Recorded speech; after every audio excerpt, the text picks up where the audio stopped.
下课。讲师、各位讲师、各位坛子、各位天贤，大家好。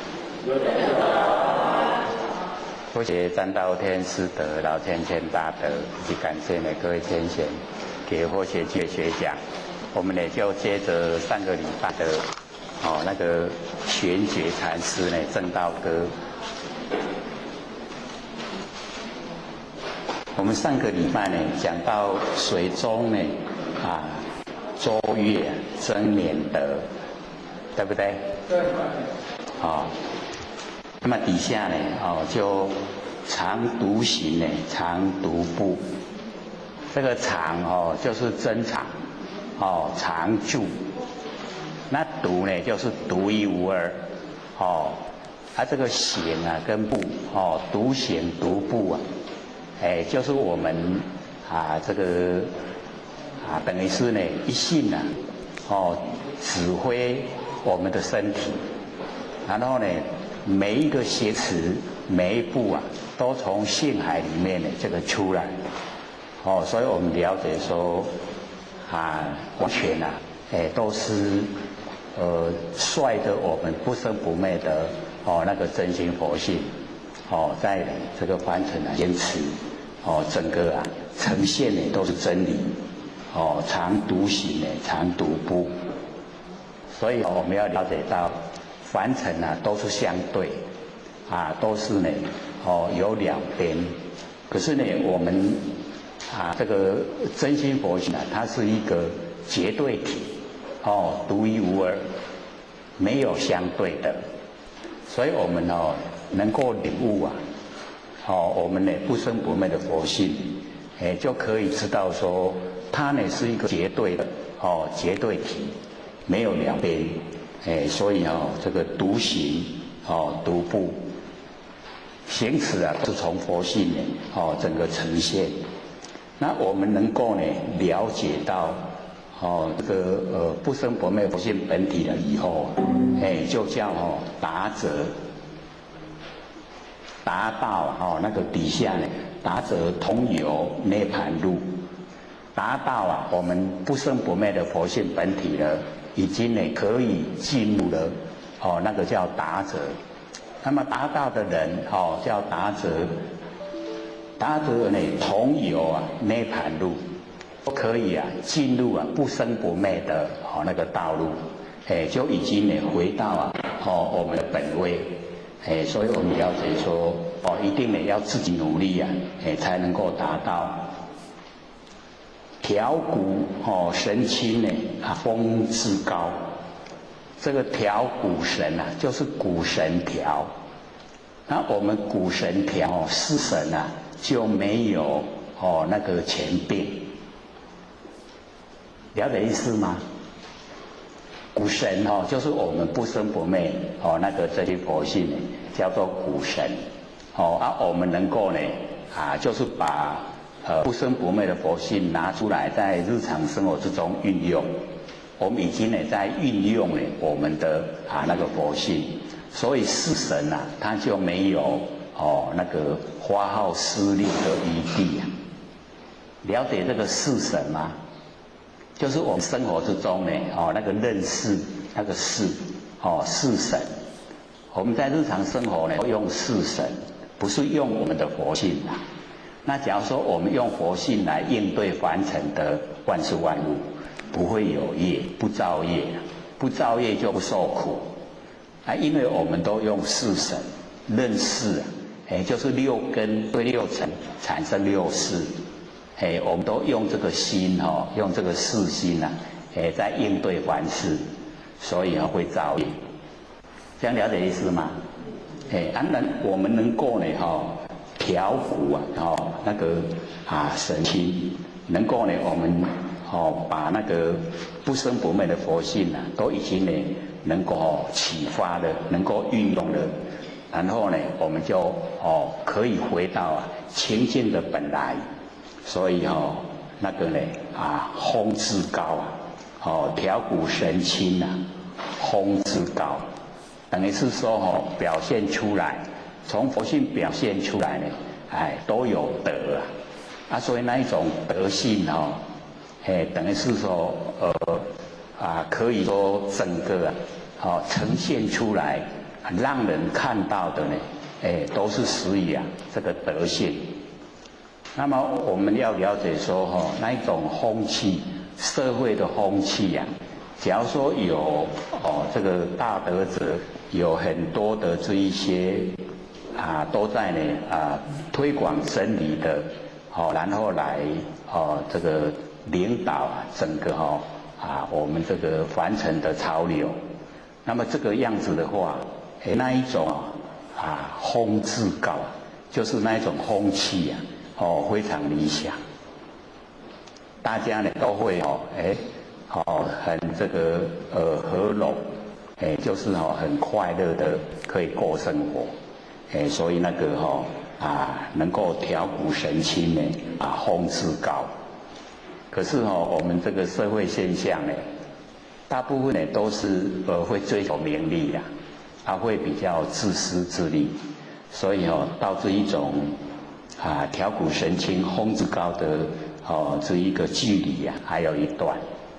就是我们本身呢要投入努力影响到我们周遭的亲朋好友这样呢让整个社会风气都非常的理想。那么底下茂翠古刚人不顾，这个茂翠就是形容我们的修道人的这一种容貌非常的纯粹，就是非常专一让人一看了以后都不会有那一种负面的那一种情绪出现，很纯粹，茂翠。然后呢，这个骨刚就是呢非常的正气人非常有这个正气，能够呢把这个社会整个正气都呈现出来，所以骨刚。那人不顾就是这个凡人的所有一些讲话讲的不好听的话呢，全部呢都不会在意，都不去呢这注意他们讲什么话，懂这个意思吗？所以只要我们呢这个把定自己的主意，从那个不生不灭佛性发挥出来，所作所为都符合真理。那人家讲什么负面的话都不要在意，所以人不顾，是别人所说的话一不顾，不去呢这个在意他讲什么，所以我们呢就是要做到呢那个茂翠骨刚人不顾。穷世子口称平，那个穷世子就是这个释迦牟尼佛的弟子，口称平就是嘴巴里面都称平道，那个是手的戒力都是这个努力的修道。所以这个制定释迦牟尼佛制定戒律那个修道人除了3衣1钵以外不能有东西在身边，就是身边呢不能有财产。那个意思就是要甜心修道。所以要了解说，这个修道人要把所有身边的物都已经拼除了，身边已经没有依赖的东西了，就会很专心的修道。那假如说我们身边有很多可以依赖，我们那个专一的程度都不够，没有专一修道就修不成，很难成就了。那我们呢把身外物全部都拼除了，身外物都没有。那没有身外物以后很专心，因为一无所有了，要追求呢，就是我们不生不灭佛性本体，就是一定要成佛，没有别的路，那样很专注的就一定会成就。那我们凡人呢，大部分身边都有很多东西而且又想拥有更多，所以我们以拥有为快乐。那修道人哦，就是要空无啊，空无了为快乐。哦，因为到达空无啊，都没有挂碍。那没有挂碍啊，佛性啊很专一、很清净啊，就已经呢可以进入那个佛性本体了。所以这个是很理想，一定要自己努力呀。那我们身边东西太多了，那个呢挂碍就太多，依赖也太多，出的力道就不强。因为有依赖啊，所以成就啊就不容易，不容易成就。所以呢，我们就是要了解到，不要依赖身外物，那个呢都好难没可呀。我们靠了那一些这个身外物的时候啊，我们内心啊会有骄傲。那内心有骄傲是修道人最大的障碍。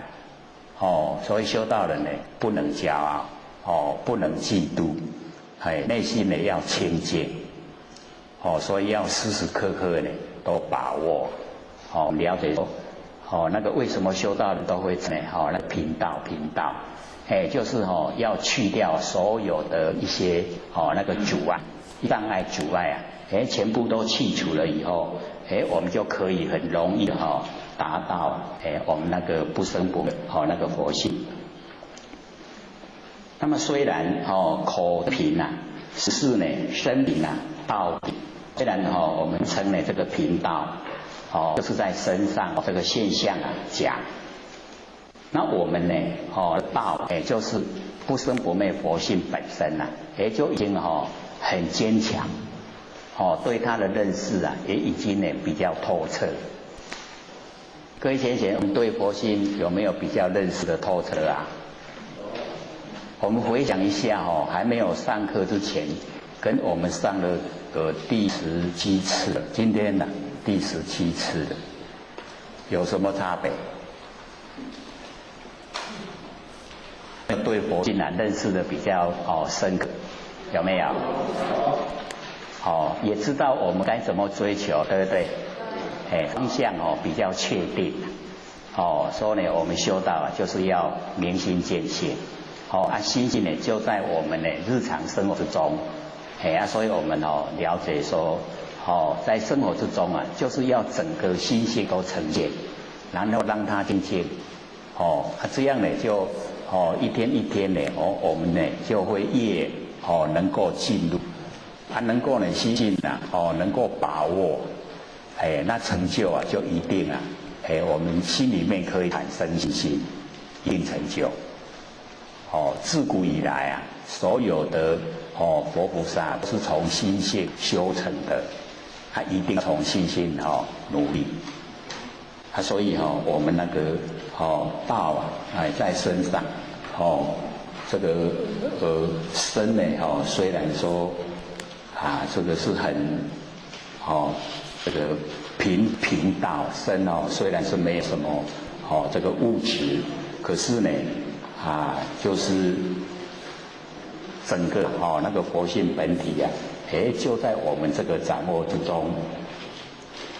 贫则身材披履合，就是呢穿那个袈裟，履合呢就是袈裟，贫啊就是我们在讲贫道呢，身呢都穿的那个袈裟，所以在佛制定的袈裟。它是很多的那一些人家不要的布啊，把它拼凑成的，不是像现在的那个做得很好的那一种，那个已经都丧失了那个精神。那么道者呢，心藏啊无价珍，我们道啊，就是能够呢藏着无价珍，无价的珍宝啊，都在我们的这个心中，所以是最富有的。最富有的啊，就是呢，我们有不灭的真心佛性，那个呢是无价的珍宝，我们要了解说，我们每个都有，有无价的珍宝。那这一颗呢无价珍啊，用无尽啊，这个无价珍我们用都得，这个不管几生几世啊，都不会用完，它是呢。这个长存的，所以就是呢用这个无价真，利物应机终不利。我们那个无价真呢，可以利物可以应机。所以我们要了解我们在凡尘那个利物我们要知道说凡尘的这些所有这个东西是经过我们人然后改良，经过我们人去种植像那个稻米我们一经过改良以后越种就越好吃水果是一样经过改良以后那个水果就不一样的那个吃的那个味道就完全都不同。那个呢叫做利物利这个所有的东西让我们人来用那个利物，然后应着那机所以我们要了解说应着凡尘众生的根基，终呢不吝啬，绝对呢会把那个最好的最上圣的都呢给它呈现让众生呢得到利益。那么三身四智体中也，这个三身呢就是法身报身以及化身三身。那三身呢在我们身上都全部具备我们的佛性呢是法身，然后我们般若妙智慧就是报身，我们的行为就是化身所以三身都在我们身上。这样了解意思吗？了不了解？我们佛性本体法身，然后我们呢产生的般若妙智慧有智慧来处理事情这叫报身。而我们的行为叫做化身，因为呢行为很多，所以有千百亿化身一个行为一个化身所以这个三就在我们身上。那四智各位前还记得四智是什么吗？记不记得？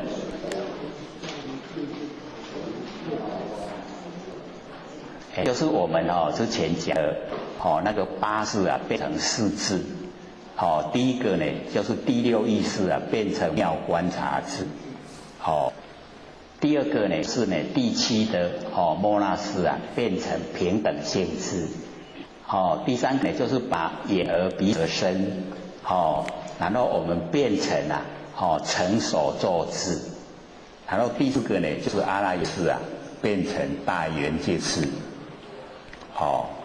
所以呢这个就是我们身上都全部具备这个四智。那么第一个那个第六个意识转成妙观察智，那个最重要，因为我们在日常生活用的就是第六意识。第六意识我们马上现象，马上生出念头那个呢已经在日常在用。我们用意识会落入取舍有取舍会造业。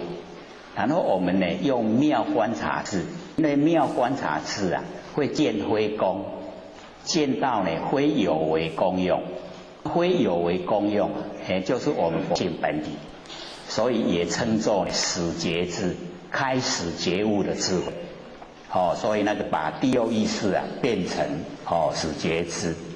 那因为观照是观照我们佛性本体，叫本觉理，本觉就是佛性本体，用呢我们呢佛性发挥的那个观察智始觉智来观照佛性本体，然后合以大觉，因为我们的觉性尽虚空遍法界非常宽广合以大觉，然后成究竟觉，究竟觉就是佛的果位所以我们从始觉智观照本觉理，合以大觉，成究竟觉，整个修持构成就是这样子我们了解说很重要的一个就是呢始觉智，已开始觉悟了不再呢凡尘流浪。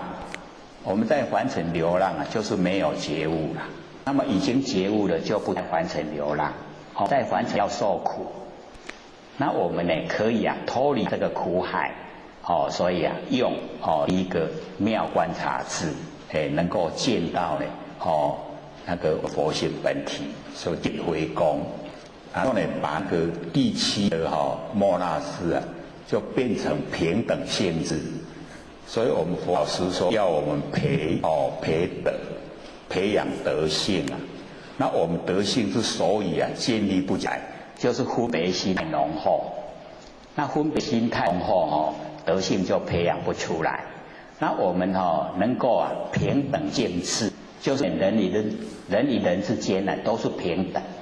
那平等了以后分别心就没有那么浓厚。人与人平等，人与物平等，物与物平等，整个都是平等。那平等了以后分别心淡薄。那分别心淡薄以后，我们就容易建立那个德。所以我们对所有众生都尊重，叫供养之佛。所以我们在日常生活之中就已经在供养之佛，就已经在培养德性。这个是很重要。把那个第七莫那斯转成平等性质。平等性质的时候心无变，心没有变了，就是分别心心就没有变。那第六跟第七两个转了以后我们就转前面的五个眼耳鼻舌身。那眼耳鼻舌身因为它没有常意的地方，所以眼耳鼻舌身眼睛所看到的，耳朵听到的，鼻子闻到的，嘴巴吃的，身体触摸的，它都归入欲地，都是归到异地来。所以第六的异地我们就已经前面转了。然后呢用那个妙观察智跟平等智来指挥前面的眼耳鼻舌身。要他听话，叫做成所作之，完成我的命令，你去做，完成妙察智跟平等性之命令，然后眼耳鼻舌身去做了，叫成所作，成所作的智慧，所以成所作同圆镜，跟圆镜一样，然后最后他的阿赖耶识就转成大圆镜智。所以我们这个普通就是没有这一种大圆镜的智慧。那假如说我们把我们整个这个面孔当成一面镜子，那事来就折现事气就不留，对不对？我们整个孔就变成镜子，事情到了整个形象都呈现在我们眼前。然后事情一去了我们全部脑海都不留。事来则现事去则静。事来就现，事呢就静下来了，那个叫大圆镜智。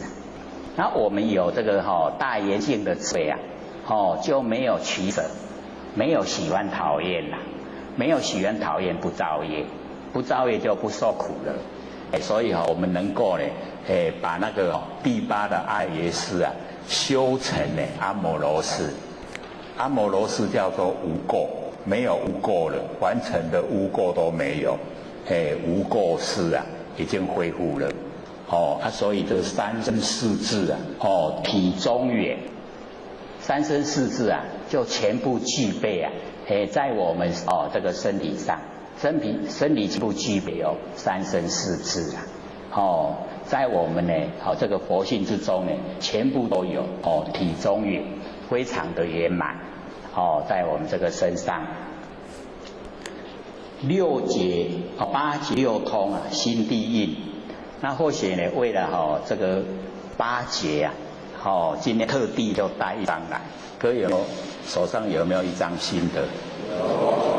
那个就是八解，八解脱。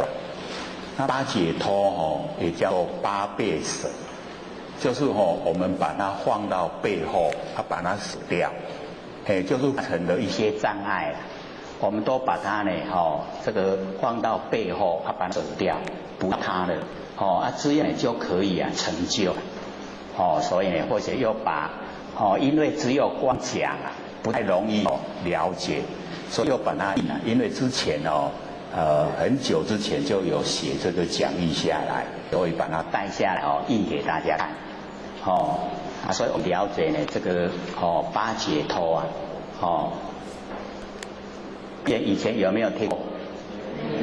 都没有听过这个是一个教的基础修持的功夫啦，基础的、基本的要修的基本的功夫啦，基本的那一些功夫所以呢，我们了解到一般呢我们呢都没有详细的记录要怎么样来修持。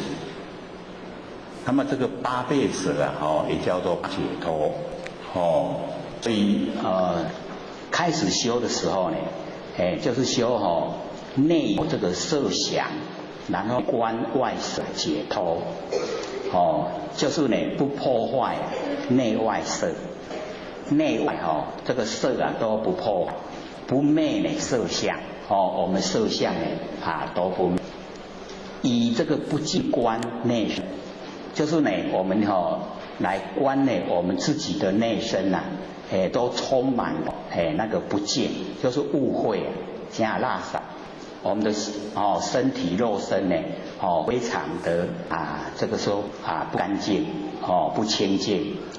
那么以这个净来观外色以不净来观我们身，以净呢来观外色。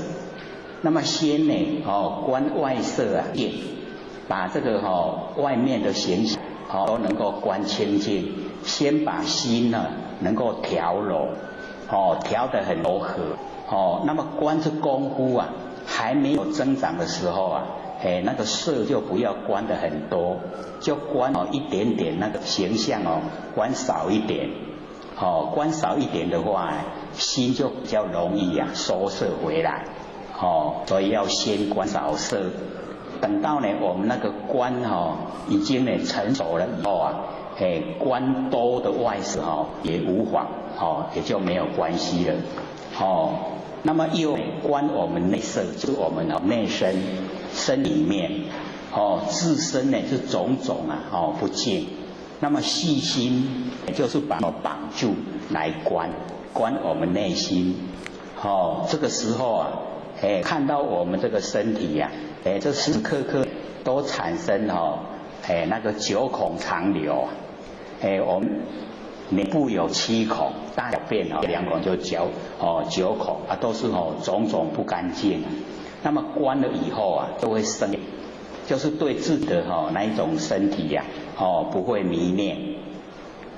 所以各位先生，为什么他们印度那菩萨可以对这个外色都那么容易的就是呢透得能够呢知道那个不净，就是他们有一个特殊的地方就是人死了以后有个地方叫做那个尸体的就是把那个死掉的人没有埋拖到野外给那个野兽吃，就是布施给那个野兽吃人的身体那因为有这一个地方所以在修菩萨道的人就去那个地方来观看呢我们人死亡了以后，然后经过1个礼拜怎么变化，到第2个礼拜又怎么变化，第3个礼拜又怎么化，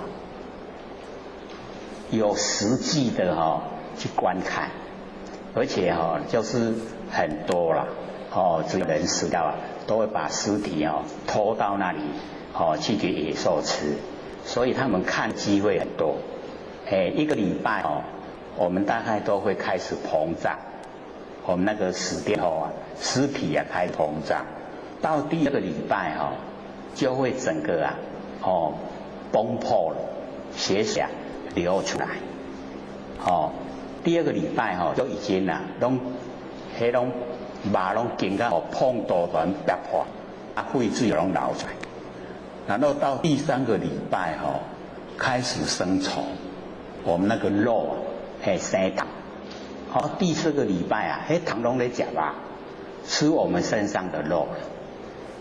到6个礼拜肉拢就吃了，剩骨头。因为又在野外风吹有露晒，有雨淋，所以很快那个骨头啊又风化，风化后风一吹啊，它就散了，它就不见了。它去哪里了？因为实际的这样去观察，不像我们在东方要观这个白骨观啊，不是很多这个年轻的这个修道人都很对女色还是很迷恋的时候啊，就叫他观那个白骨观，就是这个带粉骷髅，要观那个女性就是带粉。磨了一层粉，然后就是骷髅，那个是用想的啦，不像印度他们是实际去观，是观各位前人，假如说我们去看了一段时间以后是不是印象都很强烈？印象强烈之后对人体会不会迷恋？会不会？我们不要去看了，我们光听就已经就产生厌恶了，对不对？龙塘的吃，那5礼拜的时阵啊，万虫窝，都是虫在吃肉，所以我们要了解这个人体就是这么的天地的物质，所有风土动员忌讳借我们用的，所以我们一定要借假补真。把那个不生不灭的性修正出来，这个才是重要的。身体都要还给天地的，这都是假的，所以我们呢，对身体已经产生了那个厌恶的时候那个饮怒吃就很薄，很饱了啦，加薄拢无啦，饮怒吃拢无呀，极致这个惊悟，这个我为无母认为自己没有眼睛，那么此生如此如何云而会生着？为什么会练了这个身体？所以那个摄收摄我们的心会实观然后我们就可以让脑筋清醒，此这个皮肉血髓这一些呢都全部去掉了。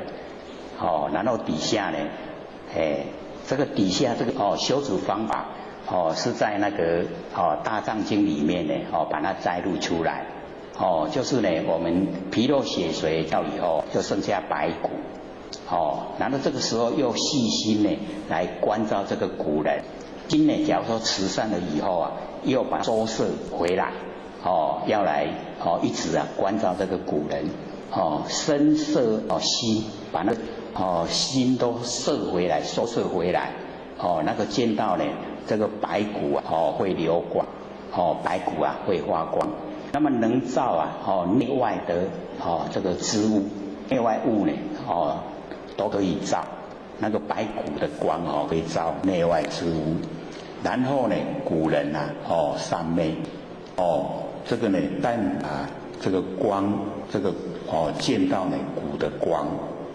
那么其外呢，这个净洁色相，这个肉金刚真知，金银的宝肉这个清定，肉水，肉无烟的心，净洁火，肉清风无尘，没有这个灰尘。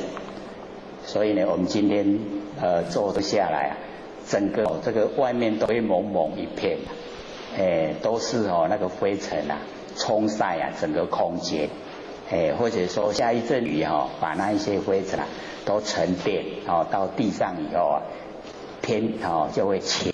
可是好像久没有下雨了，我们南部很久没有下雨了不像或者在基隆跟这边是相反的。要见到好天气是很难，我们是要见到雨天很难是两个极端把迄雨刷一刮来家就好啊。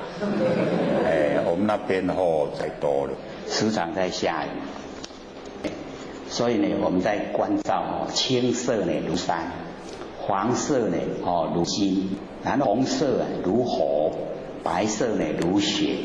我们这样观的话呢，色就进了。那么启示呢这个相呢静观。所以这样心呢随时在姿色，看起来拢个看它拢真清净。那么各有清净光耀。那么这个时候，我们修行的人，观照的人这个受喜乐会遍满整个呢的身中。这是第一个呢，就是内有色想，然后呢观外色解脱。因为是第一个，所以会讲详细点。那么底下呢，第二个就是呢那个内已经没有色想，然后观外色解脱。内没有色相，然后观呢外面的相。大师的那个所观的方法跟上面所讲的都有一点相似。那么第三呢，就是已经净解脱身作证即止住。就是已经呢有效呈现了，然后我们身体呢自己本身有经历过。那么再下来接着呢就是空无边处解脱。第二个呢事无边处解脱。第六个呢无所有处解脱。第七个呢想非想处解脱。第八个呢内受想定身作证即止住。这个都是已经呈现。所以这个叫八解脱。那因为呢要了解说这个是一个修持的一个过程，修持功夫这个过程，所以特地呢把这个八解脱这个所以让我们这个了解。不然呢那个永嘉大师玄铁禅师呢，他只有讲那个八解六通第一。就因为字八解八解脱。那或者说我们假如说没有写下这一章的，那么对两个字八解脱可以说很陌生啦。那现在呢虽然不是很透彻，不过已经有一概念的，没有？就是有一点概念说，这个是修错程，我们呢要这样做，才呢容易进入清净的境地。所以那个解。那么六通呢？这个六通我们倒是比较常听到了。那个天眼、天耳、神足，宿命、他心，然后呢，那个漏尽，最后一个那个漏尽就是最困难。这个外只有五通啦，要六通呢，就是成佛了。漏尽通就是成佛了。所以八解六通，心地印，我们的心地来印证。能够印证八解脱跟六神通，我们全部都有。所以各位贤人只要肯用心能够呢万念放下，一念都不生。然后按时讲，我们那个般若妙智慧会产生。那般若妙智慧产生以后，我们那个佛性的功能作用它会很灵敏。那很灵敏呈现在我们手之中就是第六感特敏锐了。会呢还没有到的事情会预先知道。甚至于我们在走路要走哪一边遇到那个分岔路的时候要走哪一边，佛性的会告诉我们。我们听佛性的话呢就很顺遂了。不听的话就会有挫折。那个就是已经呈现了佛性功能作用。那我们到达最后都会有具备那个六种神通。我们不要去追求神通我们目标会变成不正确。正确追求来的神通它会消失。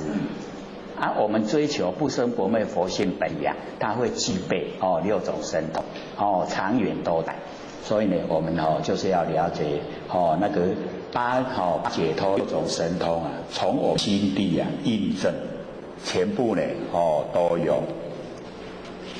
那么底下上士一解一切了，这个上士我们就是了解到这个只有讲这个上士闻道，勤而行之。各位有没有这个以前呢有没有听过？这个上士啊闻道，勤而行之；中士闻道呢，肉成肉亡；下士闻道啊，大笑之。不笑不止以为道，有没有？就是呢，上士啊，上等的根器的人啊，一听到道以后啊，勤努力来行持，勤而行之。然后中士闻道呢，就肉成肉亡。好像有，好像没有，因为他的善根不够，所以那个信心不足，就肉成肉亡。那下士闻道因为下士没有善根，所以他闻道以后啊，大笑之啊，加工会笑说大乘不会享受了，去修道吃苦，会加工老子说不笑不止以为道。伊若无笑这个道就无价值，跟伊的善根就一样，就没有价值了。因为他笑，这个价值才会呈现。所以这边呢，就讲上士啊，一觉，就是一旦觉悟了，我们上士的人一旦觉悟了，一切都不会再有迷惑了，不迷惑呢，不起惑造业就不会受苦。所以一旦觉悟了，就一切了，一切都已经有答案出来，要怎么做自己都知道了。各位浅显要做上士、中士还是下士？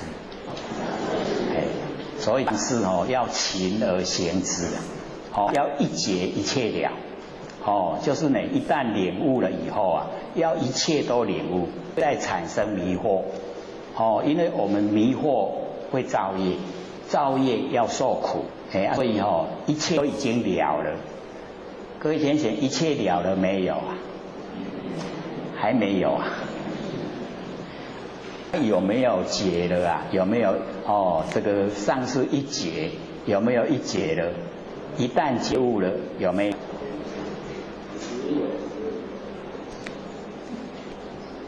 觉悟是有，不敢肯定他也有这个深浅，领悟的程度也不一样，有的呢可以领悟很深的，有的呢是比较粗浅的。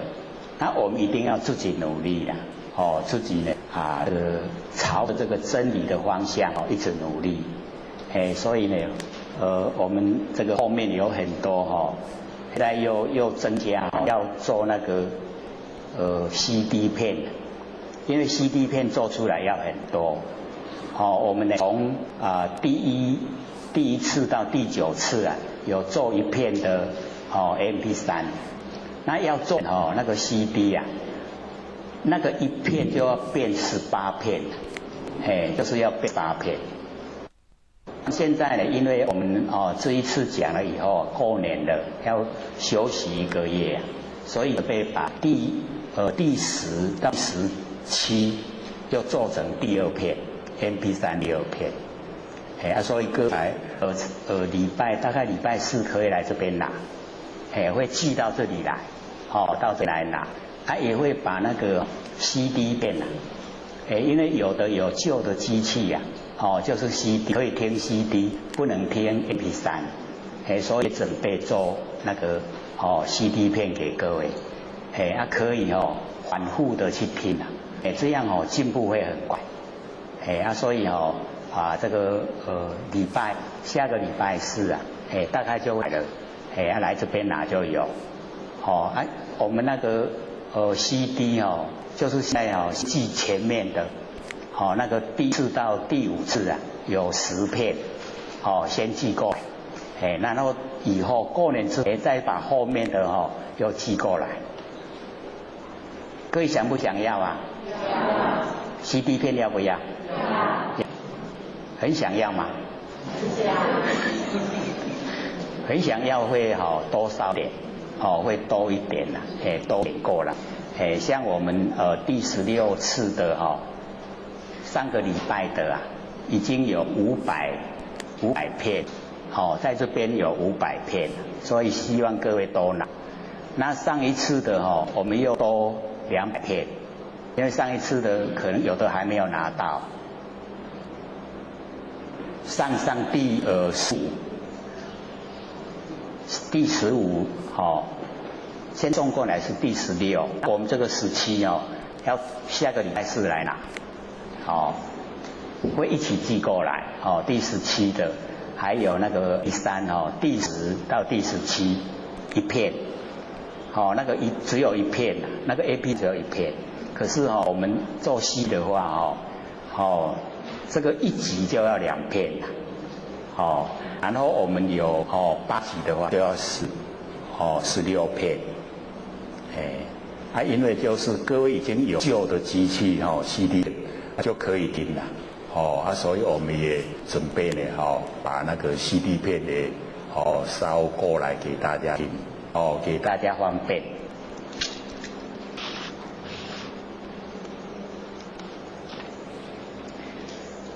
中下文呢都不信，那个上士啊一觉一切了，上士呢一旦那个领悟了以后啊，一切都没有迷惑了，所以一觉就一切了。那么中多文都不信，我们有讲过，这个中士呢跟下士啊，中士的3根不足，那下士啊有3根，所以呢他们听了都不相信。那我们要了解说，这上乘佛法呢，都是要自己累积善根，善根已经成熟了，就可以接受呢这个上乘佛法，都是要自己努力才能够接近。但是呢，怀中解垢衣，我们要自己从自己的胸怀之中来解下那个污垢的那个外表。要自己这个努力，把自己心中呢所有的那个污垢都呢把它去除掉，这个怀中呢解垢衣，把那个所有污垢去除，谁能呢向外夸精进？这个呢希望呢我们就是要能够呢自己去掉自己的污垢，然后呢也鼓励我们周遭的亲戚朋友，一样的向着这个追求回到呢我们每一位佛的本位那一种方向前进，所以那个向外去夸精进就是鼓励我们所有的亲朋好友全部呢都朝这个方向努力。那么底下说众他棒认回，这个别人外面的人讲什么话诽谤我们，讲我们不好，我们也都不要在意，就是呢这个众他棒任他挥，他讲的那个我们那个不好的地方呢，我们都不要起心动念，把火烧天，涂自彼，那个诽谤我们的人，我们跟真理相应做的事情都跟你相应，可是呢有人在讲我们坏话，那个就不要呢去在意，就众他谤，他诽谤，让他诽谤，他讲我们不是，也让他去说，他呢就好像他的火把在烧天，那个火把烧天他天呢烧不着了，那个烧不着，涂自己他自己拿火把烧天的人自己很疲困，所以我们要了解说，真理在就是真理，只要我们符合真理了，那别人怎么说呢就不要在意。我呢恰是饮甘露，听到别人在这个诽谤在讲坏话的时候我们听到就好像在饮甘露。所以这个要有领悟才有办法做到这一个状态，不然呢，我们听到在讲我们坏话呢，一定会生气，生不生气？一定会生气，那个人是常情。那能够呢，人家诽谤我们，这好像在引甘露啊，表示说进入真理世界。那别人在诽谤就是在去除掉我们那个累世累生的那一些罪业。咱累世累生拢有种一寡业，伊咧给咱下掉，这样不好？好，很好，对不对？要不要高兴？要。所以人家在回的时候，我们自己反省一下，我做的拢符合真理，哪会伫咧给我讲歹话？安尼一定是咧给我下罪，就是去掉我那一些以往不知道所造下来的一些罪业，要帮我去掉，这样很好，对不对？所以就是要高兴，就引甘露了。所以这个是了解真理后所呈现出来的态度，不是那个讲空话的，是真正的能够实际的去做。消融呢，顿入不思议。我们把那个所有的有那个容，我们有了容量，就是度大能容，有那个容量，能够消融，消融以后就可以进入不可思议的境界。所以我们弥勒慈显现给我们看，各位先生，就是满腔欢喜跟度大能容。我们老子是要我们学这两个，满腔欢喜跟度大能容。我们一满腔欢喜，笑开呢天下古今愁。然后我们能够呢度大能容了却人间呢多少事所有的事都了却了，对不对？都不用计较。所以我们就是了解到，我们现在凡尘跟老子师所表现刚好都相反。你看我穿得很这个端庄，穿得很勤嘛，对不对？那我们有没有？有没有？然后这个满腔欢喜我们有没有？度大能容我们有没有？好像都没有所以我们就要了解到老子是要我们不要住在外表形象，一定要实际的内容要实际的内容所以我们内心很端，然后内心满腔喜度大能容，这个才是我们所要真正的去追求的那外表形象那个要在意不要离谱了就好所以这个地方呢让我们了解说这个已经呢进入消融进入不可思的境界。各位，不可思议的境界是什么？我们之前不是时常讲出有没有？不可思议就是不要找有，也不要找空，也不要找亦有亦空，也不要找非非空，是不可思议不可思议是什么？就是我们佛性本体啦，这样懂吗？我们佛性本体就是不可思议是不是不可思议？你怎么想你都想不出所以不可思议就是我们佛性本体所以我们这边了解到说能够消融就顿入，很快的时间就进入不可思议。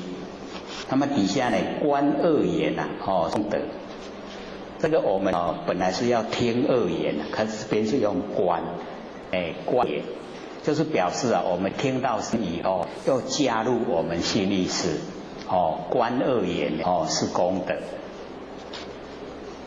往后人家在讲不好听的话我们要用观二言，然后呢就建立供，心都不会起对待，心没有起心动念所以那个二言是功德，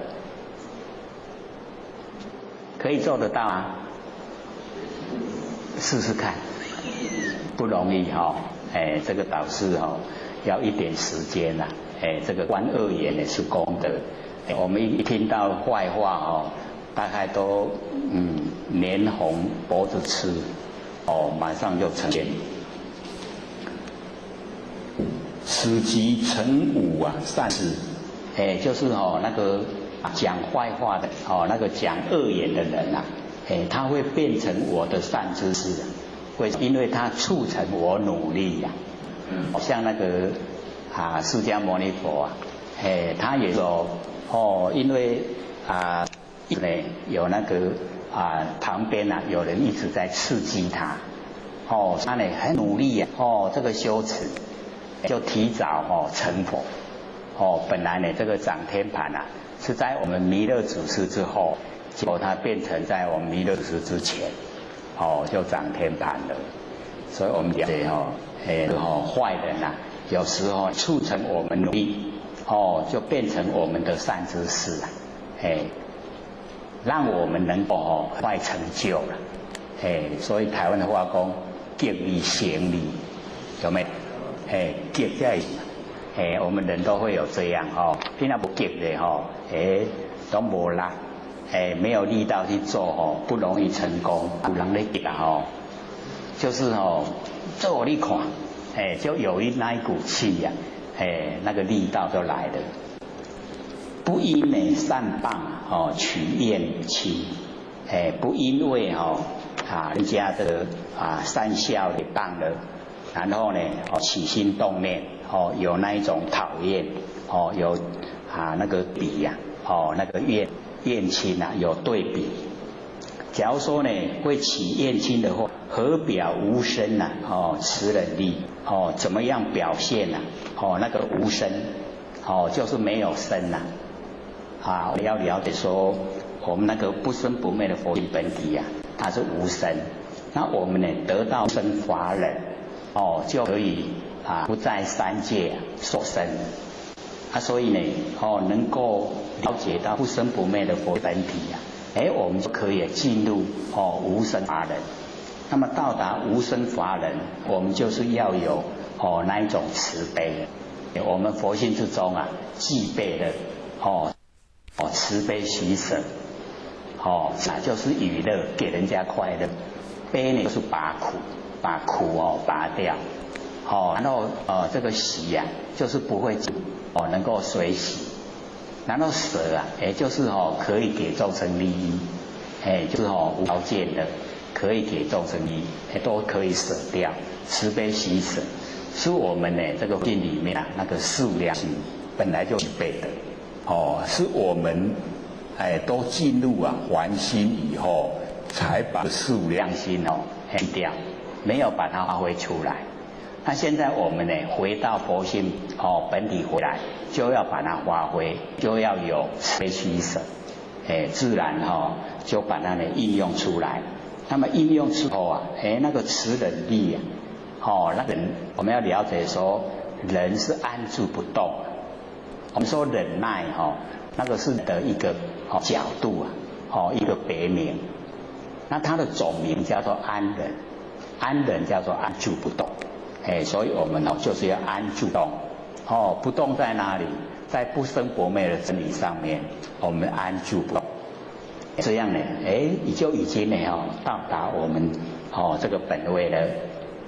那么底下呢这个中义通周义通，这个中义通收义通我们前面都有很详细那个收通即心通有没有？有没有印象？我们那个也收了很久，对不对？2个字收通就讲大概2个小时没有。那个心通就是禅宗那个收通呢就是教这个教化显教的教所以我们了解这个宗就是禅宗，然后收就是显教的教化所以呢这中义通收义通，不管是从禅宗的来时，或是呢从佛这个显教的来时这个修持都可以到达不生不灭的那个心佛体回来所以呢，这个中一通呢，收一通，定慧啊，圆明啊，不自空。我们呢，这个定慧圆明，都是从我们呢那个不生不灭真心佛性呢，这生发出来，有定，然后有慧，定慧呢均等，都圆满的光，然后呢不阻塞在蛮空，所以这个蛮重要的。我们一般呢，不知相就是不着有，那不着有以后啊，很容易就着空。那现在这边连空也不着，不知空呢就是不着空了。那个定慧圆明我们就是要了解说，一定呢我们在日常之中啊，自己的心中啊，一定要有一些这个戒律，我们自己守着，不能做的就不要做，不能想的就不要想，是一些戒律我们去遵守时间那个定就会产生。而定是从佛性本体发出来，是我们从外面学的。外面这个定很容易破坏，可是我们佛性生发的定是自然呈现。还有定了以后那个智慧，智慧一有了，那个定又增加，互相助了，定慧均等都能够定慧呢，进入到圆明，圆光明。不自空，不着空了。我们众生着有，一有脱离这个有了以后，结果着了，很容易住在两边。是呢，我们呢，一了解到了以后，不有也不着空，不着空我们平常是比较少说了，因为我们众生都着有，是呢，在去那个有。可是呢，我们要了解很用力的把有去掉以后，就走入空了。这个空我们了解到，我们修道的空是真，是妙有，它空中不空，是色空不二的空，是虚空无相不拒绝之相为那个空一样，不一样跟我们人所认识的空是完全不同。所以我们要知道这个空间里面它有水有风，水有风土就是色，那跟空合起叫做色空不二。所以这个空呢，它有现在，所以我们要了解是真空，空中不空，有形象，叫妙有，真空不空，妙有没有形象。是我们要有了解，所以我们在凡要知道，我们佛性呢，真的就是不可思议，不能用头脑来想，用嘴巴呢来论议。非但我今呢，独达了，那个玄觉师呢，说呢，不是只有我，这个独达了，独自呢，达，恒沙之佛体统。所以我们要知道这个这个十方之佛，恒沙一粒沙就是一位佛，那么恒沙之佛这个体皆同，所有这个体都是相同的，都一样。所以我们要了解这个无言词同体大悲，有没有过？那个无言大慈就是说跟我们没有什么亲关系，没有朋友关系，没有什么缘分，没有什么都没有可以把那个慈给我们，叫无言大慈。那同体大悲呢，就是灵本同体，这十方之佛同一个法身，我们跟佛身法身都是相同，所以恒沙之佛体皆同，都是一样的。这个佛性的体都是一样的，一归入呢到这个性本体以后都是归入一体，所以分别，没有分别了，就成就了正性了，所以这边呢玄觉就恒沙之佛体皆同，全部呢都是一样。狮子佛未说，我们呢就是要学那个狮子佛。狮子是百兽之王，只要他一叫狮子啊他一叫以后，百兽都降服，百兽拢规个拢降服吧，所以我们要学那个狮子佛，是把真理阐释出来，要讲出来，不要呢这个害怕，因为有很多啊顾忌，所以把真理讲到一半，或是真理讲一点点，或是呢不敢讲，所以这个佛鼓励就是要当狮子佛，百兽之王，就是要把真理整个都阐释，无畏收啊，就是讲出来，不要害怕，因为很多呢我们在凡尘啊，为了要利养，要人家供养，那有一些话就讲，那个就不是狮子佛无畏收，那变有收了，所以要了解说阐释理啊，就是要真理，不要顾忌到个人的那一种得失啊厉害，一定呢要把真理整个都阐释。百兽呢闻之啊皆脑泪，因为狮子无畏收啊，那个狮子叫了以后啊，这个百兽啊听到呢那个狮子叫啊，那个脑，就是受不了，这个表说呢有一些那个说法不合真理呀，等到那个真理的一讲以后啊，他就来了，他就没有办法来接受，所以我们要了解说，现在的凡尘就有很多这一种讲，就是呢不符合真理，可是他讲的很努力，那因为我们众生啊，有些没有办法去辨别，他讲的是真的是假的，也会听，也会很多人附和，所以这样呢就呢不理想的。相向呢这个奔波啊是切微，相向啊，一听到呢那个诗以后啊，他也奔波，失他平常的威仪，所以我们就是了解到那个是说平时在做模作样的这一些，一听到真的以后啊，他们也都失掉呢本来的那一种威仪。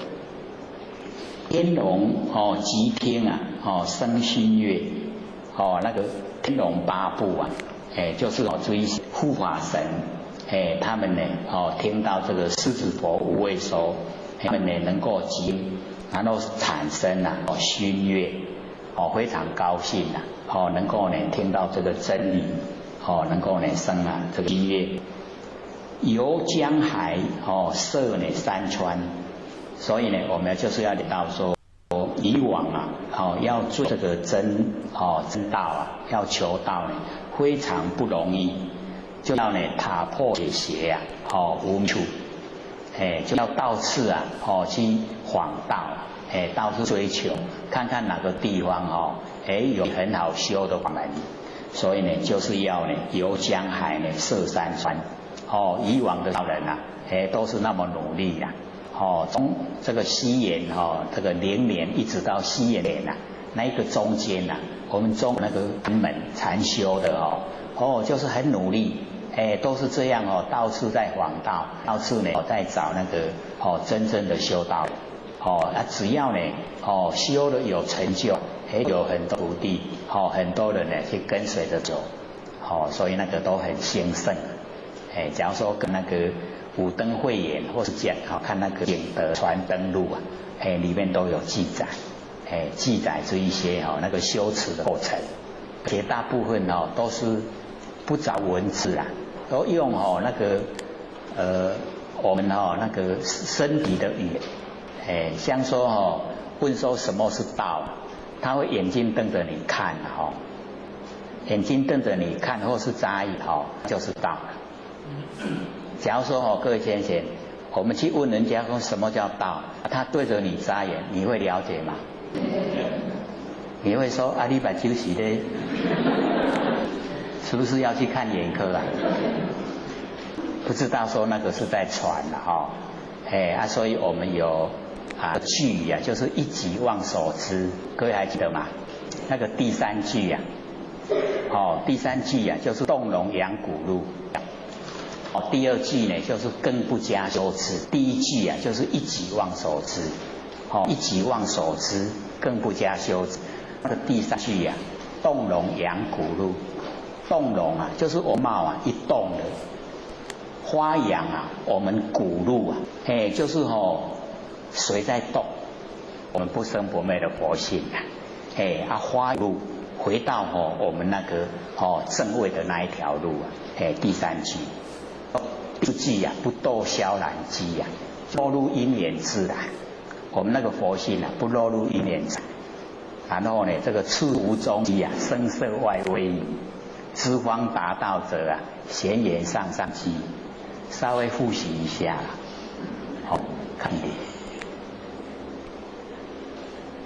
所以那个禅宗在传，大部分是用身体语言，用这个身体来传道，才有那个一指禅，光是道，那就比一个手指头，这个就是道。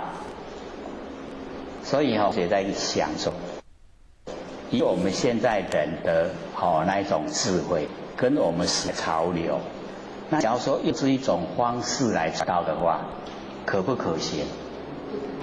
好像不可行用下面写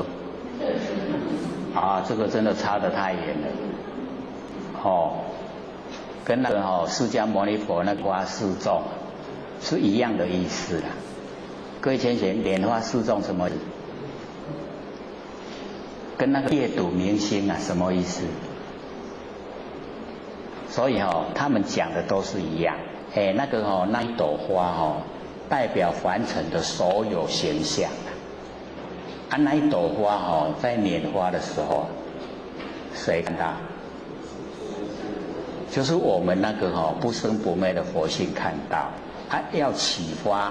我们那个不生不灭的佛性把它启发出来，让你知道了解。谁了解动啊？是不是我们那个佛性？所以那个那一朵花在启发我们的那个佛性所以那个记载人天百万莫之所措，大家都不知道在创啥那个大家是破颜微笑都是这样然后释迦牟尼才讲说无有正法眼藏，内盘妙心，实相无相，微妙法门，不立文字，教别传，护主呢摩诃迦舍。所以那个正法眼藏，正法藏在眼睛是左眼还是右眼？所以我们求到了解说，就是那个啦，正法眼藏在那里，然后涅盘妙心，涅盘不生不灭的，涅盘妙心，我们的真心我们那个真心，实相无相，我们那个佛性本体叫实相，因为它不会变化，所以称为实在的形象。实相无相没有相，实相无相，微妙法门，很微妙的法门，不立文字，没有文字，教外别传，我们都已经得到了，对不对？所以我们很幸运都能够了解意思，所以我们要努力这个修持，把这个涅盘妙心整个能够纠正出来，这样呢就不枉费我们这一生来了，又呢上天大开普度，又呢也能够得到了，又呢能够修持，又能够参加这个办道行列，幸不幸运所以要把握要把握这个好时机。行思广道为禅禅，那个游江海涉山川都是在行思广道，就是为了要呢这个参禅，所以我们要了解说那个禅，在我们中国来讲，就直接就讲涅盘妙心，把那个涅盘妙心列为是禅的我们要追求的本体。那么印度呢，它修禅呢是到那个色界初禅、二禅、三禅、四禅，是到那个程度了。那个初禅呢是离生喜乐地，离开那个欲界的生死了，所以很快乐。离开生死，进入呢那个喜乐。谈到二禅的时候啊，定生喜乐，由定我们佛性本身的定力啊产生喜乐，定生喜乐地。然后呢三禅啊，离喜妙乐地，离开喜乐进入妙乐。然后到四禅的时候啊，舍念啊清净地，那个连那个那个妙喜也不要了，喜乐没有，妙喜也没有，舍念啊已经进入清净，那个是我们那个修持的一些过程。那我们中国的禅宗啊，就直接把禅纳入啊涅槃妙心，所以那个目标啊不同。目标不同啊，我们做出来的结果就不同，对不对？所以我们呢在生活之中呢，或者都一直把这一些禅宗的修持方法，把它归纳容易简单，然后我们去做，在日常生活去做。上个礼拜也有说嘛，没有，就是我们着力摆脱那个客观环境对我们那个精神世界的支配，有没有？还记不记得？还是我没有说？没有说啊？有没有说看那个 DVD 就知道了。没有说再说一次也没关系呀。就是我们要止观止动，不能被客观环境束缚。假如说我们都被客观环境束缚的话，我们那个法性不容易证悟。所以我们一定要把这一些客观的这一些都能够认识的透彻，不被它摆布。这样的话我们那个不生不灭的佛性整个就有力道，它能够主宰，有力道能够出来。所以呢要超越我们这个身体有那个生理的机能，那生理机能我们对那个情感欲望会强烈的追求，所以我们要超越，不要被我们身体的那个生理机能控制。身体很需要很想要，各位没有啊？不敢赢，拍谁不好意思。所以我们了解说我们那个身体的机能我们就了解说生住意灭它本来有一些它自然会呈现的，可是我们一定佛性要超越它，要在我们的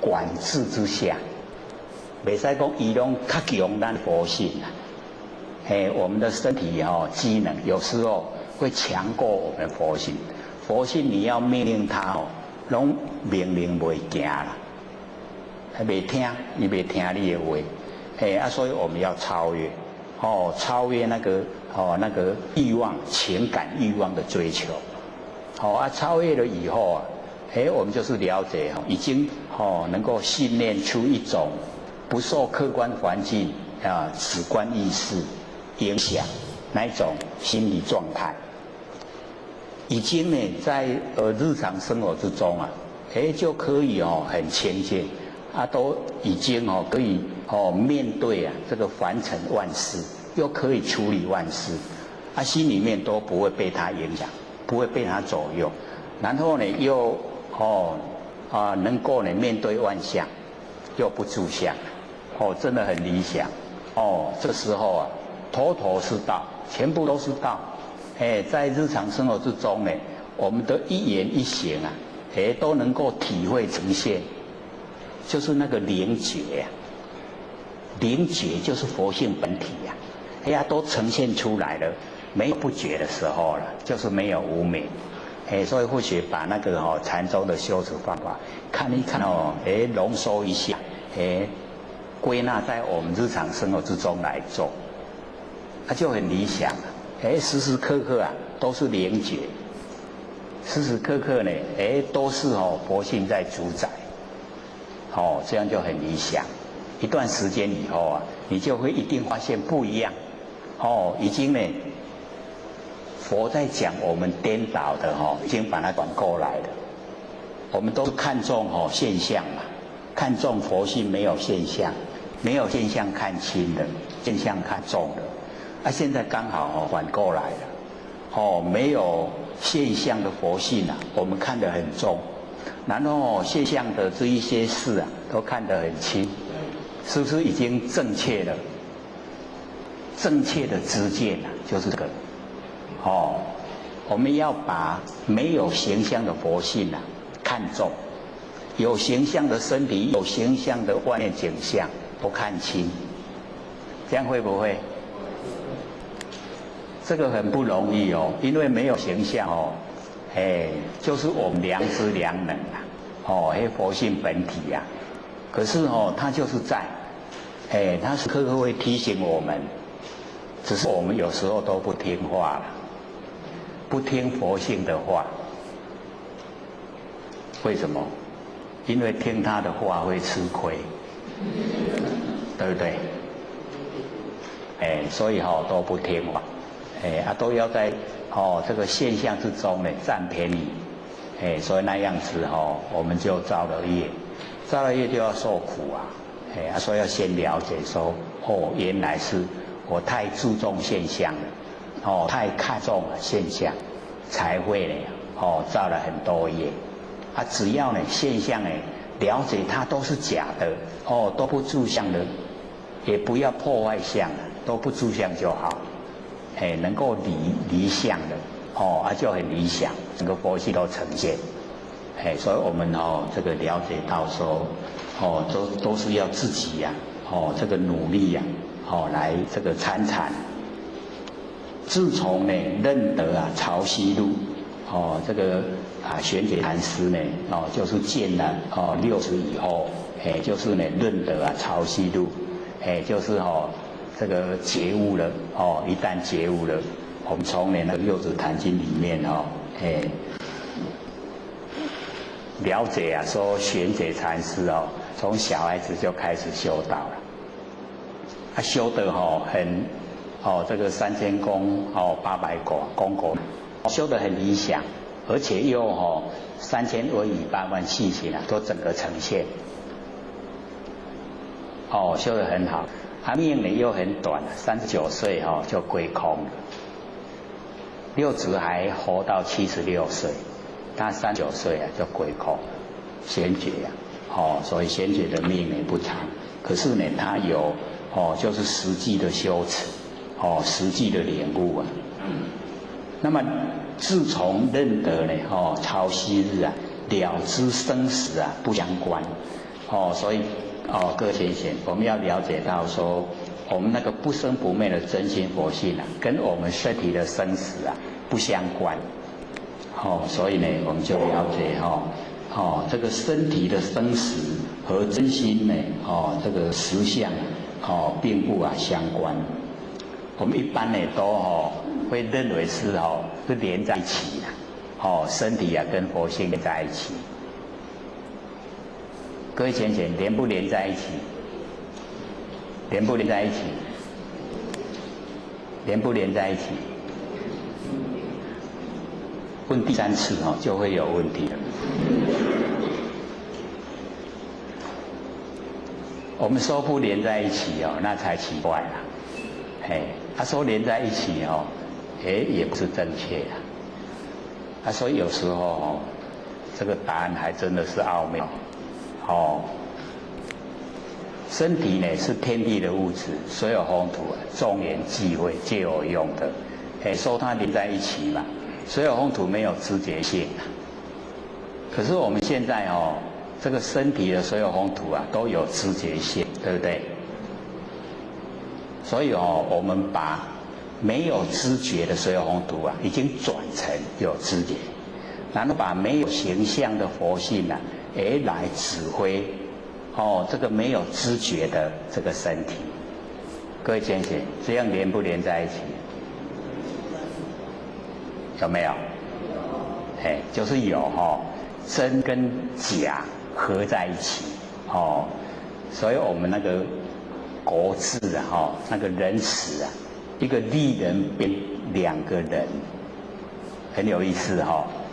一个真的啦，一个假的，可是已经顶天立地，顶天立地啊，一个真人，一个假人，然后我们要达到，就是把它发挥，虽然呢水有风土啊没有直觉性，可是现在呢，我们不生不灭的佛性啊，已经进入主宰，进入身体来主宰这个整个的视听言动，所以它已经啊，有一半，佛性啊有一半的这个前病啊，我们有没有护给我们那个佛性一半的前病来指挥？有没有？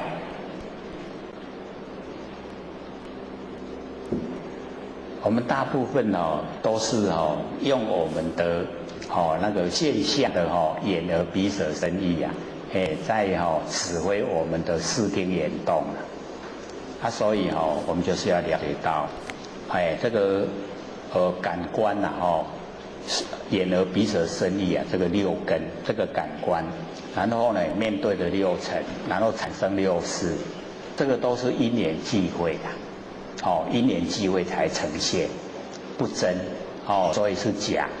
那我们修道呢，就是要去掉这个不真的，要用不生不灭的那个真心佛性来指挥才是正确。因为它不生不灭的佛性它没有因缘际会，也没有变化，它是常住。所以呢，我们就是要刚我们今天开始讲的那个常独行，常独步，有没有？我们开始讲就是这两句嘛。所以我们要让我们那个真常那个常住的佛性那个独一无二的那个佛性能够因为它主宰我们它是一性，然后主宰我们身体，身体的这个行跟步，这个一行一步都要从我们性海里面流露出来去做，所以叫常独行常独步，都是独一无二的。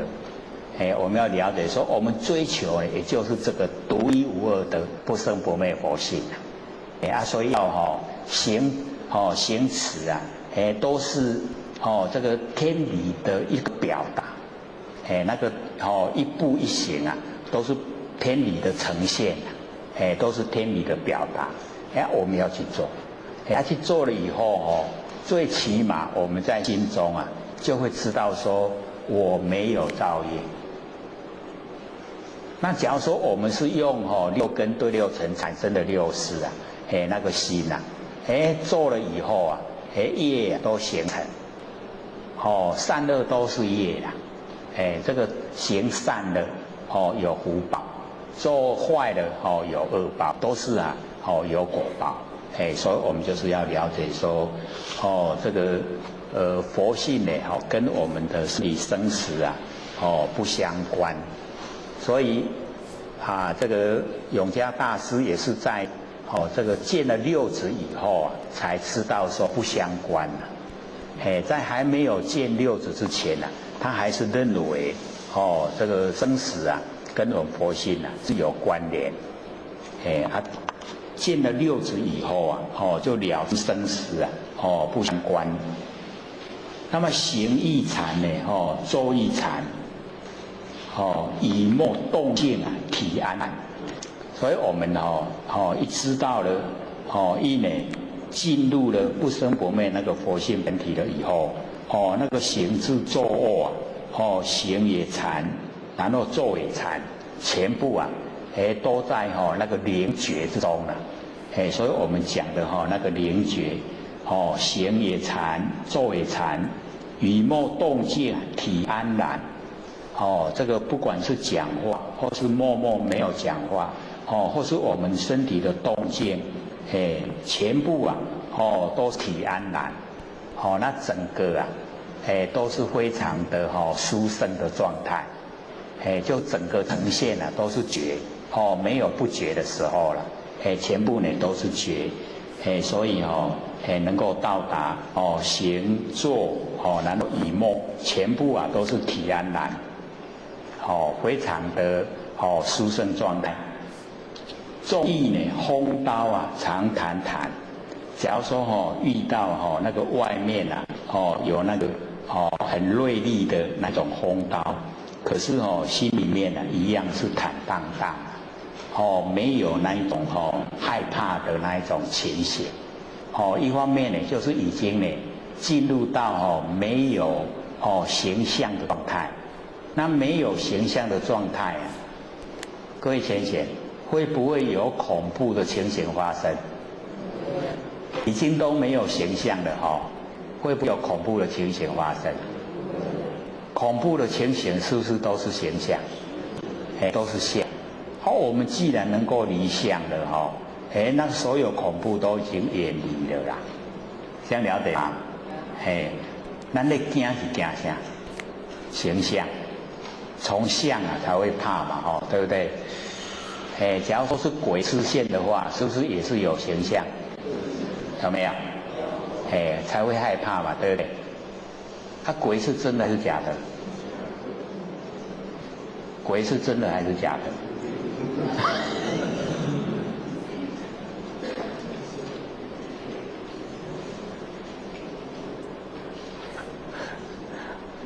我们见到鬼要把它抱住，抱得住嘛？可不可以？那鬼要抱我们得住吗？那我们怕不怕？真的啊？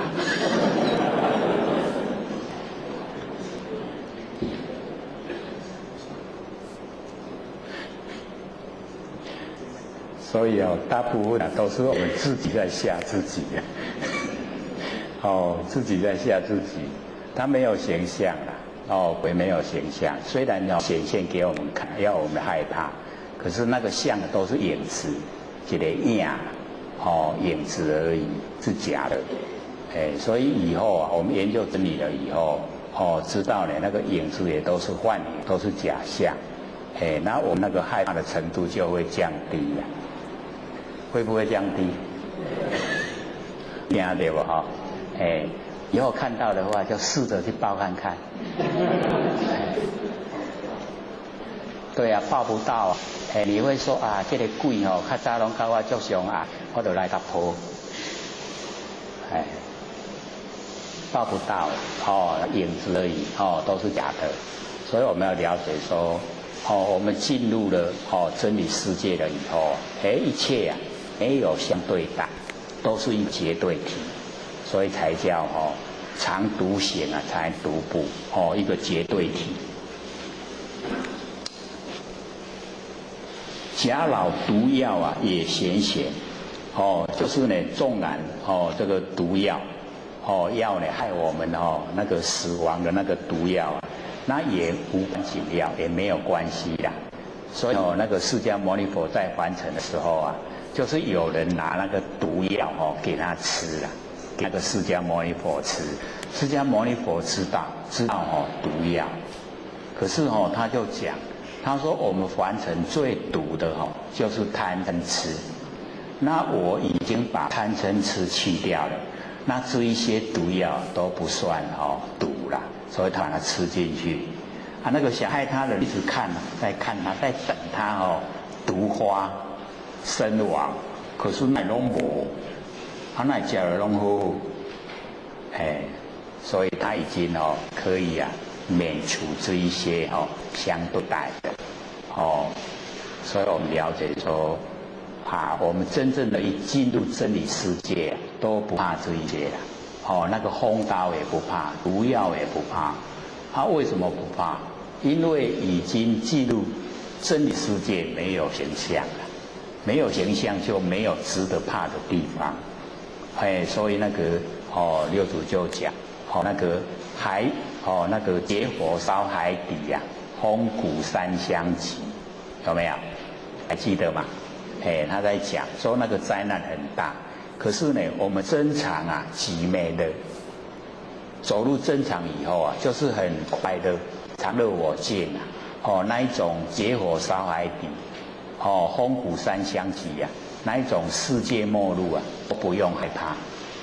所以我们都会经过，现在已经呢一个宴会的那个五味交替啊，跟落去我们人就会灭，然后呢天地混沌，然后再重开天地，然后宴会在人降生，它都会经过呢那个结火烧海底，风谷三相急都会经过。那我们一到了那一种状态啊，我们都回到真理世界啊，都没有形象，所以都怕这一些灾难，都不免惊了。为什么？因为那个现象都是虚不实在的，都是假的，灾难也都是假的，都是戏法。所以我们了解说前不久有那个电影啊，不是2012对吗？那整个那个地啊都裂开，整个那个高楼大厦都顶了，有无？就是那一种那个啊，就是灾难，就是劫煞灾难。然后呢，整个啊，那个都没有办法生存，在这个地球上面。我们了解说，我们一进入到呢不生不灭的佛性本体啊，就不怕这一些现象啊。我们也可以回到本位，现象呢，就不会害到我们。那我们注重身体的话，就会注重这一些现象，因为这一些现象使我们的身体没有办法存在这个凡尘，所以就会很那个悲哀啊，很哀伤。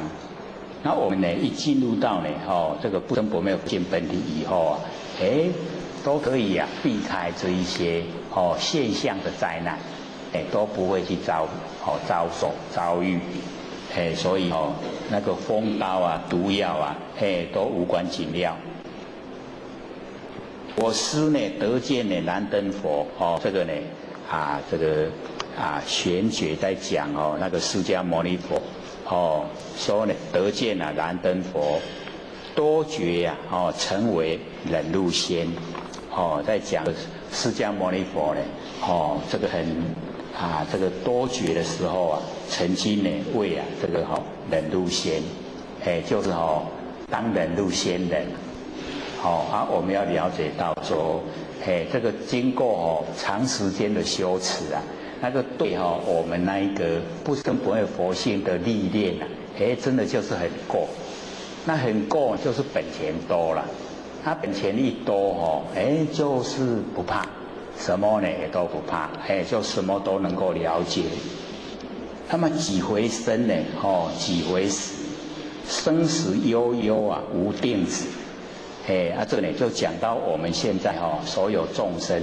说呢，我们在凡尘啊，几回生呢，几回死，就是生生死死的，我们都没有办法去掌握。可以有办法掌握我们自己的生死吗？有没有办法？要生要死就死，有法度无？有法度对吧？所以我们要了解说呢，我们没有办法去掌握我们自己的生死。那假如说我们修到了以后啊，就有。像或许之前不是讲过一个这个小仙童啊，那个记载在那个大藏经里面他就看凡尘啊，那个小孩子顽皮，看凡尘很多人都在求子啊，就是不会生育啊，在求要生囝，他就来投胎他投胎以后他长到1岁。你若讲随生随死迄较会伤心啦。听后到1岁头要会行再来死，是不是较伤心？对不对？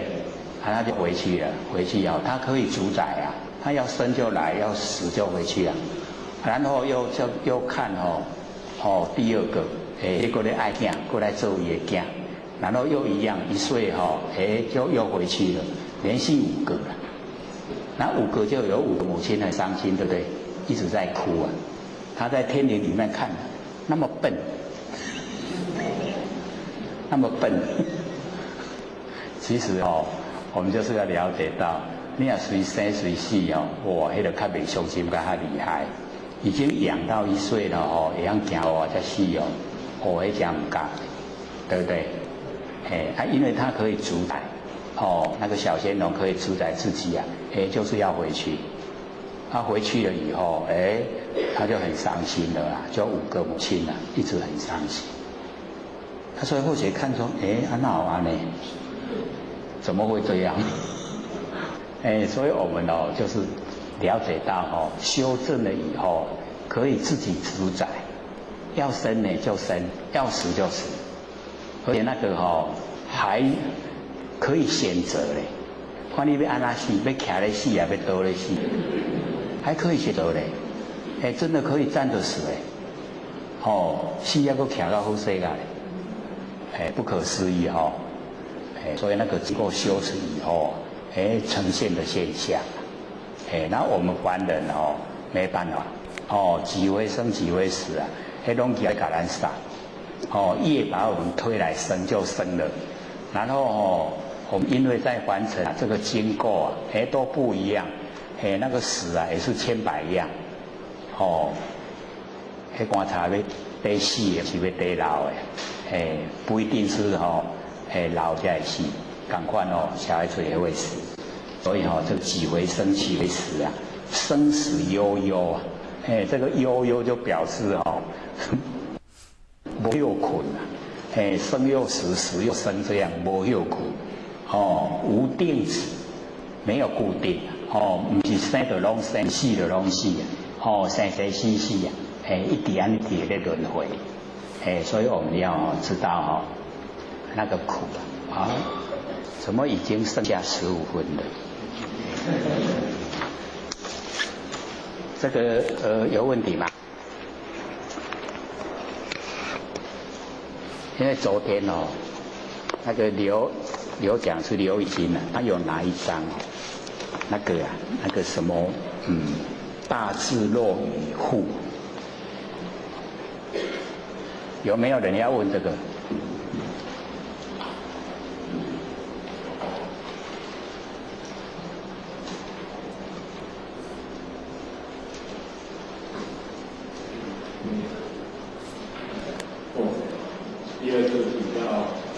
好，请说。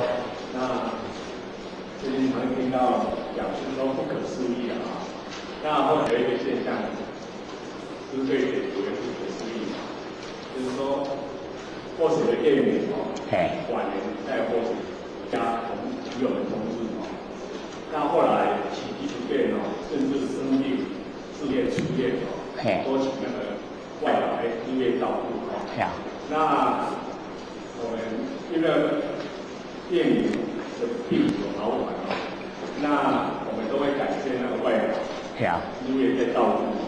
那就是说，外劳不是他在照顾，因为他出门以后的晚上，他又看到先生来照顾。好，或者电影。好，这样。那外劳看的过程当中有10几次大多数都是济公老师，他也有小仙童，有观世音菩萨，那还有弥勒佛，那还有谁是那个天堂第一的看就是他也有带有业务，老师也带入了，还有那这个现象那个我们外来对他说，先有东西先给他看，他说一个比较硬的教程。好，那也不是都有阴阳眼。好，反而我们每天在佛堂没有看。他说直接给他看，那我觉得很不思议他现在获得的变名我觉得他好像他也讲的是，他也不招风不招雨一切无染，好像有这个现象，他失善是失恶的样子。那就比较可能就不可思议。好，请说。刚好这个昨天呢，或许在台北上课的时候就讲到，说佛菩萨现象给我们看，就是因为我们信心不够，我们没有信心，所以佛菩萨一直显现给我们看。那假如说我们已经认识真理，就不用现象了，因为相都虚幻不实，都是假的。那我们要借相来明理，那个是一个阶段，起信的阶段，启发我们信心啊。那我们真正的进入了真理世界啊，就不用再借相来明理。所以你在讲说迄拢外人拢看有啊，拢有看到仙有，咱大家咧修道那拢捌看，就表示说我们在修的人都相信真理的，就要朝真理的方向来努力，不要呢住在形象。可是你那一种遭遇啊，倒是可以宣扬，因为我们众生啊很多呢都会住相，那我们跟他讲。说只要你有那个善心，只要你肯行善事，那佛菩萨呢都会来帮忙帮助，让大家这一传呢又不是只有一个人在讲，是很多人讲，然后容易相信。那我们把他引进门，让他也来修道，所以这个呢机缘呢就是要你去宣扬，宣扬让一些呢都没有接近的人。能够来接近求道修道，所以要多讲，那个越多人知道是越好了，一讲了以后啊，就会亲朋好友就很多人就求道，就修道，然后慢慢再走入真理世界，那个真的是要宣扬，我们本身就是要了解那个道理，既然已经明理了以后，就不用再住相。还没有明理之前呢，显现给我们看，我们就赶快宣扬，这样了解吗？爱讲啦，讲人才会知，知就求得啊，先改引进门之后慢慢来成全。还有吗？好，请说。讲师好。好。同学想请问个问题是上个礼拜发生在后学身上，然后呢，就是是非问题嘛。那今天呢，我就讲是本来就是在讲是非，就不用理他了。然后我就觉得很奥妙啊，已经准备好的问题，竟然在课堂上都讲解。然后呢，还有一件就是说，后学在上普通课的时候啊，就刚好礼拜三，那后学有读到一篇佛法之书的讯文。然后就觉得很喜欢，然后很想要分享给讲师，所以用电脑打下来，要给讲师看这样子。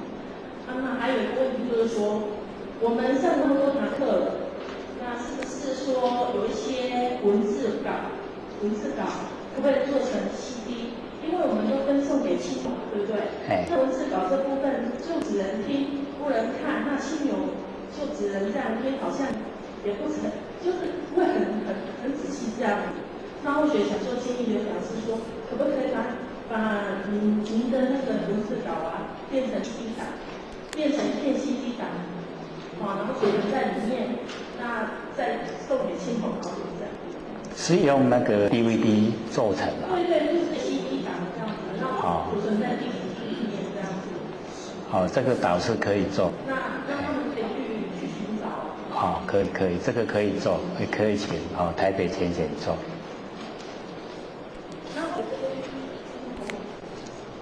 好啊，可以。好，谢谢。谢。是我们佛老师的词信这个沉影扫间呢，言不动。水流任意静常静，雁无寒潭，雁去而不留言。风来之主，风过而不留声。故今日事来而心随现，事去而心随空。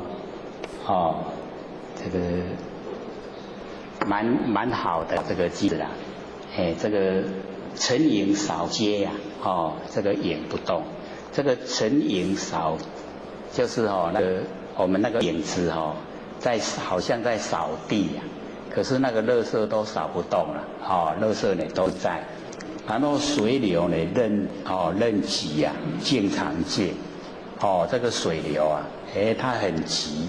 可是呢，那个周遭的所有的那一些环境啊，都没有影响，不会被水流影响。这个也是在告诉我们这个外境啊，外面的环境啊，跟我们没有关联的，我们就是要保持那个内心的那个平静。那么所有凡尘的这一些影像也都是假的，所以它好像在扫把扫地一样。可是呢，都扫不动所有垃圾。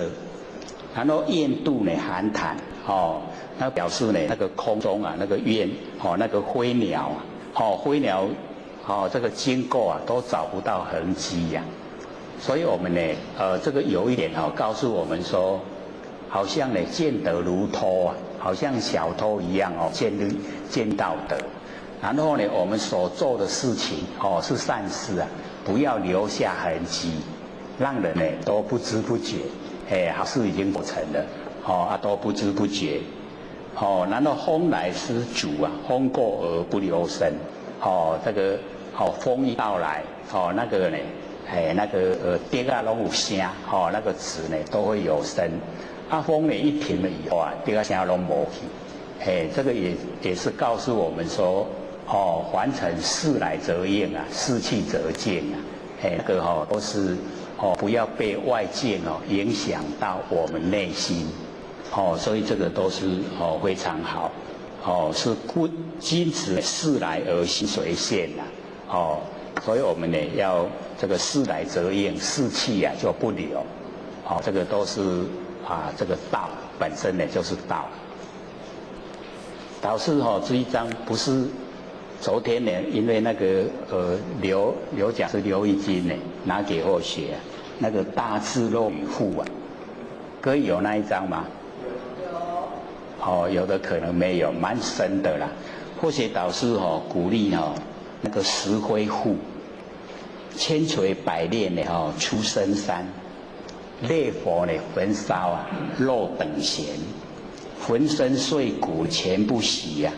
留得清白在人间，导致这个石灰赋来讲，对我们修道来讲，比较实际的作用所以呢，这个千锤百炼，然后那个出深山那个深山就是我们那个玄关我们玄关呢，我们里面的真心佛性我们要自己呀千锤百炼要呢使它能够都是非常这个金刚不坏身都是练成的然后底下那一种烈火焚烧呢，肉等闲，遇到什么挫折困难的环境我们都把它等闲看之就是不放在心上去应对，不要逃避浑身碎骨全不洗，就是我们这个身体没有了也没关系，因为不生不灭的佛性在，还留得清白呢，在人间，就是那个石灰酒灰石灰赋，这个呢对我们来讲这个比较实际这个大智若愚它讲的是就是我们要顺着这个天然自然不要呢太落入有为，不要想说人定胜天它里面有一点是讲说我们人工那个雕琢太厉害，人呢可以胜天那个这个大智若愚就是说天地之间造了所有万物，造了这么的巧妙所以各位就可以想象你看咱每一个人的形象是不是上天给咱做出来做到你看七孔拢同款面拢无同，巧不巧妙？什么人有法度去做？无法度对无做遮济人出来，佫拢会叮当。哦，所以这个上天啊，那个造物啊，这个巧妙啊，众妙之门，那我们呢就是要了解到哦，这个上天啊，自然而然的呈现，那我们去体会、领悟，哦，这一些呢，哦，天地之间的，哦，一直啊在默默在做，可是啊，天地都没有邀功了，他没有说这拢我做的，拢我的功劳。天地从来没有这样的，所以我们就是要学，哦，学天地的，哦，把万事啊，都做成完成了，都归于自然，不是我做的，这样的呢就可以哦，到达那个大智若愚啊，那个内涵，哦，比较在讲这样，好，下课。是各位讲师、各位先贤，大家好。不学占道天师的老先贤大德，以及感谢你各位先贤也或许机会学讲。我们很快啊，这个1个月就过去了，可见我们一生呢也很快啊，就过去了。所以我们在这短暂的人生当中啊，一定要把握方向，努力追求啊明心见性。心明呢，因果不昧，见性成佛无疑，绝对呢可以成佛。而且我们又研究了一段时间，可以说对心性呢也稍微有一个了解，有没有啊？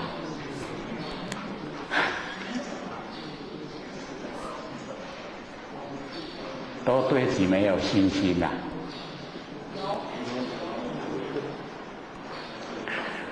我们有上次啊有讲过，说各位可能呢家里都有CD 的那个机器啊，那我们有把那个CD 已经烧过来，从第1次到第5次啊，一次有2片，第1次呢可能是只有1片啊，所以有总共9片，那就放在后面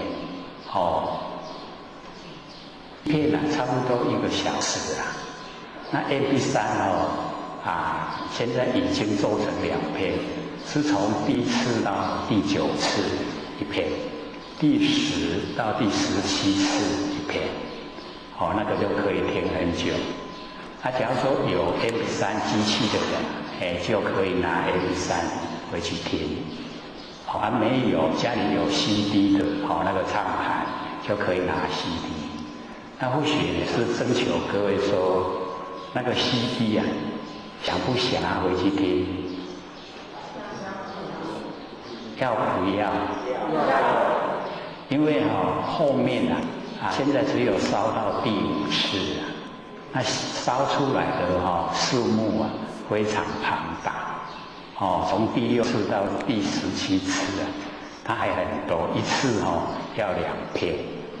所以我们讲17次啊，烧出来要34片。那假如说各位都没有意愿要听呢，我们后面这个工作就不做了。可是假如说各位想要听，那我们后面呢还会烧，所以就征求各位的意见。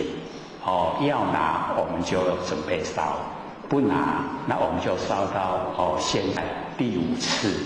总共9片，就放在后面了。各位可以拿回去听。一片的1个小时，可以反复听啊。对这个学习呀，那一种心理性帮助非常大，一定会听得懂。1次不懂，10次就懂了；10次不懂，100次就懂了，绝对会。那我们懂了以后啊，修行到来。得心应手就很容易要不要？意愿高不高呢？而且又可以拿回去给亲朋好友听，不只有我们自己可以拿回去。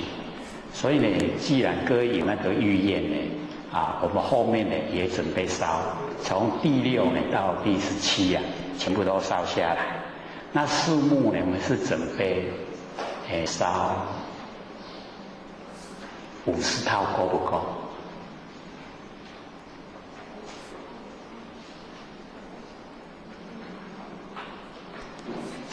这样子啦，我们是100套好了，现在烧好有200，第1到第5有200。因为看各位的意愿没有那么高所以后面就减半，好不好？那假如说这个大家都拿，已经都不够了，那我们再追加，就这样决定。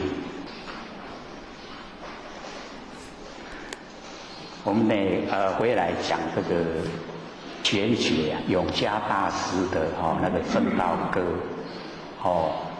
这一篇呢，我们就是要了解是玄觉禅师见了6祖以后，他对道已经完全了解，而且又是正道的讲出来的内容，所以完全是从我们的那个佛性本体发挥出来。所以内容呢就有一点深，那因为我们是性理心法，我们借着这个修正者的那个经历那个经验，让我们来学习。我们从这一些修正者的那个说法里面，我们可以得到就是正确的那个修持方式。这样呢就不会偏离，修正了才会成就。然后我们上次呢，讲到说几回生呢，几回死，生死悠悠呢无定止，对不对？这个呢就是讲我们落入凡尘，在6道轮回。几回生几回死生生死死。那悠悠就是生又死，死又生那无定止就是没有固定在哪道。因为6道之中呢，我们可能都走遍了，也到过天道，阿修罗道、人道、畜生道、地狱道跟恶鬼道，我们呢可能都有走过。各位有走过吗？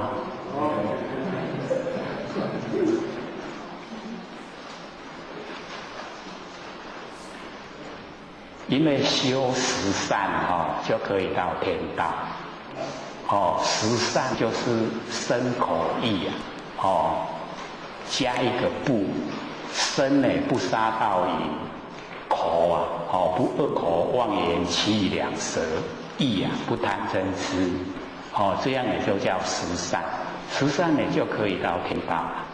那自己行十善，又劝化众生来行十善，就可以进入转人圣王，来管理4大部洲。那我们呢就是要了解说，落入这个天道了以后，因为都是受人朝拜。所以难免就会骄傲，所以等到他的福报尽了以后，会落入三恶道。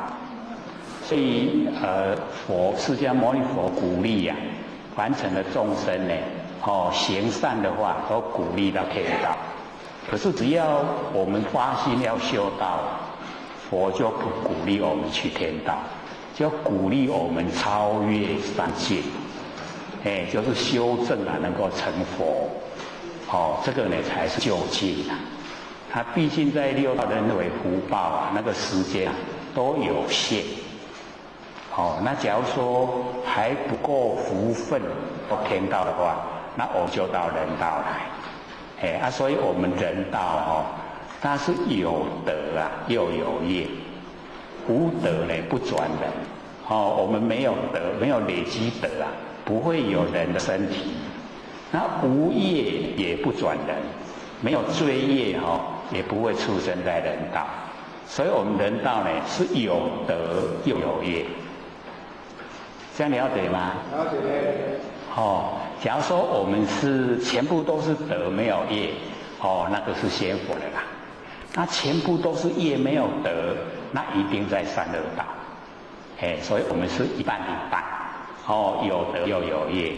那我们在生活之中呢，一定要进入真心佛性。我们只要进入，请真心佛性出来当家，让它来指挥我们的身体。那么所做的事情啊，就没有业因，纯善无恶，所以用恒沙妙德来称呼。德好像河里面沙一样，那么多一粒沙就是一个德，就是一件好事啊。那我们现在的日常生活可能呢，没有到这个状态，不知不觉啊，都还会有负面的念头出现，会不会有？不会啊。不会是最理想可是我们都会有那个负面的念头一出现，都要了解那个就是恶，已经恶因造下来，很厉害。因为我们行为都是从念头来，念头一恶我们就会做出来，做出来很粗浅的业，念头是很细很深的业。所以我们在日常生活之中最理想就是能够万缘放下，一念不生。各位有没有学得到空闲的时候是胡思乱想还是努力做万缘放下？可见都没有做了。因为没有那个理直气壮，有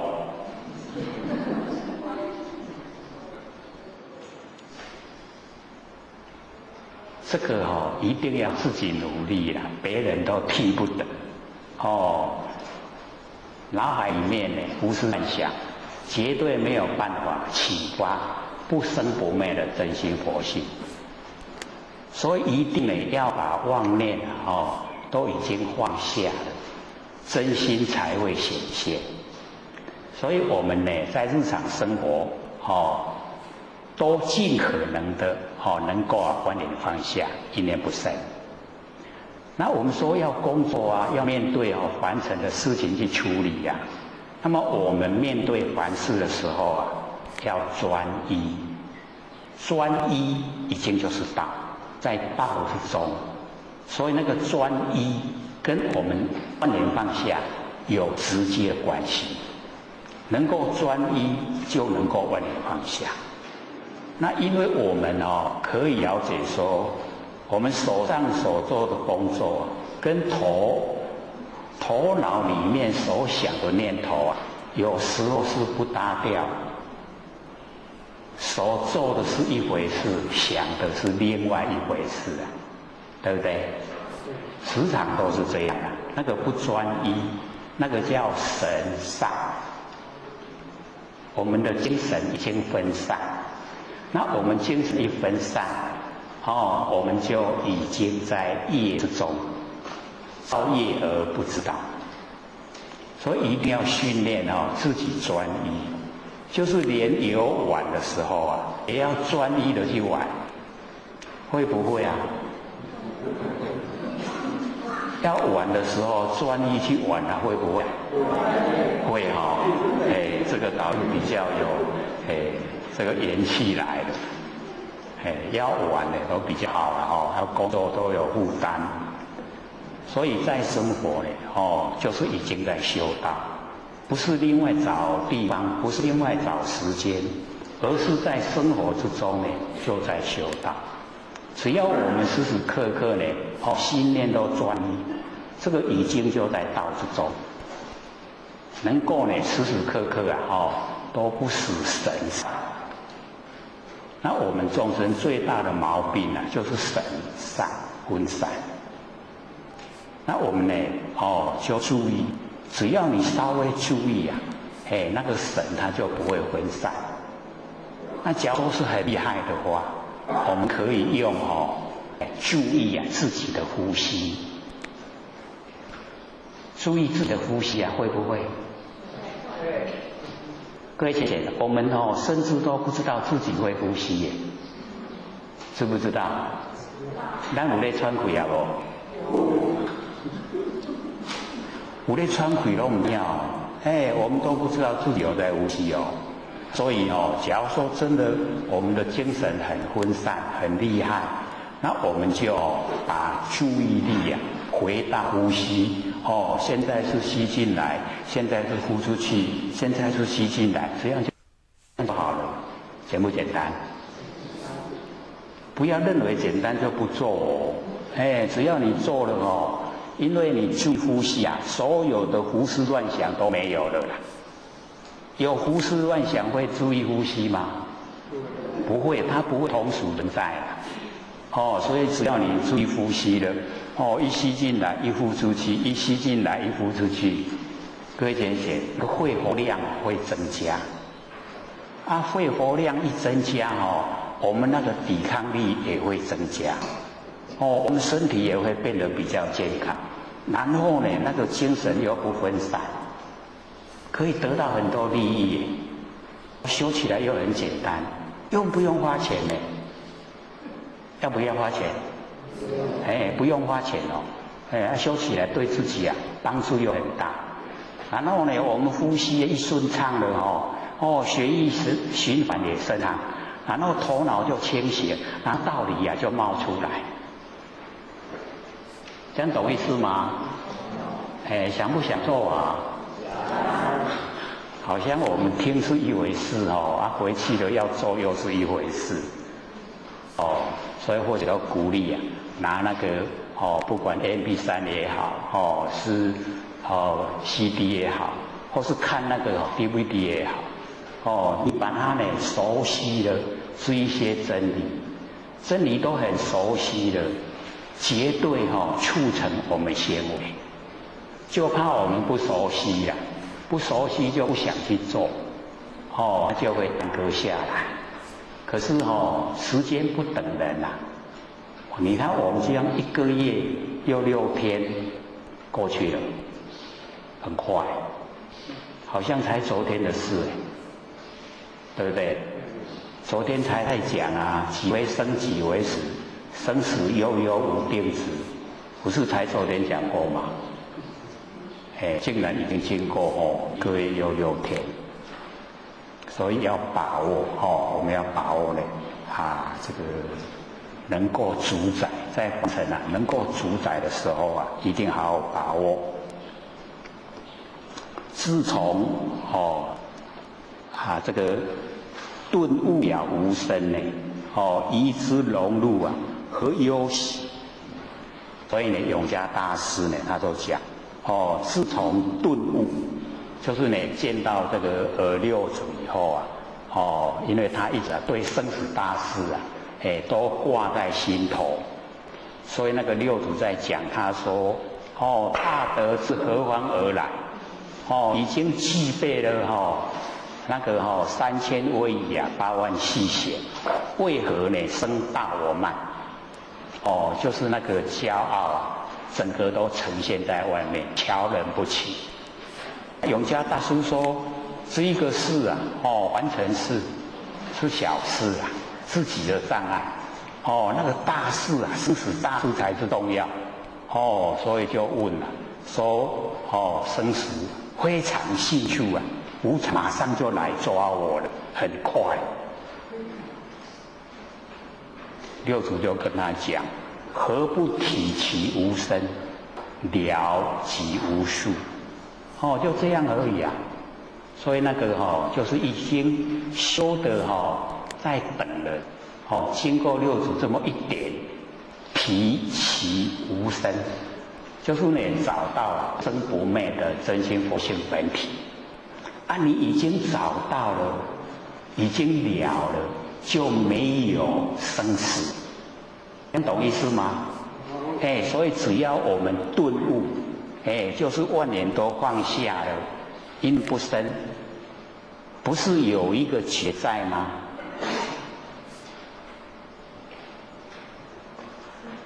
各位要体会万年放下，一念不生的时候啊，这个时候啊，不是什么都没有，那个是无念的状态，无念。无念啊，那个无念的念就是我们的不生不灭的佛性本体。所以只要我们万年放下，一念不生的时候啊，那个本体呀，它就会呈现。而且我们做的时间越久，它呈现的越明显。越明显啊，它会越宽广。当我们体会出来呢，局限在我们的这个身边而已。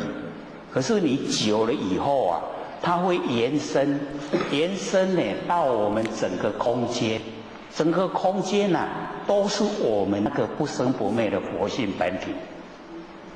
所以一定要自己努力啊。那个顿悟了无生以后，各位有没有做啊？我讲出来，大家都茫茫然呢。可见拢你讲你的，我听我的，都没有在执行，要做嘞。各位要想成佛吗？想就要做嘞。一定要努力，不很困难的。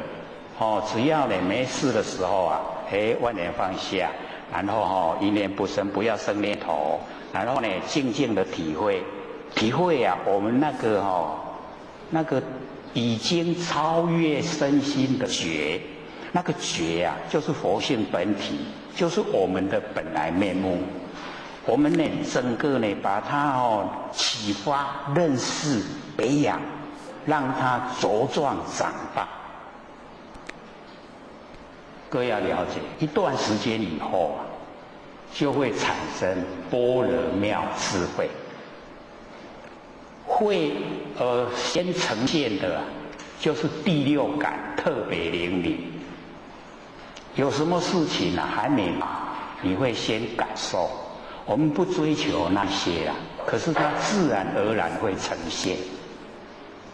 会有什么事情还没有到，你也会事先感受。像我们这一次啊，南部不是大地震吗？有没有感受出来啊？没有一个啊，可见多不努力。只要你真的是万年放下，一念不生，这么大的灾难啊，一定你会事先知道。为什么不知道？因为你都注重凡人现象，没有注重没有形象的真心佛性。你只要注重没有形象的真心佛性啊，这个虚空之间啊，会发生什么事？越大的事啊，你感受的会越强烈。我们当然不追求去谈那个神通的事啦，可是那是我们佛性的功能。那我们全部都不让它呈现功能啊，可见我们都用错心的，用在凡尘啊，住在这个形象上面，所以佛性的功能就没有办法呈现。那既然都不呈现了，那我们就迷迷糊糊啊，一天过一天，一年过一年，一生就过去了，很快时间都不等人啦。所以我们顿悟了无生的没有啊？没有啊？想不想啊？所以就是那个方法，万念都放下，什么念头都不要想，一念不生，静静的体会那个不生不灭的觉，离开心，离开身，那个觉不生不灭。我们就是要找这个叫无生法忍，没有生，也没有灭。那我们的身体呀，叫众生，这个呢是众缘积聚而现的生相，众生，众缘而生，眼际生了，眼善就昧，所以都是虚幻不实在，不真，不要把它呢当成真了。把它当成真我们会利用佛性来享受身体感官的刺激。那把它当成假，它是天地的物质，水有风土，众缘际会皆有用。我们会借假修真，借假的身体修不生不灭的真心佛性，那个才是正确的。身体都会还给天地。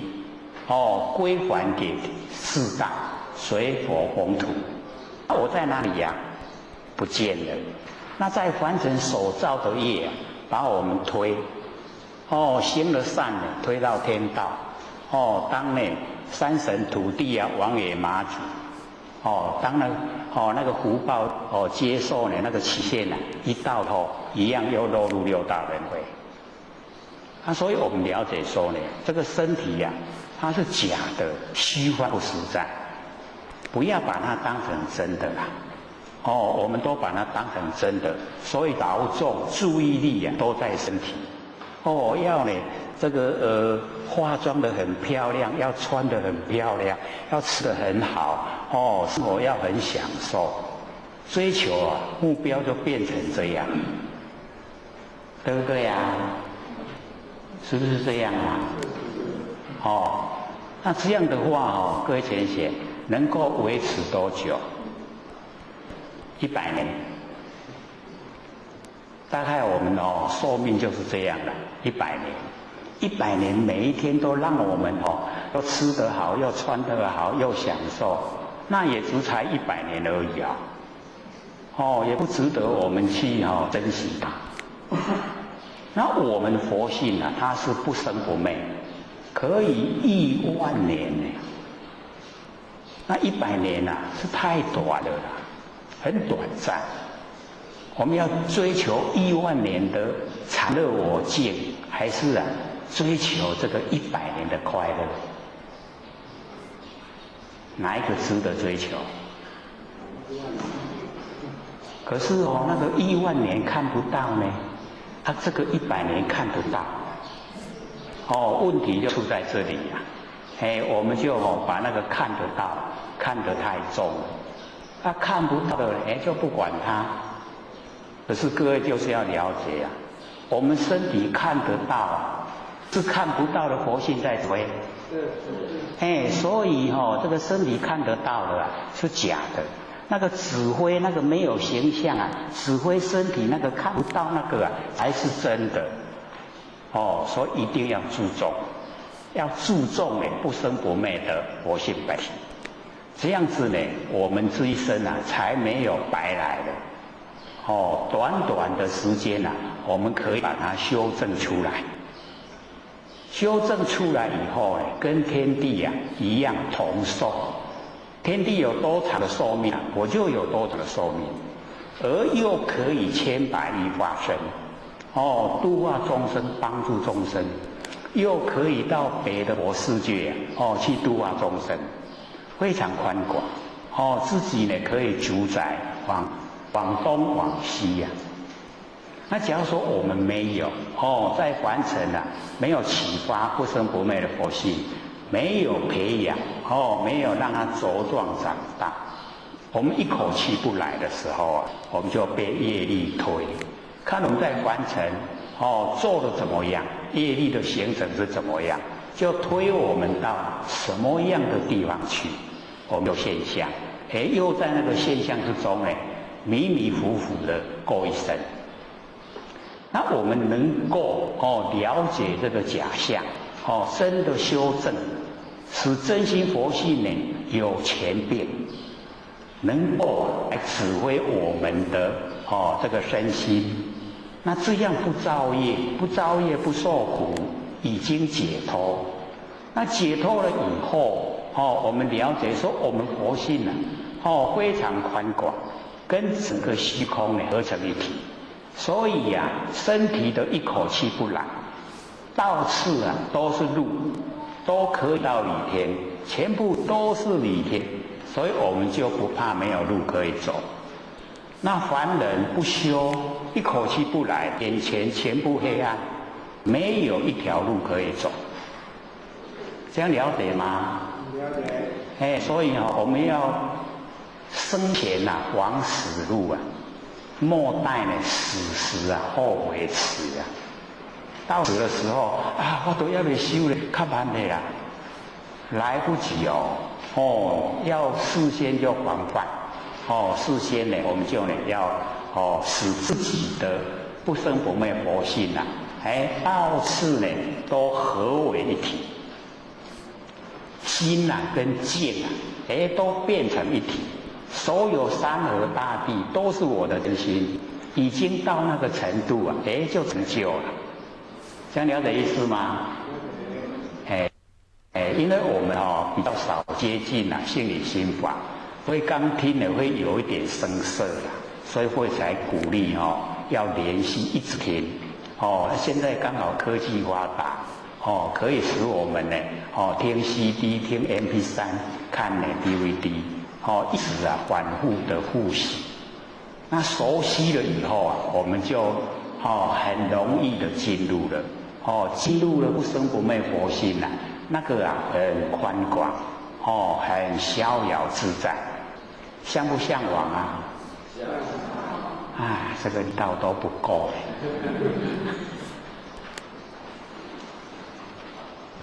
所以这个永嘉大师说，自从呢顿悟了无生已经了解到无生就是呢不生不灭的真佛性无生就无灭我们有生就有灭，所以我们追求的方向就是不生不灭。不生不灭就在我们身上，知道吗？知道。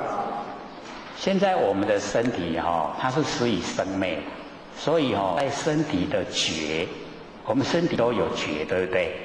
知道说冷知道热知道肚子饿饱那个都是觉，对不对？这个觉它是施以生灭，所以对这个生灭觉我们知道就好，放下，然后追求呢不生不灭的觉。那不生不灭的觉各位学员把它把握原则，它离开身心，身心不能及，就身也达不到，心也达不到，那个觉才是不生不灭。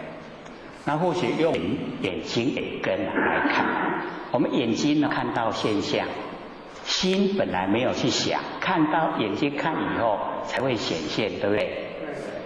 所以这个是我们的心跟身达不到，可是我们知道了了不明，那个觉就是不生不灭。然后我们听声音，也没有事先说会有什么声音出来，然后呢人讲话也不知道他讲什么内容，所以心达不到。然后我们身也没有去碰声音，这个呢叫做身心不能及，这个觉叫做不生不灭。有没有一点了解那在身上的不生不灭我们要了解它是不急不离，不急就是不住不离就是也在，因为它呢生灭跟不生不灭合在一起，懂意思吗？我们呢生灭的觉里面有不生不灭，这样懂意思吗？是有一点比较要用一点心来体会的。说呢我们那个心是一体两面，那我们认识的那一面是生灭，不生不灭那一面不认识它同时存在，这样了解意思吗？那只要我们不住在生灭的这一面，不生不灭就出来只要我们住了这个就不见，这样知道吗？那我们又把它更详细说，不生不灭就是体，生灭就是用我们用呢这个金钱来把它呢比喻啦。那个我们去呢这个买东西呀，要拿钱，那个钱呢就是提。我们去买东西就是用有体有钱的才能够有用，所以有体才能有用，这样了解吗？有体有用。那我们这个用只有一次，体永远存在。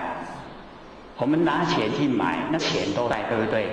虽然已经换手了，换到别人身上，可是那个体还在。你用，你把它买了买了100块的东西，你给他100块，已经用掉了，对不对？你可不可以再用再100块的东西给我？可不可以？已经用掉了，对不对？所以用呢只有一次，体呢是永远存在。那我们知道就可以摄用又归体，收摄那个用又归到本体回来。我们众生差别就是把用当成本体，所以我们才六道轮回。那我们能够收摄用就知道它用以后已经没有了，变化了已经没有了，然后回归到不变的本体回来，又守住本体，那我们以后又可以从本体再启用，启用了以后又一样，又收归呢到本体回来，这样就已经呢理想达到不生不灭。你听有无？没有用心在这边听这个很适合催眠。你心不放在这边一听到这个话很好睡。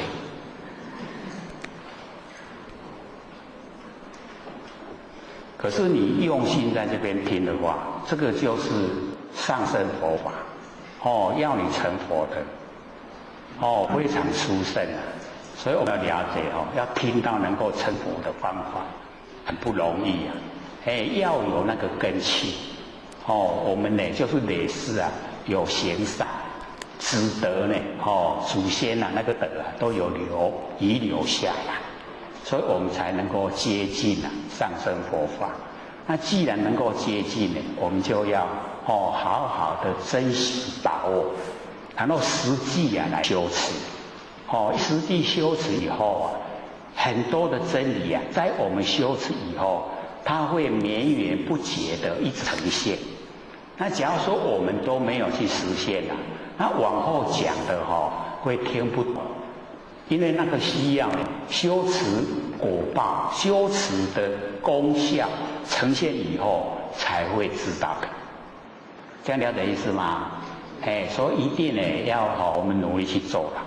而且这个努力做又是很平常、很平凡、很平淡、很平实，没有奇奇怪怪，所以很容易做。不要因为容易就忽略。或许都说那太简单那不免做，就是这样了。好像呼吸一样，你别给注意，他也一样呼吸，对不？所以有时候我们可以自己反问到底我现在是呼进来还是呼出去？我们可以都不知道咱现在是输入还是分出来？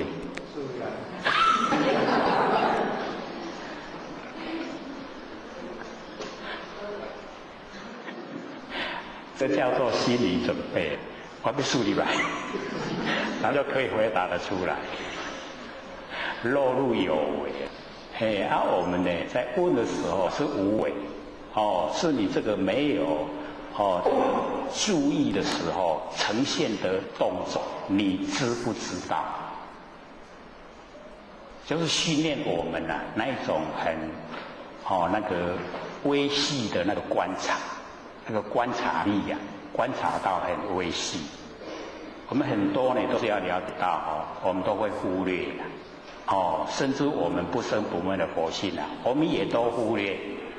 那能够关系到这么微细呀，那我们就会努力的，很容易快速的呈现我们那个不生不灭的佛性本体出来，就会很亲切都跟他在一起。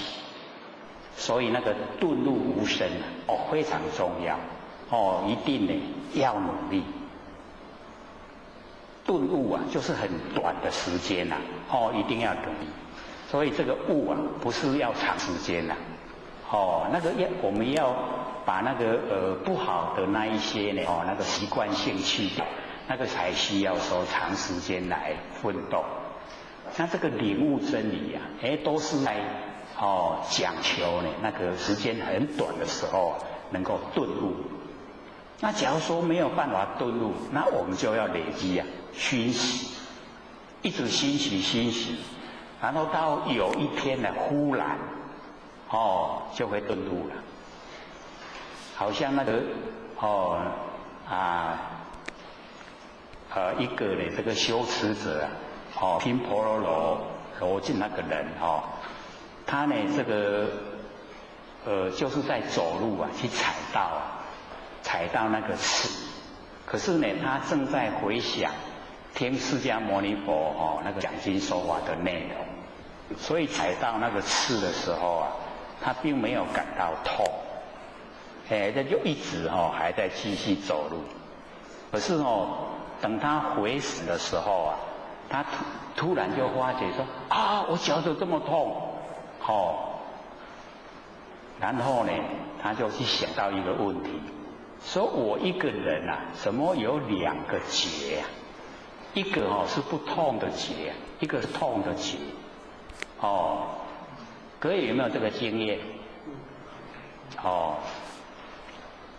所以我们是了解说他的注意力已经转移到在这个思索真理的时候不在身上，不在身上的时候，身体踩到刺不感到痛。那等到他一放下以后回到身体的那个知觉性回来，他感到痛。所以这样从一个地方呢，他就去领悟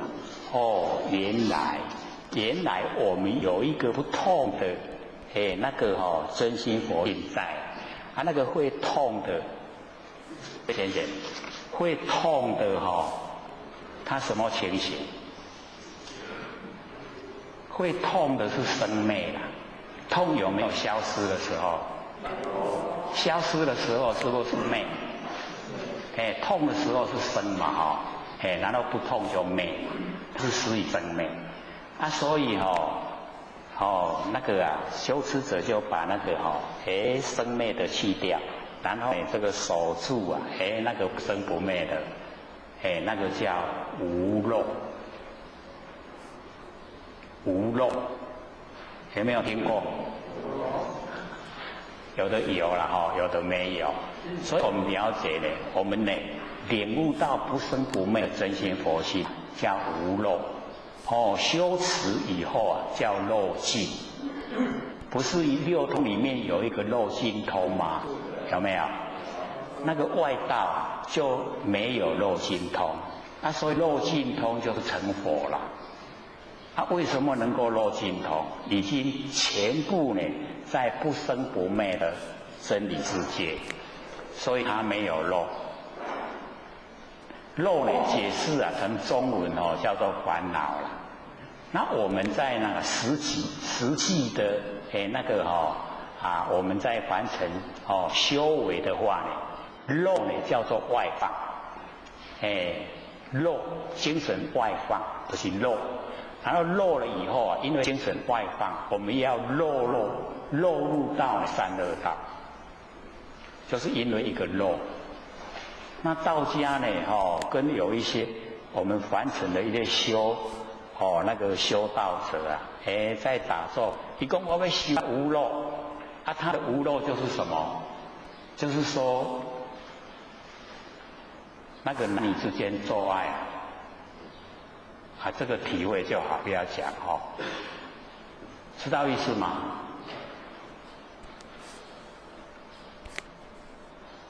那个已经就偏离了啦。真理不是这样讲，他是说我们精神呢不要外露，不要外放。我们精神一外放，就当众生。然后呢，我们能够呢把这个精神收回来，回光返照，照到自己不生不灭的佛性，那个呢才是真正的在修持修道，那才是正确。那我们呢能够把精神收回来，就不会有烦恼。所以复合呢那个文字说漏就是烦恼，无漏呢就是没有烦恼。是复合而已。能够漏尽了，那个漏都尽了，就成佛了。所以我们了解说，发现不生不灭的那个真心很重要。那个呢是我们拿来修佛成佛的一个重要原因。因已经找到了，果报就会呈现。那假如说我们修是用生灭心来修不管千生万世都不会成，因为都是生灭。所以我们要了解说，一定要找到不生不灭的心，修不生不灭的道。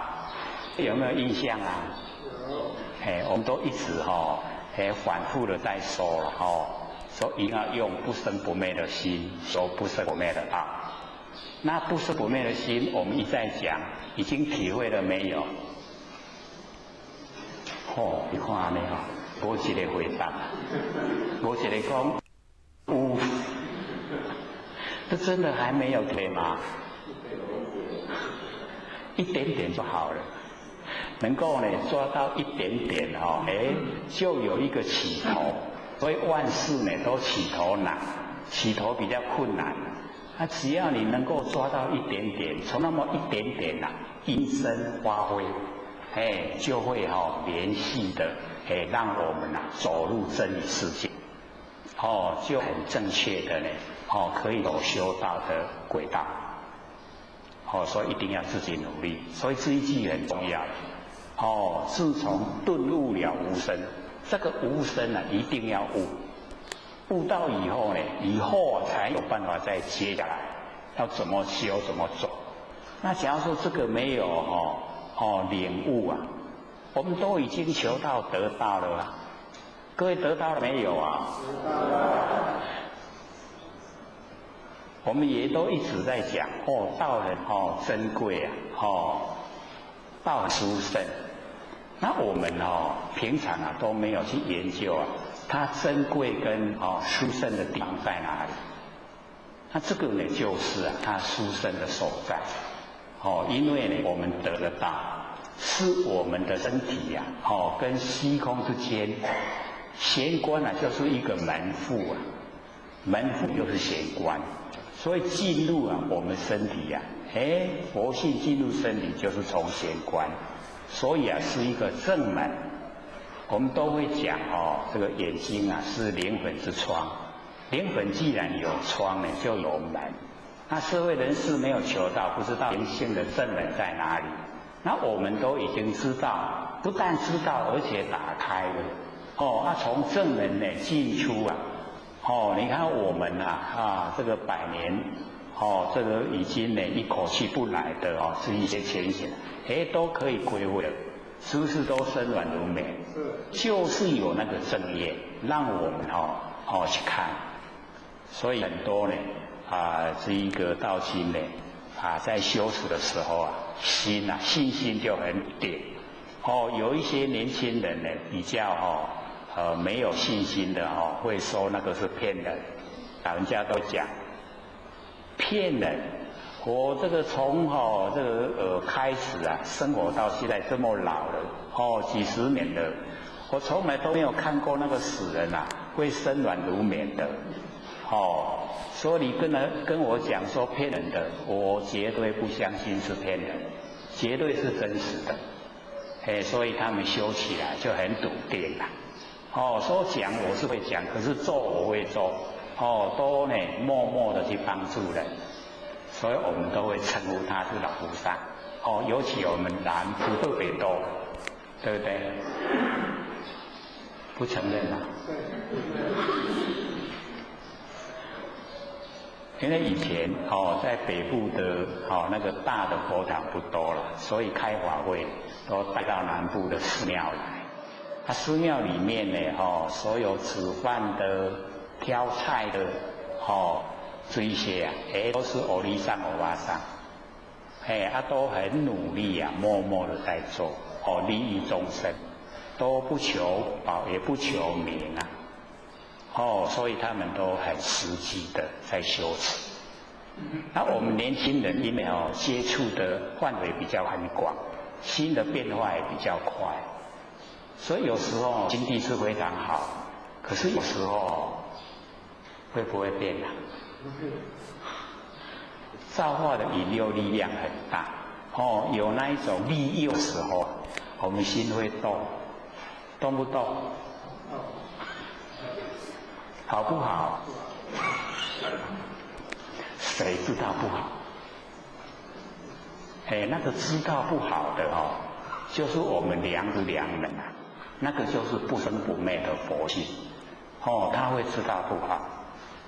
可是有时候我们被那个利益啊诱惑的太厉害的话，这个跟我们讲不好的那个良知良人啊，他有没有力道？不听他的，对不对？然后业因就形成了。接受果报的时候要不要一点有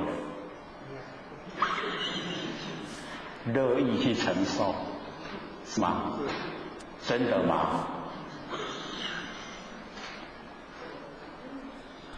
所以我们在接受果报的时候绝对不会说这个心甘情愿，都是怨天尤人。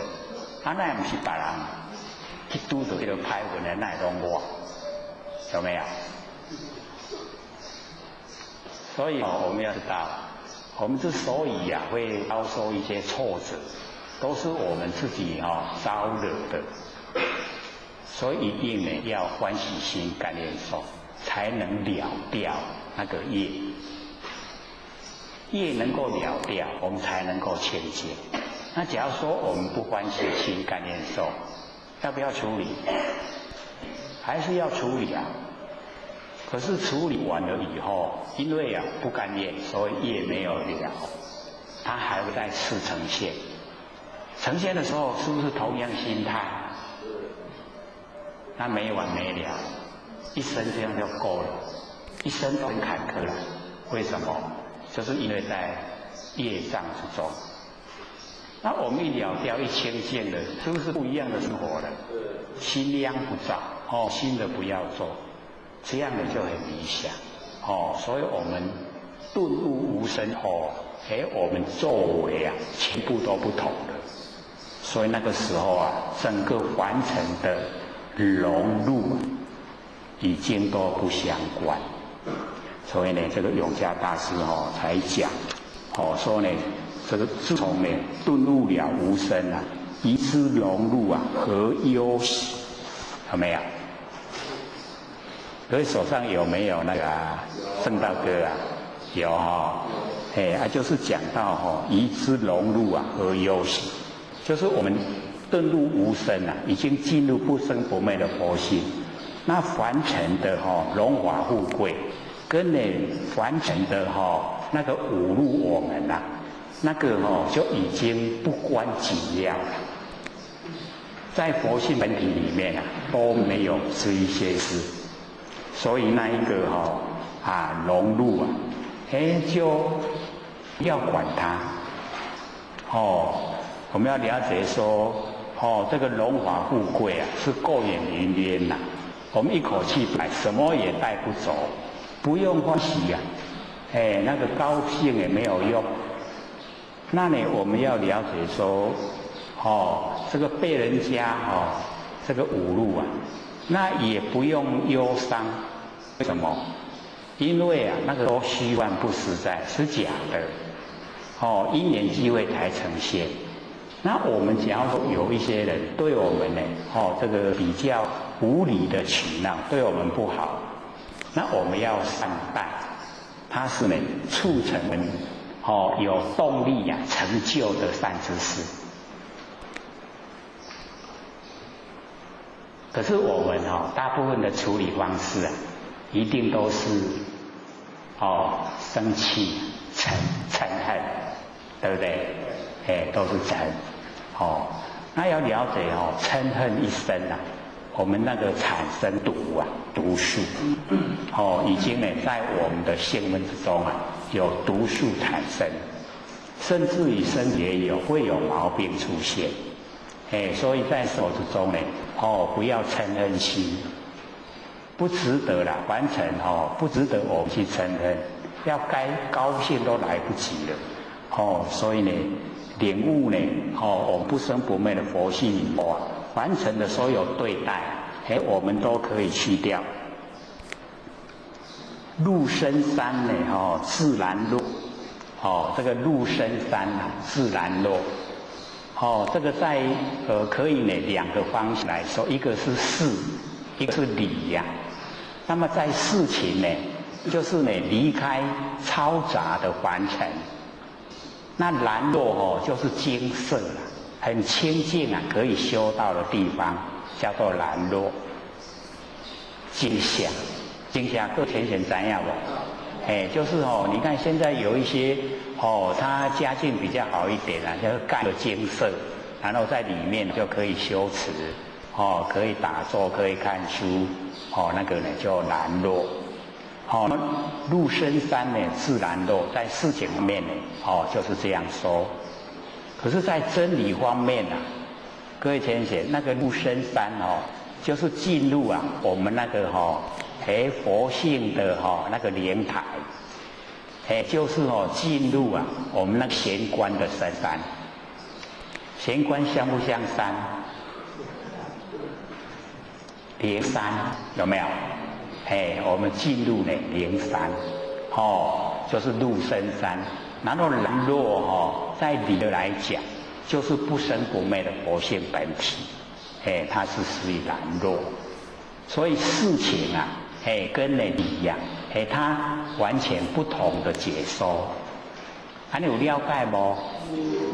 所以我们就是要了解说，文字是假的，我们要进入那个真理才是真的。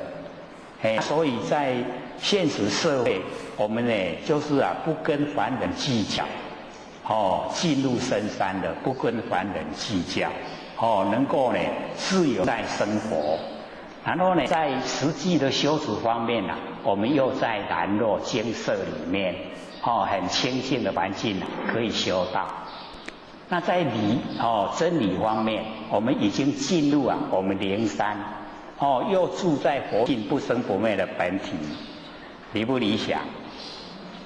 很理想所以这个入深山自然落，这个层层幽邃常松下。那个层层就是那个高很高的一个山，高山上平的那个层层幽邃就是有一点这个很清净黑暗，就是它不是说很明显很那个幽静。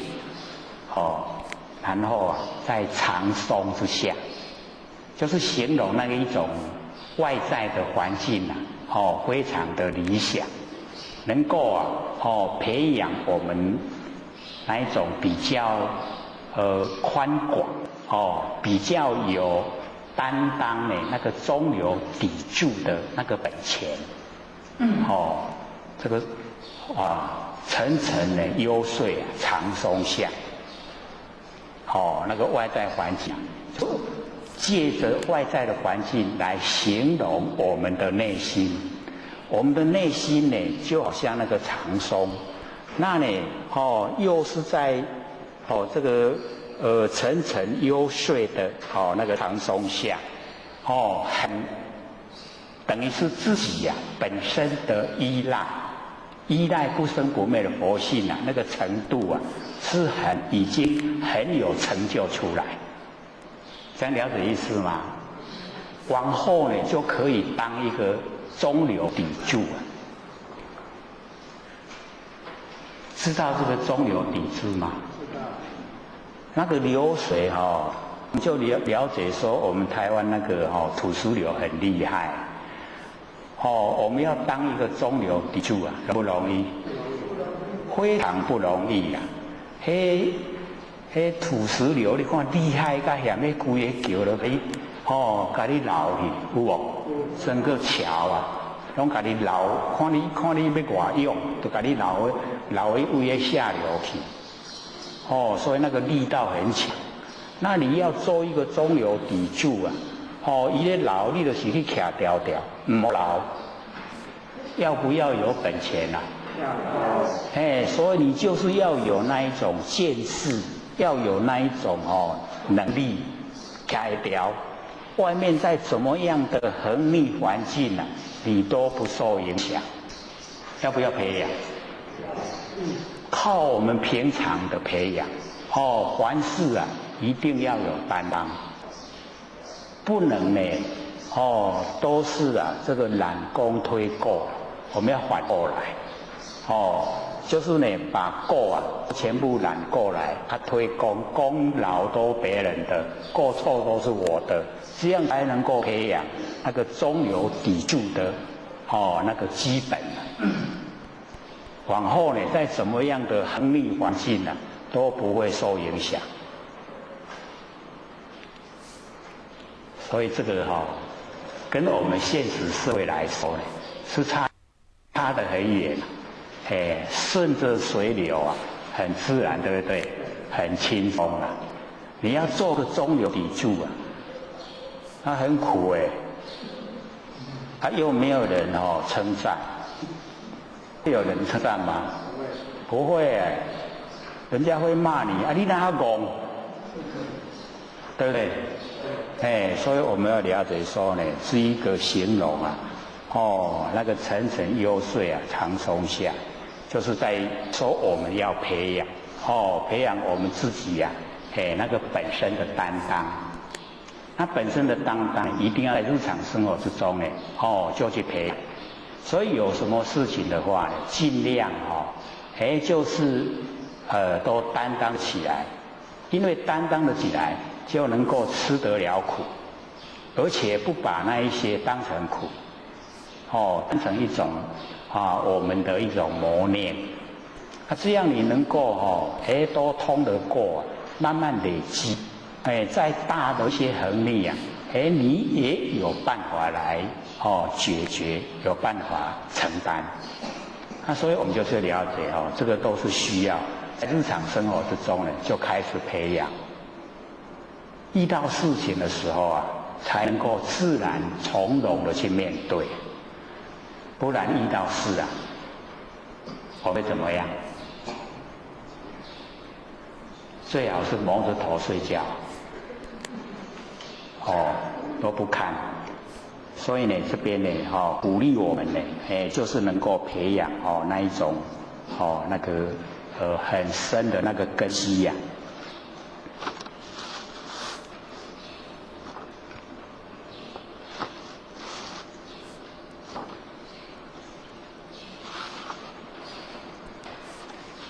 悠游静坐呢，也生家。这个从那个静。悠游，很优雅，这个游玩，整个心思呢，都在呢是一种很悠游的那一种环境之中，还能够呢静坐，就是呢能够安心呐，在这一种非常殊胜生家呢，这个野生呢就不被凡俗啊所束缚，它已经超越那个五行阴阳。所以我们了解说，悠游静坐也生家，这个表示呢，我们心中啊都非常的这个笃定啊，不被凡尘的一切所左右。这个不容易啊，因为我们都会顾忌到那个众口铄金啊，那个人家的嘴巴一直讲，这个好人都被他讲成坏人的。很厉害的。可是呢，你只要呢悠游静坐也生家，那人家怎么说是人家的事，跟我没关。那一种心境啊，很舒坦。所以悠游啊，静坐呢也生家。从字面来讲呢，就是说我们已经呢不住在这个嘈杂的社会啊，住到深山里面去了。然后呢，自己啊在深山里面生活，那个字面的意思啦。可是字面的意思那个比较粗浅，它是形容我们内心啊，一定要自己啊有主见，不会受到外境影响。那么去极安居啊，实潇洒。接下来这一句啊，那个去啊，就是很静的意思。那么去极。很清净的如如不动。那么安居啊，在很清净如如不动的那一种状态之下，安居啊，把不生不灭的真心呢，都已经安住，居住啊，在不生不灭的真理世界，所以安居。那么这个样子啊，实在是潇洒，这样懂意思吗？很潇洒，就是一点挂碍没有，一点障碍也没有，自由自在，又呈现了非常那个殊胜的景象出来，潇洒的状态出来，所以呢，都是从我们不生不灭那个佛性本体啊，生发，觉寂了不施功，觉就是我们能够觉了。能够顿入无生呢，那个就已经觉。所以觉者啊，就是佛，觉了啊，就是已经领悟。所以领悟啊，就叫觉，很重要。然后我们觉了以后，回到佛性本体，那回到佛性本体呀，已经了掉所有的一切，所以觉寂了。没有了，已经没有了，所以叫天下本无事啊，庸人呢自扰之。这个觉已了，觉已经没有事了，所以才会阶底下呢不施功，这样有意思吗？就是我们进入不生不灭的佛性本体呀，所有的一切行为。都已经到达不了不生不灭的佛性本体，所以我们在努力修道。各位学贤，我们是把我们佛性本体所没有的那一些负面的毛病脾气去掉，是修掉我们自己呀那个后天的习性，那把习性都去除，恢复呢原来不生不灭的自性的光明，是这样叫修了。这样懂意思吗？那佛性本体呀，我们都着力不得，它呢不会被我们染污了，我们也不用去修它。这样懂是吗？我们再怎么染污都染不得。各位浅显，为什么染不得？因为它没有形象。我们要在虚空之间油漆呀，记得上吗？我们不管用什么颜色来油漆虚空，虚空会被你油漆吗？不会。那我们佛性呢，也就是这个样子。你要把它染上五颜六色染不得，你袂丢了。你有咱的习性，我们习性已经染了五颜六色了，所以我们就要受苦。这样了解意思吗？所以我们要了解说，我们在凡尘所作所为，都落入我们的四神，就是习性。所以这个有一个修道者讲说，修道之人不是真，只为从来任四神，无始时来啊，生死本，斯人唤作本来生。有没有说过？有没有印象？好像没有很水所以就鼓励嘛，各位要时常听啊，要一直听都会背的。修道之人不是真，不认识真啊，只因为从来我们认识神，那个是神啊，就是我们的那个生活习惯，那一些习惯就是是神。我们呢不生不灭呢是元神，那是神啊是我们在生活之中用，那我们都认识神当成元神，所以错误了。无始以来，我们的生死都是这个是神，那我们痴人都把它换成了本来生，就是我们的根源。所以呢，我们就是要了解到这个是错误的认知啊。所以我们在生活之中呢，要了解说，我们觉极了，能够觉悟，能够回到不生不灭的佛性本体，时时刻刻你去这个保持它，那所有的罪业啊都消灭，了解吗？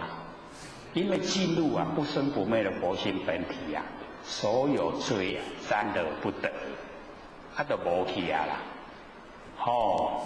所以呢，我们要了解说，一旦你领悟了以后，进入佛性了，罪业都消灭。可是只要我们又回到习性啊，罪业又来了，这样懂意思吗？那习性要不要去掉？就是要去掉，把那一些呢不符合真理的那一些习性都去掉。只要我们都去掉那一些习性，我们那个生不灭佛性一出来，全部都没有，罪业也都没有，所以罪业消灭，会觉极了，不施功，不用施功，不用再做什么功夫了，这样了解了吗？那我们要不要做功夫啊？就是要修掉我们的那一些毛病脾气那个药，所以那个白浪禅师就讲说，修正即不无，染污即不得，有没有？修正就是要，因为习性太强，染污不得，因为佛性不被你染污，了解意思了吗？所以我们呢要了解说呢，修正者讲过呢，让我们都能够了解。一切呢有为法不同，这个自相布施生天福，这个觉极了不施功呢，接下来就是一切的有为法不同，一切呢所有的作为有为。跟呢这个我们佛性不生不灭完全都不一样，所以一切有为法都不同。那我们呢要了解说，这个有为法跟无为法，各位有听过无为法吗？有没有？这么陌生啊？有为法有听过吗？什么叫有为法？有为法就是有所作为从我们起心动念有所作为，叫做有为法。那无为法就是无所作为。那无所作为就是从佛性本体生发，从佛性本体生发以后，我们按照佛性的智慧去做，那个叫无为法。这样了解吗？那我们在凡尘要培养。我们无为从有为入手，就是这个是好事，然后我要养成习惯，从有为然后去做，有为法入手去做，做到很习惯的时候就不用起心动念就可以。像说我们开车我们学开车的时候一定呢要这个头脑跟手脚啊，全部都是要并用，有没有？头脑告诉脚说采离而去，头脑告诉手去排挡，有没有？那个是不是有为法？对不对？有所作为嘛，然后呢，开始啊，这个离合器慢慢的放，踩油门，然后车就走了。车走了有1.4度啊，20-30了，赶快换挡，都是有为法，对不对？都是有所作为。那我们已经学会开车了，已经开了一段时间了，那时候还要不要？要不要在头脑来指挥？要不要？我们开了几年的车以后啊，甚至于问你说你怎么排到4档的？不知道。那个不知道就是无为啦，自然而然。这样懂意思吗？所以无为从有入手，一定要了解说符合真理的。这个开车啊，有开车的理，我们符合。像我们吃饭啊，小孩子生下来会不会自己吃饭？不会，对不对？所以我们父母都要有为他吃，让他呢能够这个生存。然后呢，慢慢的教他自己吃，爱甲伊教，叫伊捧碗，然后叫伊捧匙啊，卡，摆嘴内底，一半伫个嘴内底，一半伫个嘴外口。你不要觉得不好，因为那个过程啊，必须要的。你唔通逐项你直直甲饲啊，饲啊伊都足大汉，还阁袂晓食，对不对？所以你要让他学，学到后来你就甲伊教，讲你即摆若安尼直直落，迄饭粒啊拢落喺外口。后日啊你若娶某，你个某迄面真歹迄囡仔为着要娶某面较水的迄饭粒啊拢够捡起来食。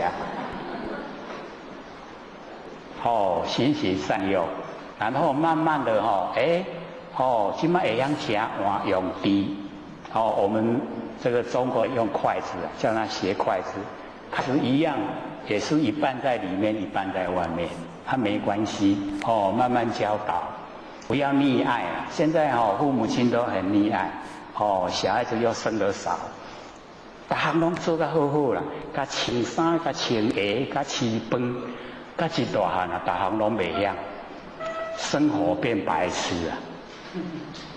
有没有？所以我们是害他，不是爱他。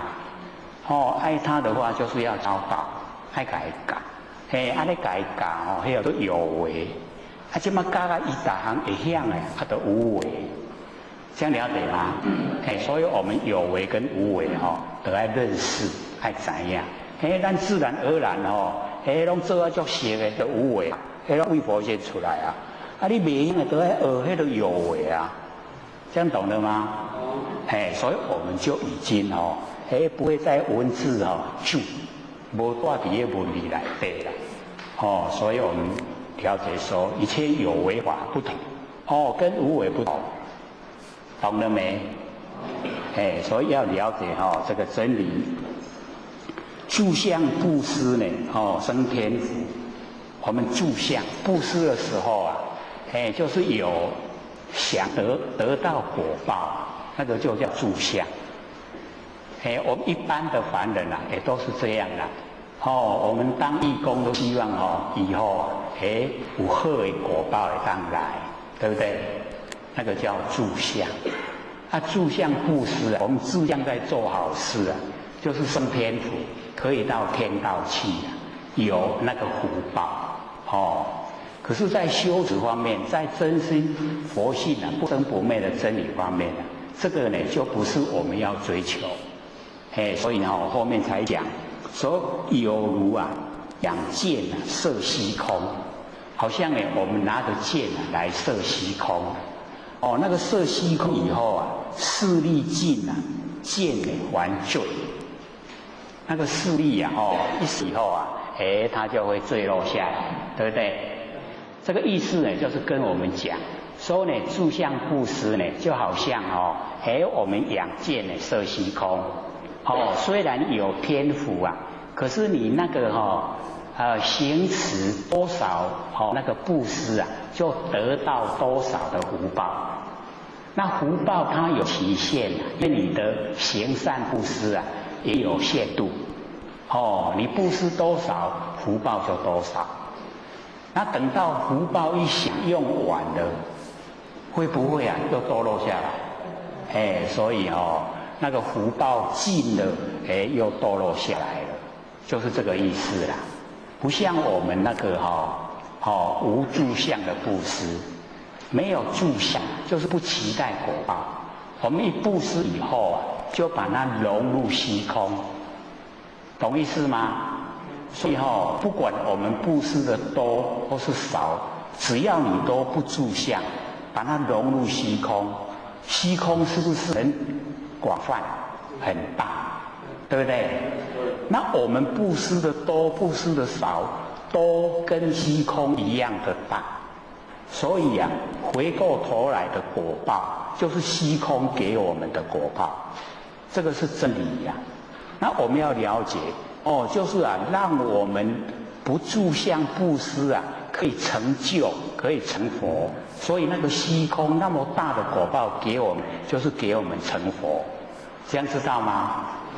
所以我们在帮助人布施的时候，尽量都做这个无住相布施，这个叫殊胜因缘。那个因果它一定的道理呀，有因啊一定有果。可是我们住相就变成它有固定，你布施100块，得到100块的福报；你不住相，布施100块，得到无量虚空的果报，让你成佛，这样懂意思吗？所以差别很大，心都在心的变化。我们心呢不住相的很宽广，心一住相的很窄。比如说我们一直想买一部车子，这个心就被车子局限了，更加想玩的是车，对不对？还想车真快真A啊，对不？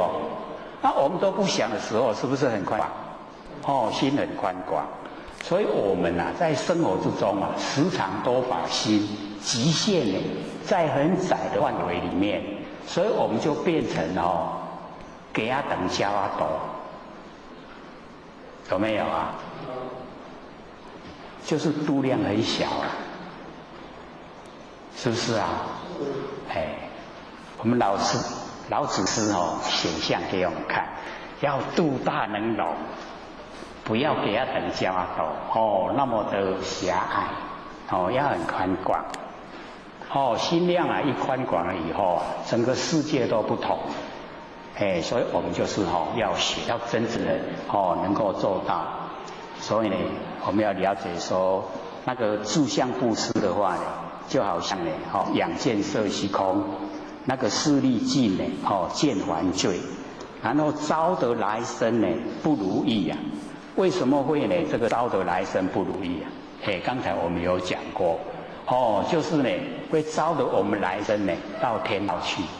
那天道的时候众生都在朝拜，众生朝拜我们就很骄傲，就认为很了不起那我们要了解骄傲那个就是因，业因我们眼睛呢都生在额头很高，看得都很高，所以后学都讲，你大骄傲就是大火鸟，转世成大火鸟。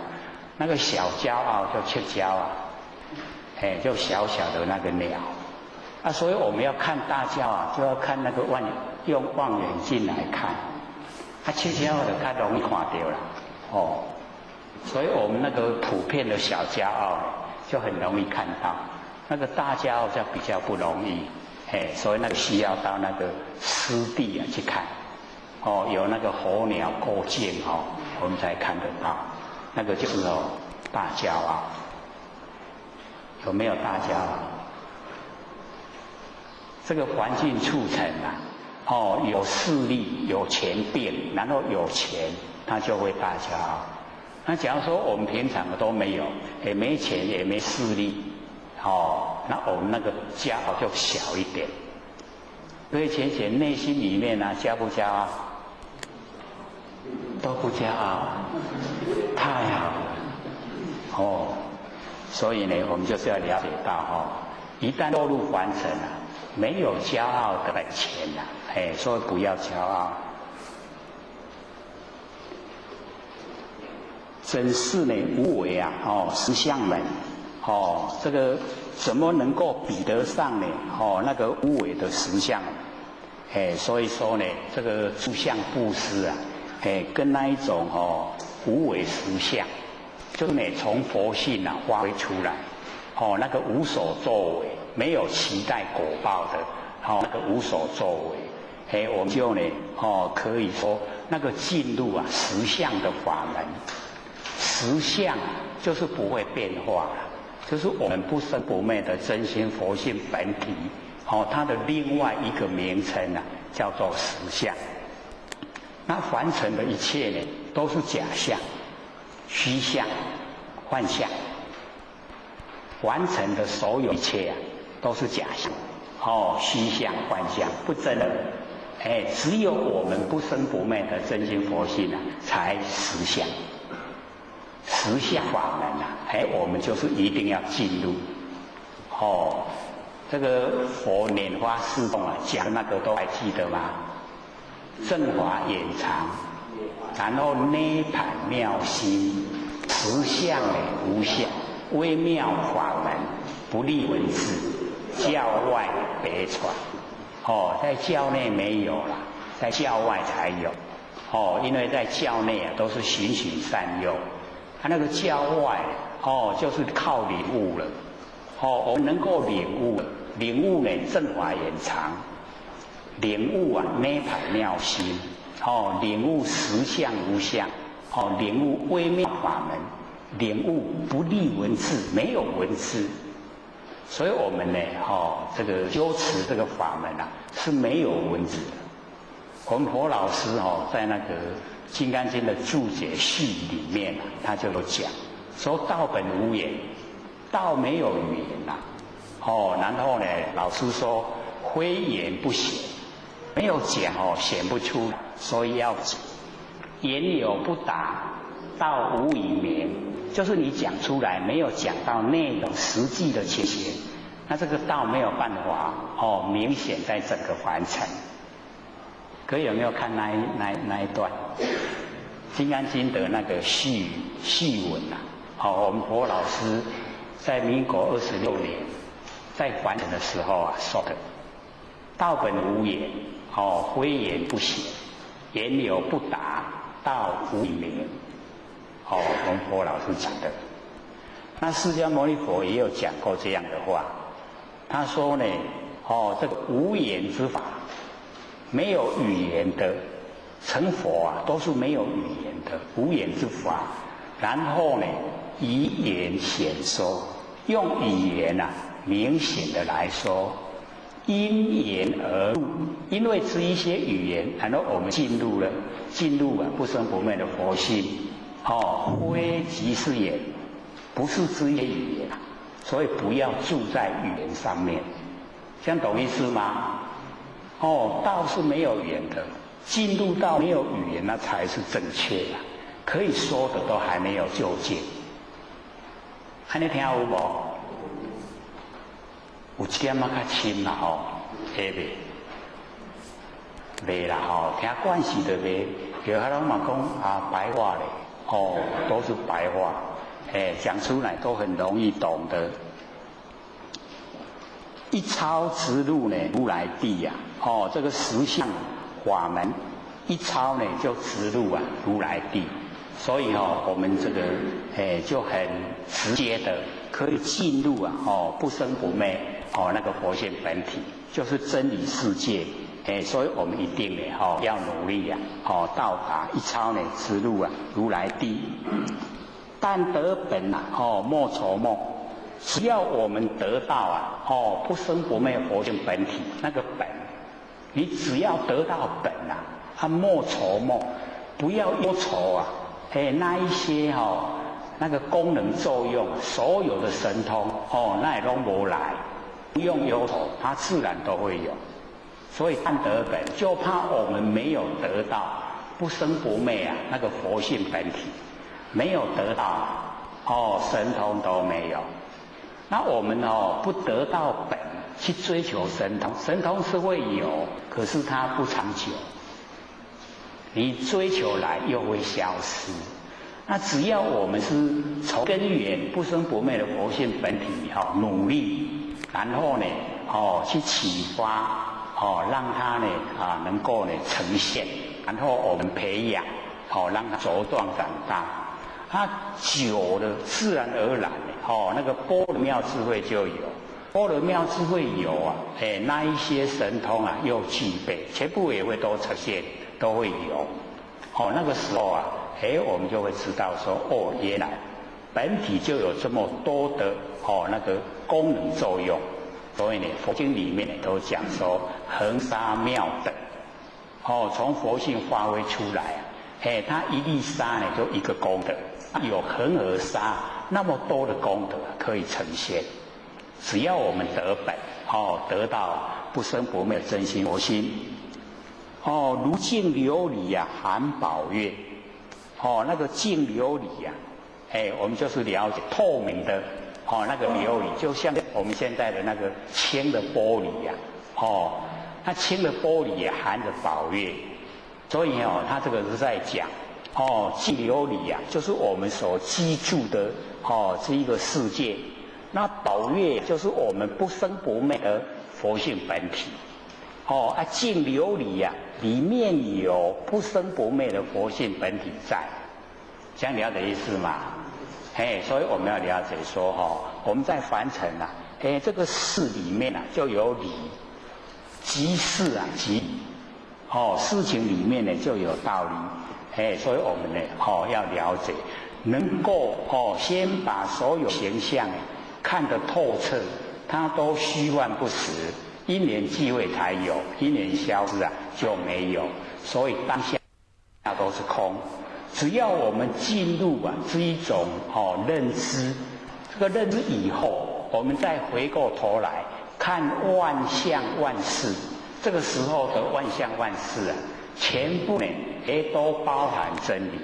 所以全部整个万象万事都是真心佛性。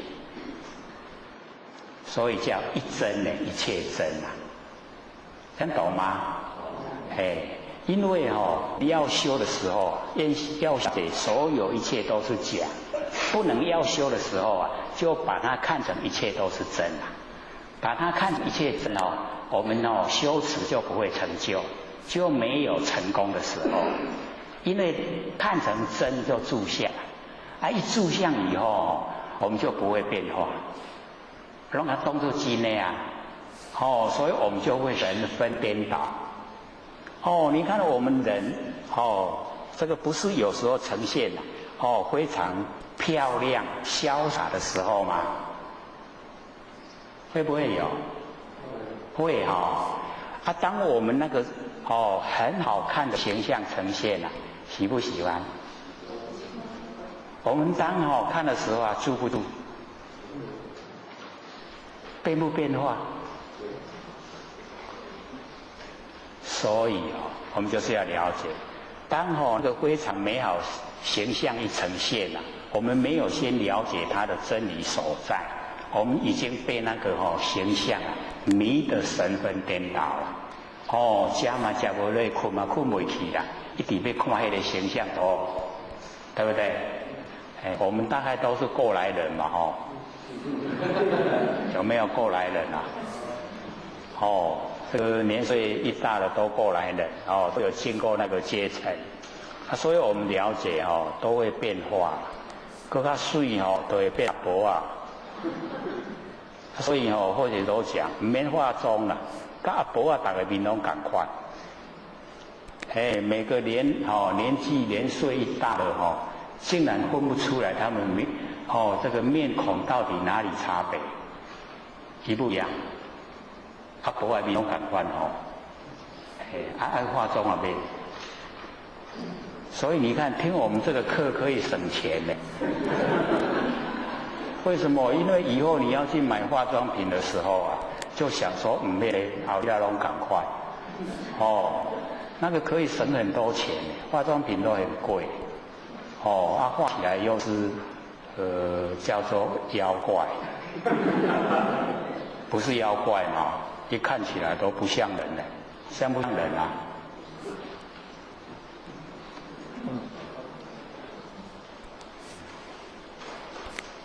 可能或许是LKK 才会这样讲，可是这个是真理所在啦。我们了解说，凡尘都是假象，不用在假象上做功夫了。我们要在不生不灭的佛性本体上做功夫，才是正确，才不会后悔啦。那假如说我们是在形象用心一段时间一定会很失落。像南部斗南有一个前贤跟后学讲，因为他已经到达那个4分年龄了，就是时常看到他们同村庄的漂亮小姐，非常的欣赏仰慕一直爱拢爱袂到，然后他就是努力一段这个时间去做他的那个工作。看到以后就隔了一段时间，那隔一段时间看到以后，他心里竟然说不能接受，为什么？变较足歹。你讲都遐水哪会经过无偌久尔嫁人生囝哪会变较遮歹？冲击很大，刷落去搁接落去讲，女朋友也不交了，为什么？变化太紧，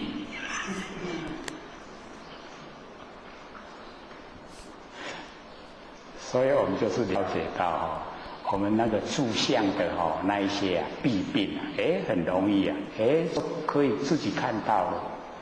你假如说都不住相不管这个他长得是很美很丑都没关系只要他会动，伊目睭会看人，脚骨会行路。有没有佛性那我们就见到佛性就好了。佛性是不是平等都是平等，它是不是没有那一种喜欢讨厌的心？是不是很平缓、平常、平淡、平实？对不对？是不是已经在道之中？喜不喜欢？这么喜欢的事情竟然这么平常就已经呈现在我们生活之中。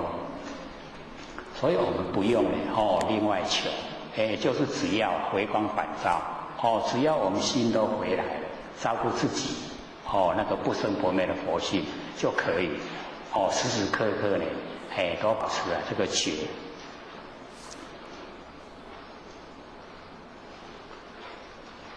既能解得既能呢解此如意之这个自利利他终不绝。既然能够呢了解这个如意珠，各位听什么叫如意珠？对，就是我们呢不生不灭的真心佛性那个就是如意珠。我们既然能够领悟了，能够了解了这个真心佛性能够自利，又能够利他，就是自利利他呢，终不绝。不会有用尽的时候我们真心佛性会有用尽的时候吗？会不会？用不完的，对不对？我们越用越多了就好像那个井水高级水各位有没有见过那个水井？我们南部多了北部就不容易见到。所以那个水井水我们越打它是不是吃水越快越清？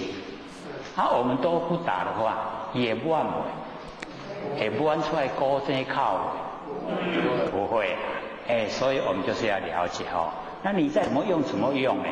都是在永远在我们那个不生不灭佛性就是这样，可以自利又可以利人，用不完的，所以呢，才讲说自利利他呢终不绝，江月照松风吹，这个江月照就是呢上天的明月，然后呢照耀那个奔腾的江水，所以这个就在讲我们已经得到不生不灭的那个真因佛性本体，已经得到了，就好像那个天上的明月，然后呢照耀大江，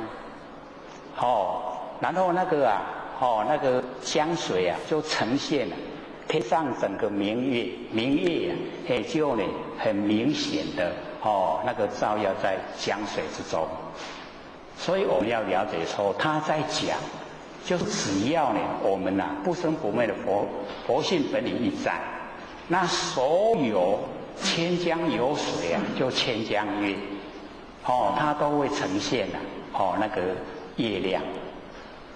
天上的月亮，它并没有吸收散落还成各个江，它并没有散落。可是只要你天上有明月底下有水，底下的水就有明月。所以我们就是要了解那个在水呈现的明月，就是佛性的功能作用。你看佛性一呈现功能作用，是不是无量无边？只要有体了有本了，那个功能作用用不完，这样懂意思吗？所以这个叫江月照，江月一照，千江有月千江水，千江有水千江月，都呈现了月亮，就是我们整个佛性的功能作用都呈现出来，无量无边。那底下那个松风吹我们要了解那个松竹梅叫什么？岁寒三雨，就是这个遇到再怎么寒冷的那个天气那个松竹梅它都很坚贞，所有百花都凋落了，都很坚贞。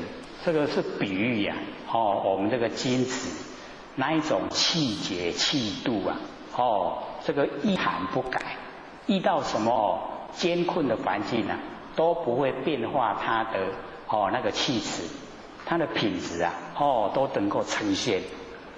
所以我们就是了解在讲我们凡尘只要是有像这个松竹梅这一种高品格的金子，那么这一些人他的言行可以影响到整个社会，所以他所发出来的松风一吹，是不是很理想？整个社会都会效法学习，所以整个社会风气就会很理想。所以这个江月照松风吹。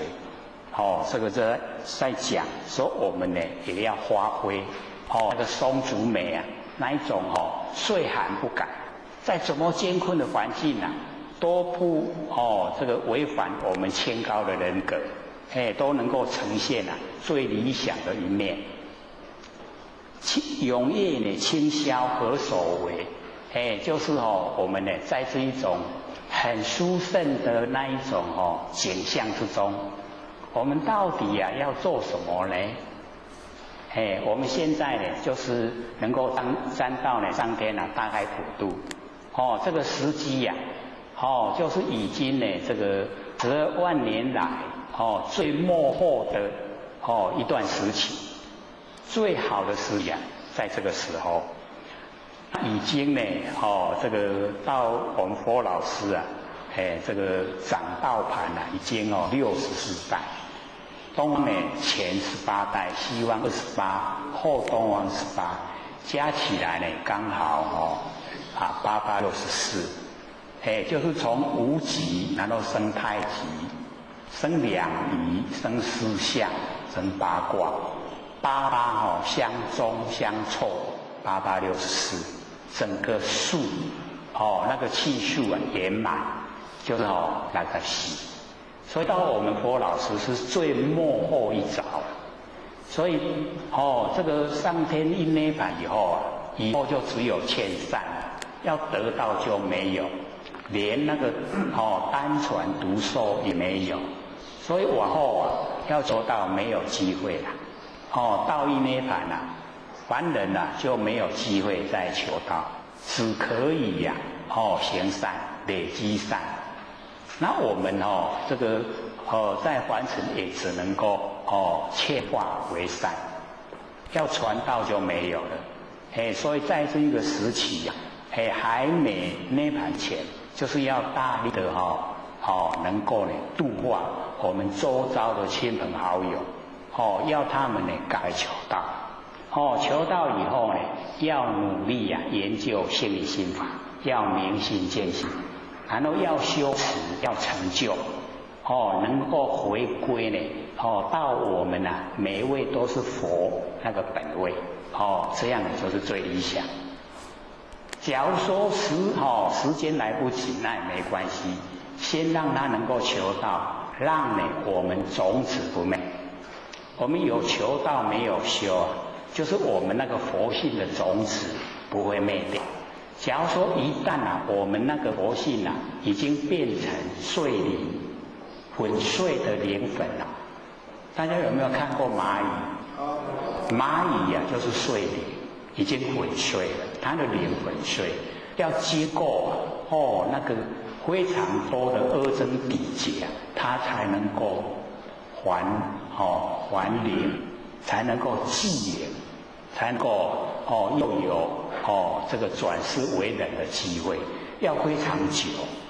所以我们就是要了解说，纵然你还没有时间来修道，那也要先求道，让我们的佛性种子不灭，能够下一个缘会又来修持。这样了解意思吗？当然我们是说能够求能够修能够证，那是最理想。可是假如说我们觉得说时间不够，那也没关系，只要修都在性分之中然后累积比咱的性分来对，所以我们在凡尘就可以了解到一些现象。有的这个讲了一下，后面都还没讲，我知道了，为什么会那样？就是他性分之中有没有遇到那个事？你跟他讲一个开头，后面他全部知道。那个就是他已经累世之中已经有经过，有修持，有学习，所以一点马上通。有的佫直直甲讲，甲牵脚牵手，唔知就唔知，有没有？为什么？兴奋之中全部都没有，空白一片甲牵脚甲牵手伊都是还佫袂晓。这样知道意思吗？所以我们在修就不怕说功会唐捐，我们功都不唐捐，有没有听过？唐捐就是吸气，稀饭去掉你做的拢互水流，迄个唐捐这样了解吗？所以我们只要是坐下来，都不怕它没有功能做，绝对有作用都在，在咱的性分之中，累积在性分之中。那我们要累积成佛的因一直累积成佛的果报就会呈现。这样了解吗？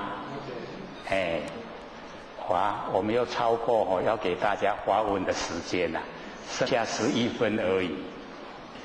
有没有问题要问请负责讲师念，然后谁要戴眼镜的？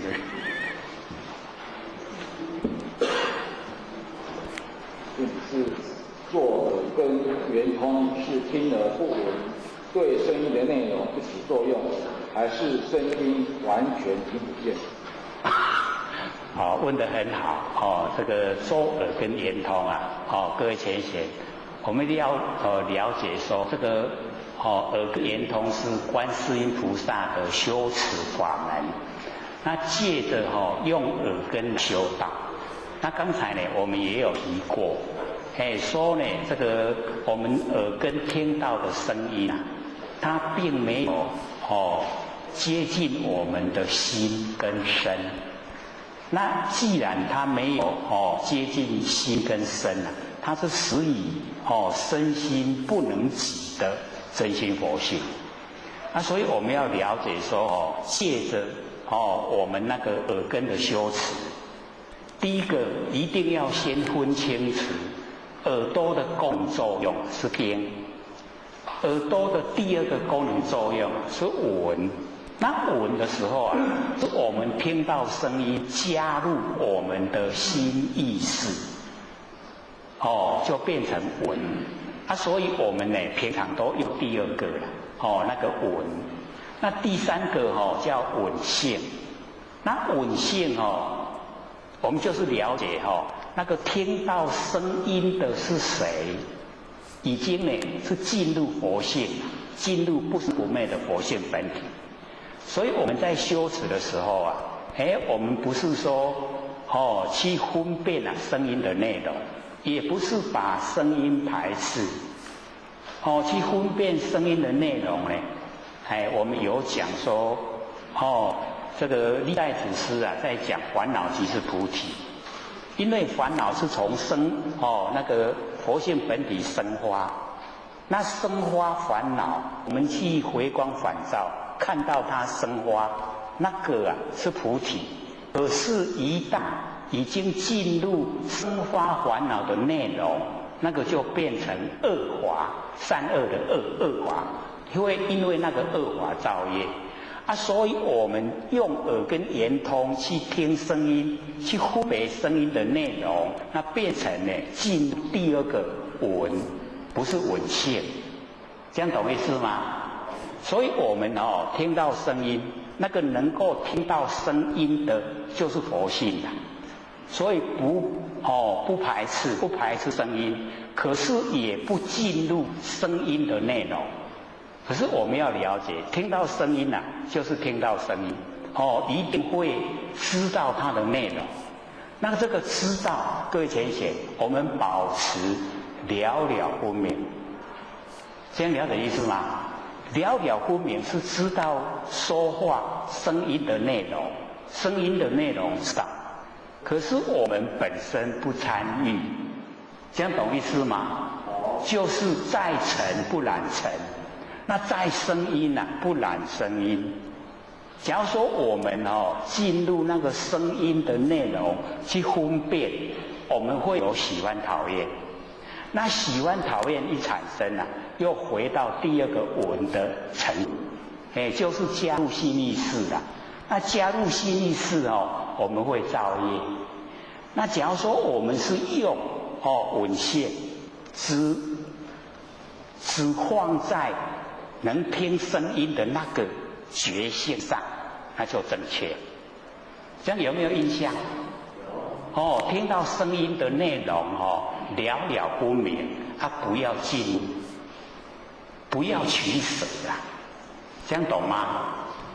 有一点困难因为我们都有时候会取舍，就是尽量的去努力，所以我听到声音的那个就是我不生不灭的佛性，保持这样，你能够保持这样，就正确了。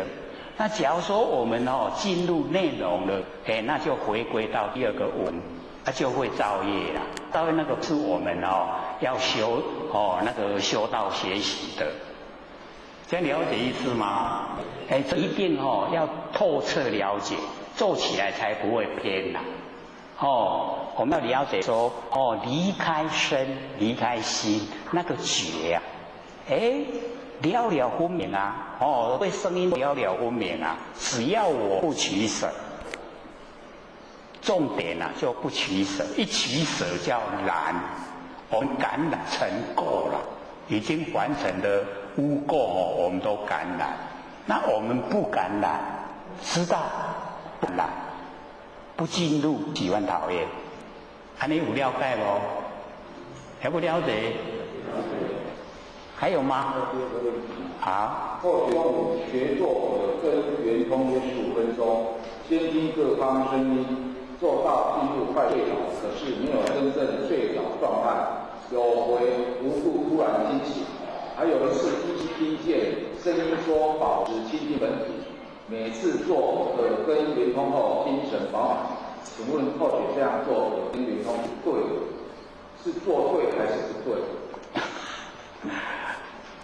大致的方向是不错了。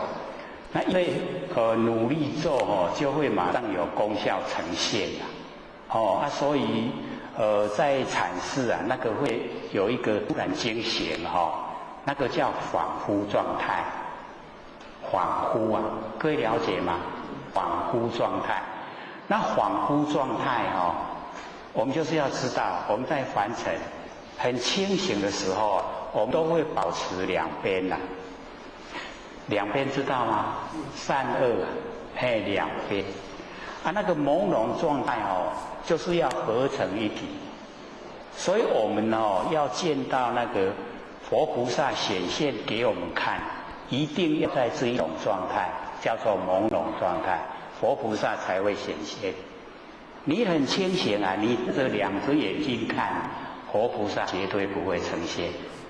所以那个是很好的一个前兆，能够朦胧，可是不能有意追求啦。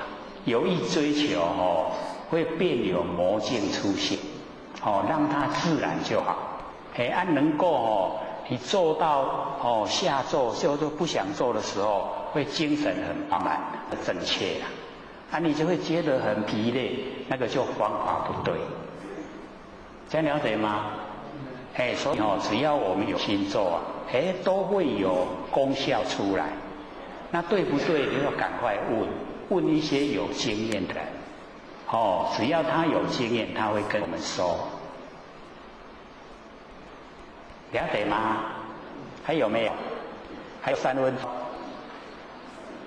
好，请说。那我们在涵养分析佛性的时候，分析佛性本体的能力，慢慢就会被这样涵养。那刚刚就说，有时候我们预测到有一些事情的时候，请问这个时候该不该讲，会不会讲，这样会不会是有点？好，请坐。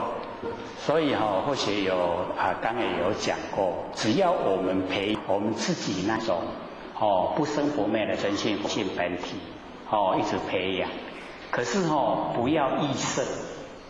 各位浅不要臆设，臆设我要有第六感的，臆设我要有什么事情，那不可以那已经偏离了那个叫做万缘没有放下。不能臆设。那没有臆设的状态之下，有第六感来，那个才我们佛性本体的功能作用。那个它已经接近般若妙智慧。有般若妙智慧，它会呈现一些灵敏、不可思议的那一些境，那一些话。那一些东西会呈现。这个时候我们只有保持了了分明，不要参与，袂使去甲伊参详，懂意思吗？不要参与，你知道就好。然后呢，你去体会，你所预先灵感的跟现实的。它相结合有什么差别？去体会。然后最重要就是不要炫耀，不要去讲电讲你有功夫因为我们周遭都有无形的东西魑魅魍魉、凶神恶煞，然后幽冥鬼魂。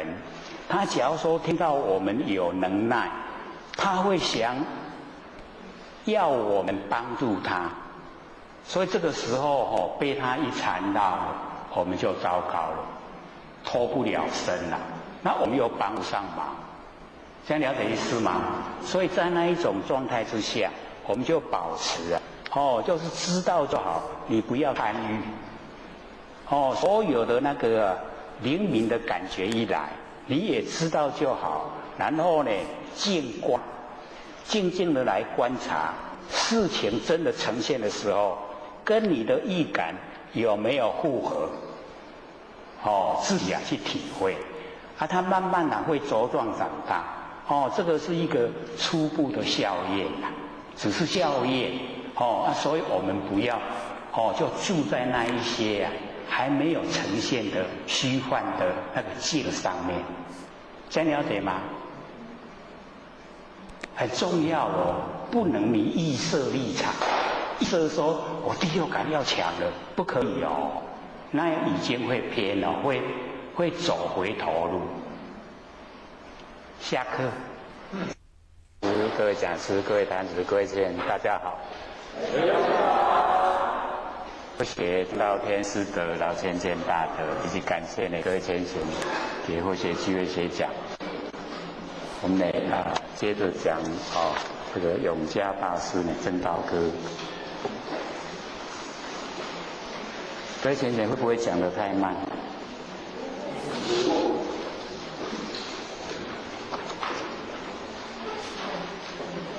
永嘉大师正道歌已经讲一次了我们竟然还没有讲一半，还没有缓过来。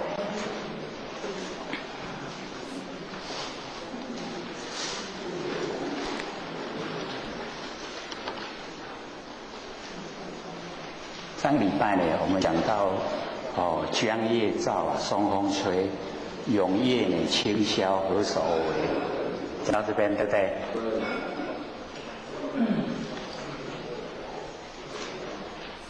到了没有？到了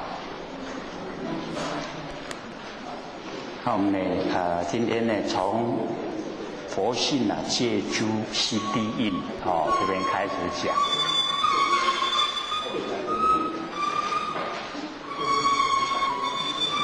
不够吗？讲义不够。那稍微先这个隔壁公家看公家看，那等一下马上这个影印就有了。我们也要了解说这个佛性借诸心地印。那这个佛性我们就是要了解到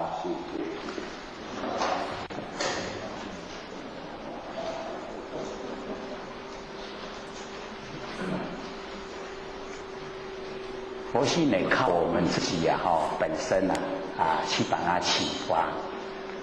我们在第一次的时候就有讲当我们万念都放下，一念不生的时候那一个觉。那个就是我们不生不灭的真心佛性本体，我们一定要把它启发，我们用那一个来修道，才会成。各位有没有做有没有？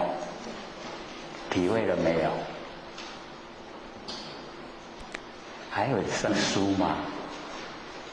会不会对自己的佛性有没有认识的？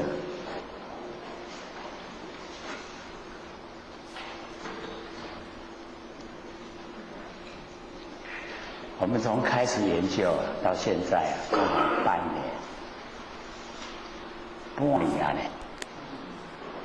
很快一转眼就已经半年了。因为我们这边比较专注，所以这个要求比较高，像北部大部分要1年才能够领悟，才能够听得懂。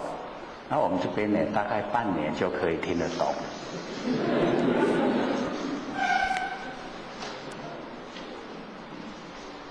都会区的那一个造化引诱那个诱惑力量大，要专心的时候不容易。很容易心神都分散。那心神分散我们要修道要领悟我们那个不生不灭的佛性就比较困难。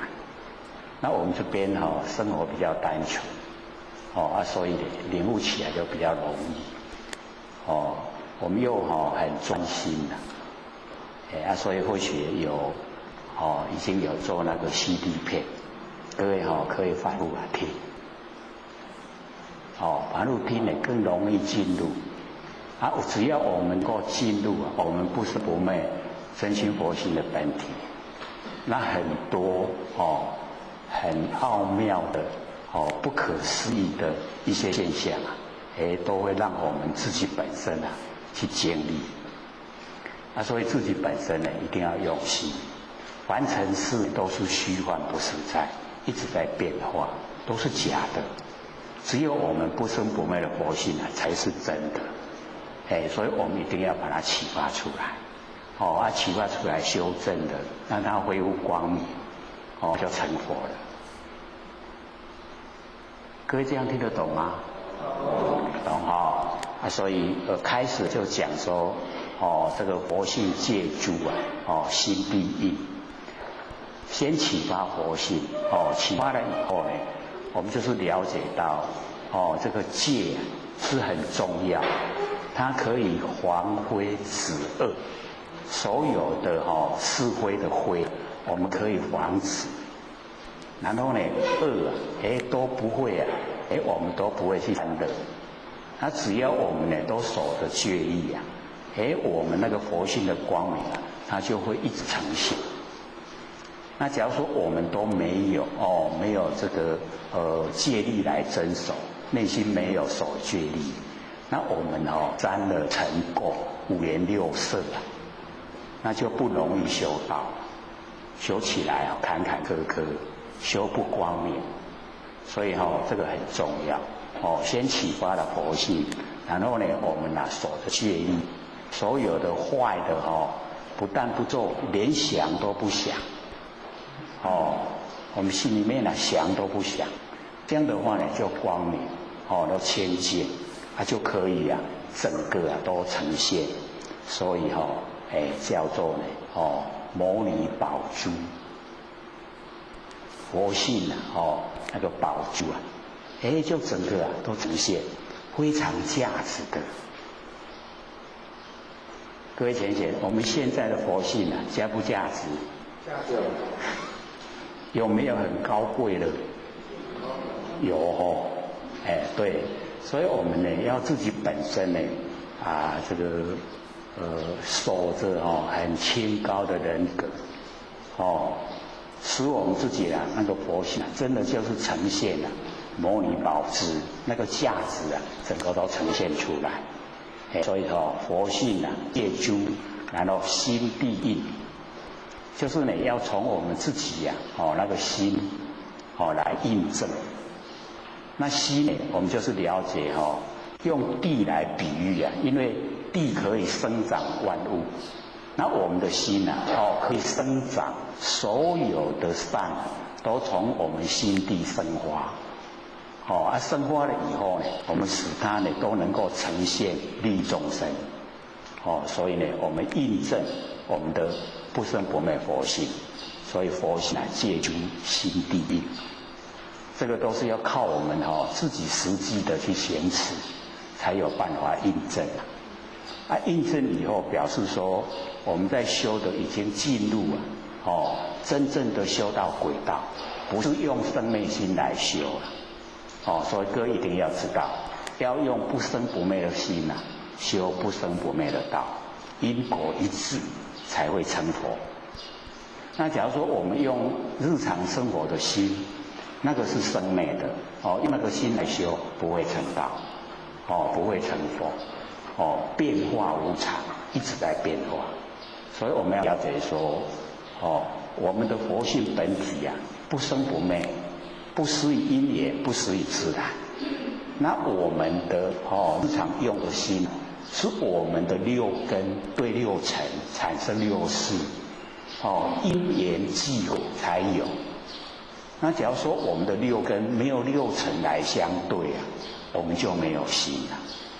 所以那个是因缘际会才呈现的。那既然是因缘际会呈现呢，就一直在变化它不会是固定的，一直变化。那我们不可以用那一种一直变化的心来修道，这样了解吗？所以释迦牟尼佛有讲，说我们修道不可以用心意识，就是呢，我们在日常用的心意识都是因缘际会。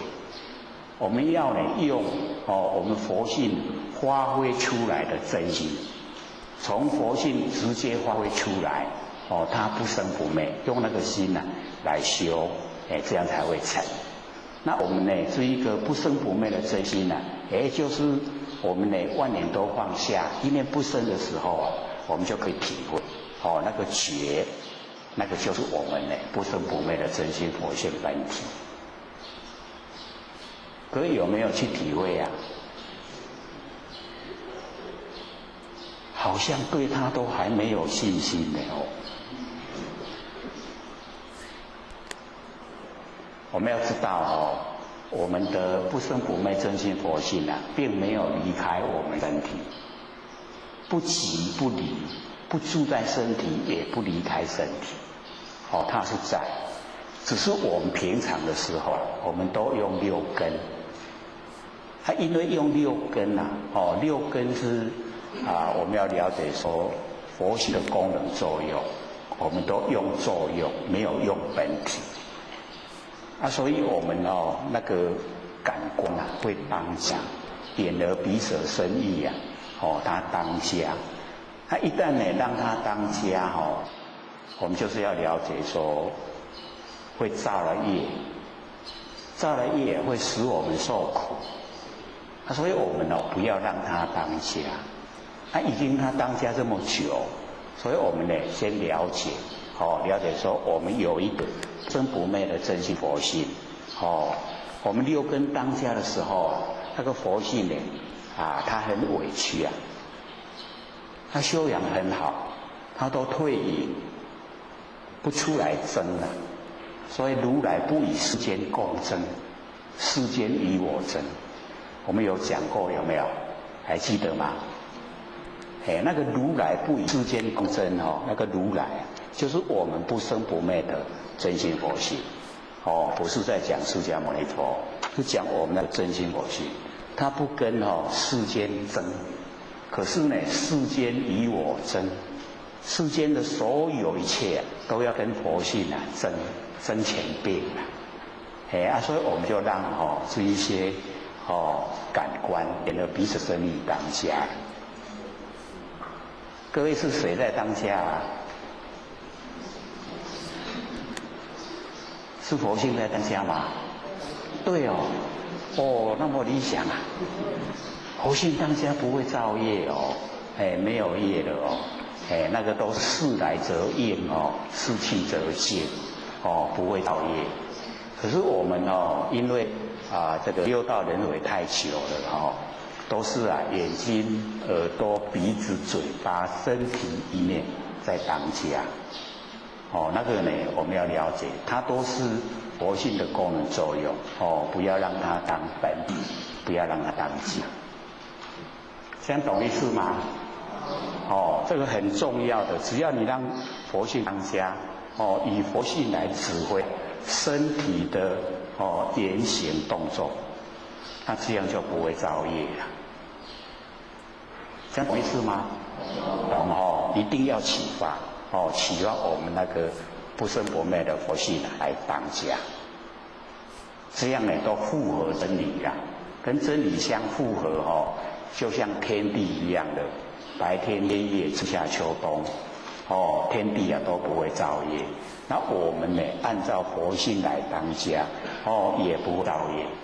那没有业我们就解脱了那以往所造的业我们行善来了掉，这样就越来越轻松生活越宽广，越过得呢越高兴越舒服这样修道才正确我们自己本身呢高高兴兴的过每天，然后我们周遭亲朋好友我们也带他跟我们一样高高兴兴的过每一天，是不是在天堂就好像生活在天堂哦，所以我们一定要呢正确的哦那个认知。误入云霞披上衣呀，哦，这个呢就讲哦，这个完成所有呈现的这一些现象，哦，有雾有露哦，云霞，都是啊我们身体呀这个穿的衣服，意思也就是讲整个山河大地，所有一切啊，都是我们真心佛性。我们真心佛性这么宽广，法身啊，我们这个法身啊非常宽广，那所有天地的所有一切都是我们的穿的衣服。了解这个意思吗？因为我们以往啊，从来也没有说山河大地就是我的真心哦，没有听过了有没有？从来都没有听过，因为这个是最上乘佛法，是啊，整个宇宙、整个天地啊，都是啊，我们的真心佛性。那呈现的现象啊，是从我们的真心佛性啊呈现出来。各位有没有听过那个如来藏？有没有？没有。如来含藏，含藏整个山河大地，含藏所有万法，所有的一切啊，都含藏在我们如来性分之中。所有的一切啊，都从性分里面呈现，非常宽广。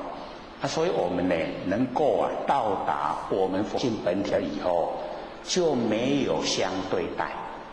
那没有相对待啊，我们就不用分别心，因为我们有分别心啊，我们才成为众生。假如说我们已经体悟到是一个绝对体，那体会到绝对体以后，我们是了解到说，原来都没有相对，没有相对没有善恶啊。善恶啊，是从我们佛性发挥以后来应对凡尘的事，做得好叫善，做得不好叫恶，那个时候才呈现的，才呈现相对。那我们要了解，回到本体以后是一个绝对体，懂意思吗？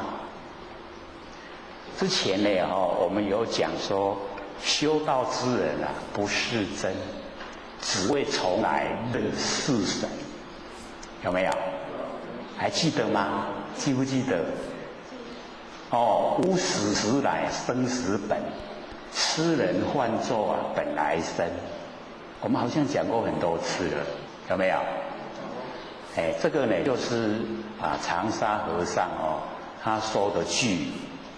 那长沙和尚他有3个名号了，一个叫昭贤大师，一个呢叫景澄禅师，一个叫长沙和尚。那么他讲的那个句的倒是蛮多了，都是要帮助我们众生呢领悟真心佛性。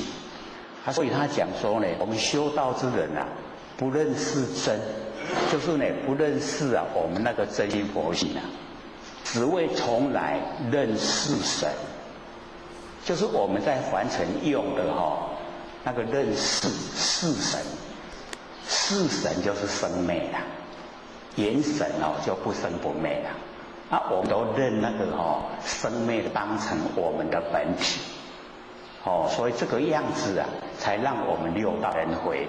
所以他讲说，无始时来没有开始已经很久了。无始时来我们那个生死的根本就是是神。我们假如说了解原来都是用生灭才一直六道轮回，然后我们生灭不用了，轮回就可以去掉了。我们因为不知道痴人唤作本来生，这个呢是我们比较会常引用的。那么它里面呢有蛮多都是要我们启发我们佛性里面的般若妙智慧。那么在佛经里面呢，代表那个智慧第一啊，是哪一位菩萨？是哪一位菩萨？文殊文殊菩萨。那有这个僧人就问呢，这长沙和尚说何谓文殊？说什么是文殊啊？长沙和尚说，墙壁瓦砾是。墙壁知道吗？墙壁啊，瓦砾，瓦就是瓦片啊，砾就是小石头，奇不奇怪？墙壁瓦砾是。那么僧人又问长沙和尚，何谓观音？他说：音声语言是。音声语言就是观音。那何谓普贤？他说：众生心是，众生的心那何谓佛身？说众生的色身是。各位姐姐，从这一些答案我们可以了解到全部呢都回到我们最平常见到的这一些现象。看到墙壁，看到瓦砾，是不是容易？竟然那是文殊嘞，懂意思吗？懂不懂意思？也就是说我们眼睛所看到的，我们不要落入形象。我们眼睛就是文殊的妙智慧，这样懂事吗？咱的手都是文殊，所以看到的拢是智慧，不是看到形象。这样懂吗？有一点较深可是这个就是告诉我们，我们都容易住相，住相错了，因为我们眼根它就是有文殊的智慧。那以后我们用眼睛的时候我们就要想说，我在用文殊的智慧，这样提升的高不高？高，就很高了，对不对？就不会被形象左右，不会被它影响。然后呢这个观音观世音呢，他说音声语言是，只要呢我们耳朵在听我们就是观世音菩萨。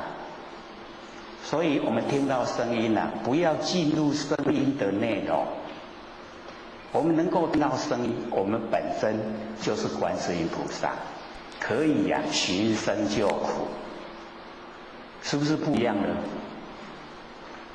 那个普贤普贤呢，就是重视实行。那重视实行实践就是我们的众生的心。只要你心要去做，你就可以把那个事情做出来。所以普贤就是我们众生的心。那要见佛见佛呢，我们众生的色身就是佛。了解意思吗？只要我们认识身体是天地的物质，水有风土，众缘际会皆不用。水有风土的本身没有知觉性，那身体有知觉性，那个知觉性就是佛。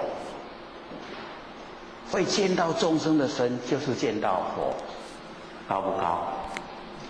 是不是整个都不一样？所以我们之前有讲说河沙之佛体皆同，有没有？记不记得？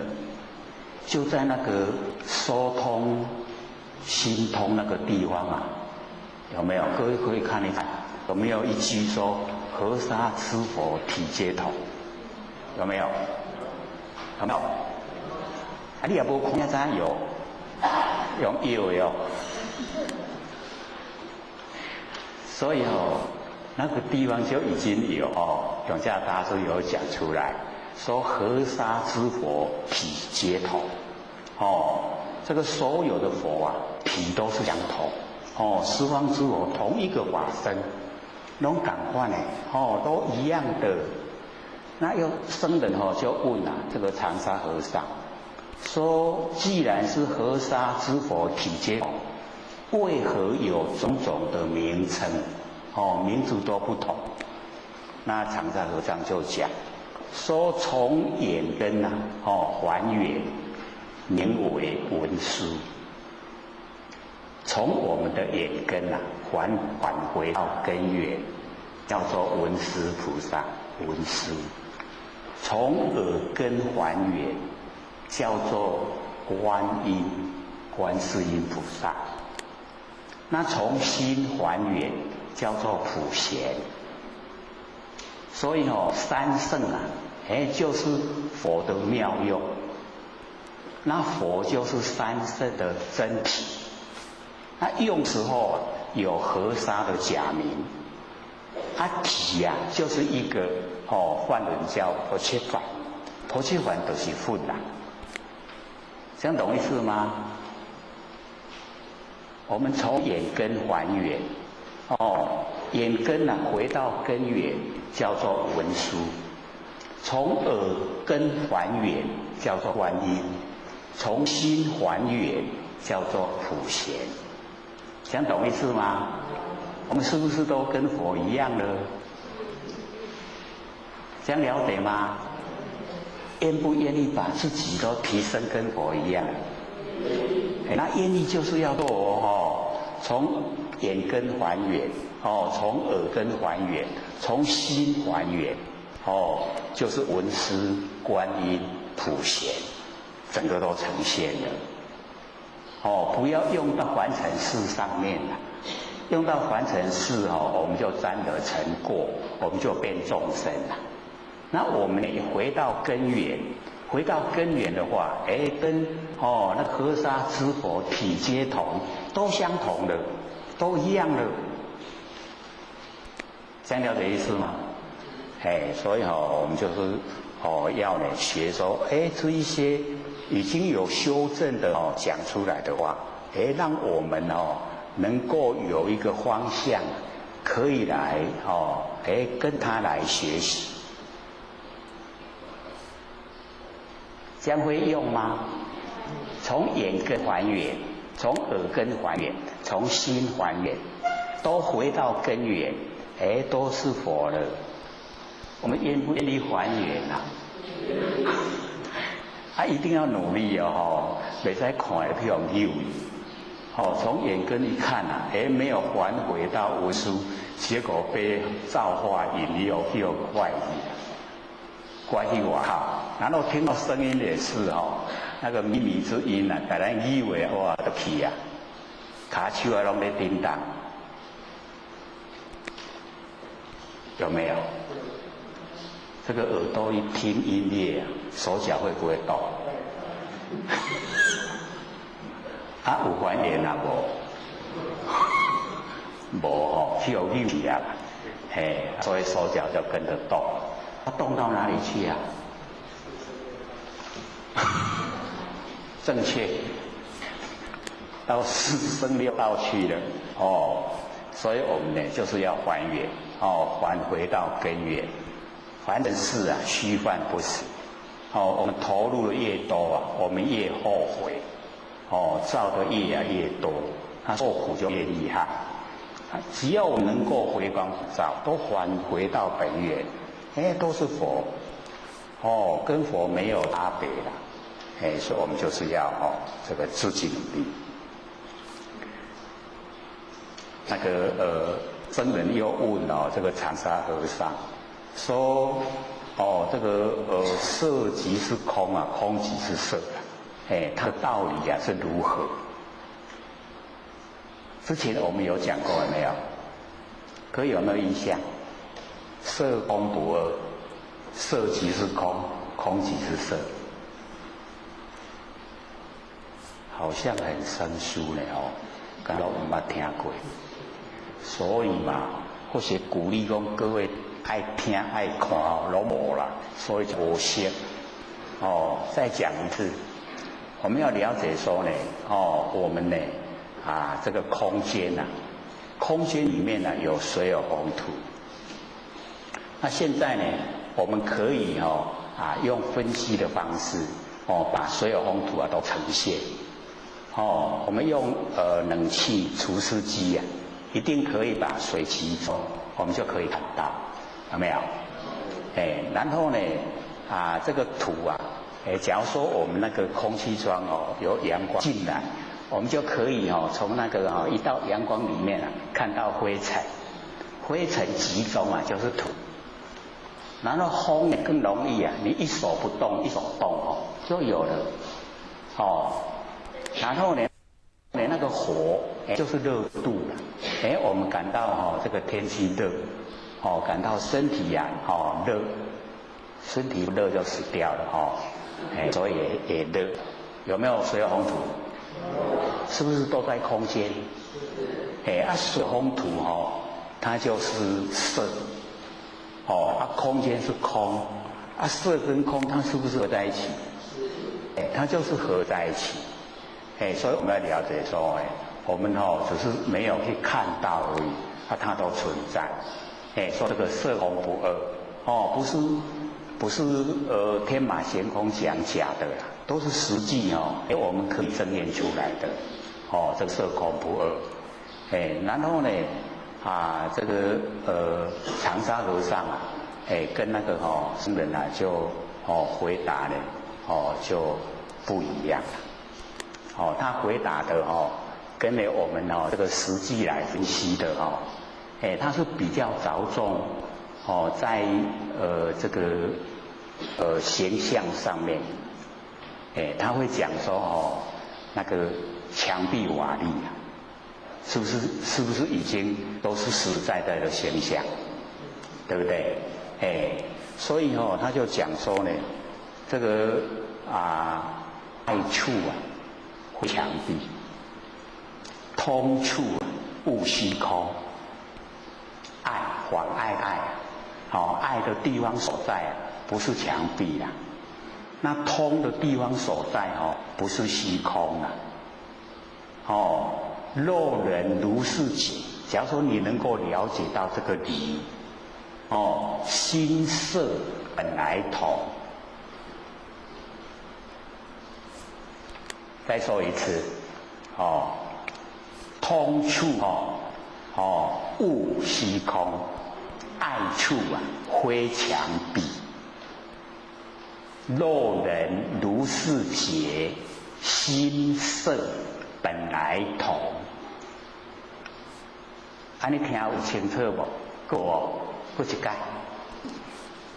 爱妨碍的爱爱处非墙壁，不是墙壁通处勿虚空，那个勿就是非的意思因为做的人不同，不要用同样的字所以用那个勿来讲说通处勿虚空。若人假如人如是解，能够这样的了解心色，我们的心跟外面的形象色来同。这个呢跟我们刚才讲的那个分析是一样的，就是要了解说墙壁是众缘际会才呈现有那个建材经过我们人工，然后才呈现了那个墙壁。那水泥的寿命是100年，100年就风化，它又归空了。所以那个墙壁不是妨碍，它也是我们佛性里面的东西。所以爱处非墙壁，通处勿虚空，不是虚空才通本来里面就有形象在若人如是解，你能够这样了解的话，心跟色本来同。我们的心跟形象本来就一起，合在一起，本来都相同。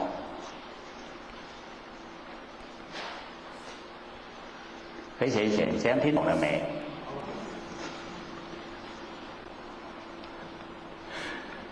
所以他又讲一句话说我们佛性堂堂显现，诸性有情难辨。若悟众生无我，我面何殊佛面？再一次佛性堂堂显现，我们的佛性堂堂显现，诸性住家的住性，我们佛性的性，诸性有情难见。那个住性就是我们众生住在形象那个有情就是众生住性有情难见，有情的众生没有办法看到堂堂显现的佛性。若悟假如说你能够领悟众生无我，众人所生的这个身体没有我面何殊佛面？就是我的面跟佛的面是相同。还能有意思不？过去看佛性堂堂显现，诸性有情难见。若悟众生无我面何殊佛面？咱听清楚不？下面所以我们就是了解我们的佛性就是堂堂显现。只要我们都住心心里面不住在固定的一个地方，我们可以看到我们那个堂堂显现的佛性。那么显现的佛性就是佛，所以我的面跟佛的面没有两样，是一样。会晓写袂？袂晓嘛无要紧你转去反复听，你就一字一字来当它写出来。佛性堂堂显现，诸性有情难见。若悟众生无我，我面何殊佛面？会了吗？会过来那个有。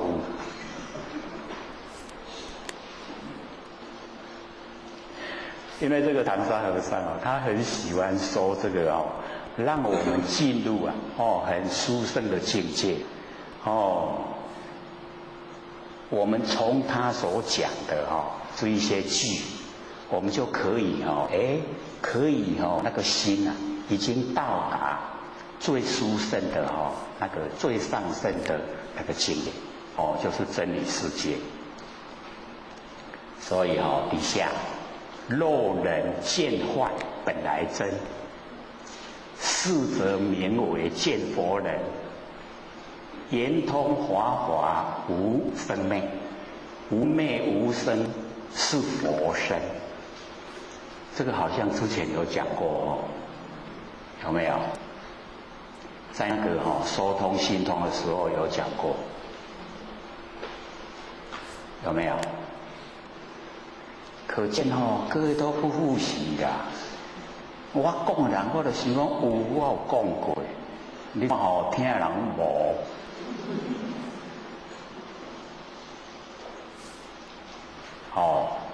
若人见幻，假如说我们看到凡人所有幻象都是幻，虚幻不实在。若人见幻本来真，你看程度又不一样了幻是假的，可是我们已经见到幻的时候是见到真。若人见幻本来真，是则名为见佛人。已经见到佛了，为什么？因为你已经不会被形象迷惑，确实见到佛身了。圆通华华无生昧，无昧无生是佛身，佛的身体。了解吗？可是呢，我们开始修道的时候啊，先要了解说万象都虚幻不实在，先破相，才不会住啦。然后破掉所有万象以后啊，我们再回过头来的时候啊，万象是从哪里出来？从哪里出来？对啦，从佛性出来啊，所以万象都是佛性出来，是真还是假？是不是本来真？我们不是有讲吗？那个还没有修道的时候，见山是山，见水是水，对不对？然后努力修道以后，见山不是山，见水不是水。修了一段时间，成就以后，见山还是山，见水还是水，有没有？知道那个里面的含义吗？刚开始的时候，见山是山，见水是水啊，那个是住相，所以我们才要到处去观光。努力修道以后，见山不是山，见水不是水，因为都是假的，虚幻不实在，所以不是山不是水。然后我们修到后来成就了原来山水还是真心呈现的，山还是山，水还是水，可是都不住相的，这样了解吧？不然光跟着别人练没用他知道里面的意思里面的意思我们都要知道所以那个长沙和尚他就讲说，我们目前无一法，我们的眼睛前面一个法也没有，然后当处亦无人，嘛无人，然后呢，荡荡金刚皮，非妄亦非真。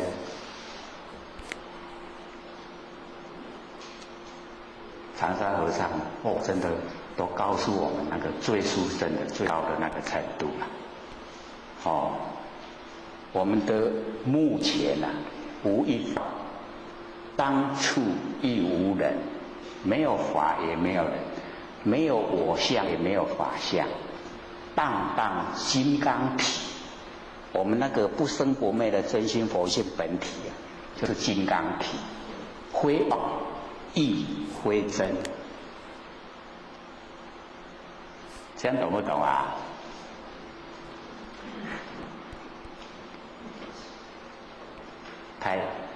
太殊胜了，不想回答。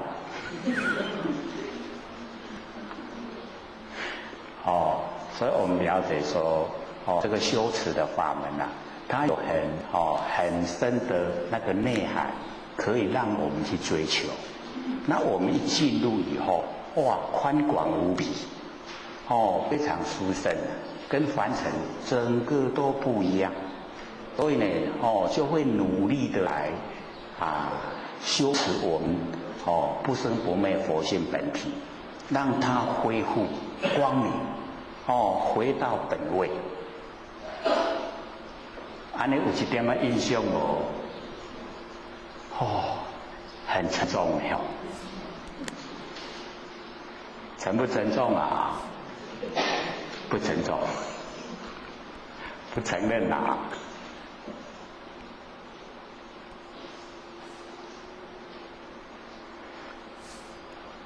这些讲的是一些在北部还没讲过嘞，有的都还没有讲过了，有的是有了，像那个修道之人不是真那个导师时常说了，那个会比较常用，后来有一些都没有讲过了，因为在这边看到我们各位都很能够细细领受，所以就把它讲出来。大家互相勉励或许也没有做到我们大家互相勉励进步才会快。降龙波解狐喜，那个误入银匣体上衣就表示说我们整个虚空大地都是我们的法身，是我们荡荡金刚体，就是我们本身本性啊，都永远存在的，那个金刚体，那底下接着呢，那个降龙波啊，解伏喜，降龙伏虎啊，降龙伏虎就是呢这个道家的那一些语言。这个降龙就是降服我们的心佛，那伏虎啊，就是能够调节我们那个肾水。我们呢要了解说，我们的心跟肾啊，它的构造，心就在上面，肾就在下面，然后心火往上延，肾水往下流，对不对？自然而然的那个心火是不是往上，水是不是往下？都是这样，对不对？那我们这个一修到了以后啊，要降龙伏虎，降龙呢就是降服我们的心佛，降服我们那个嗔恨的心，降服我们那个情欲的心呐，能够降服。是不是要用功夫啊？我们这个心很容易上炎，很容易生气啊。各位容不容易生气？为什么容易生气？事情不如己意嘛，对不？他就生气了。我们一生气啊，心火就往上炎，心会得了。我们也都会这样说啊，心会得，很容易呢，我们心火啊，就上来了。然后我们要降服呢，我们那个心火，情欲啊也要降服。一降服了以后啊，把那个心火压到我们肾的底下，然后用那个心火。用火来烹饪肾水，那水遇到火会怎么样？就变气，对不对？你看咸，那水拢无去你就变气。所以我们那个心火一下降以后，那个肾水啊，它就会整个蒸发，蒸发以后啊，它会冲晒我们全身，呐。那么全身呢都是有这个肾水啊，运转。你健不健康？很健康啦。所以我们就是要了解，因为我们凡人啊，心会多心水感，心火一直让它自然发展，咱真紧的老，真紧的爱也奇怪啊，对不对？迄就是心火直直多，心水直直流，所以要真紧也乖啊。所以有时候我们看外面啊，那个年纪稍微大一点他在上下车啊，有没有看过？咱想讲那唔好啊，行啊，冲下。其实他已经身不由主了，已经没有那个那个能力呀。迄真好行一步伊就安尼偏得真久啊。所以我们就是了解，那个就是我们在生活中啊没有调节自己的那一种七情六欲啊，都让它自然去发挥很快呢我们就不行了就要借的那个拐杖。所以我们了解说，在修持的时候啊，我们要压制我们那个心火让它呢都能够一下沉到呢我们那个肾的底下让那个肾水啊都能够蒸发，然后呢任转全身呢就非常有活力啊，精气神呢都充足。这样会不会？会不会啊？实际做就有实际功夫你心火都一压下来了，你那个肾水啊自然呢就蒸发你不压心火下来，顺水往下流，自然而然它一直往下流。你心火往上延，那人就很容易苍老。那我们能够修持，能够降龙伏虎，这样呢，当然不是说要一直追求身体很健康，很健康还是会死掉了。只是说身体健康来修起来容易呀，对不对？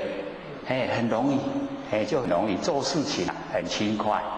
然后我们周遭亲朋好友一看到我们，你修得那样好，好不好啊？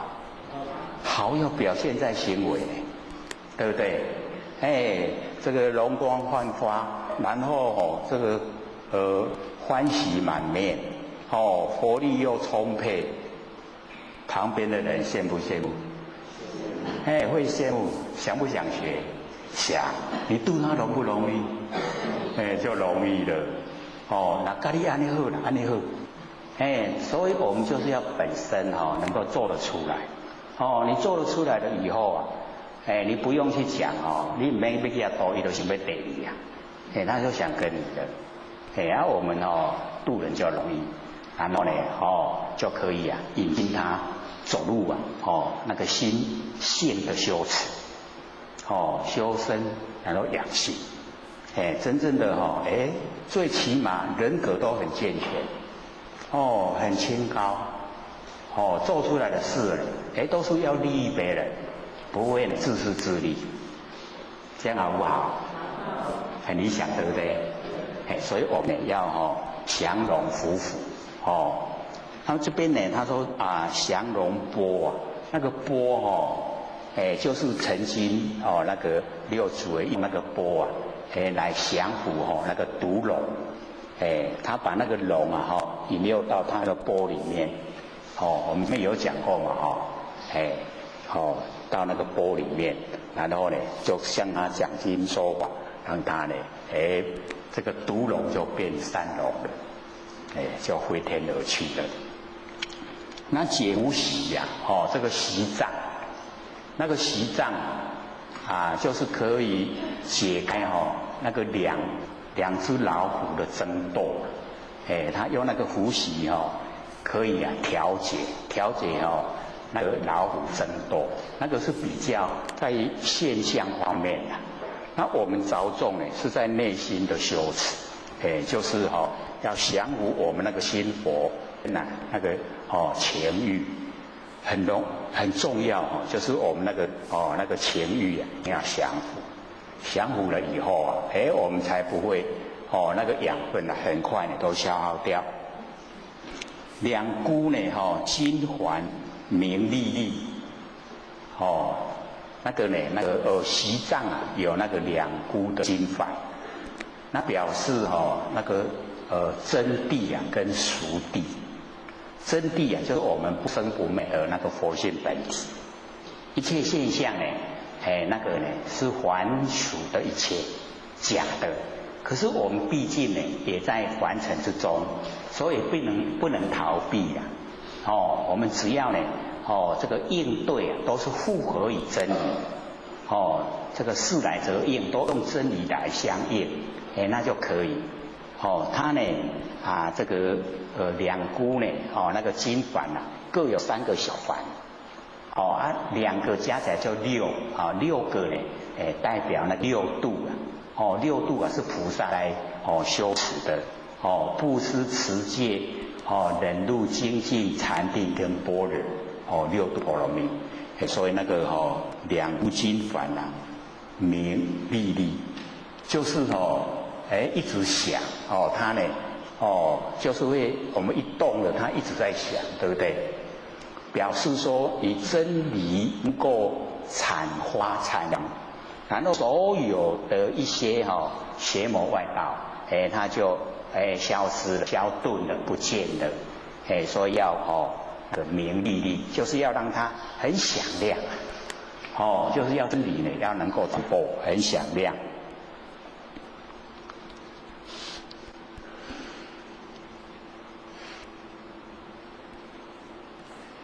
下面呢有一些小的那刮胡里面啊，都有把那个意思啊稍微的这个标示出来。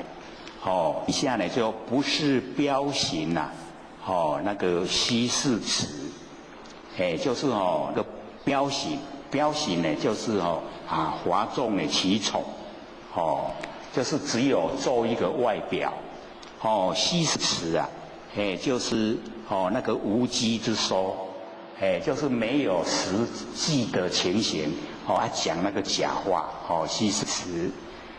如来宝藏啊，清中基，我们就是要了解说，这个如来宝藏，我们每一位都是如来，我们要了解到，本身就是如来，一定要相信我们本身就是佛。各位相不相信自己本身就是佛啊？外面没有佛，佛就在我们身上。我们那个不生不灭的佛性那个呢就是佛。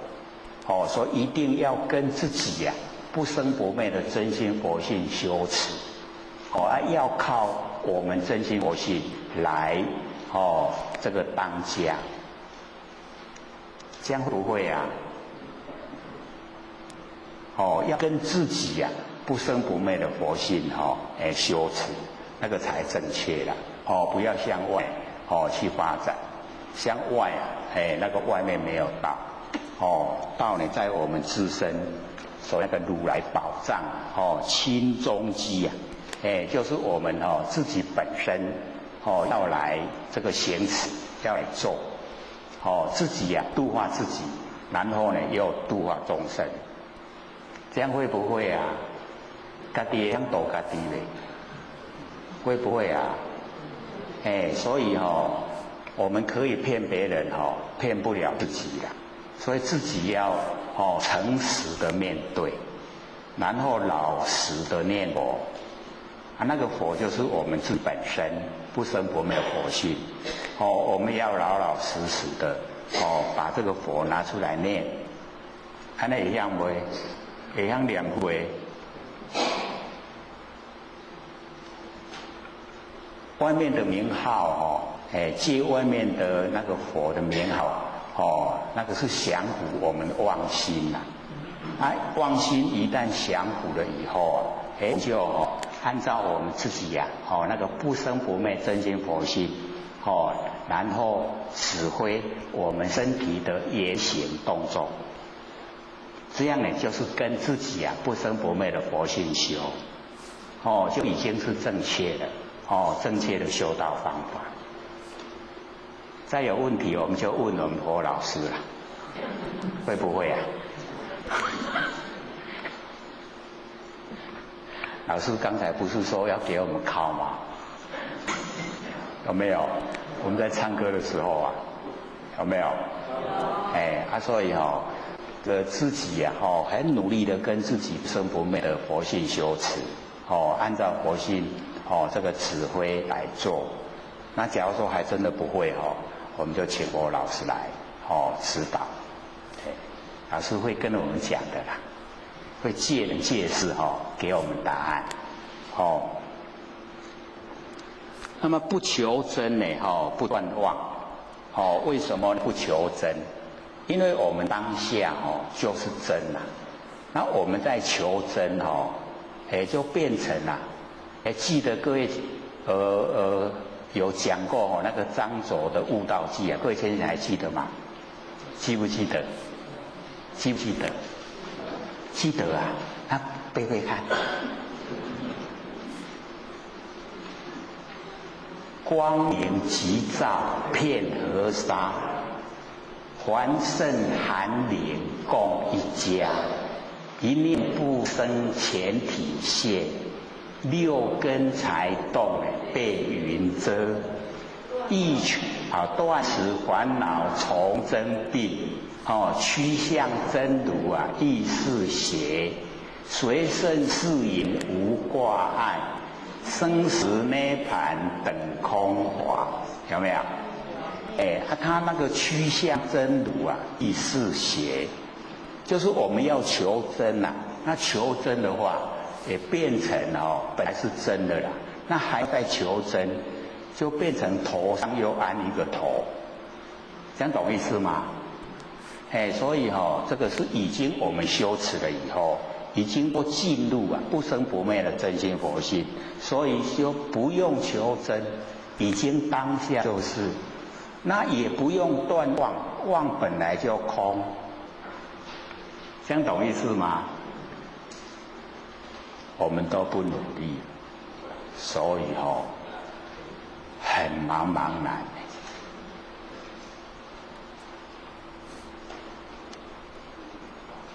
一定要自己努力。这个自己努力呀，走不走入真呢，自己才会知道。走入真了没有？你看嘛，都无一个有信心啦，无一个讲我行入去啊，没有都还在假的是一些表面功夫啊。所以我们一定也要了解到，自己骗不了自己的，有没有走入真呢？自己知道。所以我们从那个张轴的悟道记啊，我们就可以了解说，按照这样来做，就正确啊。他光明即照遍而沙，不是那个时候就讲解得很清楚吗？有没有？还记不记得？不记得的话较骨体啦，后边遐有 CD， 有 MP3， 有 DVD， 可以反复的听看，绝对会熟的啦。只要我们都一念不生，全体现，整个佛性本体都呈现。只要一念不生，万年的放下一念不生。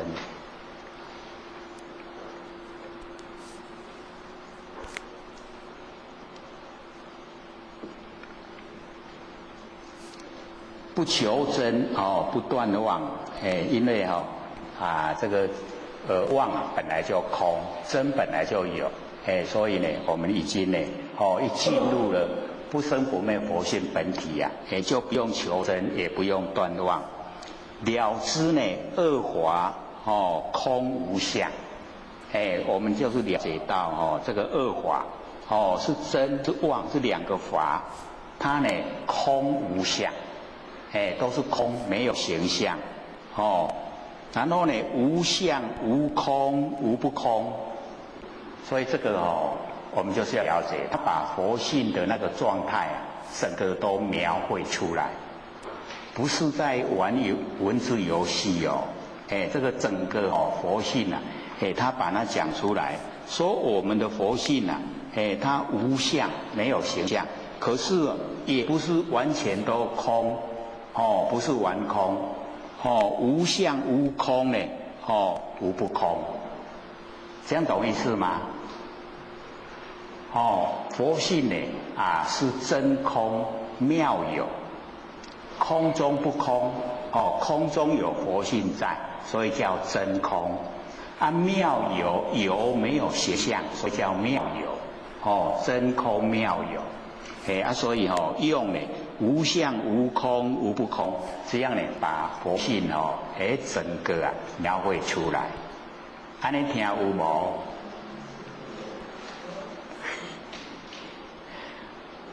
先问一个句搁听一个深拄好转咧甲你催眠同款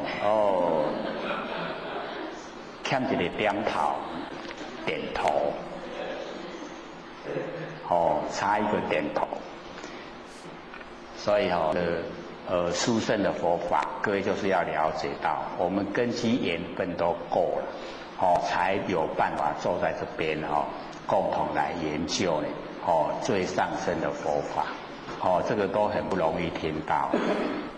各位浅显容不容易听到？真的就是不容易听到。我们呢就是要有一点心。一投入呢，我们那个真心，能够投入真心呢，它就会跟我们相应，一相应了以后哇，就会欢喜充满，就可以脱离真正的那个所有的无常变化。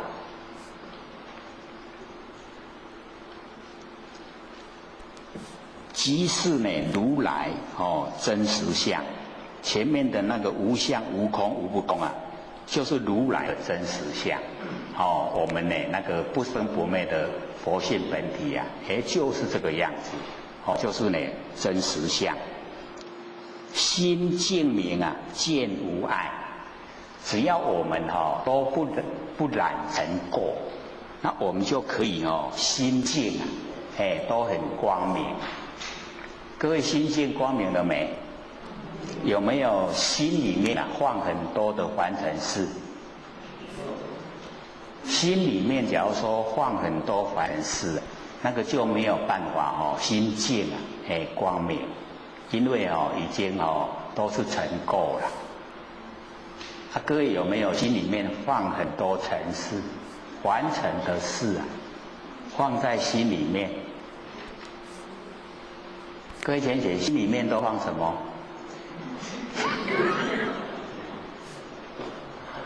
我们不生不灭的真心佛性，最理想所以我们就是要了解到这个心净一定要让它光明。所以那个神秀的那个深如菩提寺啊，明净深如菩提寺，身如菩提寺，心如明镜台。时时呢勤拂拭，勿使惹尘埃。那个虽然说住相，可是我们假如说做的话可以除掉很多的尘垢了。因为那个时时在勤拂拭，就是去掉尘垢，把那个尘垢都去掉。虽然我们都不欣赏住相，可是能够做那样子的话，我们最起码烦恼都减少了。因为我们没有把这个凡尘事去掉，所以烦恼很多了。各位浅显，烦恼多不多？为什么烦恼？我们为什么在烦恼？是不是都凡尘那一些生灭的事在烦恼？所以我们为了这一些凡尘生灭的事在烦恼，聪不聪明？要不要去掉？要要努力把它去掉。都是凡尘生灭的事把它清除了，让这一些烦恼都消失，心清净，就回到呢不生不灭的本体回来了。所以我们就是要努力啊。这个自己心里面有烦恼别人是没办法的，一定要自己去掉。那个都是生灭，是不是烦恼都是生灭？对不对？要不要牢牢记住啊？不要所以把它去掉。只要去掉以后心就清净。心一清净了以后笃定就可以进入不生不灭佛性本体了。一进入本体以后培养一段时间，它就有般若妙智慧。有般若妙智慧我们遇到凡尘事怎么应对般若妙智慧会告诉我们怎么样应对。那应对以后都没有造业，所以会很轻松，是解脱了啦。自己解脱自己。希不希望自己都解脱了？对，都要解脱了。自己解脱自己，不要自己加框在自己身上，自己呢能够这个解脱，能够这个心见都很光明，就能够见无碍，能够见定。那个时候更了解了，凡尘呢都是虚幻不实在，更透彻知道，更不住相，那更快乐了。所以那个时候见无碍，豁然迎彻周沙界。那个时候豁然，就是无量无边的广阔，那么的宽广，豁然，然后呢迎彻周沙界，那个迎就是玉的光明，就是我们佛性整个很光明，然后呢照彻整个周遍啊沙界，一粒沙一个世界啦，啊所有的3000大千世界都被我们的佛性光明照彻，这样理不理想？很理想好像手又太高了。我讲啊遐快，我眼前都黑暗暗。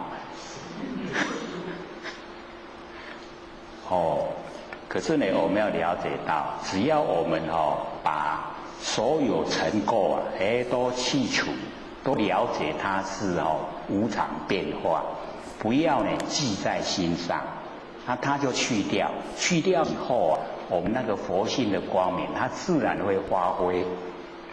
所以那个光明急照啊，遍河沙，那个张左那个句语啊，没有骗我们的，它非常光明。那个急啊，就是佛性本体不变的之体，照是随缘之用。有不变之体，有随缘之用。它整个所有佛世界啊，都照遍光明。然后他底下就讲凡圣寒灵共一家，凡人圣人的灵性啊，本来就是相同的啦，没有分别，是我们众生自己分别啦，所以才成众生。假如说没有分别了，就成佛了，所以我们在生活之中努力不要分别。各位先生，分别心浓不浓厚？很浓厚自己都可以感受到分别心很浓厚。那我们呢，就是要了解说，因为我们肉对打，所以有强烈的分别心。那假如说大家都是一体，都是一家人，要不要分别？不要了把它去掉。慢慢的分别心淡薄，后来没有，融入一体了，它就成佛了。你知道要怎么行不？知道了吗？知道吗？没有分别心就成佛了，有分别心就是众生了。所以呢，让我们了解说呢，那个豁然迎彻周沙界，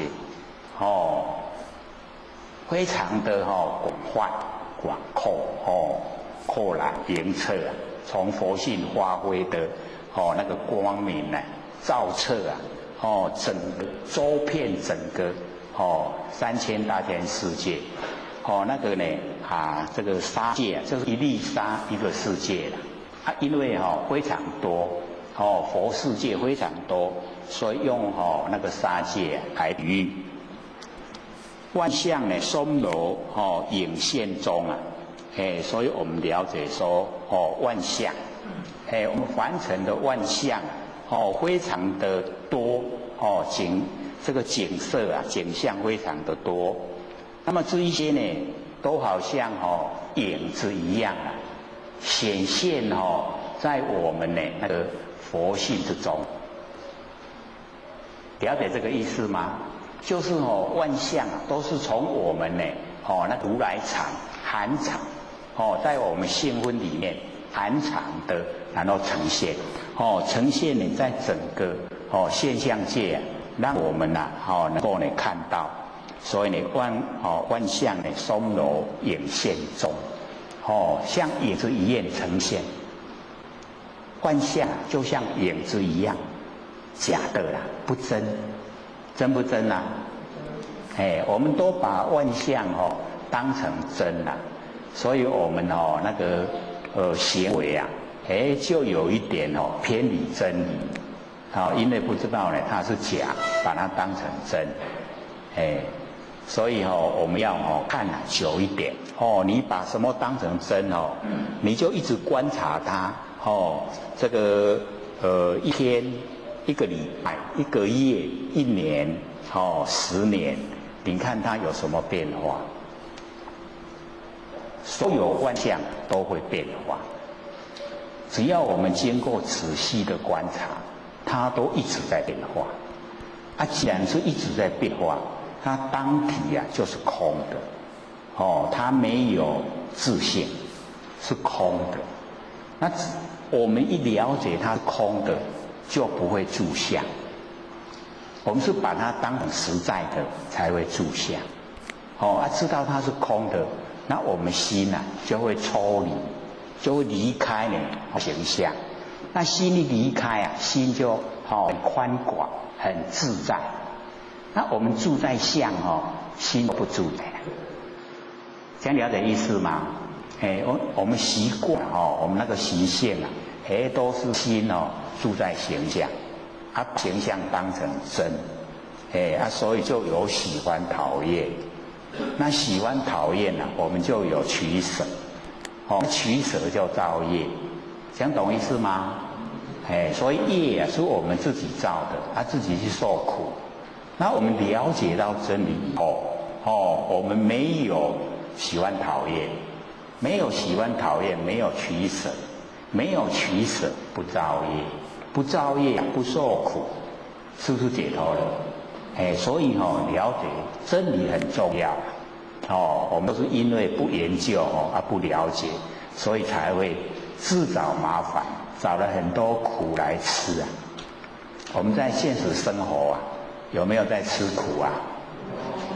都蛮苦的苦不苦啊？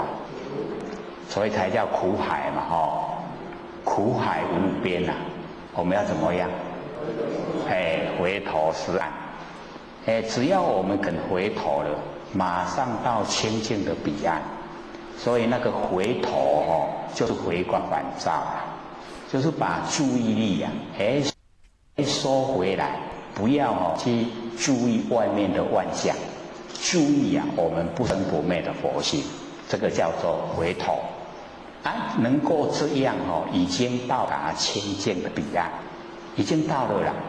所以我们到那个寺庙有时候他都用4个字回头是岸，对不对？时常会看到了他或许以前的以为那个小时候那个把那个罗马在坑那罗马叫那个流氓不要当了啦要回头是岸，是不是这样？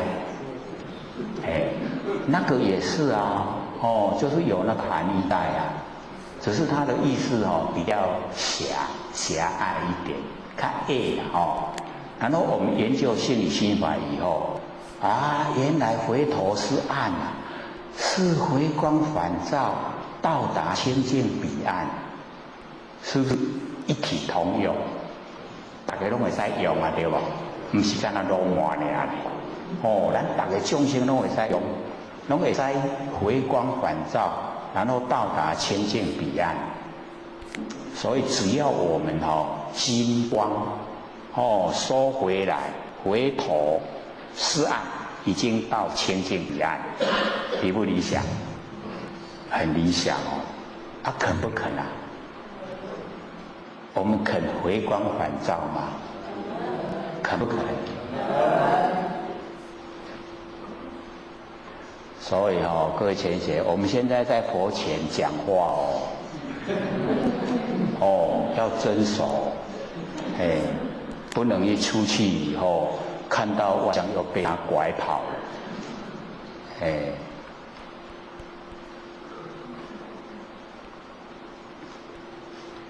一颗圆光辉内外，我们了解说，我们那个真心佛性本体就好像摩尼宝珠一颗圆光，它呢照耀整个山河大地，非常光明，它没有内没有外，这样了解意思吗？就是我们那个金刚之体，那个法身充塞整个宇宙虚空。我们不是有讲我们那个佛性是如如不动有没有？我们用什么比喻？忘了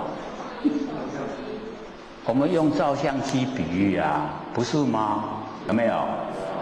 我们大概有的都有玩过那个照相机我们了解说那个按快门的那个一刹那，是不是不能晃动？那个相机不能晃动，对不对？我们稍微一动那个相片一洗出来啊，模糊清，就表示说不能动，要如如不动，要定点。我们的佛性也是一样。假如说它是住在我们玄关的话，我们玄关是不是时时在动？那时时在动，像那个照相机一照出来，是不是整个都模糊不清？那我们看到现象啊，当然我们头转得很快，看的现象也很清晰，对不对？就是说我们那个那个佛性本体如如不动。动的是我们身体，佛性本体如如不动，所以你转得再怎么快，看得都很清晰。这样了解意思吗？所以我们要了解到，为什么不用动？因为整个宇宙空间都有我如如不动的佛性在，不用动。不是说我今来台南，我家人无，家人无佛性伫咧，了解意思吗？较输我那是安尼我都要他抓落来，要不要？我要把我佛性从基隆带下来，等一下回去的时候我再带回去，要不要？不用，对不对？因为整个宇宙空间都有我如如不动的真心佛性在，所以不用带来带去了。你所动的是现象，是身体，不动的是佛性。所以我们一定要研究才会知道的，不研究的时候不知道的。不知道我们刚才有讲，我们眼睛看到呢都是文书，就是你能够分辨看到什么知道什么，那也要搞。是谁呀？就是文殊菩萨，智慧第一嘛，对不对？看到啥就知影，看到啥就知影啥，拢知。然后呢，听到声音了，就是观世音。有没有观察世间的音声？有没有？是不是观世音？我们就本身就已经是了啦，只要会用，这样了解吗？所以我们转那个反复的观念，把它转到圣贤，这样会不会？会不会转不容易，愿不愿意看我们愿不愿意只要我们愿意生活就不同了我们整天这个大部分可以说了10之8九都是愁眉苦脸，因为刚从那个厕所出来，所以大家那个脸都臭臭的啦不会都很好看。那我们一转念了以后就会很好看那个小孩子都喜欢接近。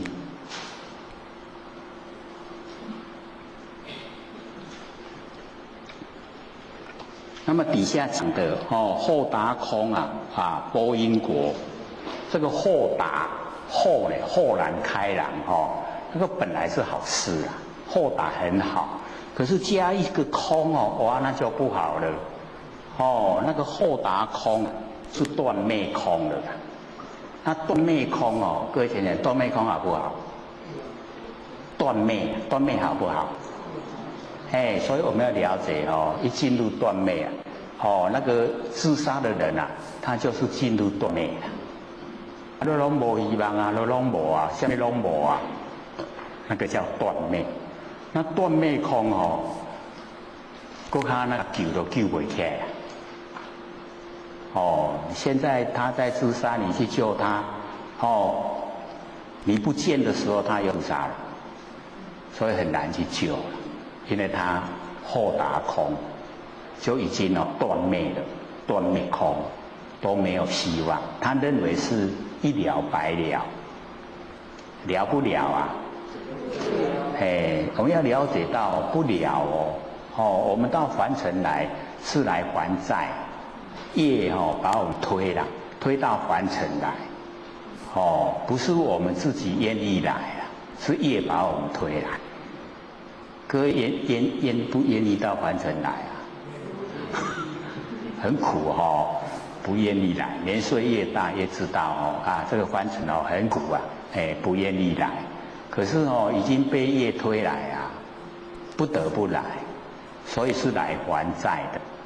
啊，债都还没有还，就要想逃跑啊！你逃跑就不用还吗？这个天地那一本账簿啊，不会允许你这样啊！你现在不还可以，往后再来还，利息再加上去啊！所以到了王死城去关多的，那算利息呀、然后再出生再来还。还没还完啊！你有暴力对自己，再来的时候啊，又会选择又是伤害自己，又是自杀，这样又没完没了。这样过得好不好？不好所以还是要欢喜心啊，甘愿受，看你偌济害。表明啊，跟他说准备害你。那债主他就放心了，他不会急着要，所以我们这个求道的这个已经地府除名了，我们要往天堂，所以这一些债主他都不会轻易放过我们。你要去天堂偷不掉呢？要不要还啊？所以我们要多行善，利益众生。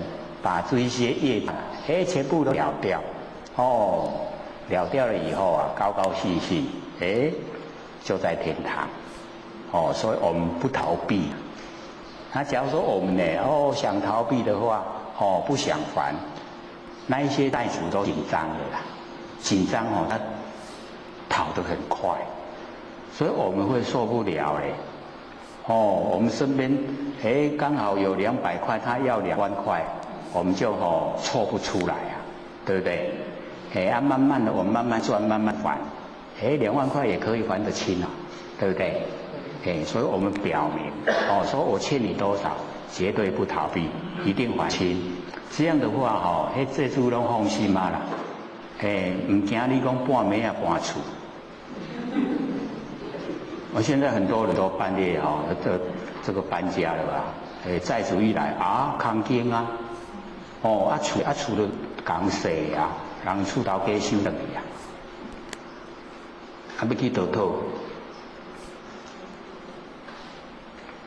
这一下子来专线车迄车钱都较济，迄债务，所以我们就是要了解到我们表明心机啊，就是清清白白，不会说欠债不还，只要你表明清清白白要还清呢，我们要了解到我们性分里面很富有的，我们性分里面非常富有，这个一下子差不多10之7、8都还清了，我们都不知道后面会有说。那么接着那个拨因果，那个拨就是拨开了，因果是一定的道理，你把因果拨开，就是不相信因果。各位浅浅，凡尘有没有因果？有。不但有，还决定不是说你不研究它就没有了，这个不管研不研究因果都存在，所以我们要了解，在凡尘就是因果果。我们为什么会想吃饭？肚子饿啊，肚子饿因吃饭就会饱嘛，对不对？有没有因果？就是有，一定有。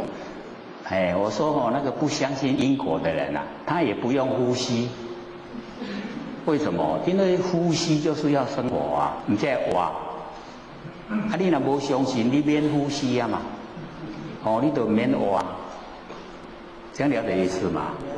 所以因果是定理，一定的道理，不管我们相不相信它一定存在，尤其现在这个所有的那一些债都提早12倍呈现，12倍的时间提早，所以有很多有一些我们那个脸部的表情会引起杀生祸，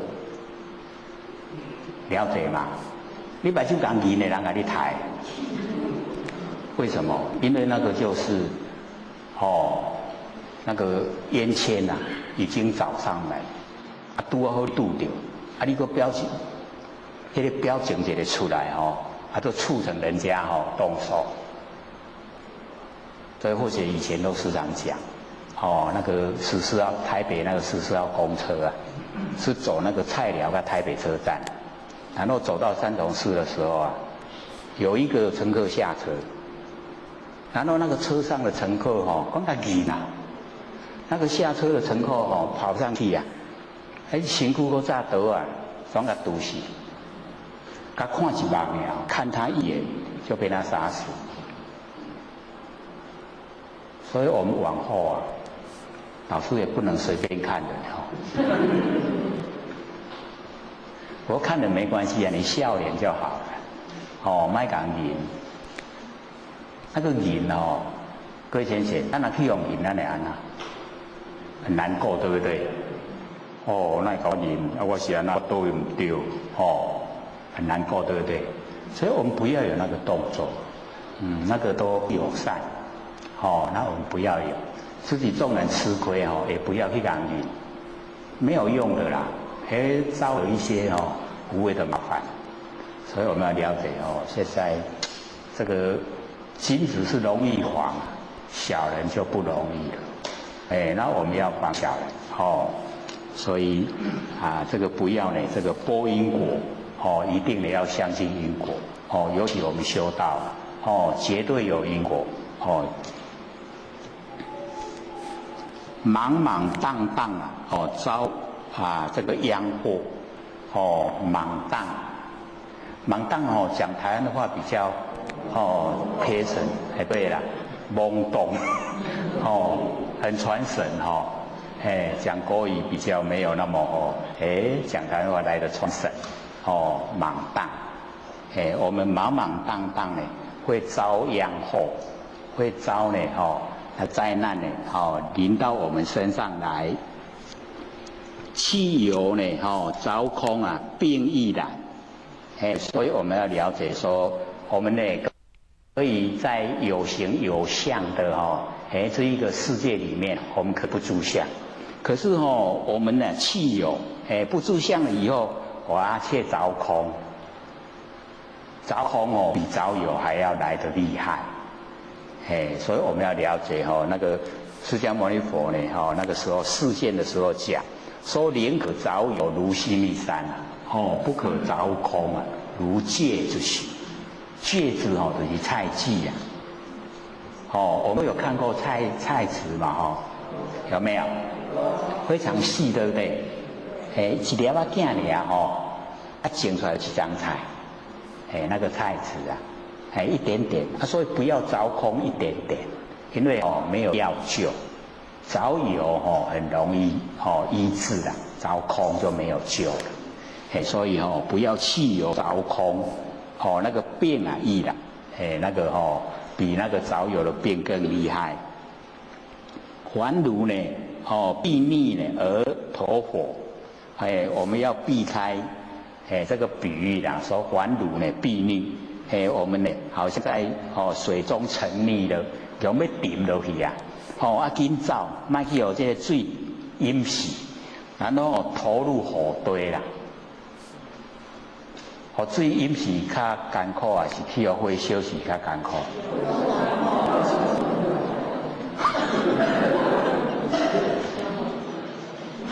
我们两个都不要。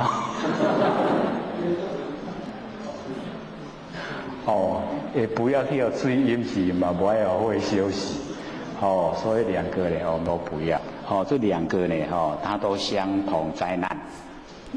舍妄心呢，取真理。我们呢，这个修道都会讲说呢，我们要舍妄心呢，要起真理。所以我们要了解到，那个是在初步的一个修持的时候用的咱初初咧修的时阵用讲舍妄心起真理。可是我们真正的一进入状况了，进入我们不生不灭那个佛性本体以后啊，就不能再有这个动作。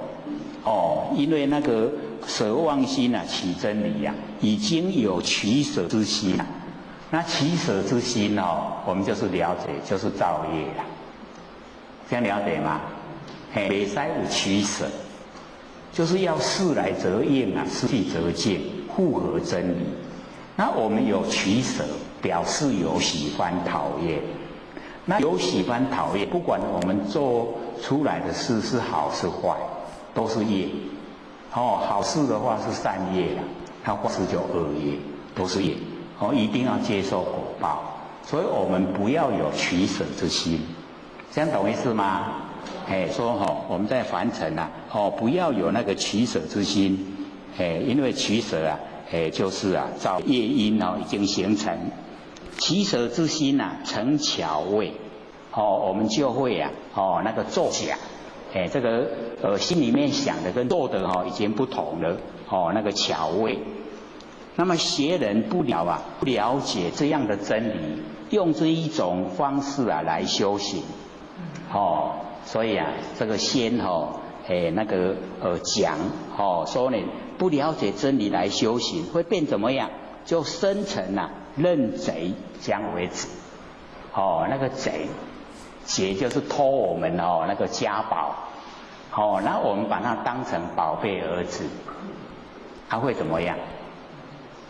他整个家宝都被他偷光了，对不对？所以我们不能说不了解，这个了解很重要我们一定要了解了解呢这个真理，不要落入那个取舍，所以一进入到不生不灭的那个真心佛性，就不能再做那个舍妄心起真理，已经全部呢都在真理世界之中了。不能有在取舍的心，要透彻的知道。那知道以后啊，我们怎么样来修行啊？就会了了分明。那了了分明呢，就不会把贼当成宝贝儿子，这样也就正确。那么神法财昧功德，这边呢讲到这个法财，所以佛学刚讲说呢，我们性命之中啊，有非常富有。这一个财产在，就是法财。各位有听过吗？我们有7法财，有听过第一个呢就是闻呢就是我们能够听到最上乘佛法，能够听到最上乘佛法，让我们能够成佛，这个呢就是啊我们最大的财富。最大的财富啊，就是啊听到上乘佛法，我们能够听到上乘佛法，所以要了解说，那个字典佛学字典里面啊没有7法财了，因为它这个是10以上乘佛法里面，那个呢佛学字典里面他一看，他连那个社会人士都可以还的啦，所以没有记载7法财。7法财要在大乘经典里面，它还有记载。那大乘经典呢，都是啊，要我们能够成就，能够成佛，都是啊最上乘佛法。所以那个闻听到最上乘佛法，就是呢我们最大财产，可以成佛了。假如说没有听到上乘佛法，不知道怎么修怎么做，真理什么状态不了解。他不了解，没办法成就，所以就呢贫穷，那能够听到啊，就非常富有，可以成佛，所以第一个啊，就是闻。那我们能够在这边研究啊，就已经具备了，有这个7法财的第一个，闻。第二个呢，就是信，相信。那相信不是呢去相信外面的话，相信外面的事情，而是相信我们自己本身呢不生不灭的真心佛性。所以这个呢就是需要我们把佛性启发出来，然后相信它。因为信为道源功德母，道的根源，功德的母亲啊，都是从这个性啊出发，相信自己的佛性发挥出来，力道啊才无量无边。各位相不相信自己的佛性啊？一定要相信，而且要启发能够呢整个人口呢都熟悉然后相信啊自己啊不是我们的佛性本这样。第二个就是信。那第三个呢就是要戒我们刚开始讲呢佛性戒诸啊心地因，那个戒有没有？就是防恶止灰，把那个恶的灰的全部呢都去掉。全部去掉呢，我们佛性才会恢复光明，才具备啊三恶道。所以那个呢就非常重要戒。第三个戒，这样懂吗？戒律概论啦，就是不能做的你就是不要做，连想都不要想。我们内心啊要有那个戒律。自己啊遵守，自己遵守呢那一道那个墙，那个就是等于是说灭火器呀。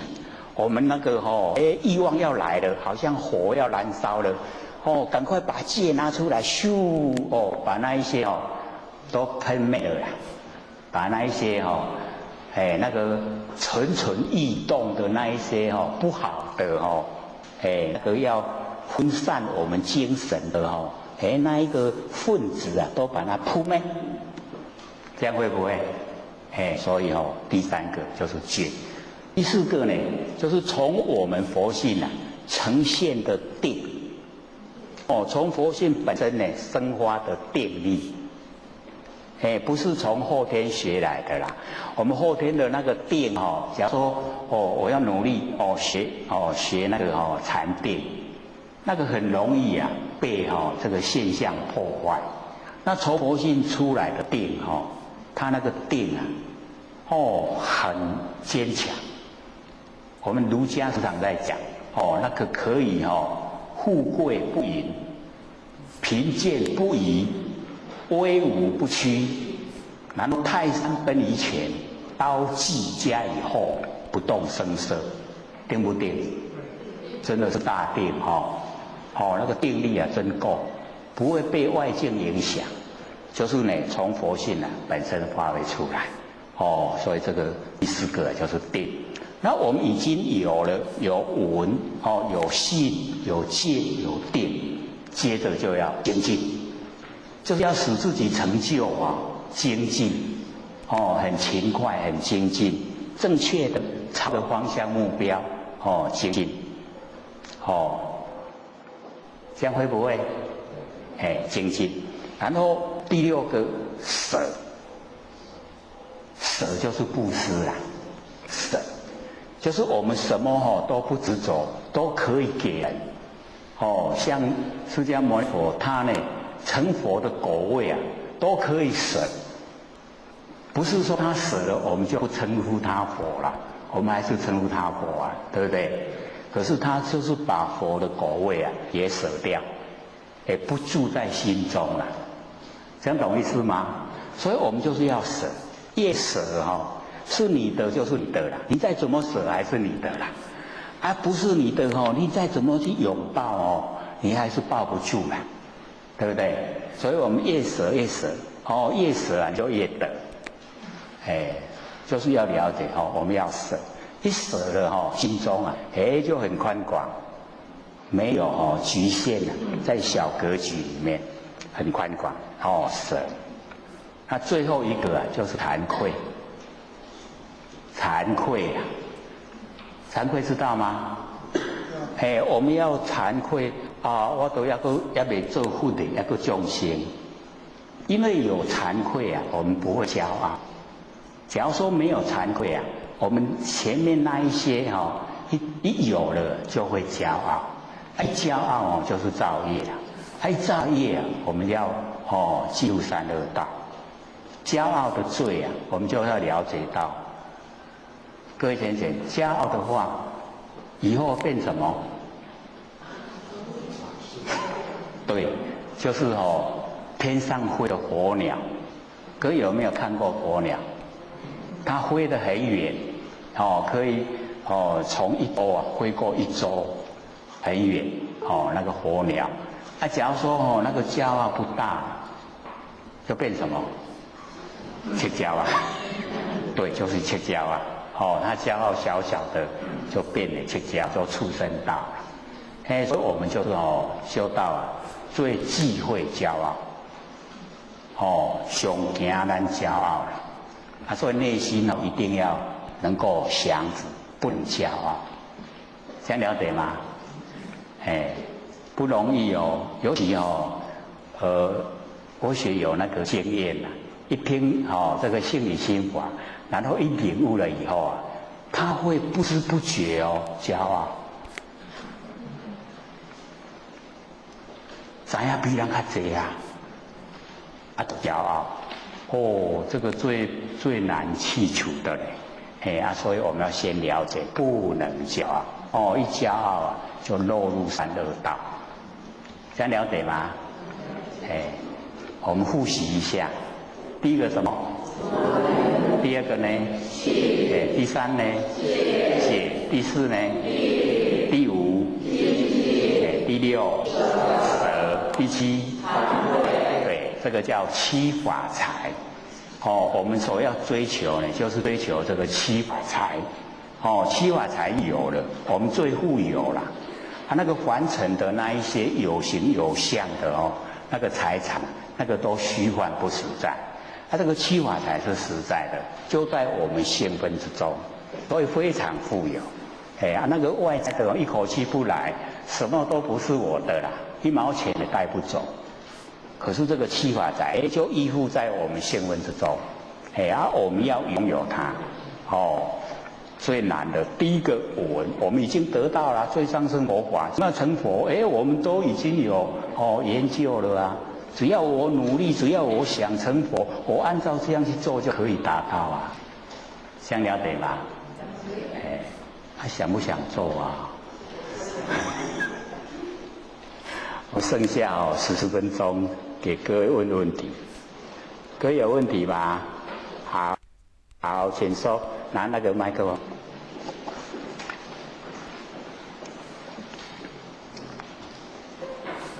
李讲师好。好。候选的那个题目问刘讲师结果又被刘讲师讲解了。这叫心有灵犀一点通。但是呢，还是要稍微就是说再补充一下，就是说，如果说我们在万年放下的时候然后呢，现怎么讲？影像人头影像。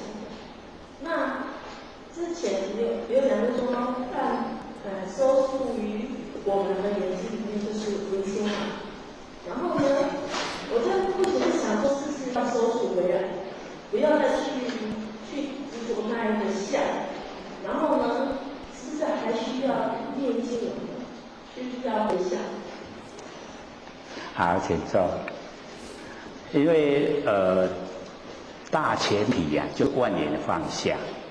那我们这个有呈现影像，我们去注意影像，那个变成那个缘万年里面的一个缘没有放下，所以那个心还没有到清净所以记得要做万年放下的时候全部集中精神在万年放下，不要让心有事来割了，有事来变成缘的一份子那我们变成没有放下了，变成又进入那个业的里面。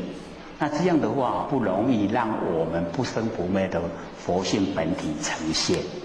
那我们现在最主要是要让它呈现，所以不能不管有什么景象，不管有什么声音，不管有怎么样，都放下，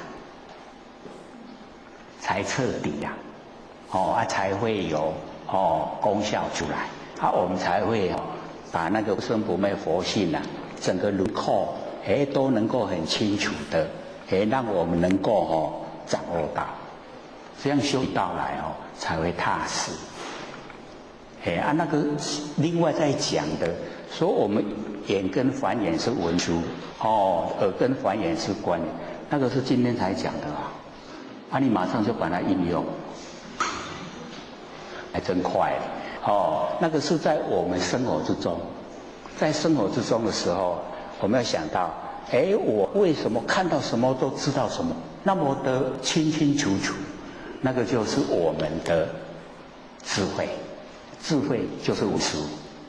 然后我们听到声音，听到了那个听到是佛性听到那个就是观音、观世音，不去分辨这个内容，你去分辨内容，烦恼就来了你能够掌握到那个，我佛性这么灵敏，那个能够听到的，能够看到知道的就可以。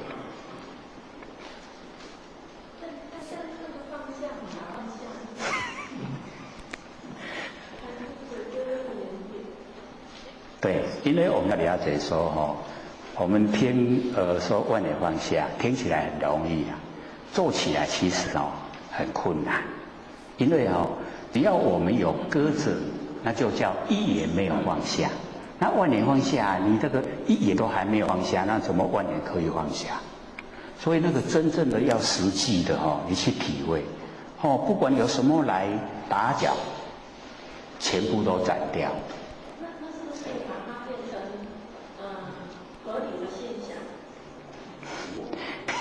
你要进入合理的现象那是在另外做法门不做万年放下，把它分开。所以做耳根圆通的时候，不要做万年放下；做万年放下的时候，不要做耳根圆通，一定要分开。分开它才会成就。你混在一起，两个都不会成就。还有吗？要问才容易进步不问的话，我们那个问题就是解怕感，那怕感怕不透气修不行。有拜托拜托。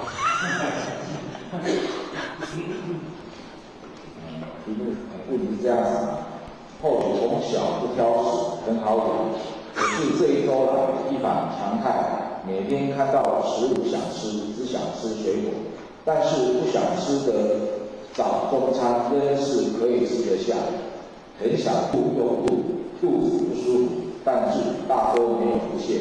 请问这些症状是否和后学正在听做耳根圆通听有含经及金刚经有关系？如果这个生病，应该每天都会有疲倦软弱，但是后学没有疲倦软弱。各位先贤，这个要恭喜这一位问问题的，因为我们要了解到，我们那个业障可以说都是蛮深的，而且在台北也很多先贤都有这一种建议的，他很努力这个吃的也都没有乱吃的，然后很努力的在研究这个经典。然后也很专注的回光返照，可是就会一直就是遇到一直呕吐的现象滴里头，然后他这个看医生，医生都找不到症状然后我说我们修道出来的问题医生是没办法我们自己要了解。然后我跟他讲说你这个是非常那个殊胜的一个现象呈现。那个一般当这个比丘比丘尼都大概要10几年以后才会有那一种呕吐的现象产生。那个是把所有的我们那个佛系里面的那个误会全部都吐出来了。所以那个需要很努力的修，而且要10几年。我说你都还没才多久的时间怎么这个现象呈现？他说阿尼我都很紧张遇到这种现象很紧张那也必安呢，都是真真切切的在这个修持啊，在生活啊，都没有乱吃啊，没有别的事啊，那就只有这样。那我跟他讲说非常恭喜，这个把你的那个那个佛系的误会啊，整个都吐掉。那个是要10几年那个和尚尼姑啊，10几年努力的功夫才做得到的。你竟没有几年的时间啊，就可以做到，非常殊胜啊。所以那个不用怕，那个是好事。那一种情景之下，也找医生，医生也没办法了。你放松心情，不想吃的话就不要吃，然后呢渴的话喝一点开水，这样了解吗？我们很努力可能也都会遇到了，遇到绝对是好事，不过也不用强求，这个也强求不来了，能够有那一种情形出现了，其实是好事。咱才半年尔呢，迄拢都要足久的时间才会嘞，可见他很努力在做，才有这个现象呈现呐。这样了解吗？我们先知道比较好，遇到的时候啊就不会紧张了。还有吗？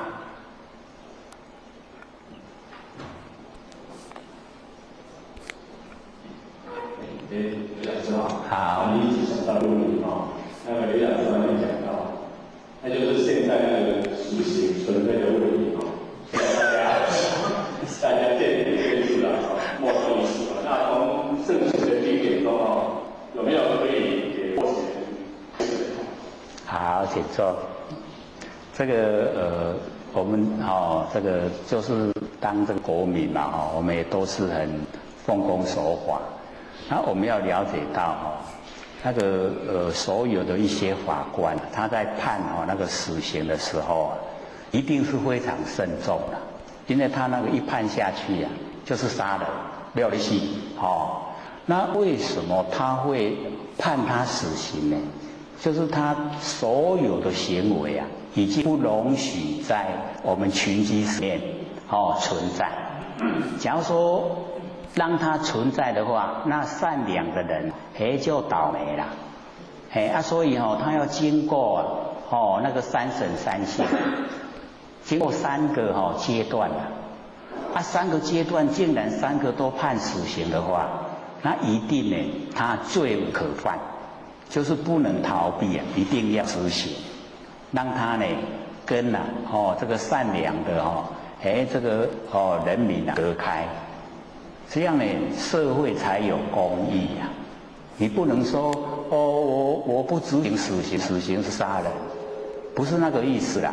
所以我们要了解到，众人说你应该死，那个是众人判你的，不是你个人的问题，是整个社会那个叫做共识。不然那些受害的家属他的心里要怎么样？是不是很不平？他心里面一定平社会没有公义。然后假如说我们生活在一种社会没有公义的情形之下，那整个社会会混乱，已经乱来了。反正再怎么做都不会被判死刑。是不是会越来越恶？我杀一个人也这样，我杀10个人也这样，对不对？那越来就越不像一个社会了。所以我们就是了解到，一定有它背后的原因存在。那个背后的原因就是你事先你都不遵守，社会公义你都不遵守，你危害到善良百姓，做出那一些呢，那个人神共愤，那一些举措出来。那个那么多省都判死刑，那个执行是应该的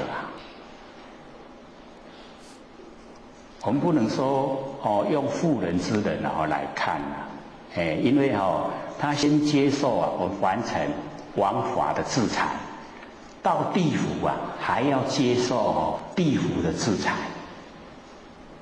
不是光一个这个凡尘这个是多的，然后到地府去你有什么罪过还要再去接受那个地府的制裁，那个才是真正的苦的地方所在。那我们在凡尘可以说那个一枪杀没有什么苦啦，猛那个戏剧有什么苦？你那边挖，我们所有那个纳税的钱要去养它，你愿不愿意？不愿意你企业拍啦，怎么会愿意？不愿意。所以我们了解这个社会有公义有那个义理存在我们要维护。真正的做不好的，大家都知道不可以。受到国家法律制裁，应该不是这个是真理吗？他说都不执行的话，那我们整个人民这个心就很没有那一种指望最后这个怕拢赶快，你那的最后就变成这样了，那整个都不行了，伦理道德沦陷的。所以那个我们要了解到。大家说应该是大家杀他的，不是一两个人杀他的，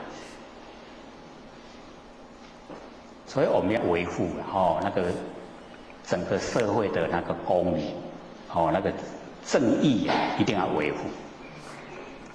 好，超过时间了呢。各位讲师、各位坛师、各位见证，大家好。谢三道天使的，然后谦谦大德，以及感谢各位先贤给获学机会学讲。我们呢又接着讲永嘉大师呢正道歌。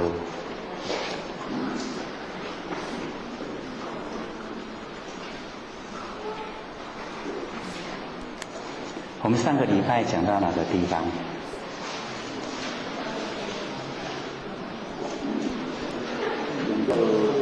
宣扬入圣者将为在之下。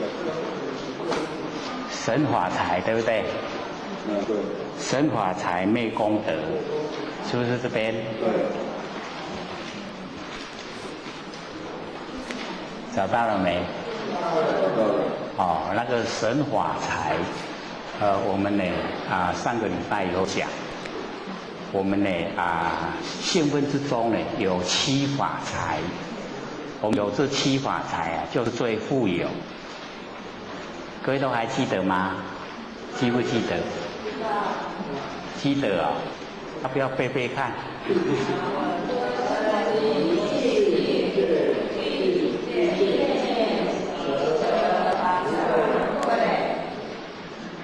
不错都还有印象。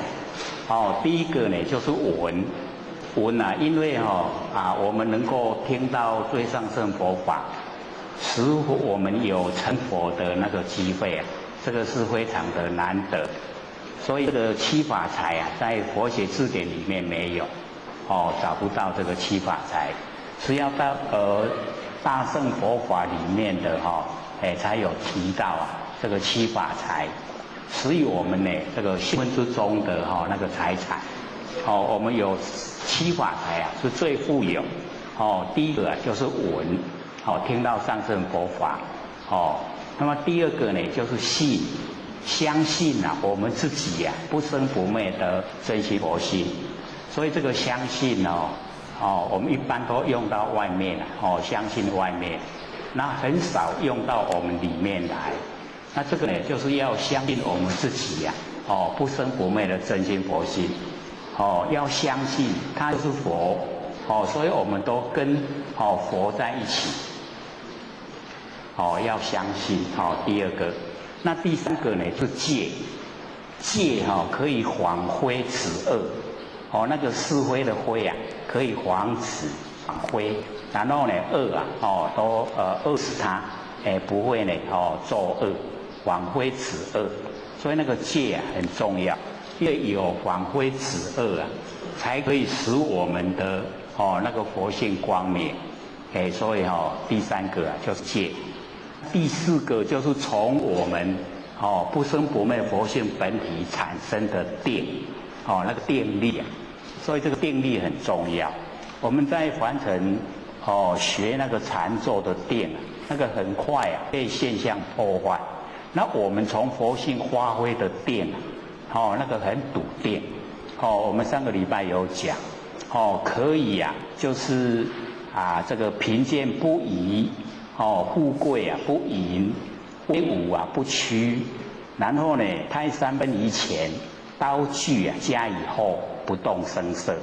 那个定啊，就是很笃定，所以不容易啊。这个是从佛性出来啊，只要我们相信自己不生不灭的佛性啊，就会有那个定啊会产生。我们有这个定了以后啊，来处理凡尘的事情啊，那个轻重缓急呀，我们都能够分辨啊，很清楚，就会处理得很圆满。所以这个定很重要。然后有了具备了上面这一些条件啊，就是要精进，精进啊使我们成就。我们在这个凡尘啊、凡尘事啊都要精进的才能够成就。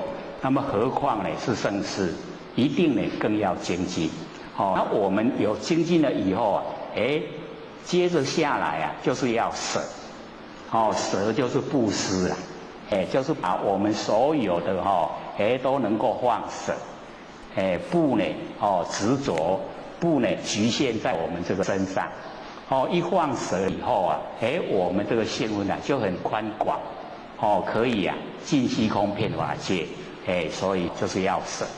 然后最后一个呢就是要惭愧，这个惭愧啊非常重要，因为我们在凡尘啊，假如修得很好。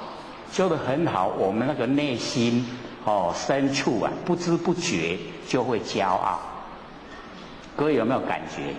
我们知道的多，领悟的多，我们不知不觉就会觉得高一等，就会骄傲产生了。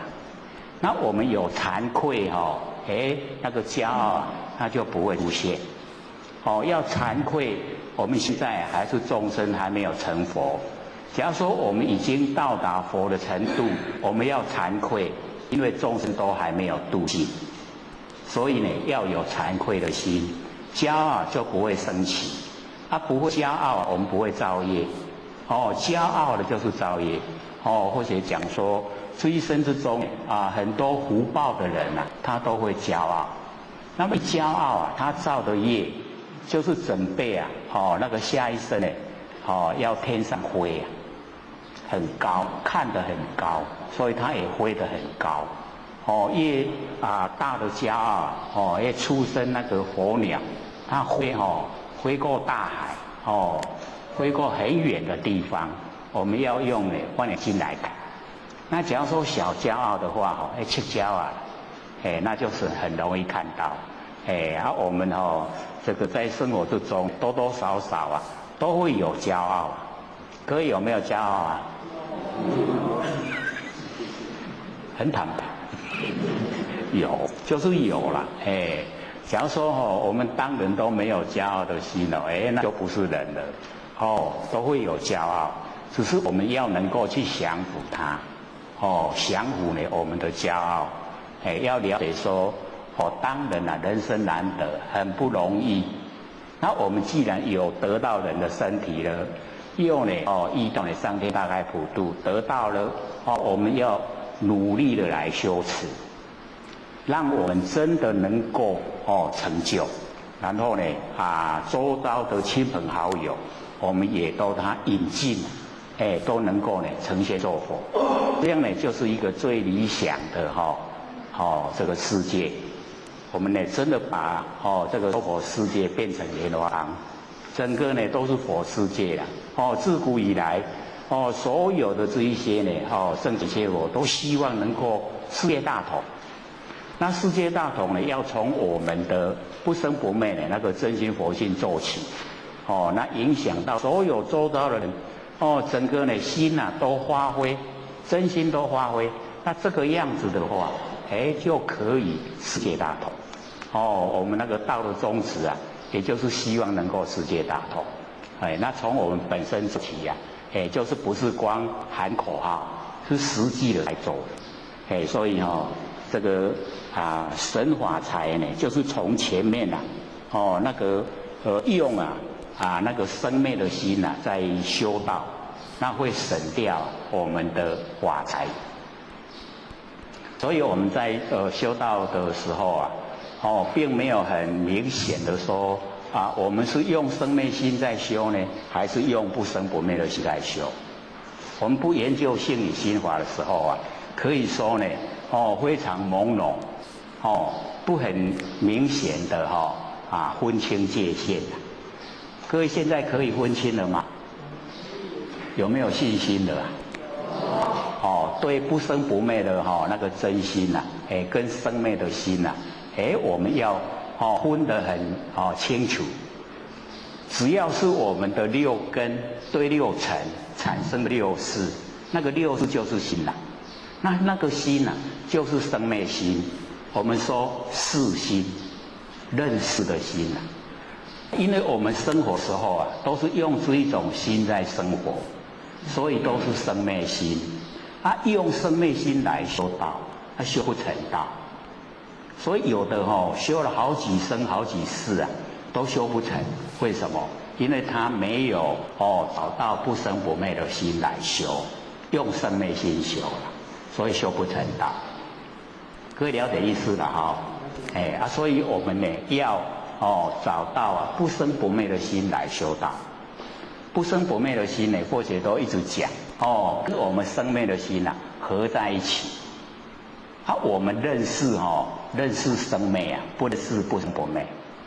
所以我们呢在日常生活只要有空闲，我们就呢做万念放下，然后呢一念不生。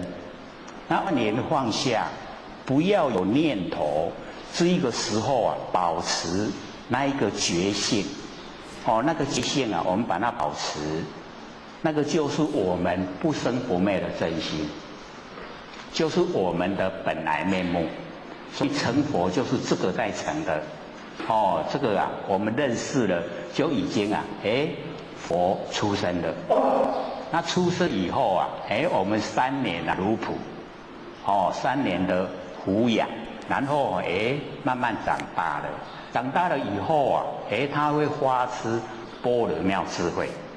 那般若妙智慧有了我们呢透彻的认识真理那个时候完全都这个非常了解到那个状态之下可以说都非常了解所以在开始做的时候会有一点点比困难我们很多前都做了，说万年放下以后他就睡着了。因为我们在生活之中有时候都是硬撑的啦本来这个身体都已经超过负荷可是因为这个要赚钱都硬撑。那真的我们做功夫的时候那个万年放下那个硬撑的状态都消失了，所以那个身体的疲累都整个呈现所以就睡着了那一种万年放下的睡着恢复精神最快。因为我们平常睡觉的时候都没有万年放下。各位在睡觉有没有万年放下？都一直在思索，然后才睡着，对不对？隔天起床这个头还痛。所以或许在那个小孩子的时候就试验过这个问题要睡觉的时候万年放下，什么念头都不能有。明天起来那个头脑很清醒很舒服那假如说或者又换了一个时间，然后又试验，今天晚上一直想，能够想到什么就想，问题一直想，然后一直想到后来睡着了那明天早上一醒过来那个头一个就2个大很胀、很痛。所以各位同学，假如说要这个每天的生活都过得非常如意的话，那你就在睡觉的时候就告诉自己万年放下，万年放下还不容易睡着了。再一个动作不能动，就容易睡着了。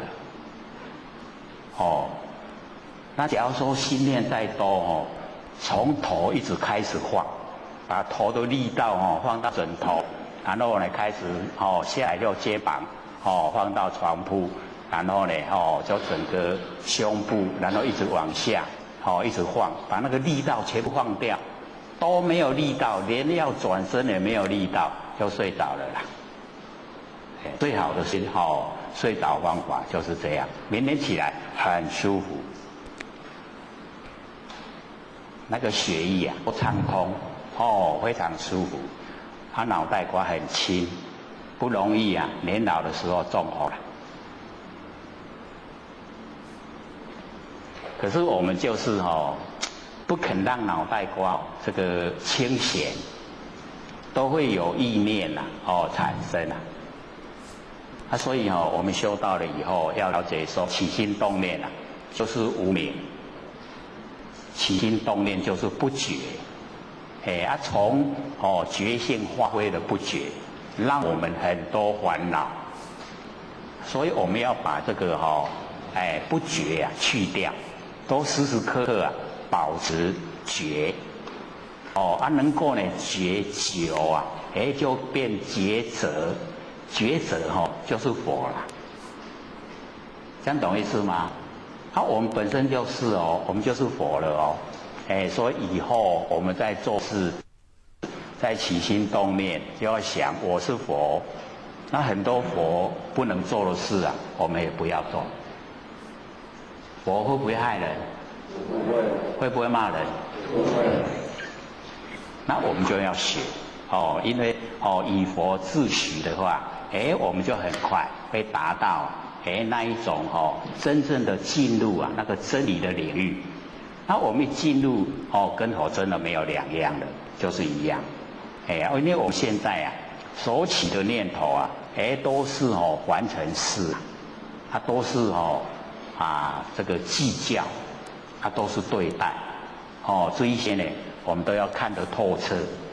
看得透彻以后就觉得这个都不必要，完成的事不必要那么投入以后我们沾了很多尘垢，沾了很多尘垢以后我们就要接受那个果报所以我们会省掉我们法财省法财昧功德，因为走入凡尘我们那个兴奋之功德那个功德完全没有，所以六祖就讲见性是功，平等的是德。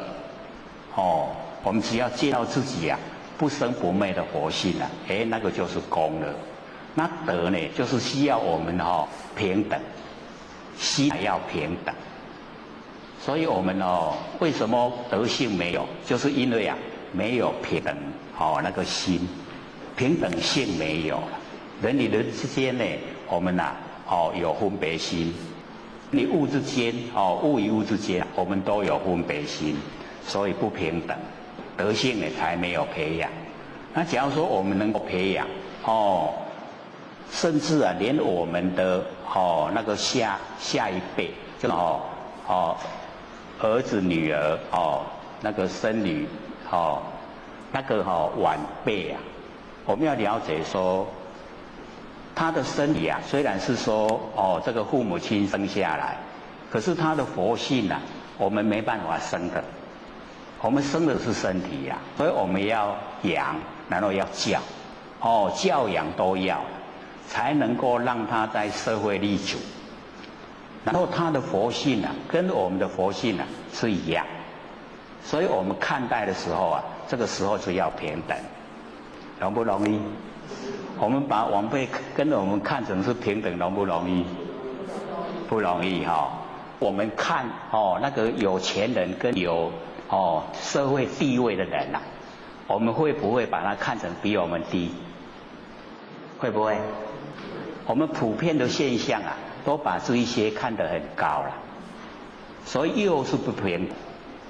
那我们要了解到，他的那个外表形象啊，是比我们高没错，可是他的佛性根本都是一样，没有两样，所以一定要平等对待。这样子的话，我们就越接近了仙佛菩萨。因为佛菩萨没有分别心，那我们的分别心太浓厚，太浓厚的分别心了，使我们的做法不一样。我们的所有行为啊，都从念头出来。那念头有分别了，我们行为有没有分别？自然而然的，一定有分别。一定有喜欢讨厌有取舍的心。只要是取舍的心都是造业。我们行善也是善业，以后得到福报了。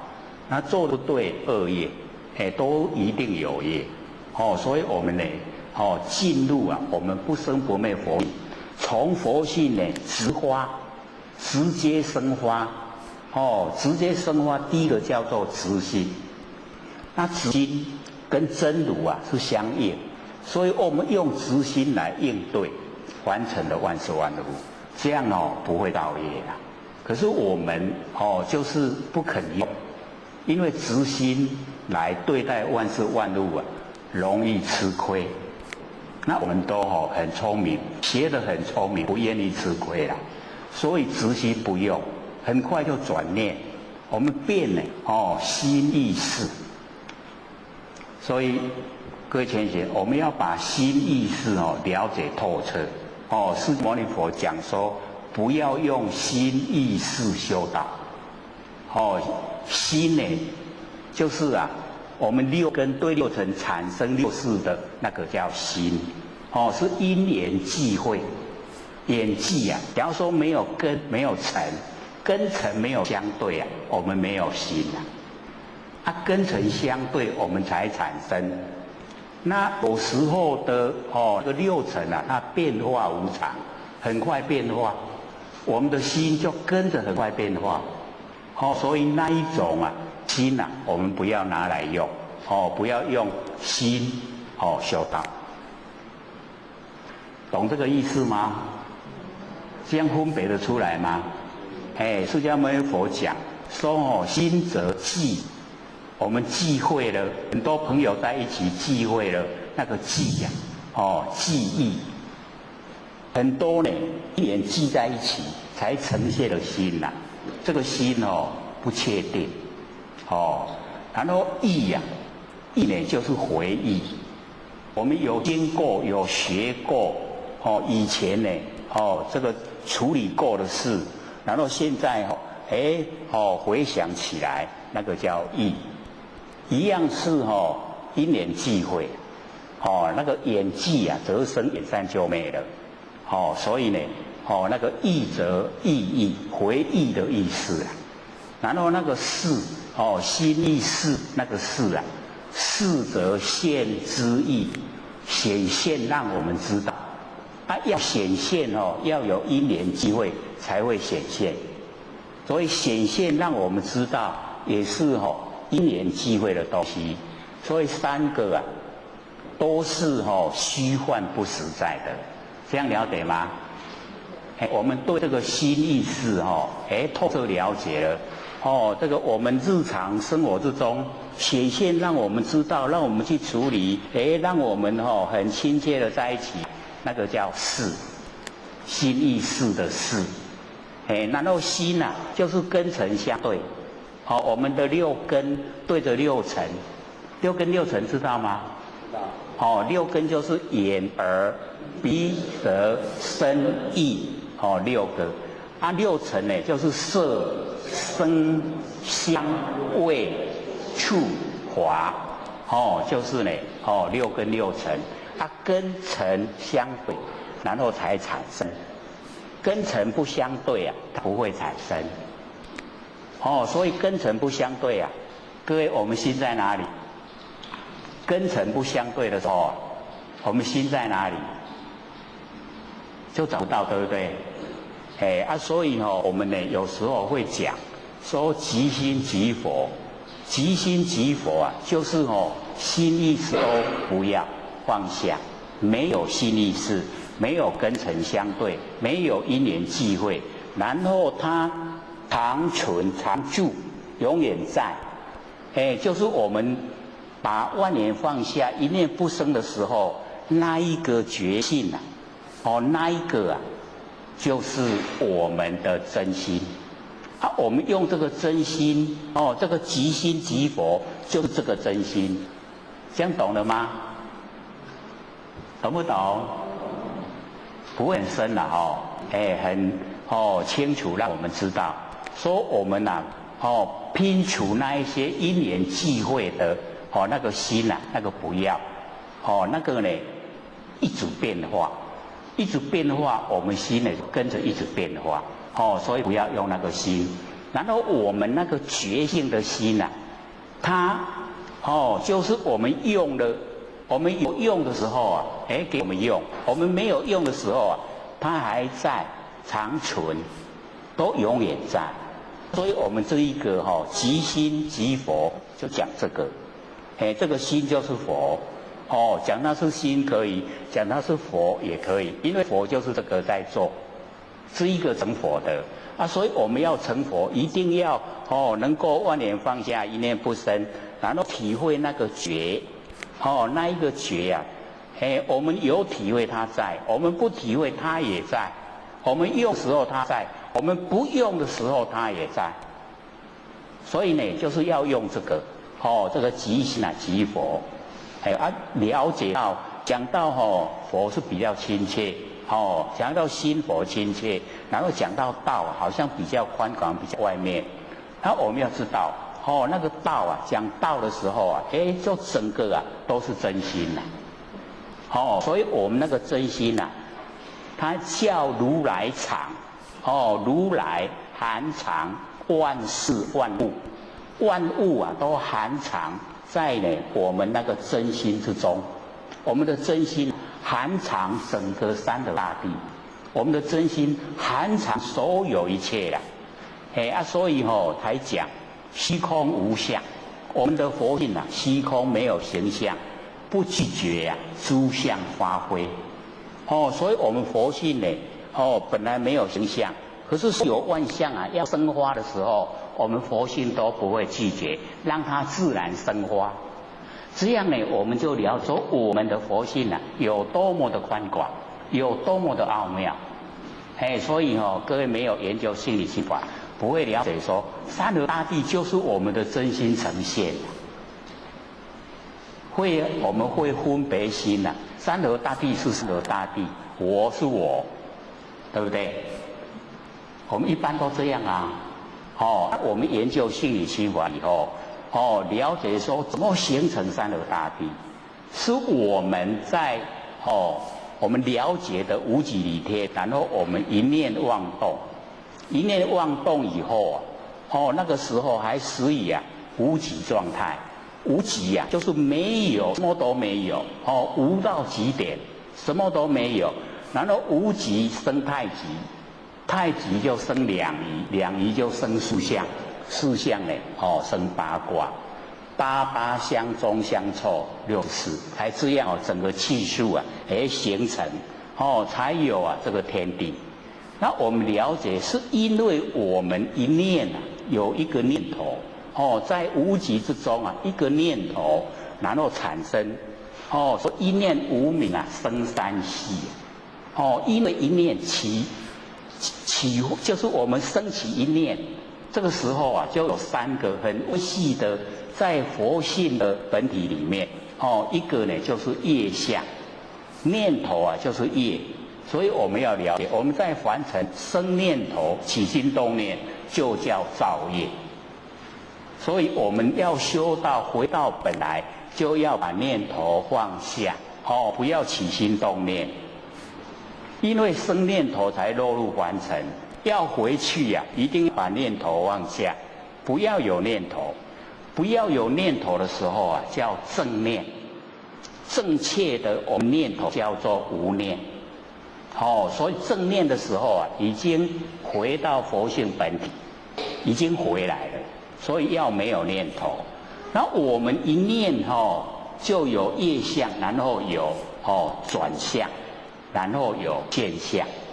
所以一念无明啊，生三系，三个很微细的，还没有形象啊，只是在性温之中，它已经有业，然后有转，就会现象。三个啊已经形成在我们那个性分啊佛性之中。所以我们要了解说，第一个念头就是业，第二个转向，把我们本来的那个般若妙智慧啊，转成我们能见之见。我们能见啊，各位同学，我们很喜欢我能见，它就有我所见，对不对？它本来能见跟所见，它是合在一起一体的。可是因为我们一念妄动以后啊，它就转成能见跟所见。然后我们所见啊，因为在性温之中，那个时候什么形象也没有，你坚持啊，一定要看。各位先生，我们瞪眼啊来看虚空，会出现什么现象？空中有花，就见空法，所以就呈现了现象出来，所以叫一念无明生三系，三个很微细的业相、转相、现象。可是这个现象还没有，要到真的落入已经山河大地有世界了以后，我们众生是不是才出生？那个时候境界为眼啊，又长六出了。我们就真的在六道轮回里面的，是这样来的啦。所以我们要回去啊，第一个先把念头放下，不要有念头，念头都没有了，才回到佛性本体。佛性本体回来，时间久了，你就归本位了，这样懂吗？所以我们现在现实社会里面啊，很多年纪大的一些欧丽桑、欧巴桑他们呢。有时候都会讲说，这个也没有一生之中没有做坏事啊，怎么到年纪大的时候坎坷的事很多？他没有想到自己呀，因为就是太空闲了，他都生活在那个过去的那一些情境啊里面，就是过去心呐，一直在想，什么人欺负他，什么人帮助他。一直啊都在想这一些问题，所以因为念头多啊，念头一多，我们要了解到念就是业，造了业，把以往我们累世啊所造的都全部拉来，来我们接受果报，是不是就很坎坷了？我们过了就不很如意呀，所以我们要了解这个道理，说在日常生活的时候啊。有空闲的时候啊，不要胡思乱想。有空闲的时候，胡思乱想啊，是在造业啊。那么社会人士大概也不太容易接受这个观念啊。讲你黑白想到这经验，他会接受吗？不会我也没去妨碍别人啊。他会这样说嘛？对不对？不知道说我们自己本身的啦。我们本身因为经过六道轮回这么久的时间三善恶恶啊，全部都会有做。那现在我们又生发念头，把以往过去世的一些所造的那一些业，我们现在在胡思乱想啊，这个因跟缘汇合。那假如说我们都没有念头，虽然过去有很多的业因。可是我们不想啊，没有缘啊，没有因缘配合啊，不会现象，这样懂意思吗？所以那个罪业消灭了，这样容不容易？只要我们不胡思乱想就好了，容不容易？容易因缘多你这个想法容易也不容易。真的，我们真的要让整个脑袋瓜都空下来还真的要训练的。哦，我们时常都会一空下来就开始啊，胡乱想。所以修到了以后要了解，起心动念就是造业，就是不觉，就是无明。那我们要明啊，要使整个啊，都光明，使佛性呢整个光明。所以呢，就是不要起心动念，不要胡思乱想，这样呢才不会这个呢神法财，把我们的那个法财损失掉了，很可惜呀，那底下昧功德，因为呢功德是从我们佛性本身呢生发的，要见到佛性，然后呢要能够行持平等，不要有分别心。自然呢就有了，所以培养我们那个德行，那学习我们老子师啊，这个度大能容，什么事呢都容，只要容下了以后啊，能够容了以后啊，我们就可以了却啊人间多少事，所有的事啊，都没了，没事了，所以这边呢，我们了解说，从呢生灭的心来修啊。为神法财昧功德，我们呢从不生不灭的心来修啊，就能够进入啊最富有的我们那个性温之中，因为凡尘的是一些有形有相的那个财产啊，我们一口气不来啊，1毛钱也带不走，那个不用呢我们去争啊，随顺因缘就好，要这个凡尘我赚钱呢我也不拒绝。然后呢，这个钱这个4脚啊，我们人才2只脚而已，追不到，也不追，这样就很洒脱了，很能够自在。所以呢，我们要自己呢追求，所以这个从呢生灭心神法财昧功德，莫不由思心意识，为什么会这个神法财昧功德，就是因为有。心意识刚才我们有特别解说心意识，各位都了解吗？心意识就是因缘际会才有，根尘相对才产生的那个心意识都是我们生活之中用，才会呢那个神法财呢昧功德都是由这个心意识引起是以禅了却心，所以呢，这个禅宗呢，在修持的话，就是了却我们那个根尘相对的心全部呢都把它了却，不要它，不用它，这样了解意思吗？可能会产生说，我生活中咧用的都拢多莫用要用啥？会不会？因为我们要了解到我们那个直心跟我们的心意识它差别非常微细很小。直心是从我们那个佛性本体所生发，那我们呢要比较容易认识就是我们所称的良心各位有没有良心肯不肯定？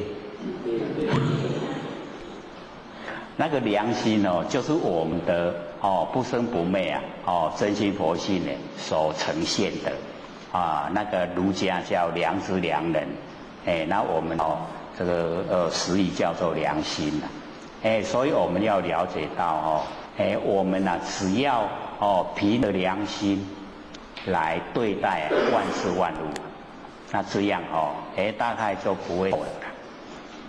这样会不会比较容易啦我们讲说呢不用心意识的话，有时候还会会意不过来那用良心来应对完成万事万物这个就很容易就秉着自己的良心来做事这样就正确。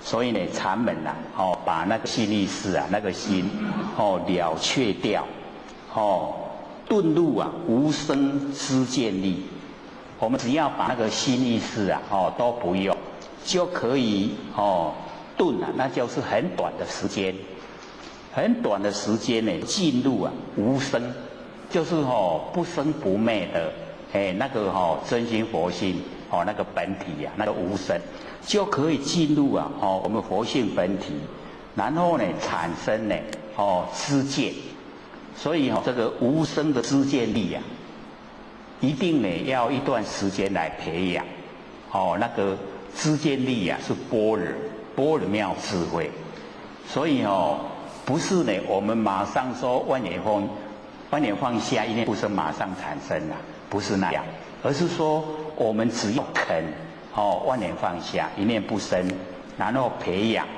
一段时间，因为呢我们能够体会到那个觉那个是我们的本来面目，只是呢佛性已经呈现已经呢佛出生了，那出生以后我们还要经过呢3年的奴仆把它抚养，让它呢茁壮长大，所以那个无生的知见力一定要在一段时间以后它才慢慢产生一直只要我们照这样做就有呢这一个知见力，无生的知见力就是般若妙智慧那有般若妙智慧来应对完成万事万物就非常正确所以呢我们要自己努力。那么从顿入无生知见力以后就可以称为这个大丈夫。那这边呢或许就有特别想特别把它标明说，那个大丈夫不是在讲那个男生只要是我们呢能够体会那个真心佛性的话，能够见到我们佛性呢，都称为那个大丈夫，这样了解吗？因为我们佛性里面没有那个绝对性就是我们的佛性以往不是有人在问说，这个观世音菩萨是查甫查某？各位先生，观世音菩萨是查甫查某？就落入两边对待的，对不对？我们说在我们中国说女生比较慈悲啦，说女生；在印度说那个慈航大士那个都是男生修成的，是查甫所以就有那个争论。那我们要知道说佛性呢它可以落入乾道的身，可以落入坤道的身它本身并没有固定所以可以显现乾道可以显现坤道在呢我们修持的时候也要了解到落入这个形象以后那个是已经我们之前的那个业力使然，我们造的业把我们推了不是我们自己本身去决定。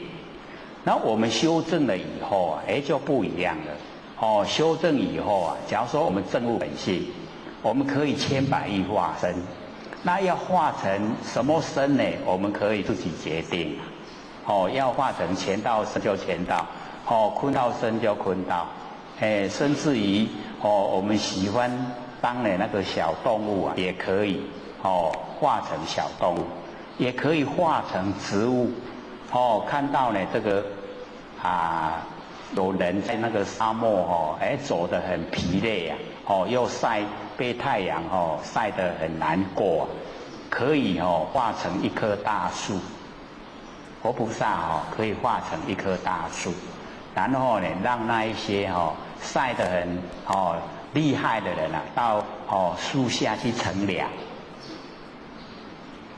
然后等到他已经一段时间恢复体力的再走了以后只要他再回过来看那个大树不见了，那个就是菩萨示现，要呢帮助众生这个可能我们都还听过，有没有听过？没有听过所以我要了解说这个佛菩萨千百化身不是说固定一个形象可能就在我们身边一个陌生人，然后来跟我们讲几句话那几句话对我们非常有作用。讲过以后我们回过神来，再去找他那个人找到了，不见了，那个也就是佛菩萨示现，帮助我们。所以或者才讲只要你肯用心，师之天告之。你不了解说真理，想追求，你一直想，你只要呢很虔诚的一直想，上天一定借人借事，让你了解答案。所以只要我们肯用心都会有答案，绝对会有。思想的思师之天告之，上天告诉你答案。或者本身都有试验过了，才会知道说原来是这样。那出来的答案不会是固定的啦，有时候是一个陌生人，跟你都不相识，可是他突然对你讲话，他讲的话以两个人不相识的人来说是莫名其妙的，那给他讲起来。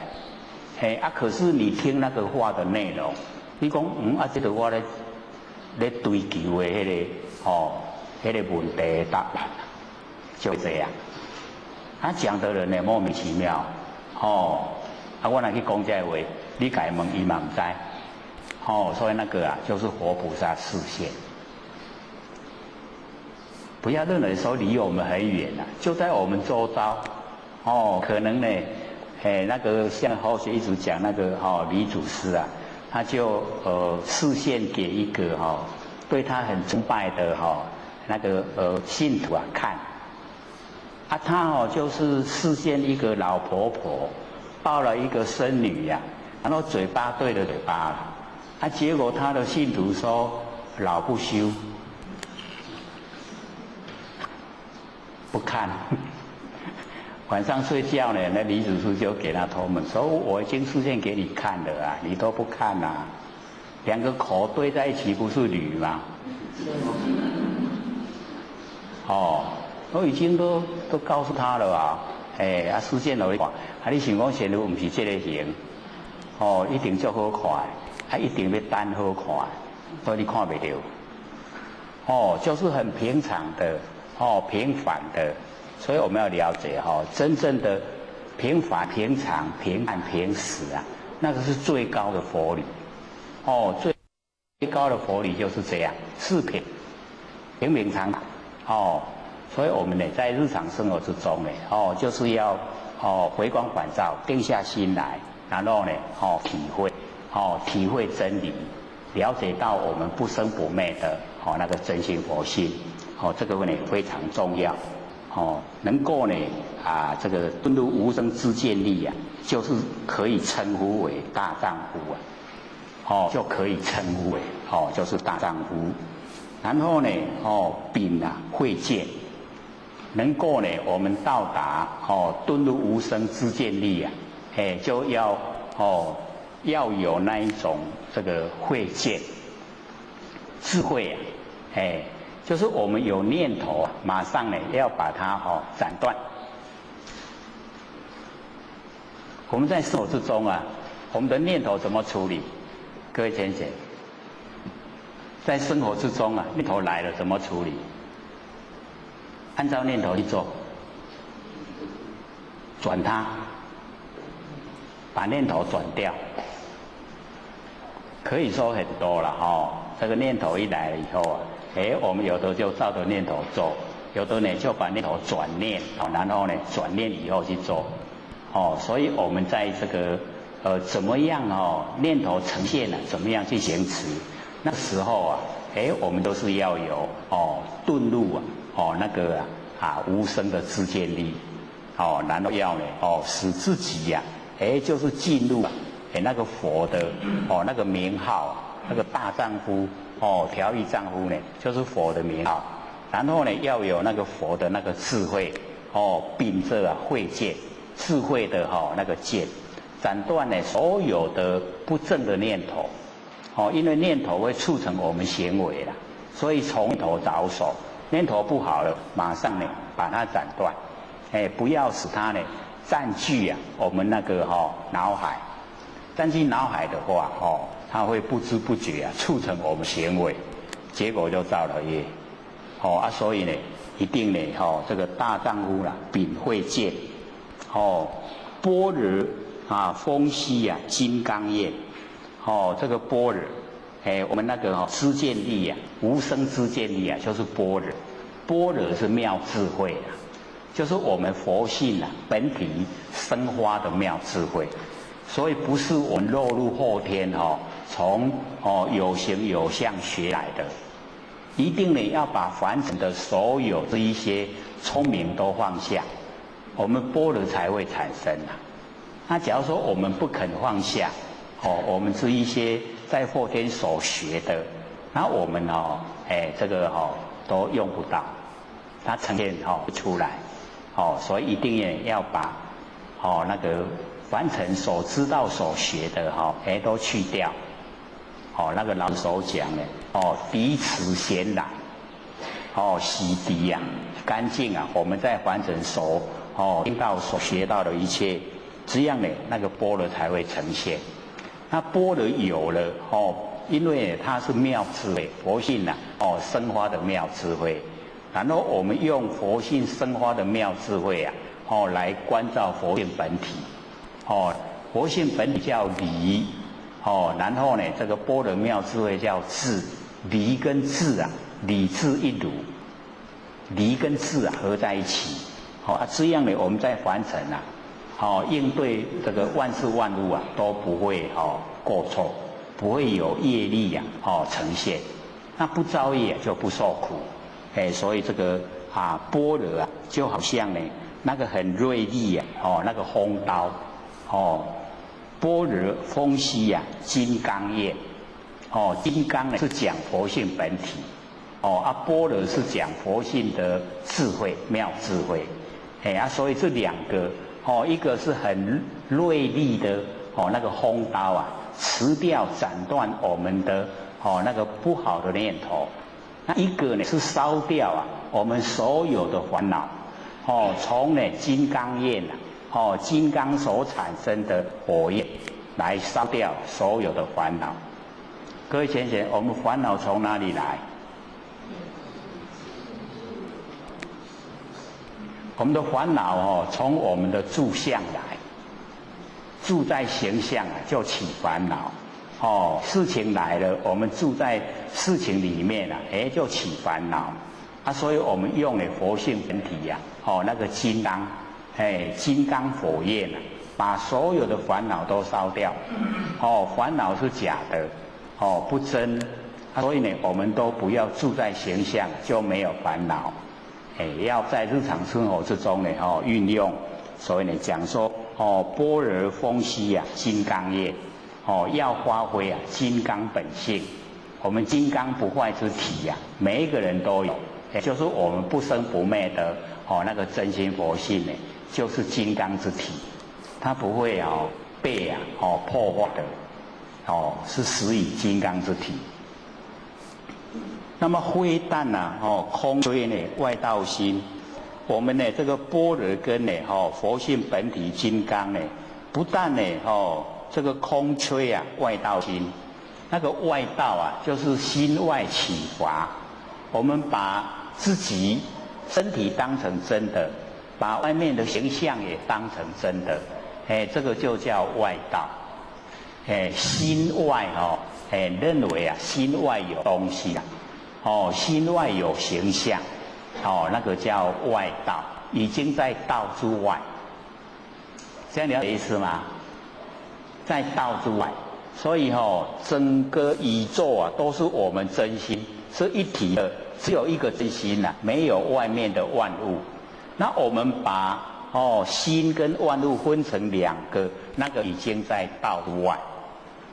那我们心外起法认为外面的形象是实在的存在，我们去取它，我们去认定它，这个叫做心外起法。这样知道意思吗？我们凡人都是心外起法了。都没有把整个三河大地啊当成我们真心，因为我们从来也没听过啊，是不是这样？都没有听过嘛怎么会三河大地是我们真心呢？没有听过了，所以我们就是要了解，这个是我们七法财里面的第一个闻，能够听到啊最上乘佛法，就是具备了大家呢要具备那个善，让那个善又生根，善根又成熟，才会遇到呢上乘佛法。就是历代的祖先啊都有积德，有德了，然后祖生呢他才有机缘接触呢这个最上乘佛法，都很不容易的。要了解说我们遇到呢这个上乘佛法，要听到呢很不容易，不要说做了，连听到都听不到。我们佛老师没有开这个心理心法班啊，我们也听不到啊，对不对？对。我们也听不到啊，听不到说整个三河大地就是我们真心佛性啊。所以我们了解说这个是很难遇到的因缘。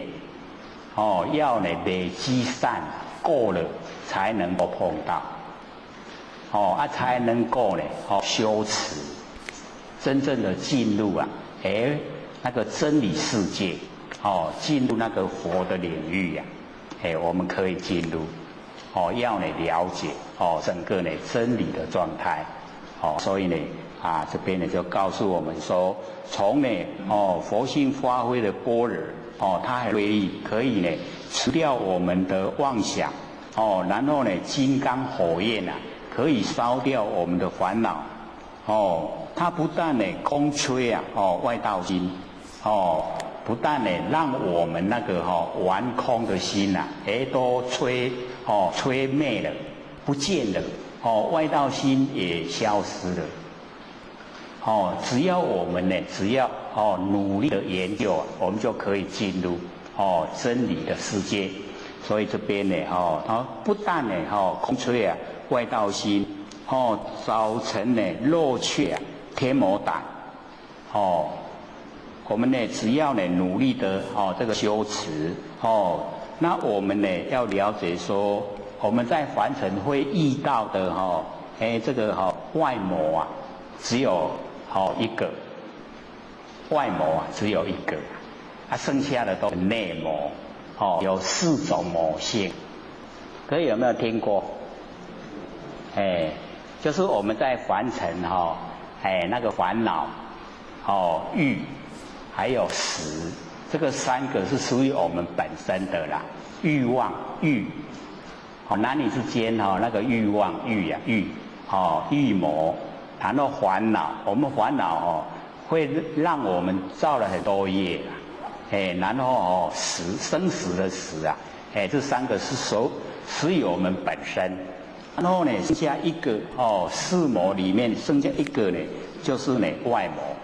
那外魔各位就是要了解到，这个外魔我们只要认识啊，我们就不会怕它了，就是怕不认识。所以我们在凡尘啊，只要是我们那个最心在哪一个志向上面，那都是着魔了。比如说很喜欢喝酒的人呐，他就着酒魔了。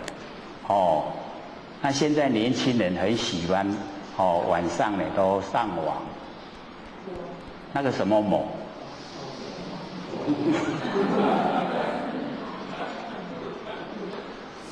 或许都讲，为什么他能够这个整个晚上不睡啊？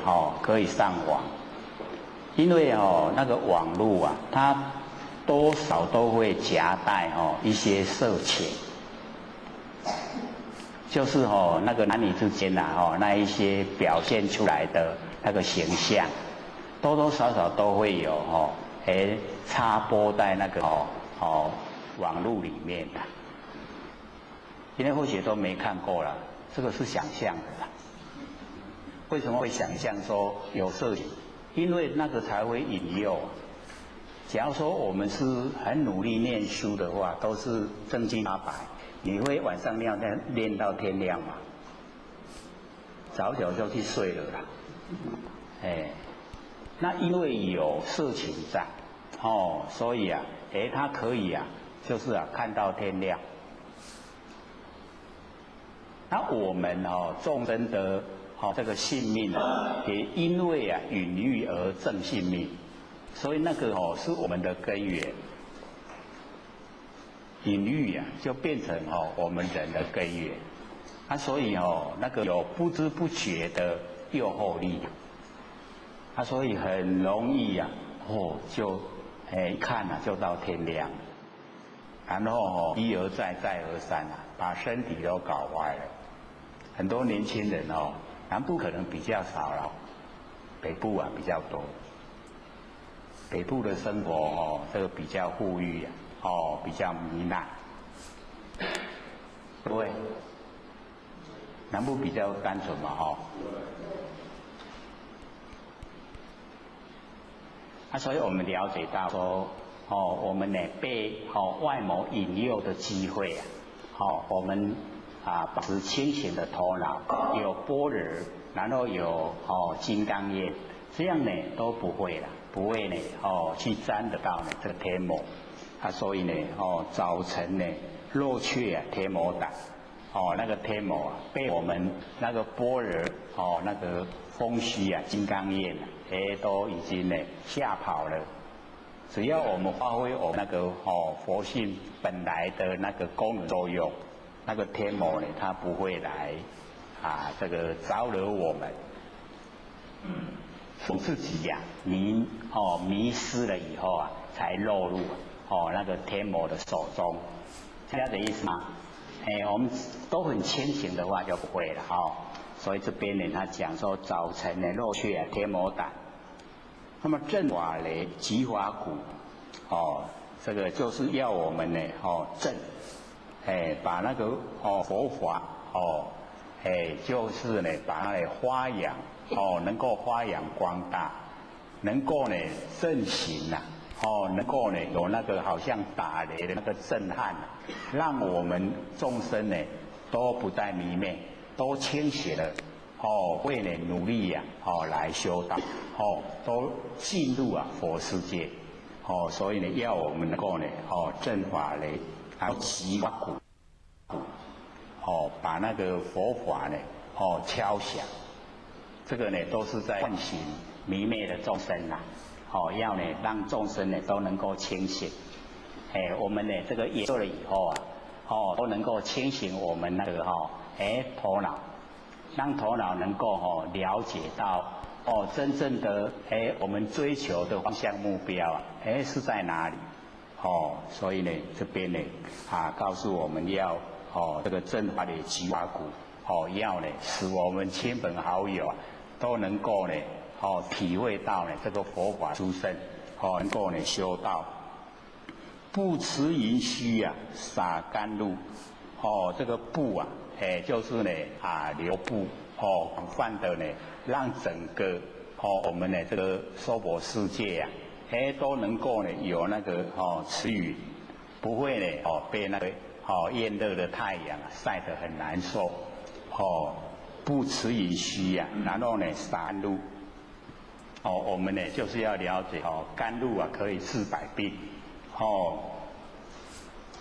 那我们在平常生活之中呢，各位先贤，因为假如说我们看那个佛像的画的那个佛像大部分会看到他是拿一手拿着那个净瓶，净瓶呢一手拿着那个柳枝，然后那个净瓶啊，他就会倒的画那个倒的，都有水啊流下来，那个洒甘露呢在成凡，那个柳枝是要扫开啊我们那个迷雾啊，让我们众生不迷昧，那个甘露洒到凡尘来，让我们能够治百病所以我们要接那个甘露啊，就是我们那个舌头、喙肌啊，抵上颚，只要有你去想到的时候、空的时候啊，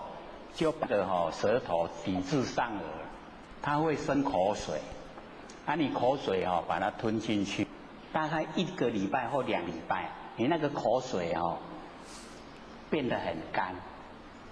开始的时候啊，它还不会感觉说很好，可是你只要做1-2个礼拜那个口水就很干，很干你吞下去，你一直在做就是把那个舌抵上颚让它生口水，然后你就不用去买饮料，因为你一直在喝甘露。所以那个埔里的道亲啊，有一个欧巴桑，他呢都跟人家很努力做义工啊，他不管什么这个比较出众的那个工作他也都不拒绝，都去做。然后他从来都不喝饮料，也不喝开水，茶水都不喝。然后跟他一起做的人就问他说你是有什么功夫那拢唔免啉水？然后呢，他竟然不敢教人有一段很长的时间他见到后学以后，问后学说：“可以教人吗？”我说：“可以啊，这个好事可以教人。”我拢唔敢教呢，人拢讲我拢无啉饮料拢会问我在埔里道亲啦。年岁很大了那就是能够实际的去做，就是舌抵上颚，然后口水生下来然后吞进去。各位浅浅要知道你假如说已经做了，它已经吞已经产生非常好的滋味足甘的足甘的你那个停起来你只要停止做一段时间，你再来做无去很奥妙。无去所以有的时候记得延续，继续拢直直做，容不容易舌抵上颚容不容易？喙齿甲夹倒去安就好伊就会生喙烂，喙烂就甲吞落去，很简单喙烂就甲吞落去，时时刻刻那个喉咙都会滋润喉咙滋润就不会咳嗽。然后我们那个肺部都得到营养又会比较健康。所以我们修道是要修得健康，去度人才容易，对不对？是不是这样？我们去度人，那哪呢？安尼很那个不堪稳那一种形象去度人，他会说买咧，我哪跟你同款安真爱。所以我们就是也要就是不一样度人的话，人家这个还没有开口，他就会说好，我跟你去。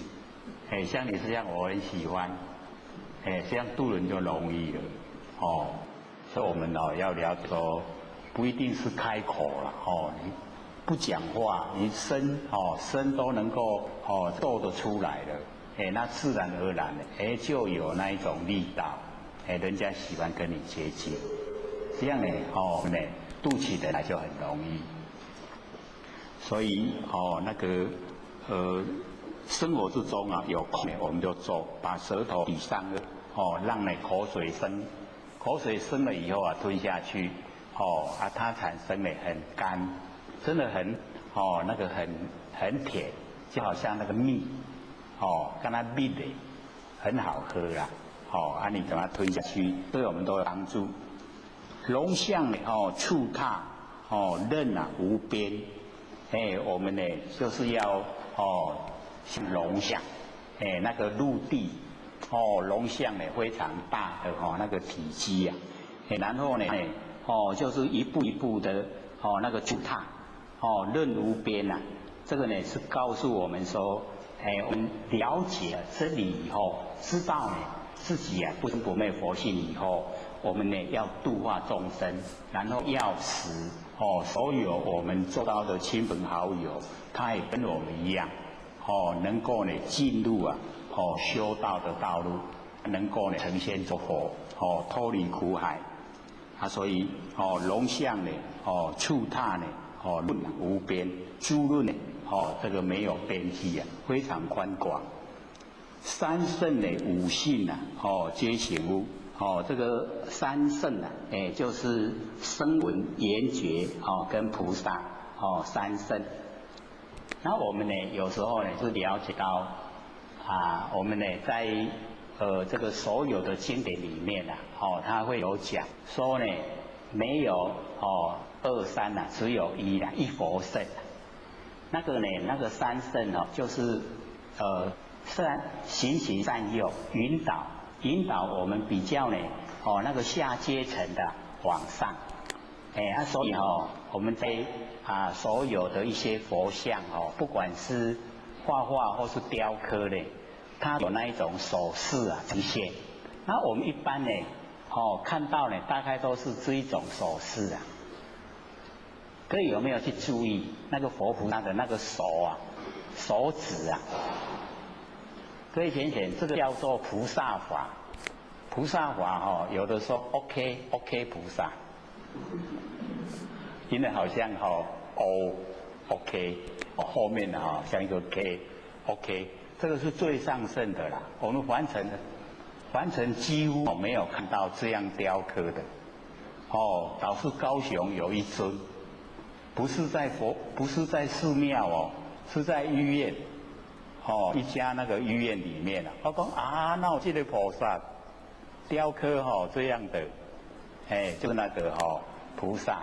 然后这个呢叫做上圣法，心理心法就是这样。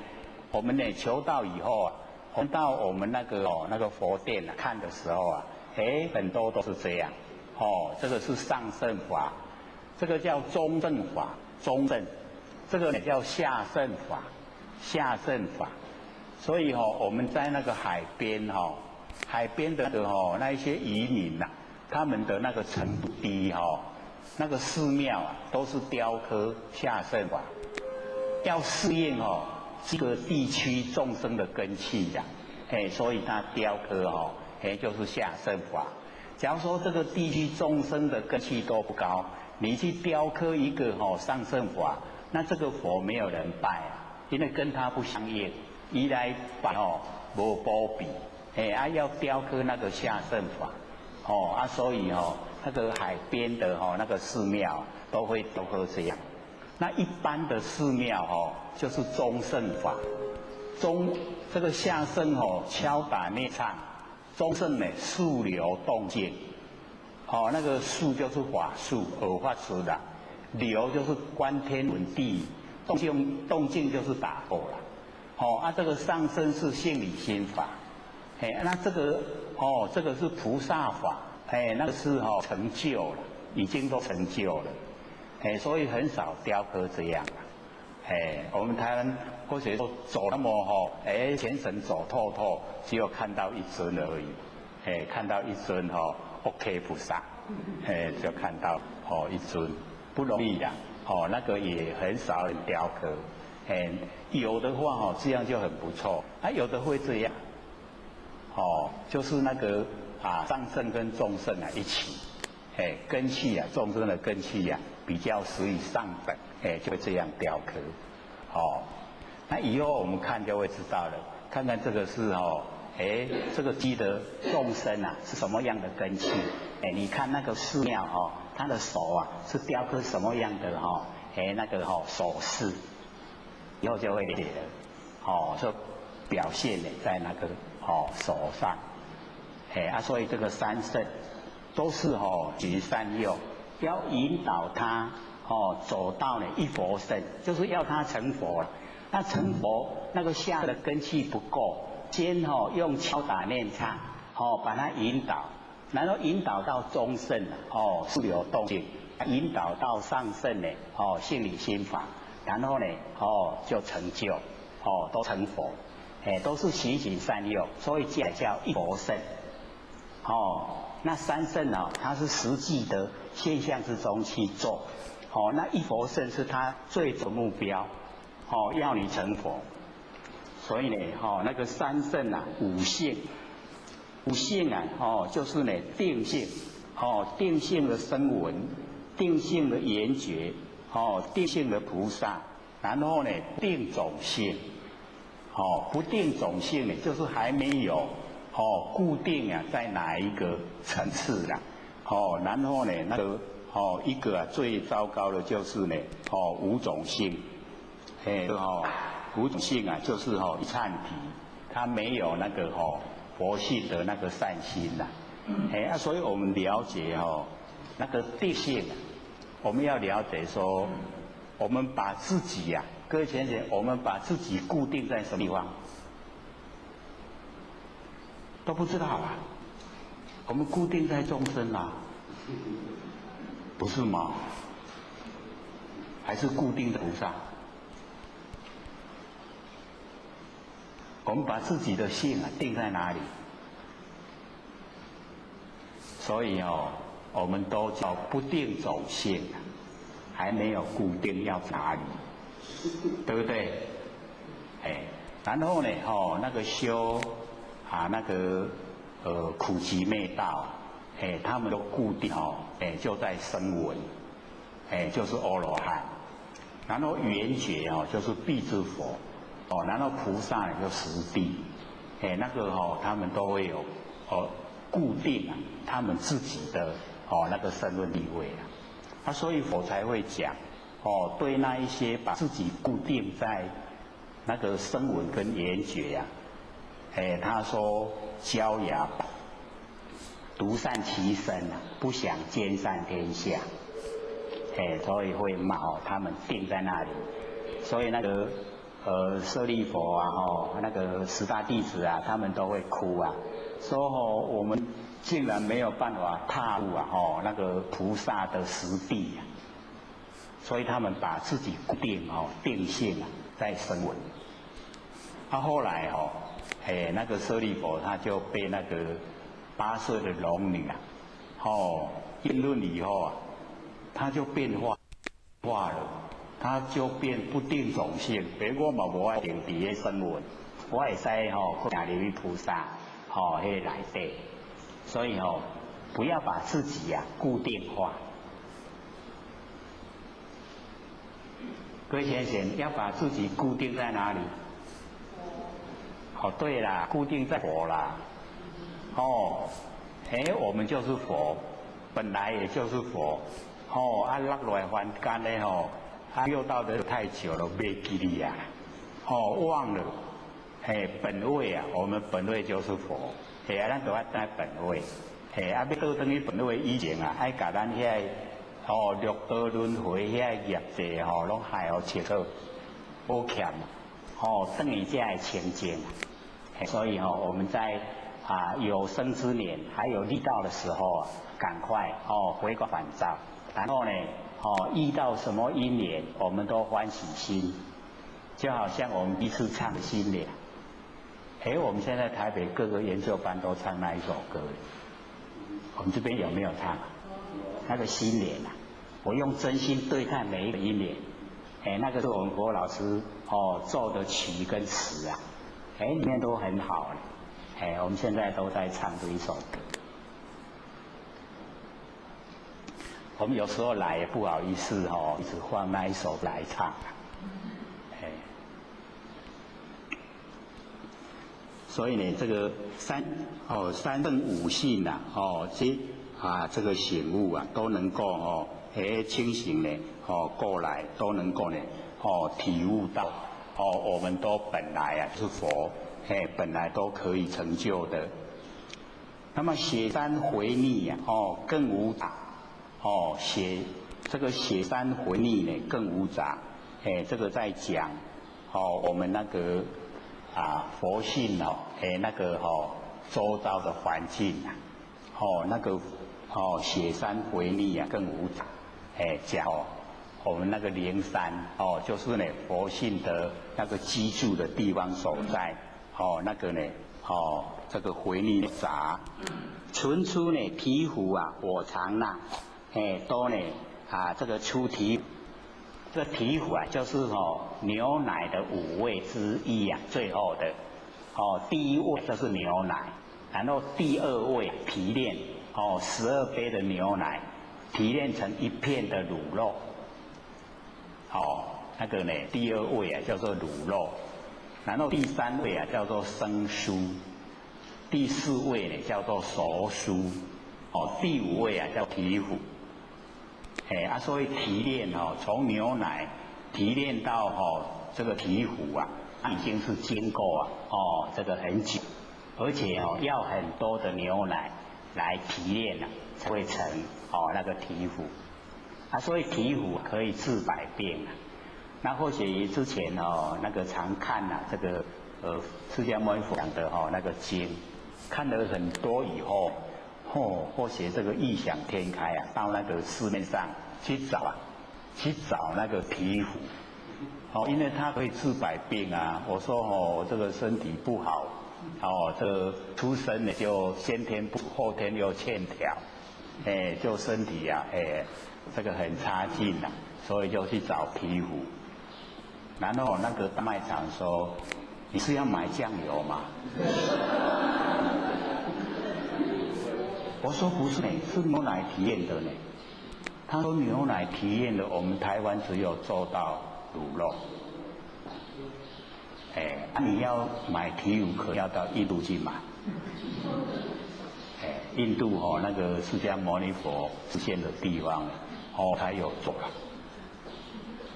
我说才提炼到第2，他说第2就已经很好，所以各位先生，那个乳肉，真的很营养，肠胃不好你可以吃看，肠胃马上好，不过很快发胖，要减肥的就不要吃，那个醍醐那个乳肉第2位啊。去买的时候，我还问那个他怎么吃？一片一片啊，我说怎么吃？他说你可以夹在那个早餐的时候啊，有那个面包再放在那个面包中间他就这样吃。他说不然你就直接吃就可以啊。我说直接吃也可以啊。他说对，可以。我回去真的把那个籽就拆下来，就直接吃吃看。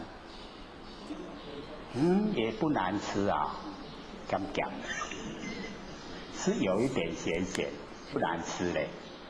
有时候一段时间或许还真的异想天开都不用吃3餐，吃什么？所以我吃门就带乳肉。一段时间他吃到后来说，不行嘞，怎么一直胖起来啊？一直发胖，吃的是很少啊，怎么一直胖？他才停下来。不然那个乳肉还可以整理我们那个肠胃啊，肠胃好吃一吃会很好。所以存出醍醐啊，我常纳，这个有家大师啊，说从我们那个雪山回逆啊，从我们那个不生不灭的真心佛性啊，然后呢生发出的那个般若妙智慧啊，我都能够去应用它，所以在凡尘啊，我都能够把那个佛性的般若妙智慧啊，我都能够这个称出来，所以我们了解说，这个我们了解佛性以后啊，那个般若有了，来处理凡尘万事万物啊，那更是理想。这个我们礼拜四在板桥啊，那有一个前贤，他也大概这个听信心法，之前呢还不是听或学讲就有6年，听或学讲大概也有加起来就12年了。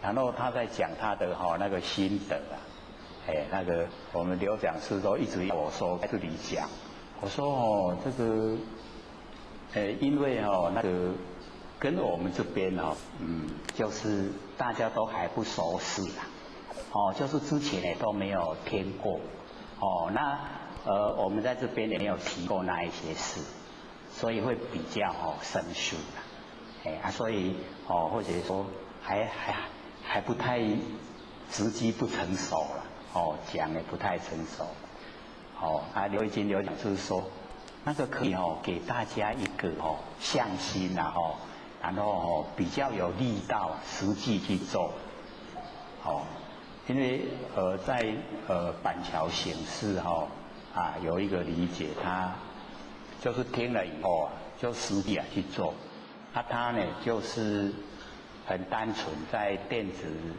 那个工厂上班，电子工厂上班他就真正的就是万年放下，一念不生。然后他讲，什么事都是以佛性为重的，只要是违反佛性，他就拼死了。所以时时刻刻呢，就在万年放下，一念不生。然后对佛性的认识因为他毕竟也加起来有12年的时间了，算蛮长，所以他用佛性我们是用身体来指挥动作，对不对？我们辛苦讲手叮当的手叮当，头叮当的头叮当，他竟然用佛性他们那个电子工厂这个中间有休息20分钟他就坐在那个椅子上面然后他用那个好玩的心讲好佚佗，这个咧他把佛性命令。讲辛苦往前往后往左往右，不是身体要动作了，叫佛性动作。各位有没有听过这样？所以我才说要说嘛。人的佛性遐奥妙，伊竟然甲用回家来。他说真的你不要身体去动作，只要你意念指挥，就是指挥佛性了。说身体向前，他一概就直直向前了，向后，向左就向左，向右就向右。我讲我的佛性在你边呢。不过我们只要说能够那个信念到他佛性可以指挥我们那个身体动作，一定会很惊讶。哪样呢？佛性竟然有法度我身躯拢卖叮当，甲佛性讲，佛性叫伊做啥，伊就做啥，就那个样子啦。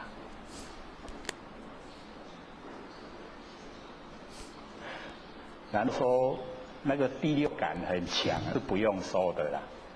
就是今天会遇到什么人，会遇到什么事，他都事先都知道。他之前他是有向我讲过伊那一下灵敏。我有跟他交代说，你不要去炫耀，炫耀以后会有很多那一些看不见的会来要求你帮忙，那个时候就不好了，所以不要炫耀。所以他就自己默默的做，然后他说那个第六感一直越来越灵敏了，就是等于是。还没来的事他事先都会知道。我说那个是佛心的功能的很小的一点作用而已我们那个很大的作用不只有这样很大的作用我们可以把虚空之间的所有风土集成形象，那个叫千百亿化身那若集成形象的时候我们假如说想看小白兔我们就可以集成一只小白兔，然后在地上跑，这才真的真的你能够发挥到那个佛性的一些功能作用出来，那个才叫我们真的要努力的方向对不对？光知道有什么用？我说你不要知道，它事情也会到了，是不是这样？不过只要我们肯用心时时刻刻回光返照，跟佛性无关的事拼除，绝对各位姐姐，绝对你会自己体会到很高兴的啦。晚上同学都讲，你盖的棉被都会偷笑，绝对。哦，那我假如说没有正确的方法修持，哦，那到事情一多啊，你盖的棉被哦，唉声叹气啊。为什么？做不完。哦，事情太多，做不完。还有点哦，不甘愿不行。无甘愿要做，搁袂使，搁爱做。就不是我们真正的修道的轨道。而我们修道的轨道是非常高兴的，自由自在，够发挥啊，那个不生不灭啊，那个真心佛性啊，整个都能够发挥得出来，可以利益众生，而且可以利益到众生的九贤七祖，那个才是重要啊。所以呢，能够呢，这个存之醍醐啊，我常纳，信呢，圆通啊一切性。所以只要呢，我们了解不生不灭的真心佛性呢，我们就可以啊，圆通啊所有的一切性。那么一法遍含呢一切法，我们这个一法，就是最上乘的这个佛法，可以啊。遍含一切，所有凡人的一切法，我们呢都包含在我们一法里面。在我们呢这个不生不灭的真因佛性啊这一法里，可以一法遍含一切法，一叶呢普现啊一切水，一切水叶啊一叶色。所以我们了解说天上的月亮，那个就是在形容。我们的不生不灭的真心佛性，然后呢，只要天上的月亮在，那底下有一滩水，那一滩水里面就有一个月亮，千江有水啊，千江月，那我们了解那个一月啊，就是本体，然后千江有水千月啊，就是功能作用，我们佛性的功能作用。有那么多，可是呢，我们要了解千的月亮啊，千江有水千江月啊，那个月亮都是天上的那个影射下来的，它假如说被乌云遮住啊，所有千江的月亮都不见了，所以我们要了解那个天上的月亮代表我们不生不灭的真心佛性，那底下呢，所有的千江有水千江月。都是佛性的功能作用。那个我们那个不生不灭的佛性本体啊，并不是有意呀这个洒落到千江，没有了。可是只要你底下有水，天上的月亮，自然就呈现。所以我们要了解到我们那个佛性啊本体只要我们不生不灭的佛性本体在，那所有的功能作用它都自然而然呈现显现出来在整个凡尘。那我们一了解以后原来这个万法就是啊这个千江有水千江月，这个所有万法都是从原来的一夜一个月亮产生的，从我们不生不灭的真心佛性，然后产生所有万法，所以万法归一啊，归到我们佛性来。那我们佛性呢，包含所有万法，这样了解意思吗？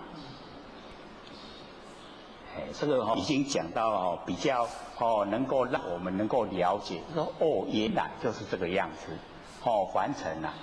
很多呢，我们都认为是跟我无关，原来是有关的，是我们那个佛性本体呈现，所有的山河大地啊，也都是我们佛性呈现。那我们比较粗浅的那个角度来看，你怎么知道山河大地？知道的是谁啊？佛性，所以是佛性呈现，所以呢。一叶呢现了一切水，一切水叶一叶色，就是呢告诉我们，我们佛性啊，生不灭呢，可以生化万法，万法呢都归到我们佛性本体来。知佛法身呢，入我性，这个知佛就是呢很多的佛。那我们呐，那个呢，不生不灭的真心佛性呢，叫做法身。各位贤贤有没有法身啊？有了没啊？启发了没啊？愈讲才愈无力，愈讲愈怀疑啦。我敢有，是不是这样？有一点我告法师都会不敢肯定啦。所以各位贤贤，因为我们万年放下的时候一念不生，那个觉很宽广。宽广到无量无边呐，所以这个没有形象的那个觉我们称为法身，称它叫做法身所以以法为身，所以整个虚空都是我们的法身，这样子吗？还有信心还对自己有信心我们要知道那会叮当目睭那会看啦迄都是有化身有化身咱的身躯咱唔才有法度有这个动作所以要有信心，有了没？一定要自己认识原来我的法身就这么的广这么啊大所以呢，知佛的法身呢，入我性。所有的佛，知佛就是很多佛。他的法身进入我的佛性。因为十方之佛同一个法身所有的空间都是一个，没有分别啦。所以佛能够证悟没有分别，所以成佛了。那我们有分别心所以成众生。只要我们到哪一天不分别了，我们哪一天也成佛了。看看我们哪一天肯放下分别心，都一天轻来放落来。哪一天肯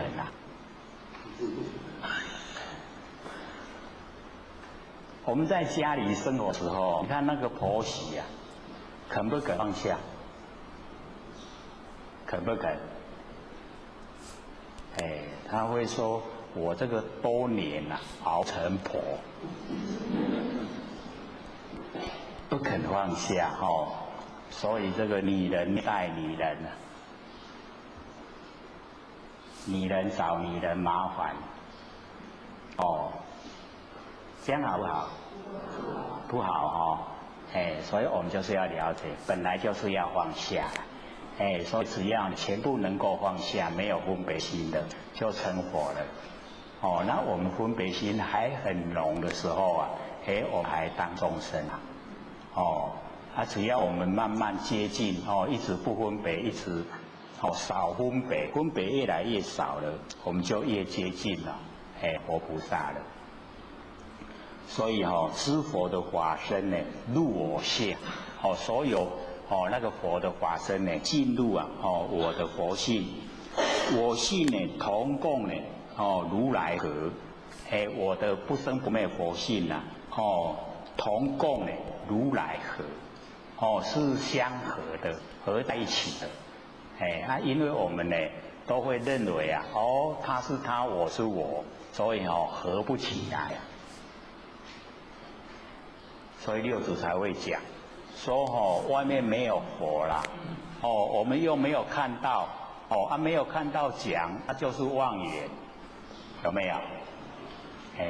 六祖跟我们讲说所以佛呢，我们可以看到的就是我们自身，我们自己本身我们可以看到看到那个没有形象的在指挥我们这个身体，那个没有形象的那一个他就是佛我们要启发自身的佛然后呢，跟我们自身的佛很亲切的在一起，这样我们的那个行为啊，就符合天理，不会造业，就不会受苦，就解脱了。这个是理想啊，希望我们都能够呢这个做到。那么一地啊，具足一切地，这个一地啊，就是我们的心地啊。这个一地，只要我们心地啊，这个良善，所以呢，我们就是了解地啊，能够生长万物，对不对？我们的心地啊，可以生长万法。我们希望它生出什么法？佛法，最理想的，我们的心地啊，都生出佛法，成佛的法，都使众生呢。能够成就，所以一地呢，具足啊一切地，我们的心地啊，只要都能够呢，利益众生的话，那呢就会遍地开花，就会很理想。灰色灰心灰行业，就是我们这个心地它不是形象灰色，然后呢灰心。它呢不是呢那个意识，那么灰行业这个身口意啊那个三业，所以我们了解在讲这个这个一地啊具足一切地它就已经呢在讲我们那个不生不灭的真心性那个即心即佛部分所以呢这个灰色灰心行业这个色啊就是形象心呢就是意识不是形象不是意识，然后呢行业呢就是身口意啊三业，不是呢我们在行的这个三业。那么弹指圆成啊8万门那个弹指啊非常短的时间就是我们手指这样一弹出去啊弹指就能够呢圆满的完成啊8万门。这个84000法门啊，我们都已经圆满达成了，因为我们呢已经具足啊，心地具足一切地啊，所有的那个知佛呢，法身呢入我性，然后呢我性啊同共如来合，所以弹指就圆成了8万门，这个84000法门呢，我们都圆满的这个达成了。很难得，讲慢了，翻过来。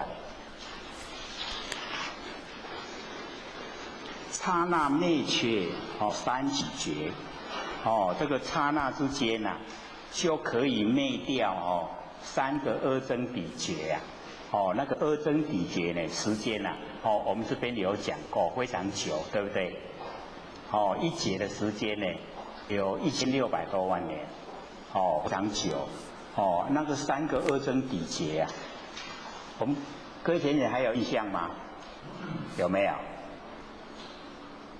那个阿僧祇劫啊，有印象？怎么算都还知道了有没有？好像又感觉一脸的茫然。我们再稍微简单的说一次。把那个阿僧祇劫啊，跟那个一劫的时间稍微了解。他说我们人类平均的寿命啊10岁，只有10岁了。为什么？因为人心很恶，地生长的东西啊，虽然可以养生，可是也杀生，有毒啊，所以10岁就死掉了。然后恶到极点啊，就返回了想行善。那行善那个变化也不是很快它这个每100年才增加1岁，然后一直增加到84000岁，是我们人类寿命的顶点。然后那个时候又是善到极点又开始作恶，又每100年减1岁，减到10岁，只有一增一减，叫做一劫。减，安尼一减回去的时候，计算机还可以算，可是再接着下去一页在个位数，20、100、千万或者 no 由他，no 由他一数目那一个 no 由他都已经1000万了，你起码no 由他又是个位数，个10、100、千万的 no 由他或者加他，加减乘除的加，你有他的他了，加他，然后呢这个用个位数，个10、100、千万的那个加它叫做频婆，苹果的苹，婆婆的婆，频婆，又是个位数个10、100、千万的频婆叫做一个2增比劫，安尼偌久，这真久所以或许看到那个佛经释迦牟尼佛说众生毕竟成佛，看到就很高兴。后面都加一句话，经过3个2增比劫，哇，挥发起来。看到头一句欢喜看到尾一句讲爱这久这么久可以成佛那真的太苦了所以我们现在有顿教法，我们用从凡夫地直达到佛地，安尼较紧所以袂负那个3个2增比劫袂负所以我们修那个顿教，马上到佛地所以这个刹那灭却3起劫，刹那之间就把那三个2增比劫迄个罪过拢灭掉啦，高不高兴？所以刹那之间就已经灭却3比劫，就3个2增比劫的那个罪过，全部都灭掉了。那为什么能够这么快呢？就是我们进入不生不灭的真心佛性本体，我们实际已经进入了就可以灭却3个2增比劫的那一些罪业。那为什么这么殊胜呢？因为我们那个不生不灭的佛性本体，它没有形象，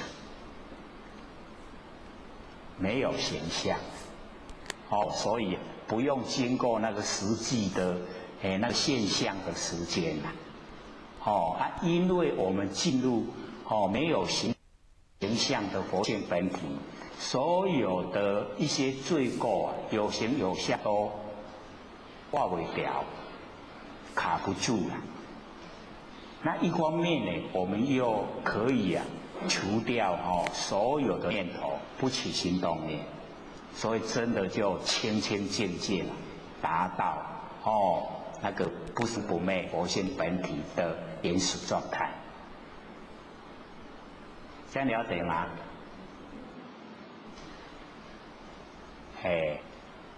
这个没有努力听会这个被催眠的，这个很像在催眠一切呢数据非数据这个数我们就是了解这个一切这个数这个法相明眼，就是呢我们那个明眼法相手一切手，我们在凡尘呢全部呢都是在数里面咱拢伫迄个金木水火土有形运转拢伫迄个气手内底，被那个气数都绑住了所以我们了解说有时候为什么算命的会算得准？因为算那个气数说你这个什么时候出生的，然后遇到今年什么年岁你就会怎么样那个都是数气数手所以我们了解修道只要你心空手都把你灭掉，了解意思吗？只要你心都空，你住相了很容易绑啊，它都一个都绑掉啊。你一空了我们绑空能够绑得住吗？绑不住，所以心空最重要。你一心空了那个外准的算命，给你算都算不准。为什么？因为你心空了，所以它算不出来。你心不空很容易算屈指一算都算出来然后我们心空了，算不出来。所以修道就是时时刻刻保持心空没有念头没有念头呢，都在佛性本体之中那个时候空。虽然它会生幻象，我们不拒绝它可是我们本身不起心动念，这样对吗？一切这个事句那个句就是对那个事物的来做呢道理上的阐释那个句。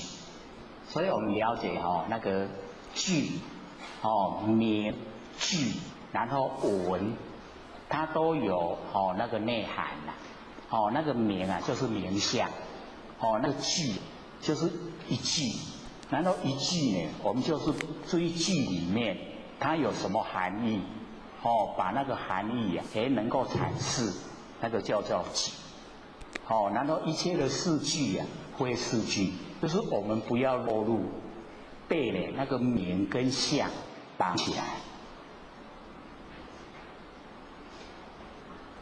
我们常说不研究的话，很容易被那个气数绑住怎么样我们都叫气数在行持。那我们一修持了以后，进入真空，真空呢气数就影响不到我们我们会超越整个气数。我们又超过时间了，本来要15分给各位问好，只剩下呢12分。各位有问题吗？好，请说。有讲师好。好。因为有讲师都常教我们说万年放下，一念不生。可是后学在体验的过程是万年放下，一念所学。那这样子的话，是不是也是一种有违法？那能不能从一念所学到一念不生？可是当一念不生的时候，又好像什么都崩掉了。这是第一个问题。那第二个问题，后学看佛经，他说菩萨到佛到成佛好像有分46阶还是64阶。那这个部分，像六位菩萨、不修行菩萨、无始菩萨，他们的位阶又是怎样的划分？好，请坐。这个做呢，这个万年放下到这个一念所学这个可以说我们在做的时候把它分成2个法来修。要一念所行就不要做万年放下；要做万年放下就不要做一念所行。因为了解到这个所行的动作它是要我们集中精神就是把我们那个佛性进出身体的门户就是使它畅通使它呢都能够这个行止无碍。那跟我们呢要做万年放下那一个想追求的那个目标不同。我们想这个做那个万年放下一念不生呢，是要启发我们那个不生不灭佛性本体，是我们的本来面目。那个已经是超越我们佛性的门户了，所以不做一念所学。要做一念所学，就不要做万年放下，就不要去管万年放下。所以我们要做万年放下的时候，就要记得就是万年都放下，不要有一个眼来攀住我们，什么眼都要。因为什么眼都不要的时候整个不生不灭的佛性那个本体才会呈现。你在做所学的时候不见了，我们这个那个佛性本体不见了，已经没有了已经呢，你要佛性的功作用，你不是要本体的，所以这个时候它不会呈现。那我们要做万年放下，就不用别的言，一定是要透彻万年放下，一念都不生。那个时候是在培养我们佛性能够出现，能够让我们能够了解它的轮廓，能够知道它的状态。那个真的是要自己细心体会体会到那一个觉，那一个觉是我们的本来面目，是不生不灭的真心佛性，是成佛的那个因地心，我们成佛就是这一个在成的，所以要很慎重的来对待它，所以我们就是要了解到，这个咒，一定要有那个内容要十分的透彻了解，不能同时做了，不能万年放下一念守现，也不能做万年放下跟耳边圆通，不能同时做，一定要分开。你要做的时候一个就好，一个法门就好，专注在一个，它才会有成效出来。然后那个第二个问题，从菩萨然后到佛地它是从初地一直到实地，然后实地叫做等觉，然后等觉了以后，等觉以后叫做金刚后心。那我们要了解到开始修持的时候先得到金刚初心，然后金刚后心以后，金刚后心以后还要经过实性，实住，实行，实为相，释迦行，然后再经过实地，然后才到达妙觉。所以他经过的位阶我们一般也都社会也都不这样讲，都讲到实地以后就是等觉，等觉过去就是妙觉，这个是简单的说法，因为我们就很少修到菩萨实地等于是说说了也没用，就不讲。可是你真正的到达菩萨实地以后，就进入等觉，然后等觉那个时候才叫金刚后心。那金刚后心以后，你才开始真正的踏入真的修道轨道，要经过实性、实住、实行、实为相、释迦行，在实地，然后才进到妙觉，才成佛然后我们一般都没有这样说了，我们这个社会没有这样说，或许看的佛经比较多才有去看到这一段。我说那个点到头个都顿就是对。那个开始修的时候叫金刚初心，初级的。然后你到实地菩萨等觉的时候那个时候叫金刚后心，一个初一个后，然后从后心修的到达等觉以后才妙觉，才成佛了。不是说我们实地以后就进入妙觉。所以我们看佛经有时候会看到实地菩萨还会退转。我们普通都看到八地动那个不动地的时候就会退转的，那个是对我们一般社会来讲。那对真正来修来讲它又有金刚后心。那金刚后心修的那个还是一样位阶，可是不一样的程度都不一样的，跟那个初发修的都不同。我们了解说很重要的就是我们现在要透彻的去知道我们那个不生不灭的真心佛性本体，我们那个原始状态我们要去摸索出来，那个才是重要的。不然我们会住在名跟相，因为我们到什么位阶就是会住在那个位阶住在那个位阶我们自己叫定性自己定自己，然后画地为牢就进不了了。所以我们了解说修持有一些过程，可是你成就以后啊，到达目标都是一样的。那一样的，我们就可以从入地，可以直超。可是要有那个条件啊，你要直超，就好像我们走楼梯啊，有的赶书那个2步就走成1步，有没有？2站做1站行，有无？啊，你若无够起来，你行，你有法度无？还是要1站1站行对无？你赶时间的，我2站安尼一直跳，一直睡觉对无？有本事嘛对不对？所以就是要有本钱，我们要有那个根气，你才能够到达那个真正的那个目的地，所以我们就要了解到，有时候我们就要想说，各有因缘啊，莫羡人，不要羡慕别人啊，各有各的因缘，所以各有各的事情啊，要去办。那我们要知道说我们道场一些很熟识的人已经归空了，然后呢这个老母有封他一个果位啊，有一个果位，那个一样就是循循善诱。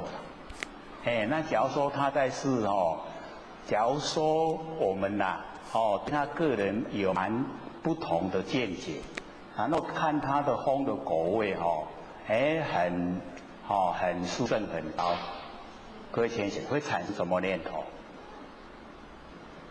我们会产生什么念头？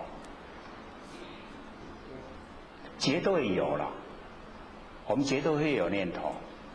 所以你看让我们产生念头啊，在这个时期啊适合，这个时期啊赶快普度众生。要如何修，那个放在其次的问题，不能在这个时候使人退心。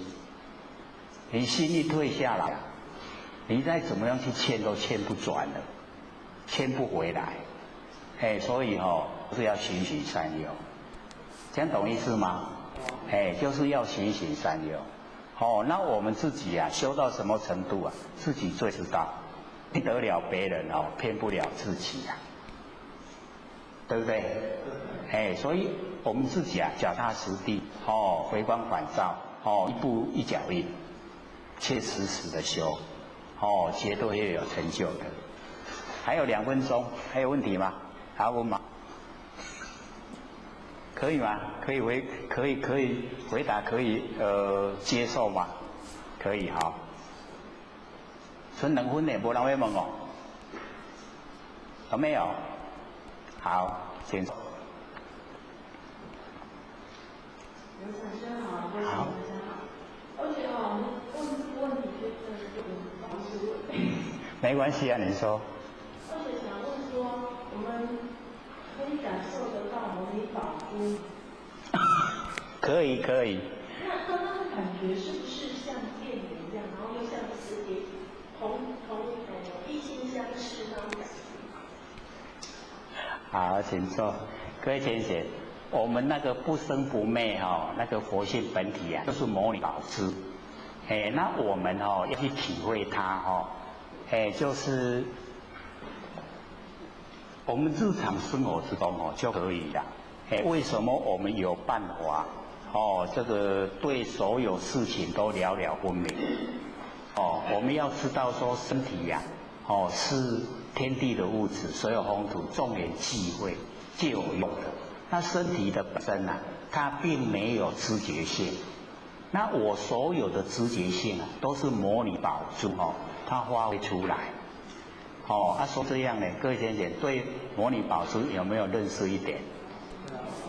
都是模拟宝珠它呢发挥出来，让我们能够不管这个视听言动都能够很如意很自在，那个都是模拟宝珠的作用。那我们要体会更深入的话，就时时刻刻一定要回光返照，不要精神外放。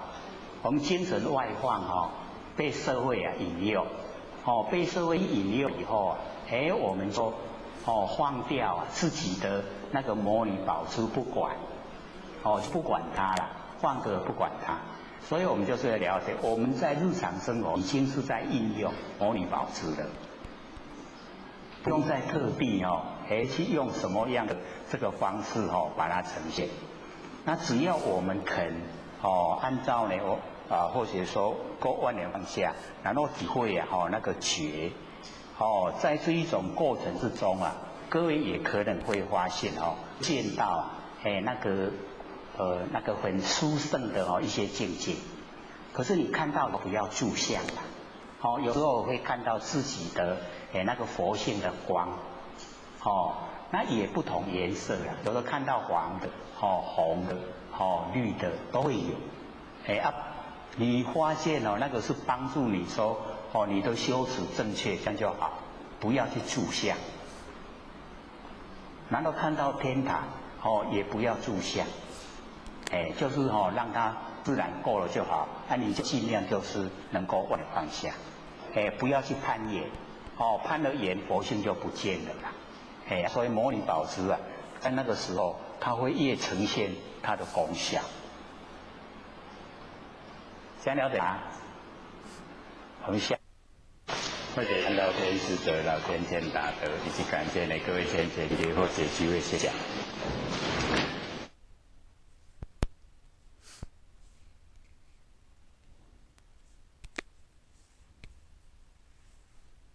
或者看到天师得老天天大德，以及感谢各位先贤给或者几位谢谢。在北部呢，我们都是有问题的马上问，那个都比较能够呢解决。那因为我们在这边人数比较多嘞，不敢用随时可以发问的方式，所以会怕这个场面混乱，所以就留到最后的时候，才给各位问。那因为各位都很客气，都不敢问，所以有很多我们一些基本的一些修持功夫等于都是没有做得很踏实。那或许呢就在这个上点之前来讲，说我们要关照我们的念头，因为呢我们都很熟悉那关照的那个对象可能还没有抓到那个定点。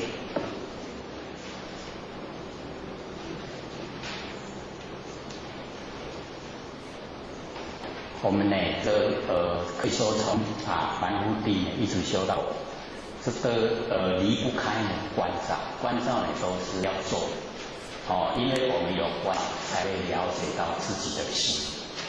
然后我们在开始的时候就是要先了解说我们在日常生活之中有很多的念头，我们都不知不觉。那现在我们开始关照的时候，就要先了解哪一些是始于妄想，哪一些呢是始于杂念，哪一些呢是始于我们佛性本身所发挥的功能。那我们对这一些要关照的对象了解了以后，我们做起来会得心应手，做得会很快就会有功效出来。所以在开始关照的时候先要知道说这个妄想是我们用力用心去想的，是跟尘相对产生的。那妄想我们很容易可以去掉，因为只要我们把心里面要想的这一些话全部都抹杀以后就不会出现，所以这个妄想很容易我们就可以去掉它。那么我们要关照是始于那个杂念，杂念就是我们没有心想，它自己跑来。那么这个杂念就是我们已经在六道轮回太久了养成的不知不觉的习惯。那么这一些习惯性它已经很久了，我们都在用，但是不知不觉。然后我们呢在生活之中假如说遇到我们没有起心动念，没有妄想，可是呢，念头啊，它一直自然跑来。那么这个呢，自然跑来就叫杂念，是我们六道轮回这个产生的东西呀。那杂念我们不关照的话，它不会消失，它永远都在。那只要我们关照这个杂念，刚开始的时候力道会很强，然后呢那个次数会很密集，就是很多。那我们呢要关照的时候就是也不是跟它对立呀，只是说它一呈现的时候我来了，我们马上就是看住它，就好像呢我在家里看家，然后这个小偷呢他一从门一探头看主人在家，那个小偷就不敢进来偷东西呀，他就会离开。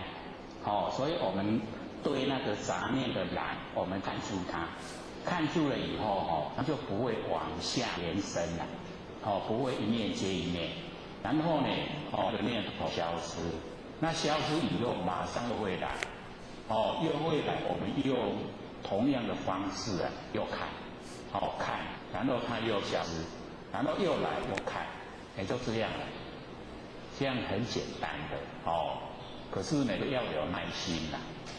那刚开始的时候它很强，那个来的力道很强，然后就很密集，是一直呈现都是有那一些念头。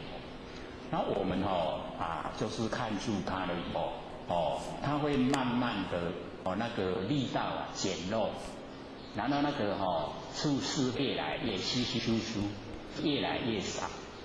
只要我们这个锲而不舍，就是不要放弃去关照，终究这一些杂念它会全部都不见了。那不见的时候我们妄想心又不杂念又没了，又被我们关照给到消失了。那么这个时候我们就已经可以清净了。那各位点开始做万念放下，一念不生。那个是要使我们佛性本体呈现。那等到我们的佛性本体整个都呈现，一段时间内，它会有般若妙智慧。那么这个时候各位贤贤，我们那个般若妙智慧一出来以后很多事情都不可思议了。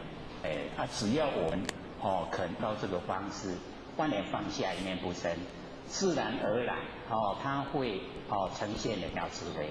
所以这个般若它是我们性那个不生不灭的佛性具备的，不是我们落入尘学来的，不是的。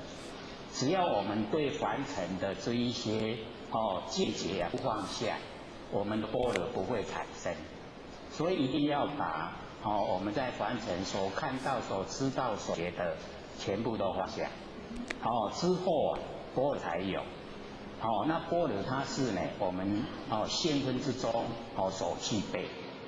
那等到呢时间久了以后，我们会对周遭的所有一切很了了不明。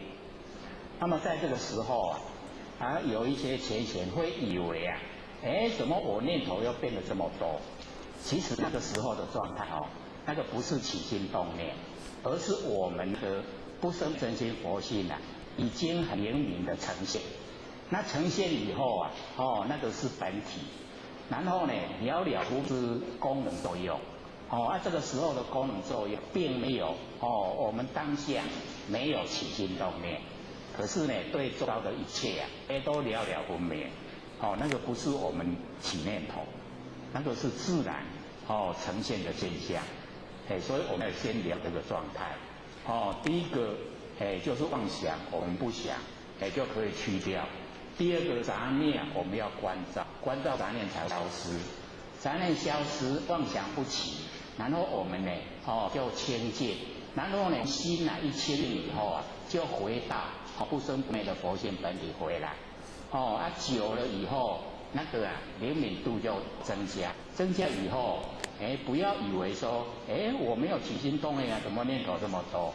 那个是我们的佛性发的功能作用，了了不明。这样各位了解吗？可能因为我们的接触的时间还不是很长，才半年嘛对不对？到今天不是半年嘛，我们中间才61个月，算起来才5个月而已，算起来我们的进度啊很快，那个北部都很称赞，说我们那个当时回想，最少也要1年才能够听得懂，竟然南部他们半年可以听懂的，很羡慕我说南部比较单纯，没有像北部的生活比较复杂。所以啊，这个领悟起来就没有那么容易啊。那我们南部这个生活比较单纯领悟就会比较快。那假如说我们又用心的话，那更快1路千里进步的非常快。好，我们这个可以说永嘉大师证道歌啊，已经将5次了嘛对不对？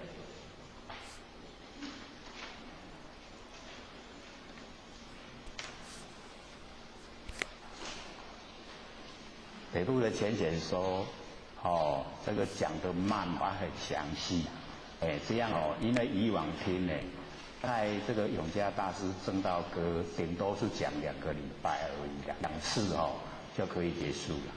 我们这边竟然讲5次才讲一半，不要就是要了解没有了解的话，我们讲的快慢的那个都无关紧要了，重点就是得了解它的含义。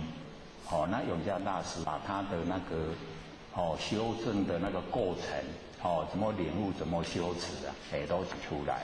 然后我们按照他的那一些过程，我们也来这个学习效法。那我们一样进入不生不灭的那个佛性本体之中，可以证悟成佛，是我们最大的那个希望。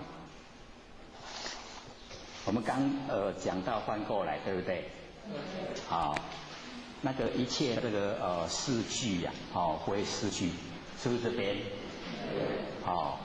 因为呢，我们了解到说，在完成的所有一切那一些这个名言法句啊，那个四句非四句，就是我们对凡尘的所有一切有名有相的东西呀，我们一般呢都会去了解，然后呢会注相，在那一些名言法句之下，我们会住在那一种状态之中。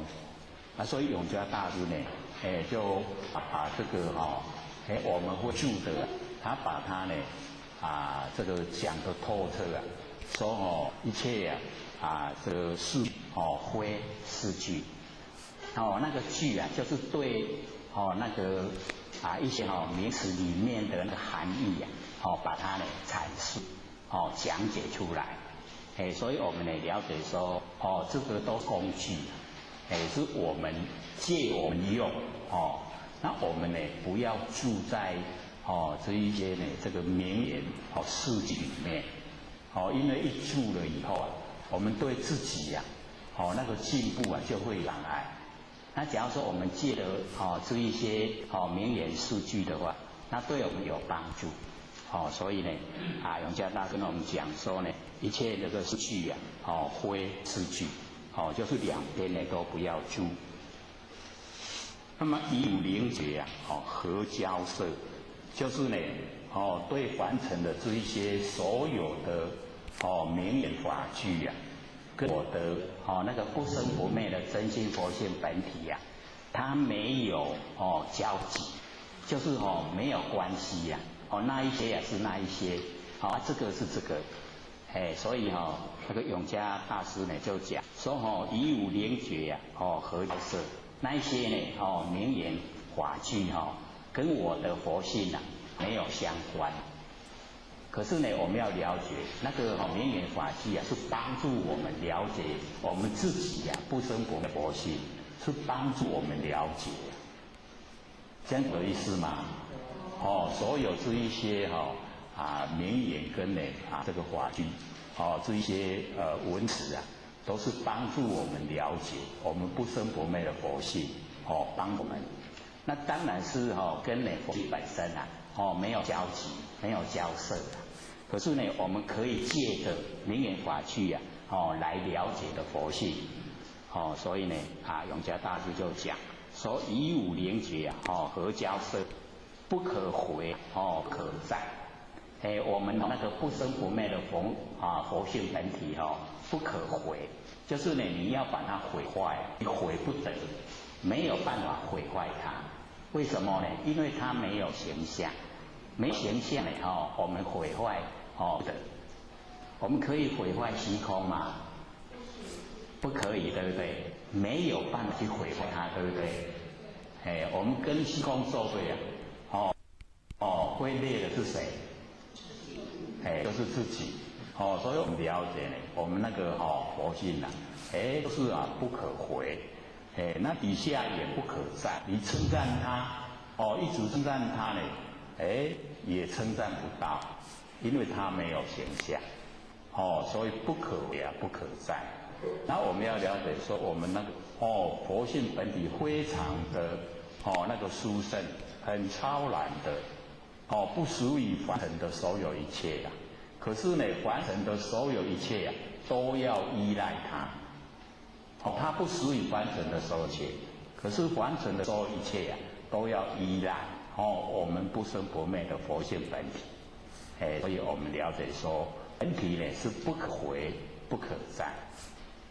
这样了解意思吗？毁也毁不得，你赞也赞赏不他。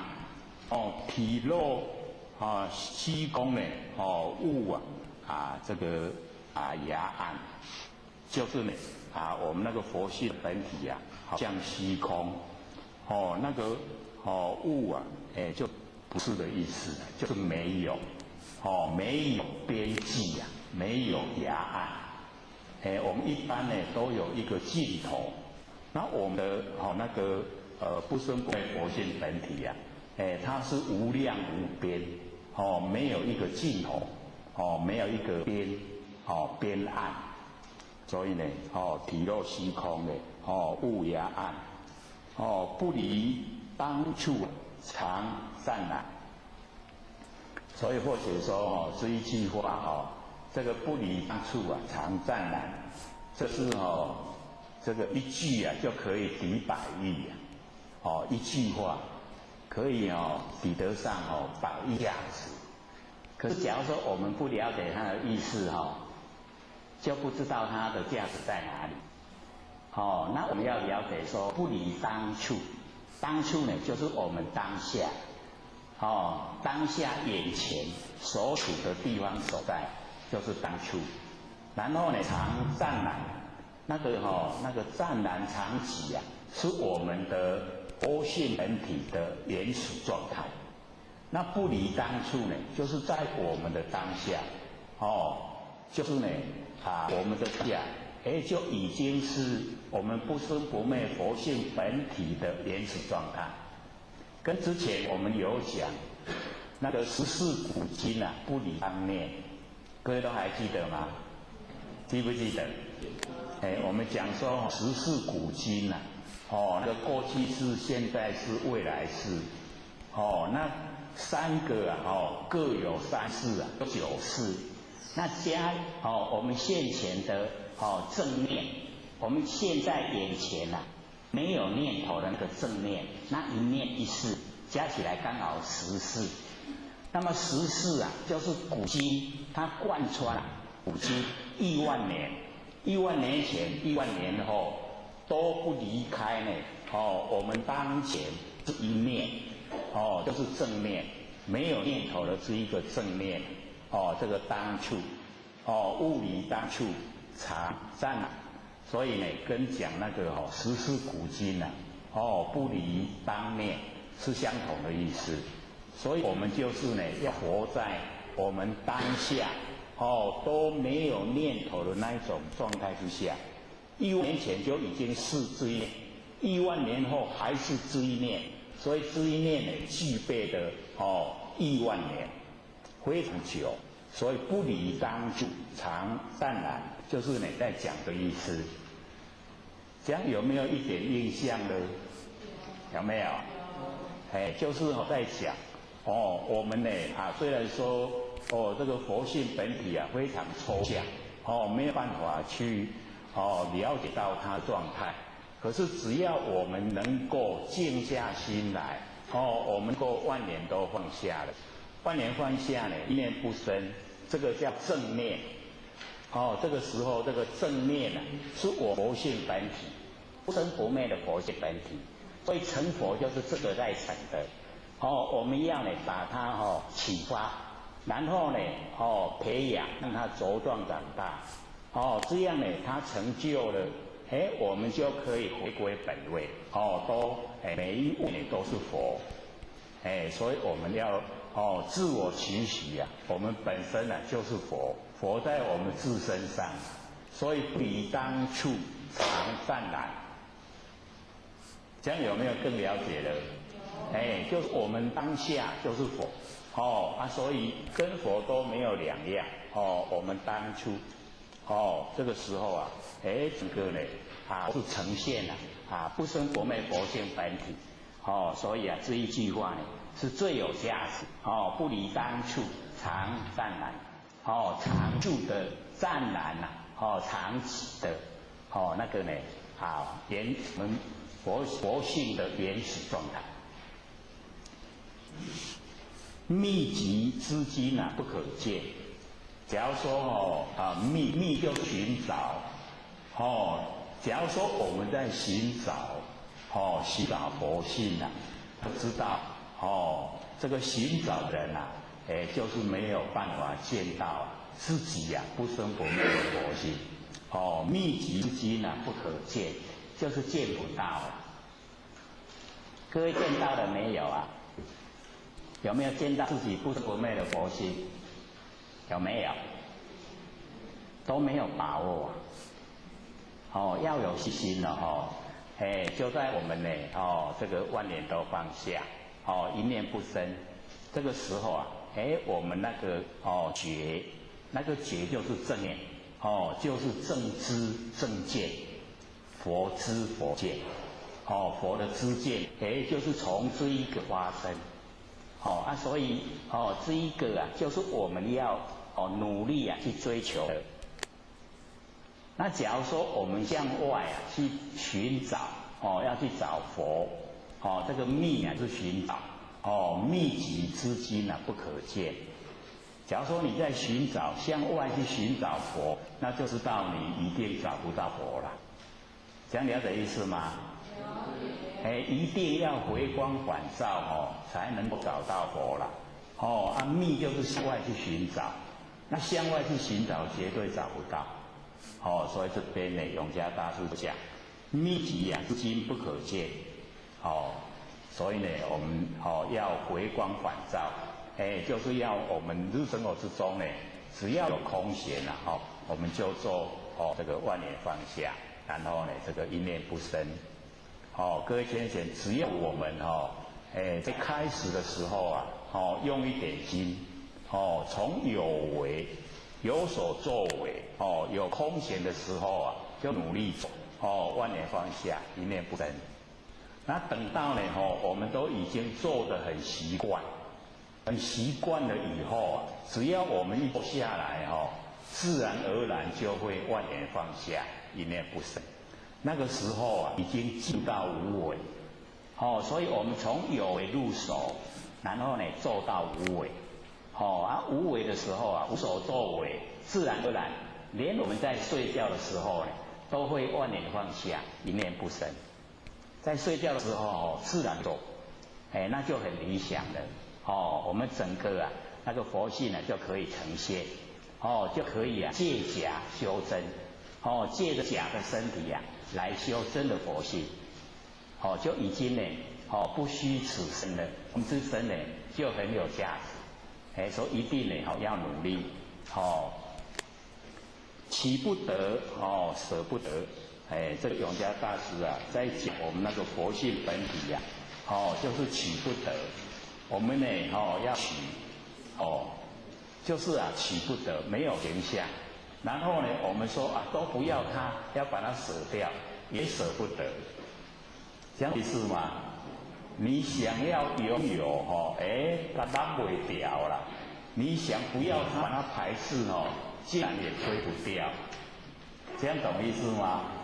我们佛性啊很有意思所以就好像说，好像我们养那个宠物啊那个猫。假如说你要猫在你的身边跟你都相处得很洽你就要轻轻的抚摸它的那一些毛猫的身体猫的毛，轻轻的把它抚摸它就会就在你的身边待得住了。你想你觉得它很可爱，你想要拥有它，你把它抱紧了，各位亲人会怎么样？他一定逃走的。你要抱他你要给他保安他就紧走，对不对？可能我们都没有养所以才不知道。不看也知道想也知道都是这个样子的那我们的佛性也就是像这个样子取不得舍不得啦你想拥有想要排斥都不能够得到。那为什么会取不得舍不得？就是它是实以中道。那我们取舍取就实以喜欢，舍就是讨厌，是实以两边的。那我们佛性是实以中道。那我们呢就是要在中道中不要落入两边，落入取舍。有取舍有喜欢讨厌，就有情绪。然后我们有情绪我们就已经不讲理了。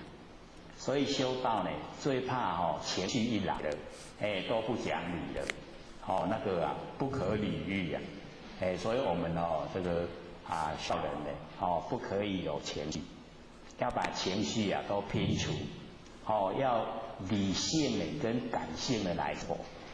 就会过得很如意所以我们要自己呢这个了解，然后自己去做。不可得中呢怎么得？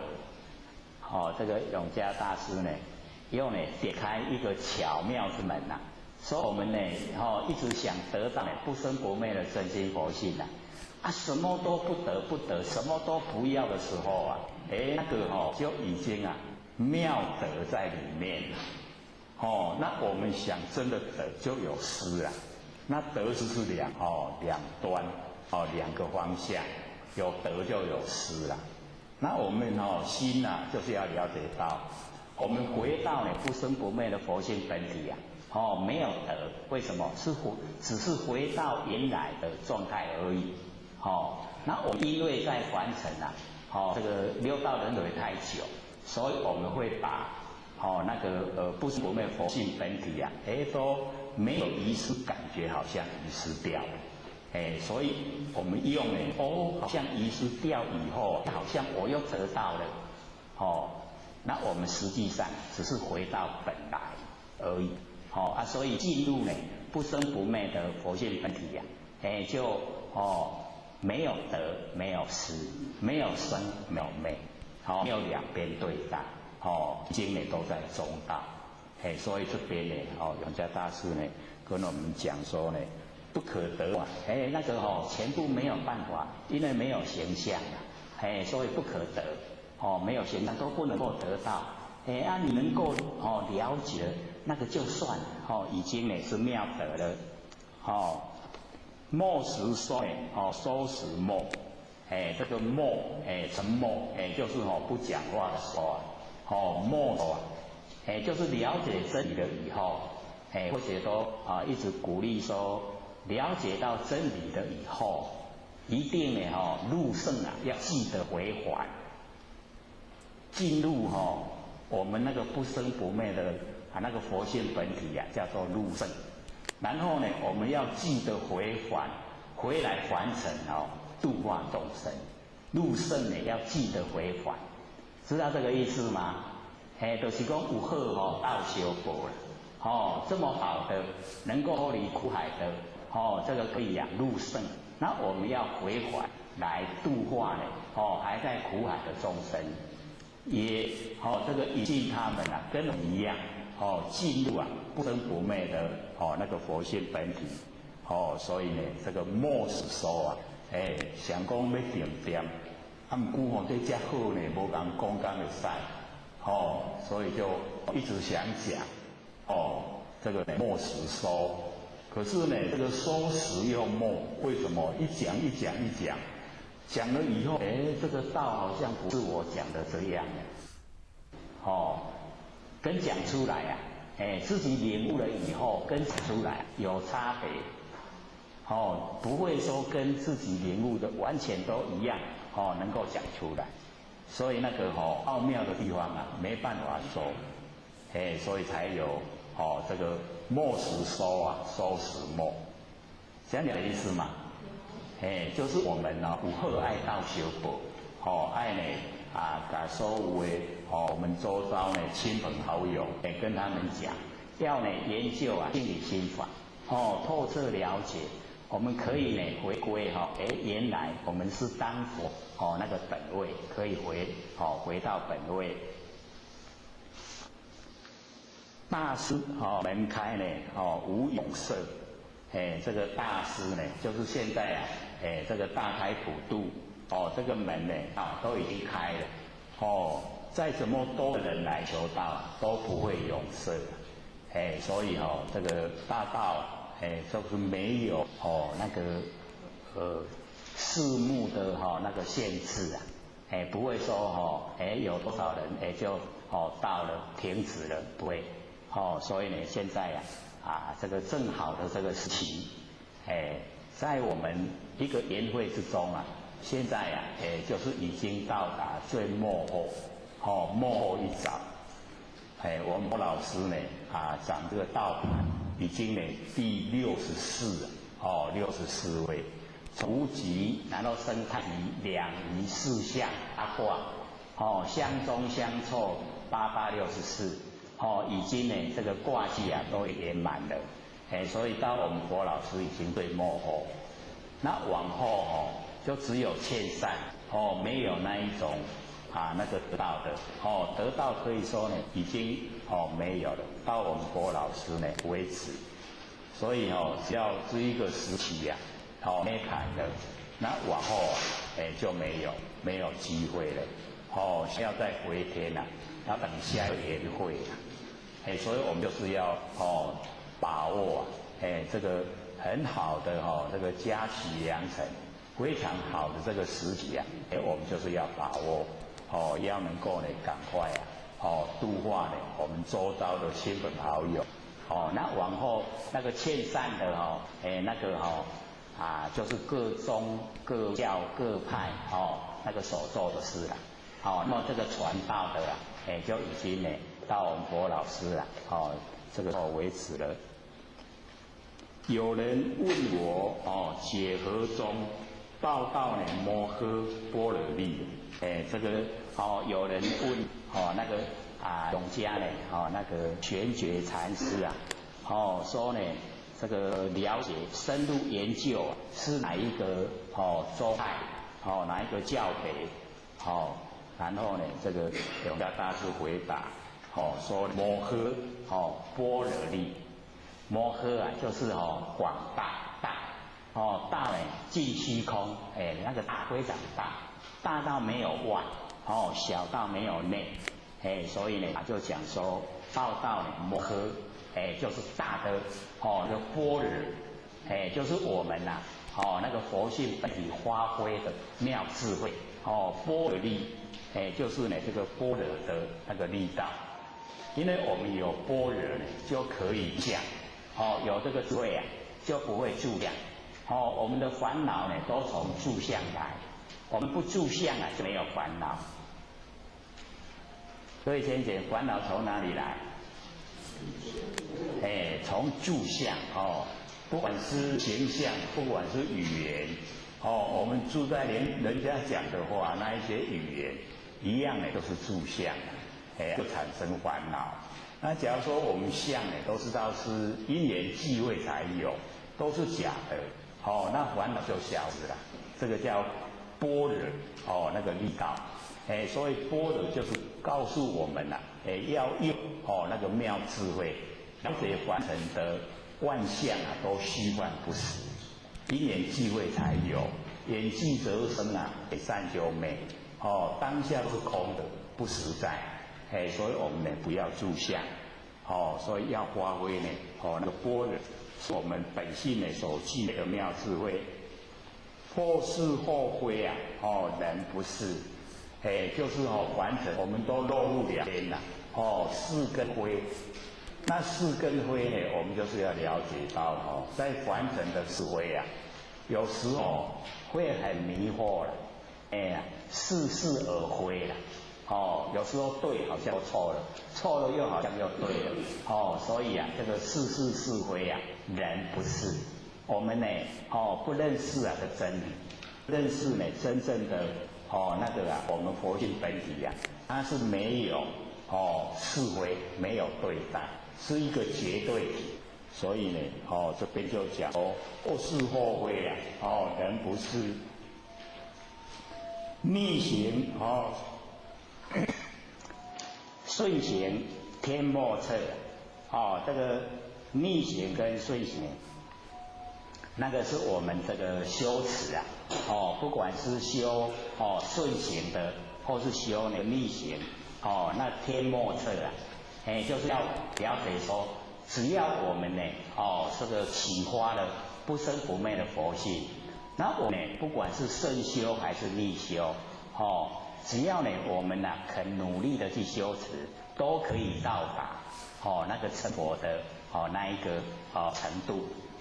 所以我们了解说，真正的修持法门有25门，就是6根、6尘、6识，然后跟7大。7大呢，就是水、火、风、土、空、见、识，认识的识，这个7。18呢，3、6、18加7啊，25。所以凡尘的修持法门呢，就是这25个修持法门。我们呢可以从这个6根不管哪一根啊，我们都可以修。可以从6尘，哪一层也都可以修。可以从6识，也都可以修。可以从呢7大，所有风土空见识啊，也都可以修。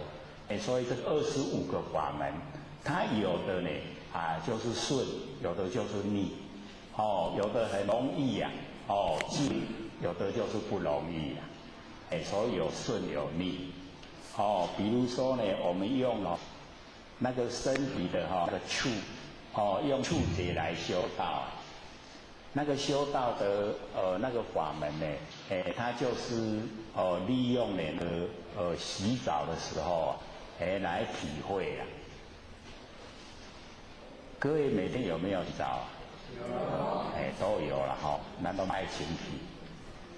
所以那个进入那个修道的那个比丘行列啊，他们要半个月才可以洗一次澡，半个月洗澡的时候要排队，然后进去洗，然后他们蛮规律的啦然后其中有一个他就这个想说这个洗澡那个水是在洗尘呢还是在洗体？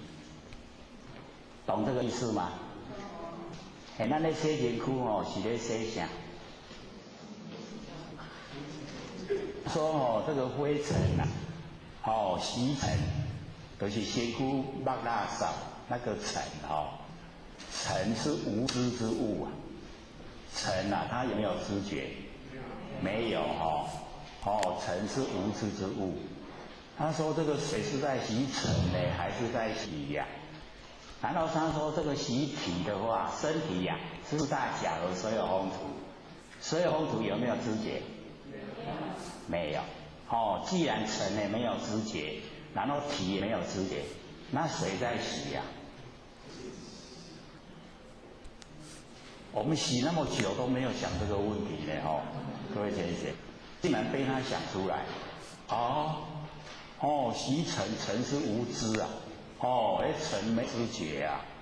习体是四大假如所有风土啊。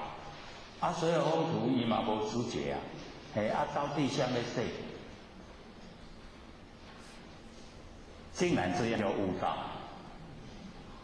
那个触显现啊，那个水跟身体接触的那个刹那，就显现了那个佛性呢，所以他就发现无漏，无漏了，就是发现到不生不灭佛性本体啊，那个叫无漏。所以无漏法，他已经发现了无漏法。或许觉得说这个是我们比较日常生活中可以用的，以后各位在洗身体的时候就可以用。到底是在洗尘呢，还是在洗体？原来是触，接触，那个接触啊，就是我们佛性啊，佛性接触了，把这无漏的佛性啊启发，它就成就了，就当下就进入阿罗汉。这个呢是从触，然后呢还有一个那个毗陵且婆娑啊，或者师长会提到他，因为他呢听仙摩尼佛讲经说完以后要回去啊，那个路上在走的时候踩那个刺，脚踩到刺，脚踩到刺不是很痛吗？因为他正在思索那个佛讲的那个内容，所以当时啊去踩到刺的时候，他当时并没有感觉到痛，因为他的全部注意力拢在咧思索那个人生的大事，生死大事，所以没有感觉到痛，一直在想那个佛在讲经说法的内容。结果过了一段时间了，他的这个思绪啊告一段落，已经给他想出一个知道的答案了以后，精神就回到身体回来。回到身体回来的时候，这个发现脚很痛，发现这个脚很痛，他这个时候突然去想到，刚才不痛啊，怎么现在这么痛？所以他就又发现无漏，为什么？原来我身上有一个不痛的。我写之前不是时常讲吗？我们身上有一个不痛的，对不对？没有？各位有没有试验？有没有发现说有一个真的不痛的？所以这个看到呢这一段这个记载的时候啊，我们台湾刚好那个无漏石那个脚底按摩，就开始正在流行了。因为我们这个身体健康的话那个脚底按摩不会痛，一按摩脚底呀，不会痛。那假如说我们身上五脏六腑都不怎么健康那个脚底按摩会很痛，哪个地方不好，哪个地方痛，而且呢。有的会痛得很厉害，会呱呱叫。各位有脚底按摩过？痛不痛？因为或许都讲这个先天不足啊，后天有线条，所以身体状况很不好，所以就去脚底按摩，那还蛮贵的，一次600块。那摩一次要600块，然后就去按摩。按摩的时候我就在想说，我们身上有一个不痛的，那我要找到那个不痛的，那脚底按摩一按摩就很痛啊，我就赶快找了不痛的，就真的给我找到了呢。原来你走在这里呀，那一个给或许做脚底按摩那个是很威武他用手他看我都没有那个反应，都不会哀哀叫他就越用力了，到后来都满身大汗的真的是换手，又去找另外一个人来，那一个又是一样开始的我那真大人把或学那个脚底按摩。我都找到不痛的，按住也不痛来对，讲做你去按，都不会痛，真的很舒服不痛。这两个结，我们身有两个结，然后后来他看他的手已经这个发挥不了作用，去压起个茶棍茶棍然后用棍拧，用棍来拧，会不会痛？那个真的是很痛可是你找到不痛还是不痛，还是不痛，不痛。他们两个说投降，说你很奇怪呢，你的脚底都是沙，就是表示身体不好，规个脚拢全刷啦，哩哩亮亮啦，身体健康的人没有刷。身体不好的人吃了你就知讲你倒位器官不好，脚拢哩哩亮亮，拢全刷。他说你又不是那个没病的，又是专刷，奇怪，你安那拢袂哀，很奇怪。因为被那些插骨那个的硬你知道吗？那个脚真的是受伤的。被挑了脚起来不过我既然找到不痛的，我就请不痛的起来走路嘛。我说不痛的起来，看到没有？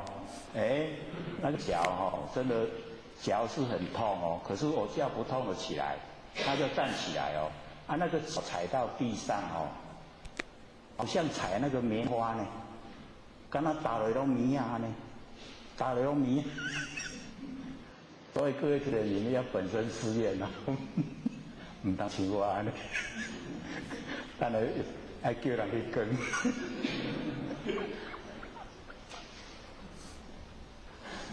那因为或许有实际的那个经历，所以会了解说，我们那个不生不灭的那个佛性就是这么不可思议。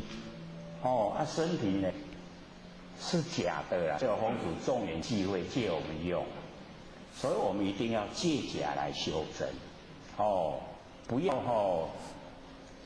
要用着我们的那个佛性带着这个假的身体去享受。我们凡人都这样对不对？没有辛苦去享受，结果咱的福性拢个高到乌嘛，有没有？都这个样子，所以我们呢就是要了解说真理是假的，佛性才是真的，佛性不可思议的，只要我们去启发它，叫无漏，所以漏一通那个已经成佛了啦。外道他没有漏尽通，因为他不承认三大谛是我们真心佛性，我们要了解到。天地之间就是一体，那个所有的一切都含藏在我们不生不灭的那个佛性里面，它可以生发万象。我们一下子就听这么高的佛法那也差很多，好像在看那个卡通影片。不过这个实在的修到最上乘的那个佛法就是这个样子，是一体的，我们这个性如来藏含藏万事万物，三河大地也在我们佛性之中，所以才有那个永净彰化那个净不是在种花卖花吗？他那个种花还要晚上给他点灯，有没有？还要放音乐给他听，有没有？为什么呢？因为它也就是我们真心佛性呈现的，所以那个点灯啊，放音乐给他听，他长得特别漂亮，很快就卖。啊，你不给他点灯，不给他听音乐你较久咧，迄较久才人去家己买，他就没有那么快生长。我们要了解有很多都是不可思议的。当然我们开始修的时候，就是先了解这整个状态，我们都会很容易跟人家计较争执。那我们一了解说原来是一体，没有对立，那就不用计较，也不用争执，也不用分别心，拢一体。所以你看我们落入凡尘有两边，男女要结分。那我们这个佛性如来，男女都在一体啊，拢伫如来的性温内底，它可以显现查甫，可以显现查某，可是它在本体中呢，它都包含。各位先生，我们佛性是男的，是女的，讲不出来对不对？它可以显现男的，可以显现女的，可是呢，它在本体之中是具备。所以会就有讲说那个夫妻感情太好了他们相约来生再当夫妻，有没有？有。感情足好的讲咱来世过来做阿妈婆，那个真的会感情很好，真的会呈现的。上天也会按照他们的愿望，让他们再当来世再当夫妻。可是那个角色会对调，查甫的变查某，查某的变查甫的，然后表现在他们的那个说话那个语调，那个男生讲话都娘娘腔，那女生就粗声的，那个就是前世那个夫妻感情很好，相约这一生的又当夫妻了，就变化。先生当太太，太太当先生，可以有遇到过这种现象？也有啊，那还蛮普遍的。因为慧学员呢，住在山头的时候就遇到一些这样，听到他两个在讲话真的是，查甫在讲话，跟查某讲跟查甫，就是不一样。那一种气势也不一样。整个就是很怪的那个感觉，可是呢，夫妻呢就是感情都很好，所以我们了解说这个凡尘的现象，都是有因呢，然后有果，有因有果，六道轮回。然后我们在修道，我们就是要把所有会来凡尘生的因我全部都不懂。就不来了啦，这样了解意思吗？那假如说我们在凡尘一直种因，一直种因，那一定要来不管我们种的是善因是恶因一定要到凡尘来，去了知一些果报。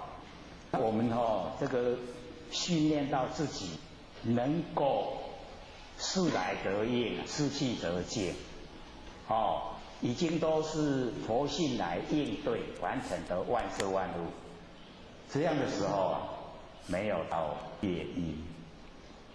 既然没有造业因呢，就不用接受果报，不用来完成出生，所以就脱离苦海了，可以回归到本位。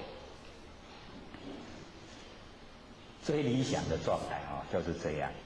可是我们在凡尘我们都会这个酝酿五蕴，色受想思尤其最多的而且就讲那个这个结婚的夫妻最容易产生摩擦。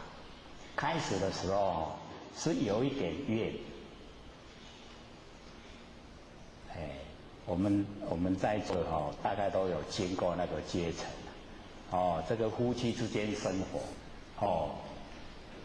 甲你讲起哥倒喂买牛蛋，你拢喂头仔蛋，厌不厌？一点点厌，一点点，可是累积大概做代志拢无顺，哦，无顺我意呀，哦，那个累积的怨啊就变恨，怨恨，哦，你看哦，怨恨各来恼怒烦，哦，都连在一起啊，毒不毒？哎，这个都是毒素。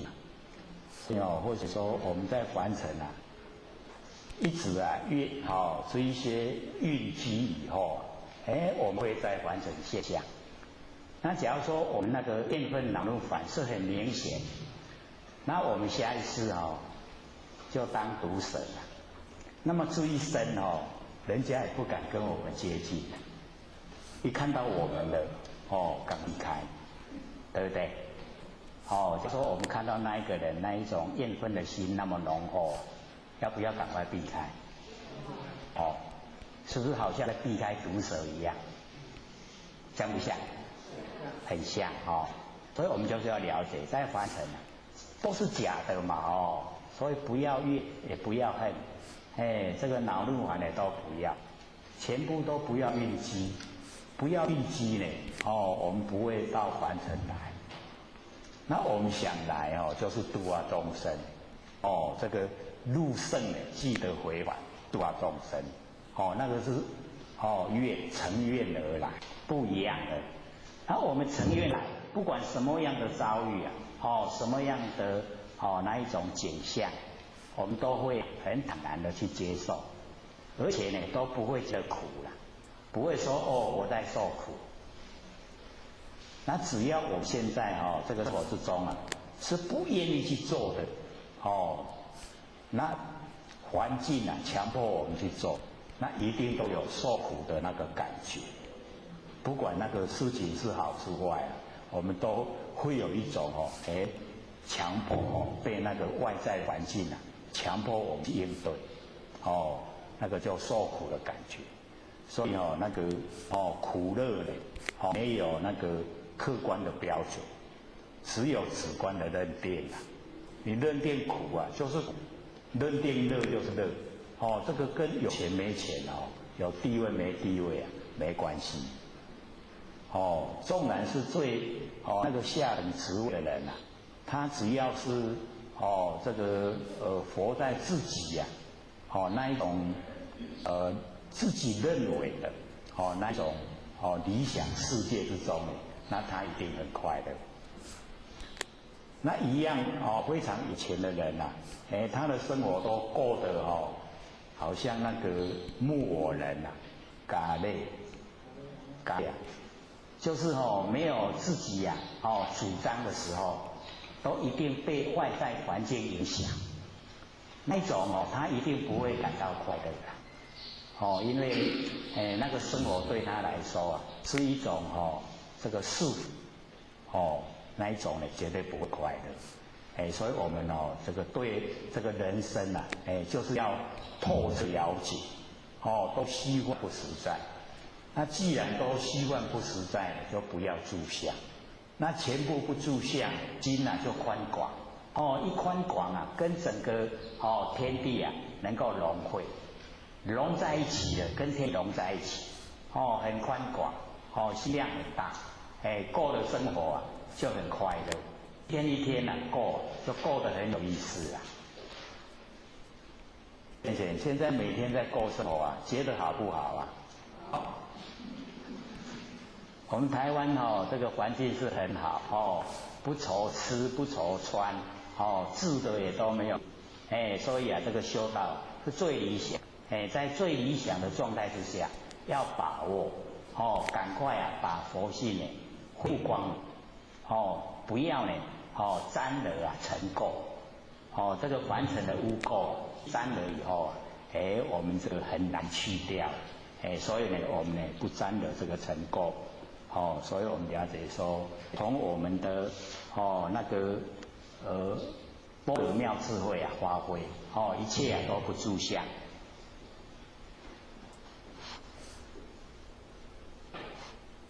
无着成经呢这个多解究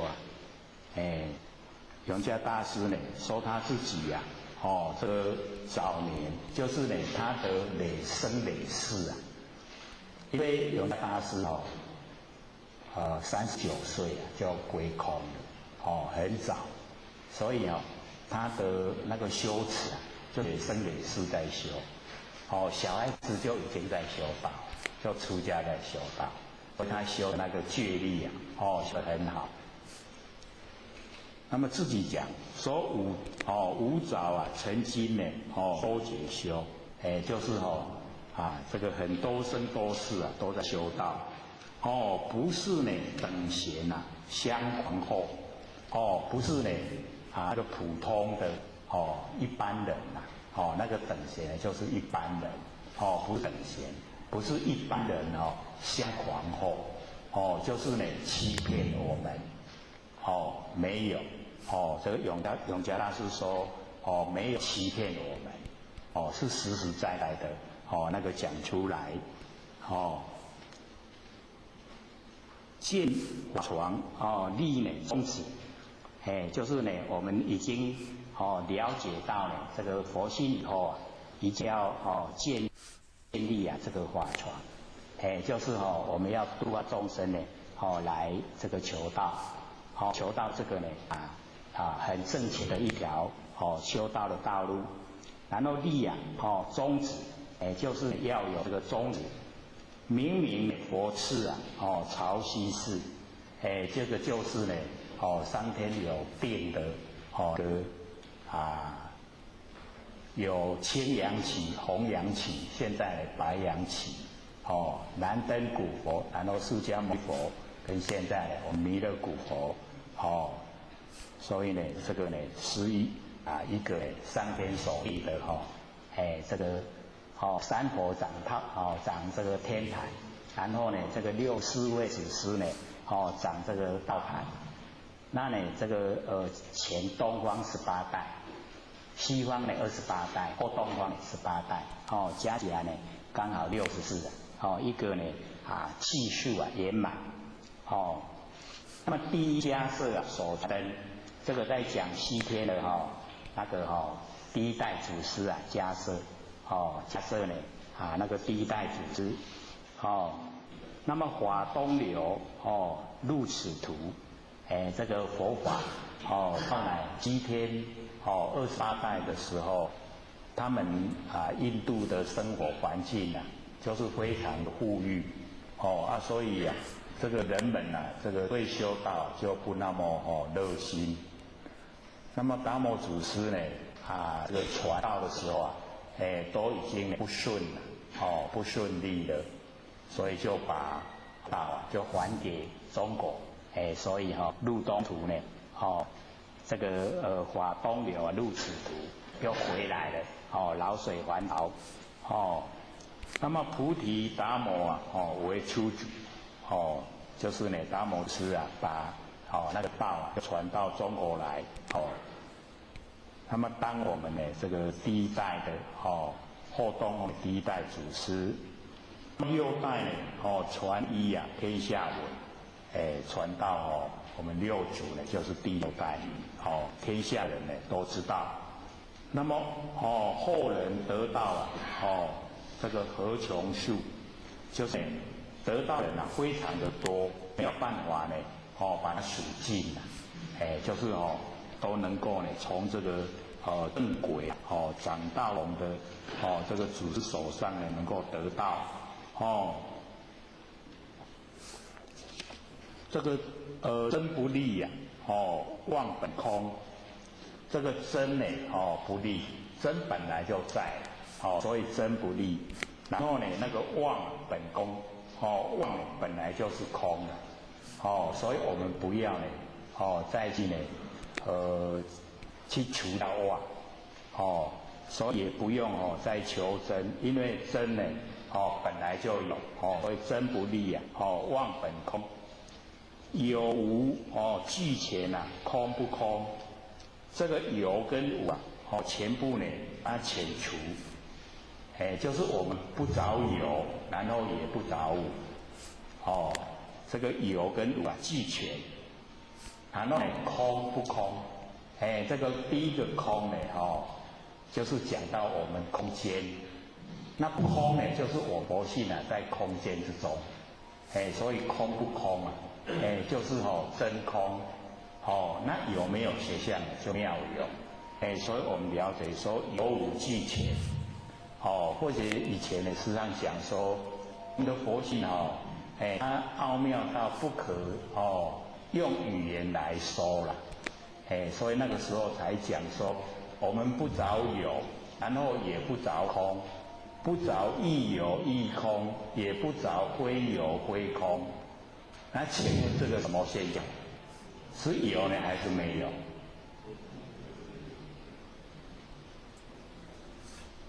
就讲不出来了，对不对？这个就是佛性的本体，它既不实于有，也不实于空，不实于亦有亦空，不实于非有非空，都不实于的，所以才有说言语道断，心行处灭，在讲言语道断，心行处灭，都是在讲我们那个不生不灭的那个真心佛性本体，就是那个样子。这个想也不能讲，讲不能讲，可是就是那么切实在，所以这边呢，有五俱全空不空，20空门，言不着，这个20空门呢，因为在那个涅盘经里面这个佛就讲11个空了，这边有20个空，所以或许就去找。把这个20个空呢，全部都呢这个写下来。第一个呢就是内空，第二个外空，第三个内外空，第四个有为空，然后无为空、无始空、现空、相空，本性空、自相空、共相空、无记空、毕竟空、无性空、无变异空、不可得空、生意空、地狱空、空空，一切法空。所以呢，这个20个空门言不着，这20个的空全部不着。所以我要了解说，不着于空不着于有，我们在完成呢，都是着于有。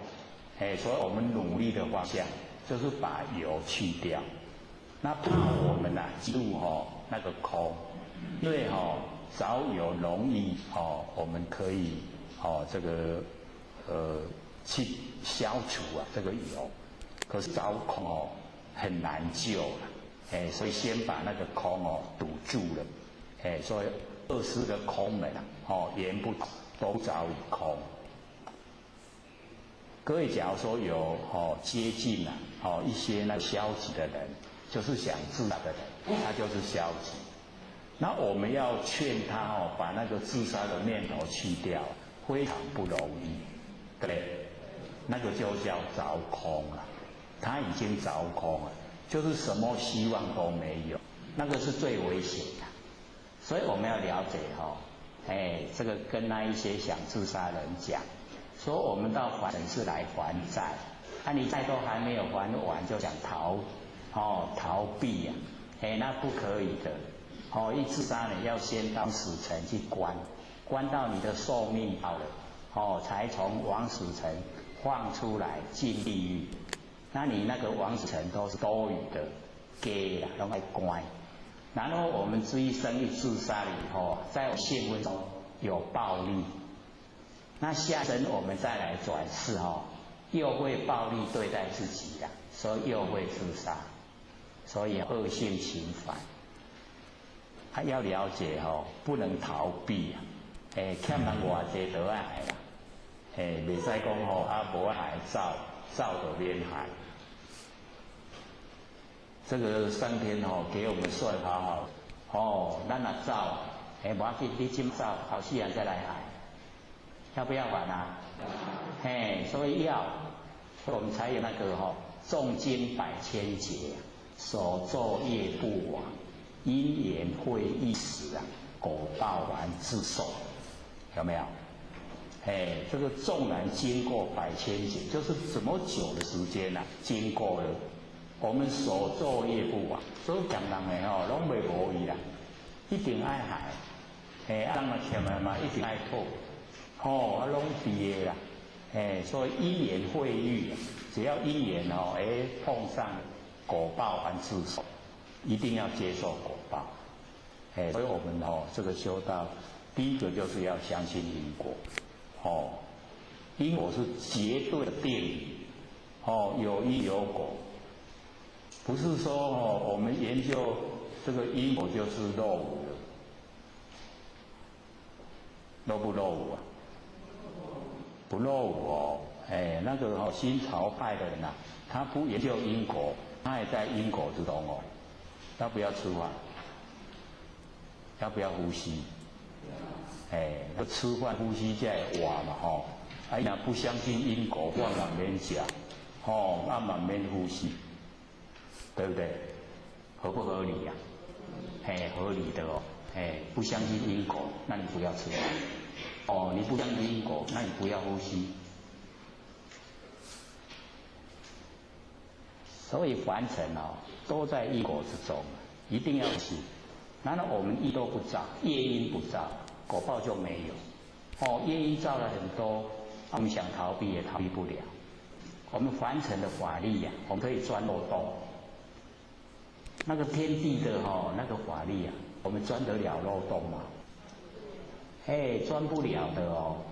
那个这个天眼会失而不漏，不会漏掉的。这个果报呢一定会呈现。所以我们看这个就是要看得很远，不是只有一生一世，它可以很多生很多世。很多生很多世呢才呈现果报。所以呢，我们24个空门呢都不着于空，很重要的。一线如来体这个体自同。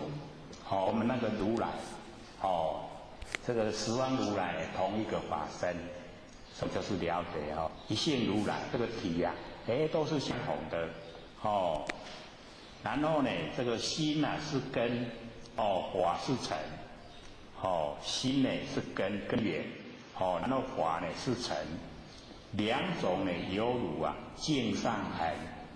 所以我们要了解说这边的那个心跟法心法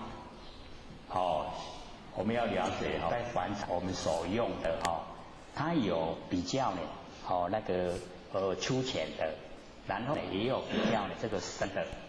然后我们一般呢接触了以后都是比较粗浅的。那粗浅的呢，我们用的心都会用根尘相对那个生灭的心，就是识心认识的心。所以呢心是根，然后法是尘那我们对呢这个法就是要了解一样呢有下乘法，有中乘法，有上乘法那都是要我们成佛这一些法是要我们成佛。可是呢假如说我们都住在那一种这个程度上那个比较低的那个程度上我们都住了，那就变成两种呢犹如镜上痕就是呢那个明镜上面痕迹，那镜子上面有痕迹我们要照那个镜子都不会清楚的显现所以我们要把那个镜上的那个痕迹要擦拭的干净我们的心跟法都去掉这样呢整个心境就明说这边讲的那一种那个镜上那个心跟法呢都是比较呢那个粗浅的。横过呢净除光实现那个横过呢就是我们那个心境上面的那一些尘垢那一些痕迹我们都把它除尽了，我们呢佛性的光明它就会呈现光呢实现。那么心法双旺呢性极真，我们把这个心跟法两个都把它旺都不要呢记在这个心上，然后我们那个性就真了所以这边的那个心就是我们根尘相对的那个心那法呢，也就是我们这个凡地呀，一直修持，要到达佛地呀，之中的那一些过程。这个呢，我们都把它呢，去除掉了，两个呢都忘掉，那性就是已经恢复到真，那么揭末法24啊，揭就是感叹呢，现在已经呢到末法时期，已经呢这个时事啊，已经走到很恶劣的时候，感叹呢末法24，众生呢，这个苦很薄，难调制啊，众生的苦加薄了，很薄各位浅姐，现在众生的福是很厚呢，还是很薄？很薄可是我们台湾福很多啊，你看生活都过得很好这个物质都很富裕都不错的。可是呢，这个在讲在我们那个现分之中不是在现象。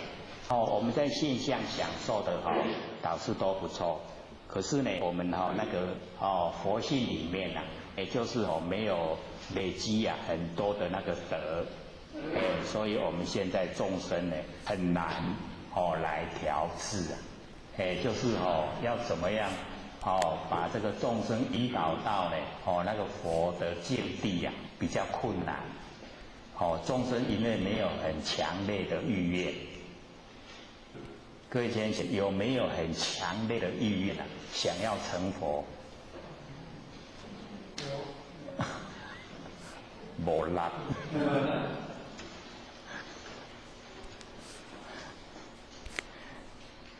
现在这个科技发达会觉得说，完成也不错嘛所以就没有很强烈的那个意愿所以成佛。那我们要了解说这个成佛跟我们的意愿很有关系。我们假如说很积极的很强烈的一直想脱离苦海，那个就真的可以达到。那假如说我们还很贪念这个凡尘还很好玩那对那个脱离苦海的那种意愿就不高。那假如说意愿不高呢，我们那个力道就不强，修下来呢，就会坎坷。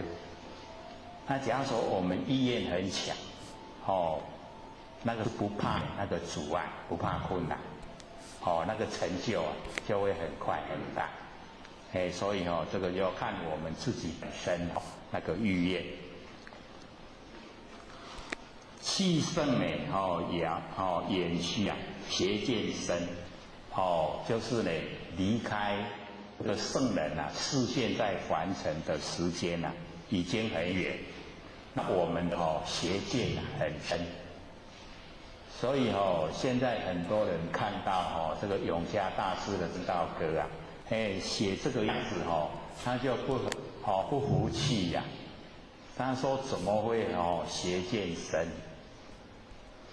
所以会浅显，因为那个佛把那个邪见就定在我们六根对六尘产生的六识，全部都是邪见。因为我们在凡尘生活都是用这样的六根对六尘产生六识的心在生活，那我们在日常用就已经在用邪见了。我们承不承认？承不承认？我们一定说你那做邪见。所以这个讲邪见跟正见我们就要了解我们一再说万念放下一念不生的时候那个我们都没有起心动念，无念的时候叫正念，正念的时候叫正见。正见就是佛知佛见就是从我们不生不灭的那个佛性本体生发的知见，佛知佛见。那不是这个佛性里生发的是我们的六根对六尘，根尘相对产生的六智，那个就叫邪见。那我们一般会称为我见，我见就是邪见。那我们假如说不研究的话，不了解说，原来正见跟邪见差别这么大。那为什么佛会把根尘相对称为邪见？因为根尘相对那个念头它会变化。六根跟六尘相对以后，那个变化很大。所以产生的念头都不会一样。每一个人也不同。那我们把这一种六根对六尘产生的六识，当成自己真心。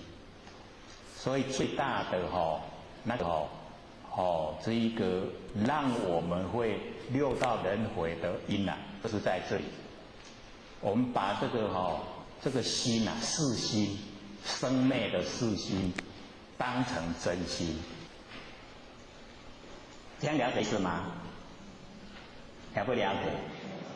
是很重要的啦。因为我们一般就是这样都是根尘相对，然后产生那个六识。那六识产生了以后，我们去处理完成的这一些事，是不是这样处理？都是这样处理的很少是说用我们那个佛性本体所化的来处理完成的万事万物。那我们现在就是要学习这个万念的方向，然后一念不生，我们有那个觉性用那一种佛性所化的来应对凡尘的万事万物。我们应对进退都用佛性本体，因为佛性本体来应对不会造业所有都符合真理。可是我们跟相对那个都变化无常，都一直在变化。那我们从那一些变化之中产生喜欢讨厌，对不对？我们喜欢讨厌，喜欢就想拥有，讨厌就排斥。那么在这个取舍之间我们业就已经形成，就已经造下来。所以形成业的时候我们不知不觉，然后我们面对果报的时候又不甘愿，就怨天尤人，所以就这样在依循这个生活。然后我们研究这个真理了以后，就是要用直心，那个直心来应对凡尘的这个万事万物。直心就是道场，直心就是我们不生不灭那个佛性本体所发挥的。那因为我们在应对万事的时候不可能说等到万念放下，一念不生的时候再来思索，再来想怎么应对。有时候是要快马上处理那所以马上处理的时候就是用直心，用那个那个反射的从我们佛性反射出来直接的直心来应对。那个直心就是我们的佛性本体发挥出来出来的第一个是足心，然后第二个是身心，再深入就是大悲心。所以直心、身心、大悲心大悲心也是菩提心所以这个都不会有业不会造业所以我们就是要从根源去止断我们造业的那个因我们因都不造自然就不会有果报所以这个我们了解说，我们现在因为离在凡尘的时间也很久了，那我们邪见很深所以这个我们就是要了解说为什么会这样讲邪见很深就因为不启发正见他都用自己啊根尘相对的来生活，所以呢结见很深。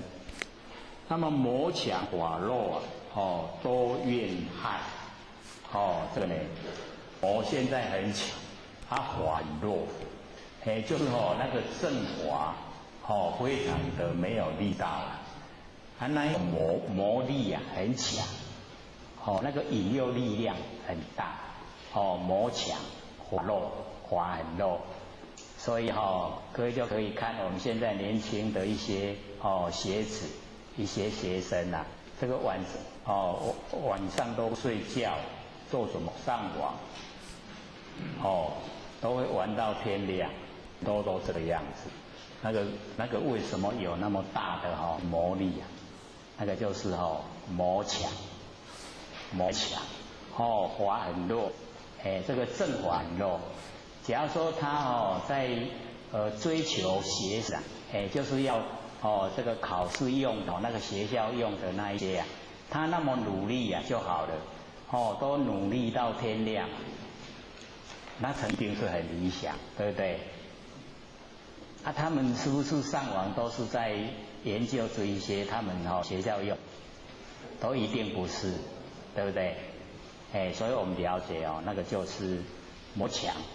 那法弱，我们现在真的是应该是算蛮可怜的，被魔引诱都还不知不觉，都很高兴，这个魔一招呼啊，我们到第五去啊，都说好，走得很习惯，那有好多这个活菩萨说让那去天等，众生说只现鸳鸯不现仙，他不爱去啊。活菩萨也很无奈会不会无奈？这个都在虚空之间呢，要帮助我们这个活菩萨呢，一直现在打帮助我们修道。可是我们众生都不发心修所以佛很无奈。我们要了解说要自己能够呢发心来修道，这样呢这个层面而来的这一些呢菩萨，他们才有那个着力点。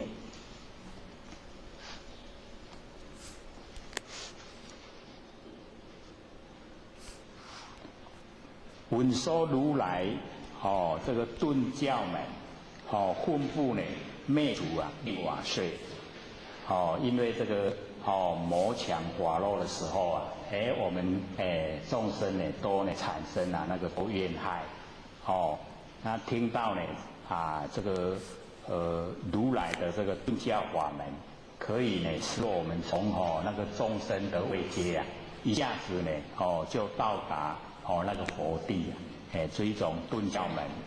那么分布呢灭此令瓦碎，就是要把这一种上乘这个佛法把它粉碎掉，就是不要讲，这个你不讲的众生都不知道啊，你一讲的众生知道就会追求所以分布灭此令瓦碎，了解意思吗？了不了解？所以我们要知道说这凡尘有利起霸有狼，每一种人都有，这不希望我们呢就回到呢那个本位当佛。那么坐在心呢殃在身不虚呢愿事更尤人，所以那个就是告诉我们这个坐在心殃在身。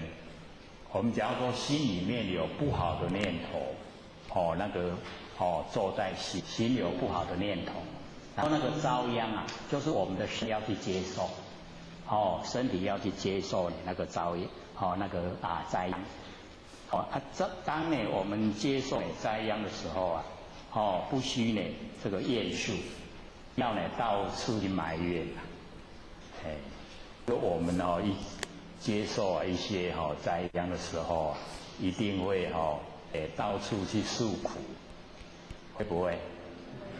拢去导红听到处呢这个诉苦，所以我们要知道说都是从我们的心这个行取出来，为心者出来爱哭呢在接受那个灾殃，所以呢不需要呢怨诉更有人就是埋怨人也不要不要埋怨别人，要埋怨自己呀怎么那么没有智慧爱美家己，讲家己拢无智慧才会去做一寡迄罪过身躯咧担。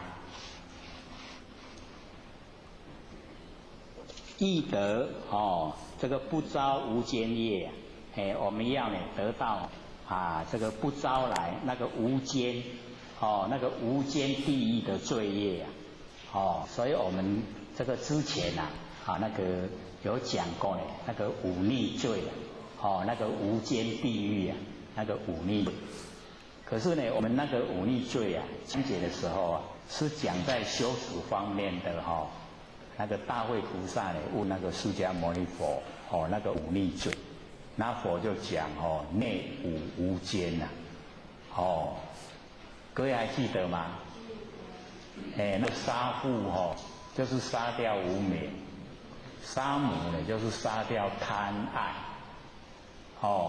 然后呢杀阿罗汉呢就是杀掉自私破和而生就是我们五蕴积不累积五蕴，然后呢那个恶心出佛身血就是呢我们把我们这一生呢当作最后生，往后不再来了所以我们用心来出佛身血这样呢可以立正佛的果位，马上证悟佛果位那个是内无间然后呢这边呢我们就是讲这个易得不招无间业那个是外无间。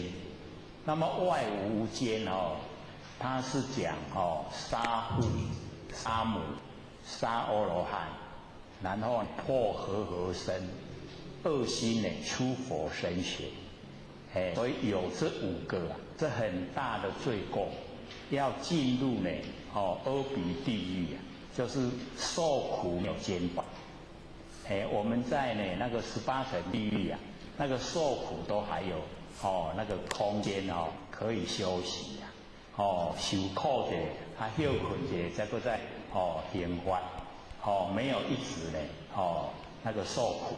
可是呢在阿鼻地狱那个受苦就没有间断无间地狱那个呢是结构比较大的那我们了解说身体的由来就是父母亲呢把我们这个生下来，然后把我们抚养那个恩情很大所以我们不能这个反过来这个杀父杀母那个天地都不容许罪过很大，所以真的杀父杀母就是要进入阿鼻地狱受苦无间所以我们要招这个无间呢那个地狱的罪就是呢做这五件事五种事那我们五种呢都不做就不会进入无间地狱。所以呢易得不招呢无间业莫谤呢如来正法人。所以这边这个讲说我们不要进入阿鼻地狱最重要就是不要诽谤如来的正法人这个如来的正法就是使众生可以成佛的方法，那个呢不要诽谤我们去诽谤的罪过最大，比那个忤逆罪还大，这样了解吗？因为这个佛讲的法是要众生成佛，你把它诽谤，让众生呢这个不敢去修这样的话罪过比那个忤逆罪还要来得重所以莫谤，不要诽谤如来的正法人。旃檀林无杂树异密这个生成呢狮子柱这个旃檀林无杂树这个就在讲我们那个玄观就是我们那个不生不灭的真心佛性那个整个啊那个环境的状态，三潭林无杂树，就是我们那个佛性的出入门户，那个呢三潭林无杂树。那么这个意密生成呢狮子树，在这个这一种环境之下，那个意密生成，就是讲我们形容我们这一个地方，然后呢我们那个狮子，就是呢我们那个不生不灭的佛性本体啊，住在那。了解这个意思吗？用呢那景象来比喻啊，比喻说我们的那个真心佛性啊，就是住在那里，所以呢我了解说这个历代呢政务的都把那个有一些秘密啊，借着景象把它讲出来。寂静呢林间啊独自有，这个静环境很清净。那么在林间就在呢我们那个很理想的那一种环境里面，独自有，它独一无二的，然后悠游自在，自由自在的，在呢那个很殊胜的环境之下，走兽飞禽啊，皆远去啊，那么这个地方呢，一些走兽飞禽，都已经呢远离了，远离啊我们那个不生灭佛性本体呀，那个真理的领域呀，这一些呢飞禽走兽啊都远离了，都不在呢这个附近。所以这边讲走兽飞禽啊，皆远去。那么狮子儿众随后，这个狮子儿，那个狮子就是佛，然后狮子儿菩萨，所以这个菩萨呢，众随后，众人呢都跟随着这个菩萨。那么3岁便能大效佛。就是呢，我们要了解说，我们那个佛性啊，普的3年以后，3岁啊，它就能够发挥了，就可以发挥啊，功能作用。我们平常就是要了解到，启发了以后，那才叫出生啊，还要经过3岁，经过3年的那个奴仆，爱来服用，伊才会晓行路，才会晓食饭。所以要经过那个一段时间的奴仆，可是呢不要很久只要3岁，他就能够大效。3岁以后就可以发挥啊那个功能作用的，就可以发挥出来，可以呢把那个真理啊又阐释出来。若是野干这个执法王，这个野干就是狐狸，狐狸呢就叫野干，是狐狸的一种。假如说这个野干追逐法王，跟随那个法王也就是佛，所以呢我们就是了解说有一些我们这个凡尘的现象，有一些这个狐狸啊。他就是装模作样，然后呢，这个跟随在那个这个善知识的那个周遭啊，他想得到好处了，所以这边呢他就讲追逐那个法王，100年呢妖怪须开口，这个100年的妖怪，就是他心胸不正，这个做出来的不很符合真理呀，那个100年的妖怪，然后讲出来的一些那一些话，都不实在所以呢这个虚开口，那个假如说能够了解真理的，都不会去听他的讲授，不会受他影响。那么言顿教误人情，我们说呢这个言顿。就是从凡夫地一下子就可以到佛地，那个言顿教误人情，就是呢不能修人行道，哦，然后我们大部分呢都会走入那个人情世故啊，这个修道啊都会有沾了一些人情世故。那我们在修持的时候要了解到，这个修持自己啊，不能讲那个人情，一定呢要追随真理，要跟自己不生不灭的那个佛性本体来修，不能呢修人情道，人情道呢修不成的，有疑不决，直悉真。所以呢，我们了解说我们假如说有疑问的话，一定要问。各位同学，不管是认为很小的一些疑问也一定要问。因为我们有时候不问那个怀疑就会产生颠倒。那颠倒以后我们就妄议，妄议呢就无明，无明就悭贪嫉妒了。所以我们从那个怀疑到悭贪嫉妒，它都有连带关系。所以我们呢就是要把这个怀疑全部都去掉。怀疑就是解怕感，怕感爱来套苦，套苦的后没有那个结就好了。那假如说有结我们修不成道，那个结在心中那个道就修不成。各位心中有没有结啊？都没有啊，没有是最理想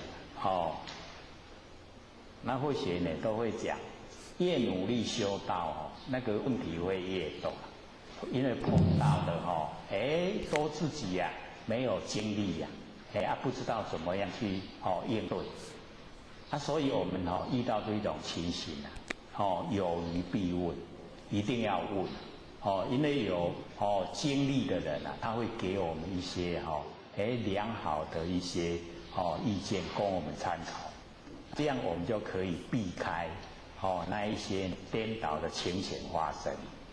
所以有疑一定要问所以有疑不决，也就是还没有办法决定直悉真一定要努力的来争取争取到呢这个答案这个很重要不是呢三生呢成人我这边呢这个永嘉大师讲说呢不是呢这个三生就是讲他自己永嘉大师自己在成那个人我不是在分别心现了人我相，修行呢恐漏呢断常坑我们就怕修行会堕落进入那个断见跟常见那个跟踪这个断见跟常见是我们凡人时常会用。比如说这个我们呢时常听到人家讲说福德有福故的众生的拢众生，这个叫常见常见然后呢说一了百了自杀的人他就一了百了，那个叫断见。那常见跟断见我们在生活之中我们也会用到那都生生安呢，那叫做常见没那个代志那叫做断见。有没有？我们生活之中常不常用？很常用所以呢我们就是要了解到修道呢不要堕入那个常见跟断见，因为常见跟断见都不符合真理。所以呢我们就是要就是要中道要到中道之中不落入常也不落入断因为断见很危险，那常见我们不会变化。那不会变化的假如说不会变化的话，我们要修道就不用了因为不会变化所以不是那样的，那样不合真理所以不能落入常见，也不能落入断见。假如说我们在凡尘，我们说不度众生，那个叫断见；我们很努力度众生，那个叫常见。怎么样才不落入呢？断常。各位同学，怎么样才不落入断常？就是呢，我们很努力度化众生，没有一个众生是我度的，这个就没有断，没有常。懂这个意思吗？我们很努力度化众生常见我们不度众生叫断见那我们很努力度化众生，没有一个众生是我度的，这个就是中道。这样了解意思吗？我们从真理来分析因为众生众有积极而现的生相是假的，所以我们度化众生是众生的增上缘，增加向上的因缘。所以众生的修道是要自己花心来修，他自己花心才是主因主要的原因。那假如说他不修的话，我们再怎么度都度不动的所以我们努力的度化众生，没有一个是我度的，那个才复合中道你懂吗？因为众生是假象那我们不要把众生定位说它是固定的所以我们了解说这个修行恐落断常坑，那我要落入那个断常坑，不要落入那个坑中这样了解吗？还剩下的这个4分钟，我们还刚好讲到这个有疑不解直须真有疑问的时候一定要问还14分钟，各位有问题吗？给各位问。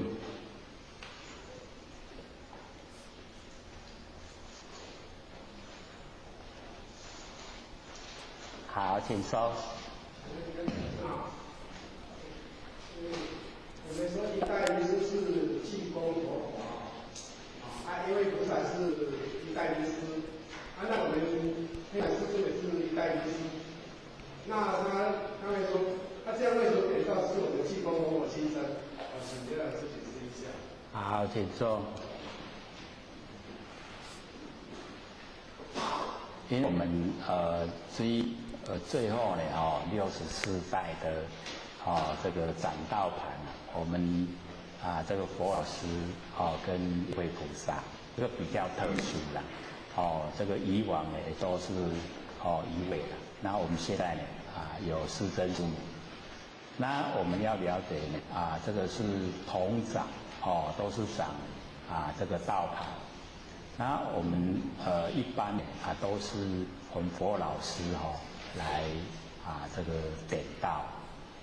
那个说天然骨是我们佛老师已经归空了以后，我们拿我们封给他的一个封号是相同的。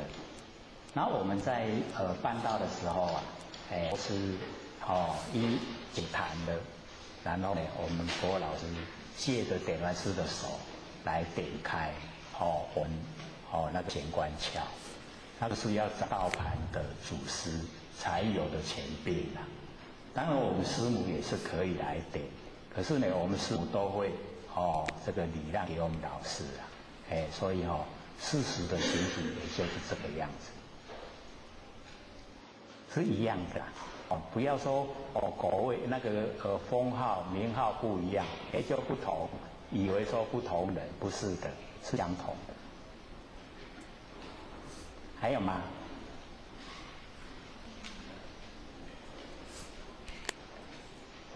好，请说。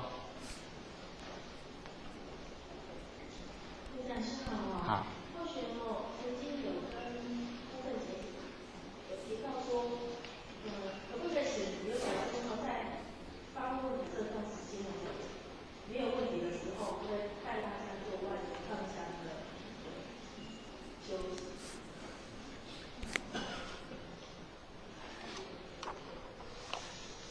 这个各位先生对那个万年放下怎么做还不很熟吗？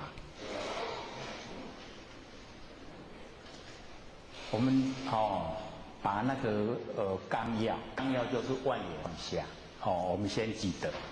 然后呢，我们开始做的时候，就是真正的什么都放下，不能有一言来干扰。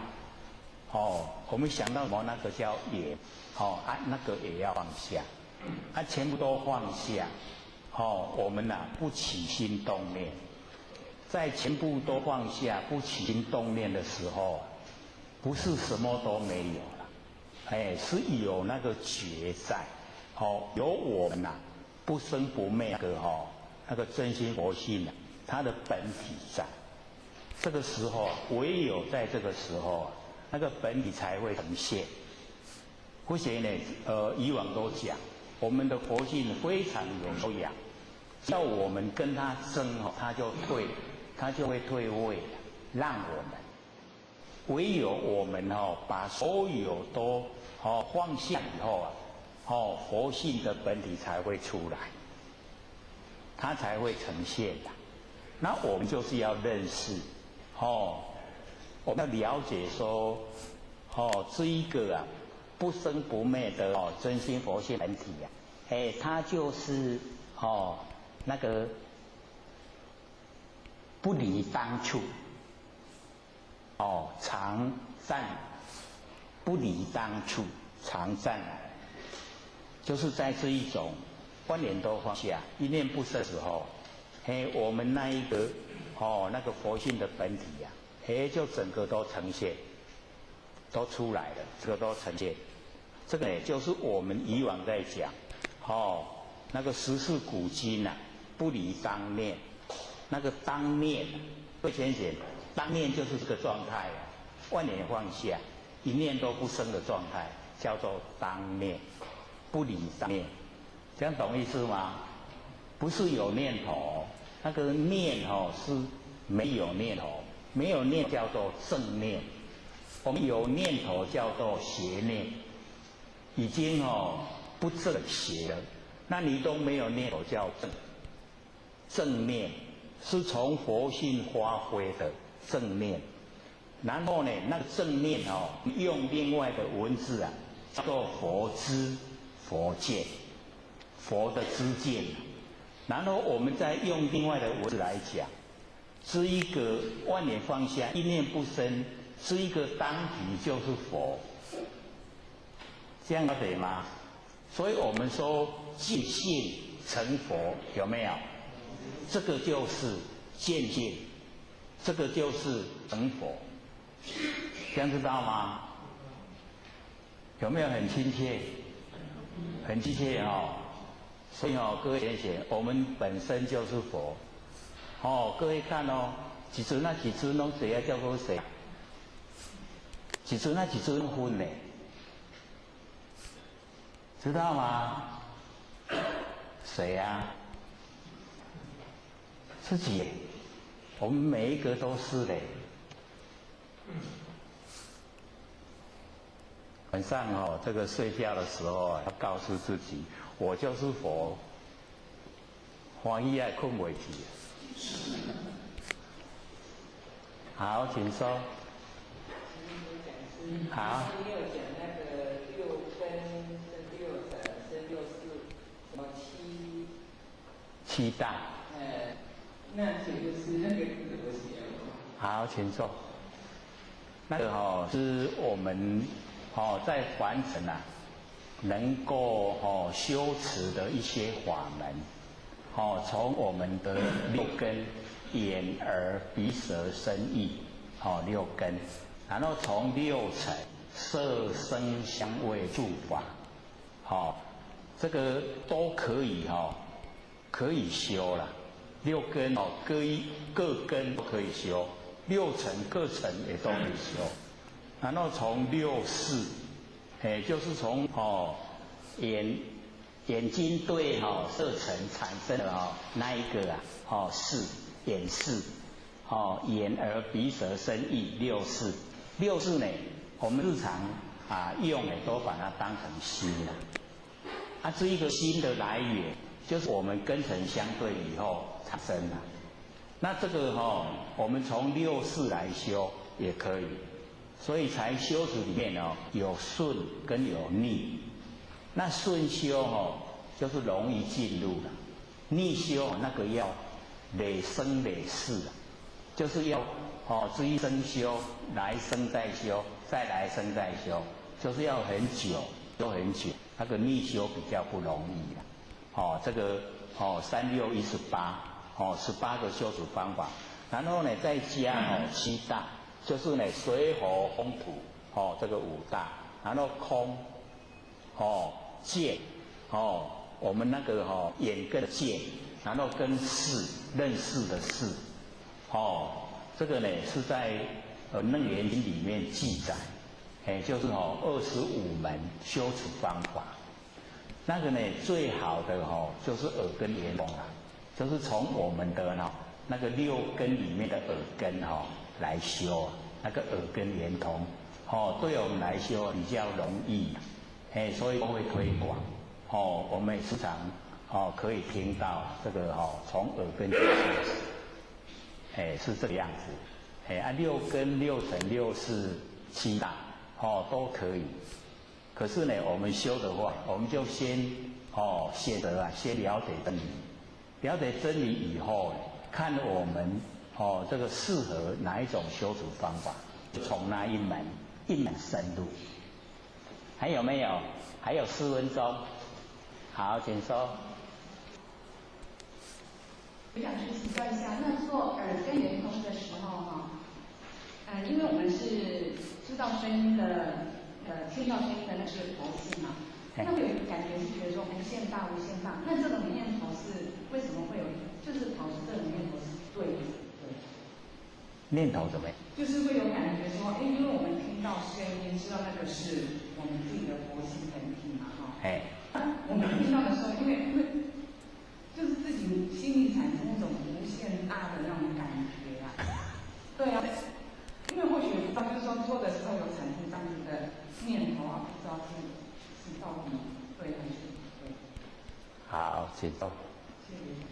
这个我们这个做耳根圆通因为在推广这耳根圆通，因为它修的方法很容易它很快进入，所以先呢要了解说这个我们在这方面一定要先知道说耳朵的功能就是听，然后呢我们第2个闻，那个闻跟听听是耳朵的功能然后闻呢已经加入我们的心意识，我们听到声音以后加入我们心，所以我们在处理事情的时候都是用第2种那个闻，所以我们闻是很习惯的。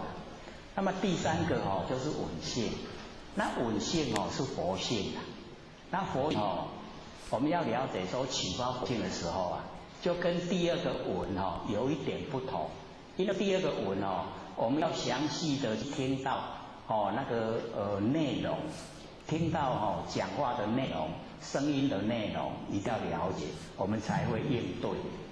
然后呢，那个闻性它不是这样，闻性它是重点在那个谁听到，谁知道，那一个重点是在于能够听闻的那一个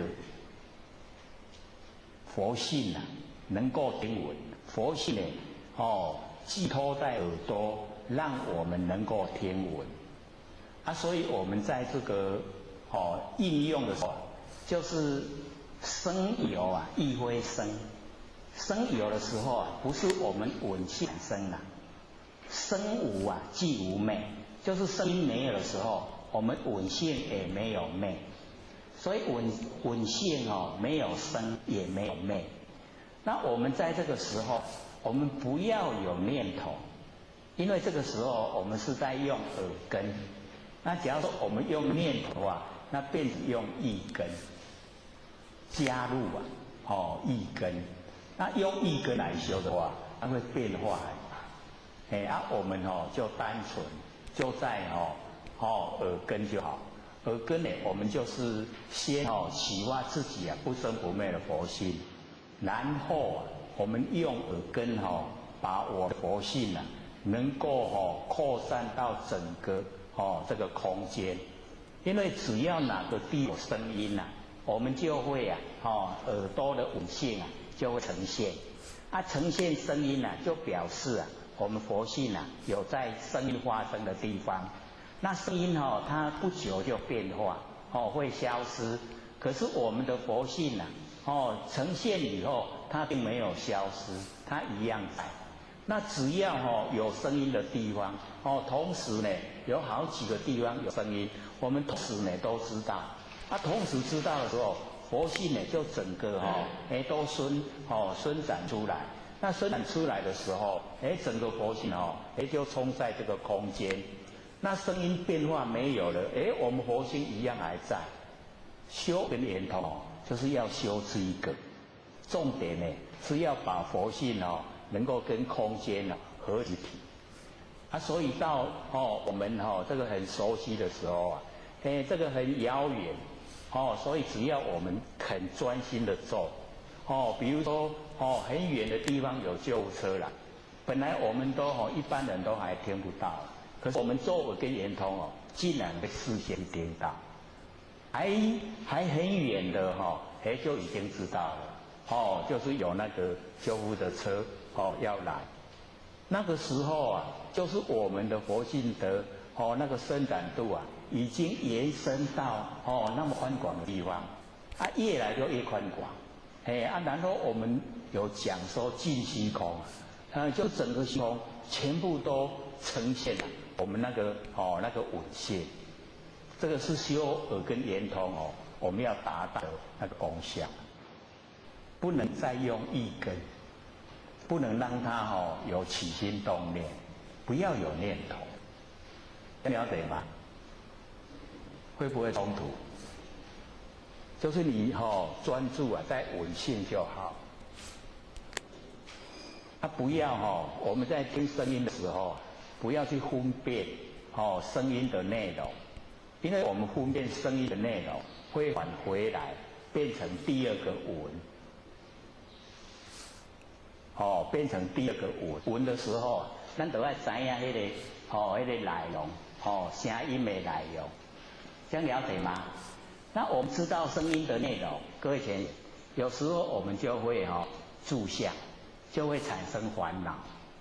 那我们不要记录声音的内容，只是要把稳性延伸。重点在这里，然后我们单纯。越单纯就越好就到，这样了解吗？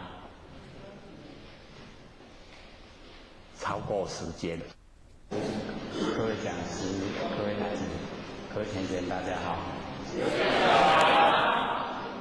谢谢大道天师的老千天大德，以及感谢各位先贤给或者几位学讲。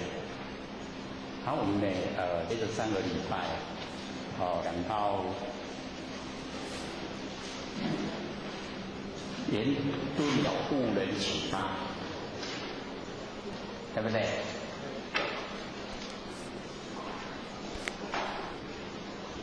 是不是讲到天，还是讲到底下那个修行孔洞断肠坑？对，好，这个贤觉永嘉大师呢？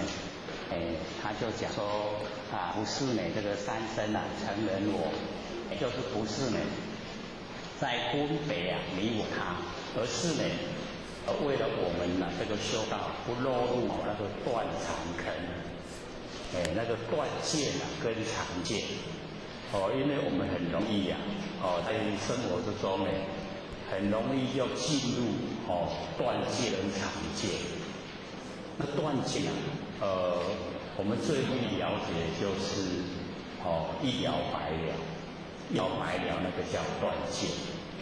那我们也内心深处都有一种当人永远都是当人，佛有佛的那个根基就是义无滚滚，那个叫常见。凡尘不是这个样子的，所以我们不要落入那个断常，断见跟常见，因为凡尘一切都是无定，没有无定，因为呢无定我们修道才有用，我们呢可以修正的成佛，那凡人不修，做得不好，会落入三恶道，所以都没有固定，所以法无定法。有定的，这边呢，永嘉大师怕我们落入那个断常坑，上个礼拜我们也讲嘛，我们说这个努力度化众生是什么戒？这个礼拜就忘了，对，就是常戒。那我们呢都不去度众生，叫什么戒？这个大概容易知道，这个是属于断戒。要怎么样不落入断常戒？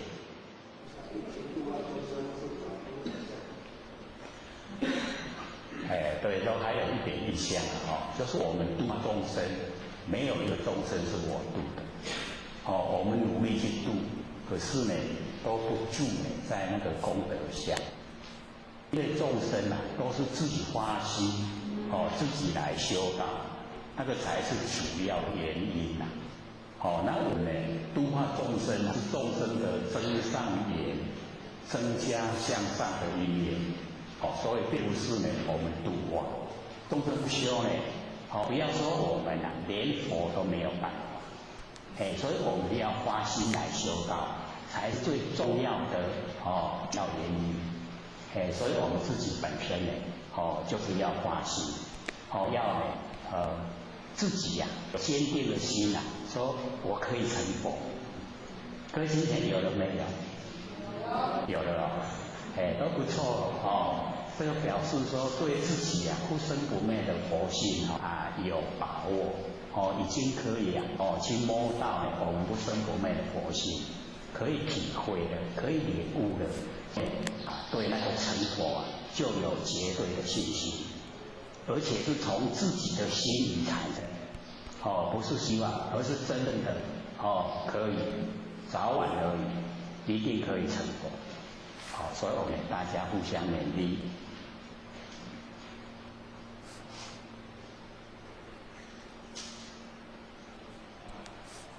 家大师也讲说，古早年来须学问，译成呢，讨书。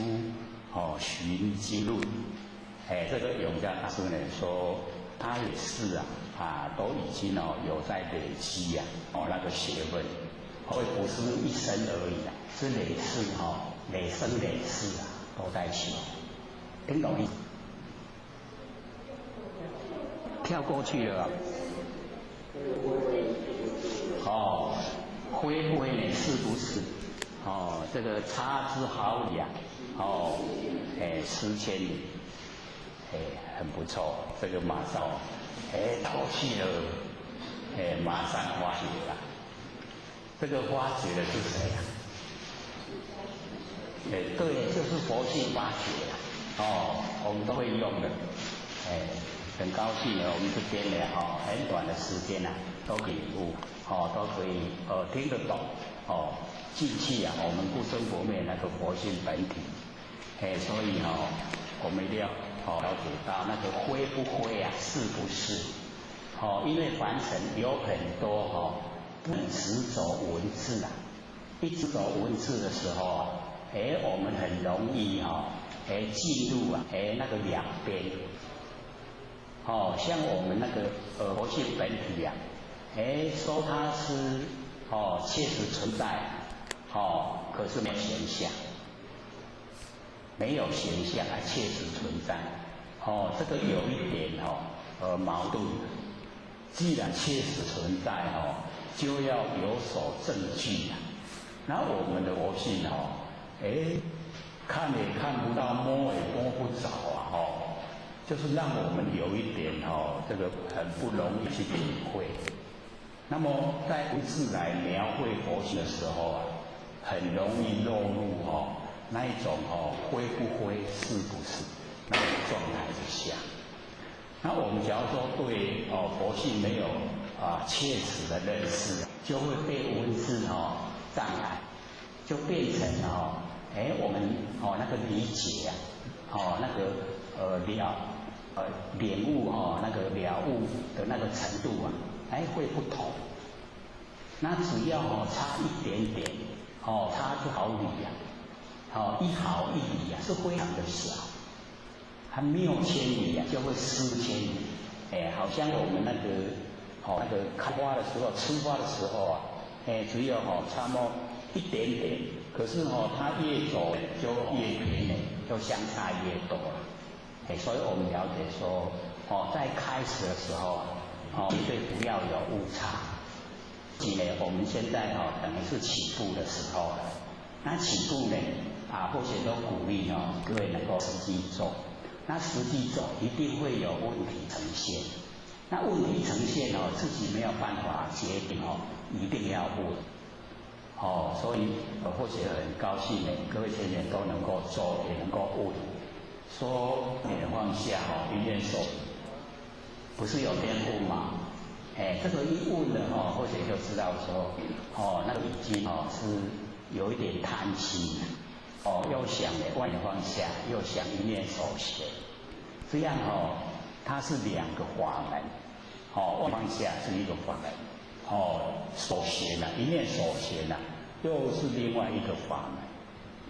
那这里面的差别一念手学呢，就是表示我们的妄心多、杂念多先手学。那手学各位学姐，是我们那个佛性的功能作用。佛性的功能作用是我们可以来做拼除那个杂念妄想的这一种方法。妄想杂念容易去除掉，我们可以用一念手学。只要我们一念手学了妄想杂念都消失了。可是我们要真正的进入很细腻的这个地方各位一定要了解到，那个妄想是我们用力去想，只要不用力想，妄想就可以去掉这个妄想容易。那么这个杂念杂念就是我们不想，它自己跑来。这个是我们6道轮回养成的习惯性。那我们呢要对付这个杂念一定要关照，就是有杂念来了，不要跟它对立，我们就看它，看着那个念，因为我看着念的时候，那个念它马上就会停止，就会消失。那我们做呢，开始做时候那个力道来的杂念力道会很强，然后那个次数很密集。只要我们按照的功夫不要跟它对立，只要看住它就好。杂念来了，看住它，它就消失。就好像我们在家里看家，然后小偷来在门口他在探头进来看，此人在家那个小偷他就离开了。可是那个小偷一直想要得到东西，他又来看了，然后我们此人又在看家，就不要离开了，因为我们有时候那个恒心毅力都不够，才做了个一下下的功夫我走就放下，这样没有功效。所以各位一定要继续看我们杂念，杂念来把它看，它就消失，来了又看又消失，又来了又看又消失。那各位同学要了解到，虽然它还一直来，可是它的力道已经慢慢变得比较弱，然后那个事情就比较稀稀疏疏，没有那么密集一直看一直看，只要我们按照这个功夫到来杂念都消失。这个杂念没有这样关照它不会自然消失一定呢，在我们都没有起心动念，都没有动态之下，它会冒出来。只要我们关照以后杂念没有了，没有了我们妄想又不起，那么我们心就清净。那我们心清净以后，可以回到不生不灭那个佛性本体，就很容易呀。所以我们就是要自己呀做这个功夫。各位有没有做啊？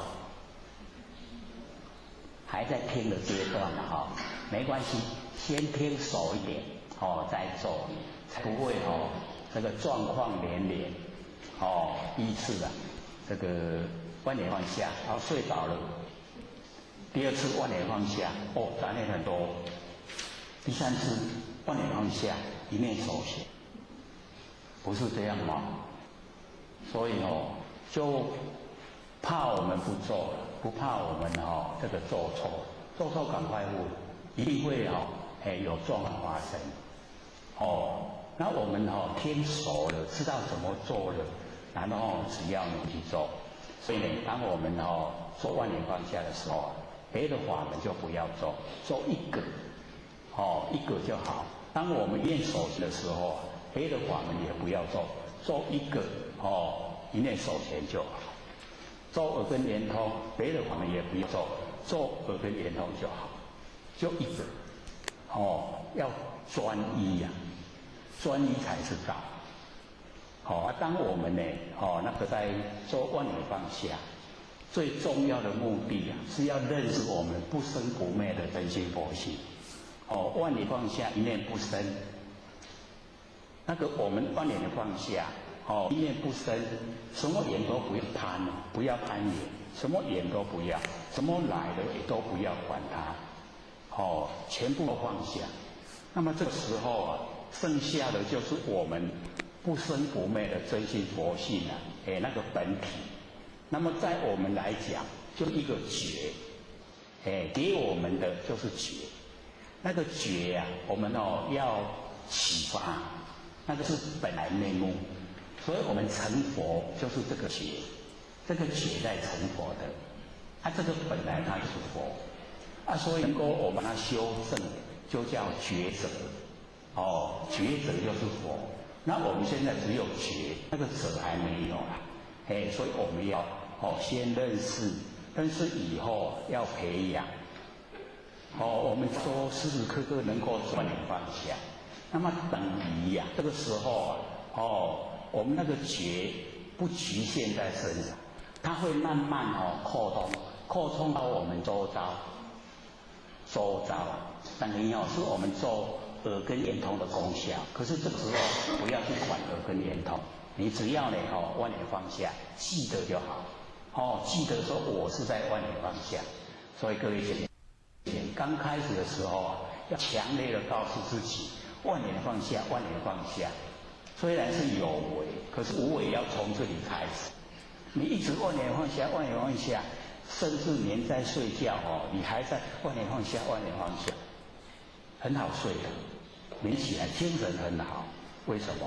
因为没有胡思乱想，一直都万年放下，所以已经使我们的心性清净。心性一清净我们的身体自然很舒服所以呢，只要我们肯做这个万年放下，然后就不会这个晚上睡觉翻来覆去的睡不着，不会万年放下，万年放下，睡不着就是我们在想东想西，就有烦恼。那烦恼一产生的时候这个身体的能量在消耗，所以明天起来这个头会痛，身体会不舒服。那当我们做这个万年放下，刚好把身体的能量都让它留在身上，所以批除外缘，万年放下，万年放下，批除外缘，心境清净，连睡觉都在做，各位呢一定要做，这个有实际的功效，就是真正的可以让我们得到实质的利益，很重要。所以这个非非是是一定要搞清楚，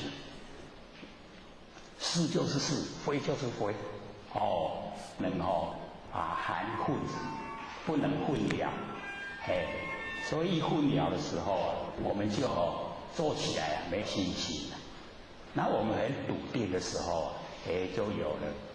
只要跟照这样有那个恒心毅力，自然而然，我们那个一般呢在讲说那个结生态呀，各位有没有听过？有没有？一般都把它引用到我们那个练气的义功的说修到什么程度可以结圣胎啊？各位姐姐，那个圣胎啊可以呈现做，就是我们不生不灭佛性本体。那我们去认识它、启发它，那个就圣胎。我们已经熟悉它了，已经可以了这个掌握佛性不生不灭本体的整个轮廓，那个等于是出生了。那出生了以后这个圣胎出生了已经出世，要如仆3年如仆他就会自己会走路，然后自己会吃饭，然后会做事慢慢就茁壮长大。那茁壮长大以后所有佛性的那个功能作用五眼六通全部会具备。我们不用求神通咒语跟圆通也不是在咒神通。各位先贤因为这个是不是会不会我们说神通我们现在都有。各位有没有到过那个高铁台南站？有的没到过了那台南火车站有没有到过？大概比较多了各位先生，我们神通一想到台南火车站，那个轮廓就出来了，有没有？有没有通？没有通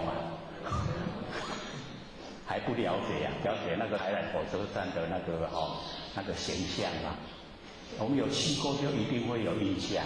我们现在一想一念间就马上呈现，那个不是神通吗？我们去了又回来了，又坐在这里了，有没有？很快比那个什么都快，比飞机还要快。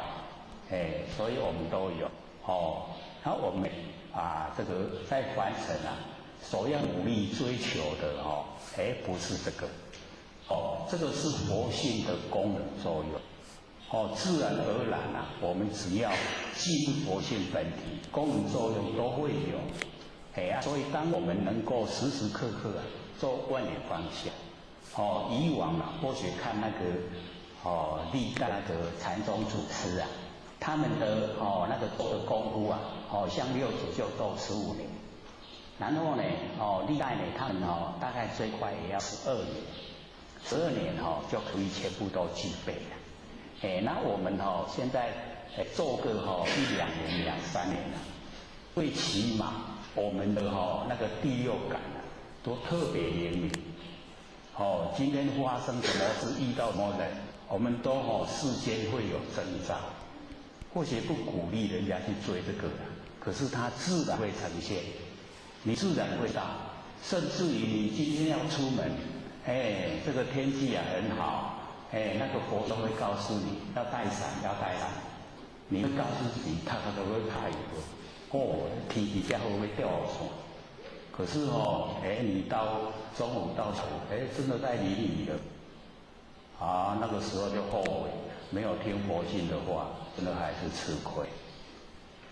有时候还会告诉你，这边向左不要向右，向右边一走了你有灾难，你会说骗人，你就偏走，真的就有灾难。那个为什么？就是你的佛性那个灵敏度增加，灵敏度一增加以后有很多事是不可思议，遇到会有世间的征兆，那个世间的征兆你看有一些动物在地变它比我们人都要早知道。那我们人是万物之灵为什么比那个动物还不觉？这样感觉像有那个地震的时候你看有很多动物不是都一直在跑吗？集体的在跑，集体的在逃避那灾难。那我们人为什么不知道？就是我们用错方向。假如说我们万念放下，一念不生啊，都把所有的精神内收，回光返照。那我们全部的那个灵敏度一定比动物增加了很多倍怎么会不知道呢？你知道，对不对？合不合理呀？很合理的因为我们精神都外放，被现象引诱，那现象把我们引诱了以后，我们那个本能佛性的本能本来作用发挥不了功能，不知不觉，所以我们那个不知不觉叫什么？叫无明不知不觉叫无明。各位现在有没有无明不但有，还很强。为什么？因为起心动念就是无明。那我们有没有起心动念时时都起心动念，对不对？所以那个释迦牟尼佛那个回答那个文殊菩萨的那个问题说一切如来本起因地，皆依圆照清净觉相，永断无明方成佛道。不困难就这样一切的如来，所有如来，成就的如来，我们也都如来可是我们还没成就说一切如来本起因地，根本要从因地，因地呢就是不生不灭的真心不要用生灭心我们因地用生灭心来修，那个果地就是生灭的果报，那生灭的果报就是六道轮回。那我们用不生不灭的真心来修道，那佛的果位不生不灭，是不是一致的？就可以达到所以一切如来本起因地，因地很重要一直强调，一定要找到不生不灭的真心，用这个真心来修道才会成道那么皆依就是依赖什么？圆照清净觉相所以我们能够圆照，各位浅显，就是我们万缘都放下，然后产生出来的那个觉它已经在圆照圆满照耀清净觉相就是不生不灭的佛性本体，已经我们已经在圆照觉相不生不灭的佛性本体，然后永断无明，永远断除无明。无明是什么？就是起心动念。我们把起心动念永远都断掉，没有起心动念，方成佛道就可以永远都成佛道。所以我们在生活之中就努力的训练万念放下，一念不生，不要起心动念。只要我们起心动念的，都叫无明。因为起心动念就是不觉，不觉才起念。那我们都没有念，万念都放下，那个叫正念。那么正念就是从我们佛性发挥正知正见。那么正知正见是从佛性本体发挥我们要用，就是要用这个那么正知正见我们换一个名词叫做佛知佛见。那么佛的知见都是从佛性本体生发，那我们也可以用，也可以拿来处理生活上的那一些细节。所以要训练自己事来则业事去则见。那这样的话，我们就已经整个都在真理，都在我们觉现之中，就叫圆照清净之相，懂意思吗？不会很深嘛悟了有没有？可以的所以不困难，就是这样，只有这样而已一切如来本起因地，皆依圆照清净觉相，永断无明，成佛道就这样而已这简单可以从凡夫地那个来因地就是凡夫地，然后呢到已经成佛道，那个是佛的果位，从凡夫地呢到佛中间的过程就是这样，缘清净觉相。那我们没有缘照清净觉相，就可以落入六道轮回。我们落入六道轮回好不好啊？不好，要受苦的嘞，很苦的。凡尘这个年岁越大越知道苦啊。那个吃的苦越多越不想贪恋这个凡尘。那年轻人有好奇心还想说这个凡尘很好玩，这个交通发达，可以到世界各国去玩，不想出去玩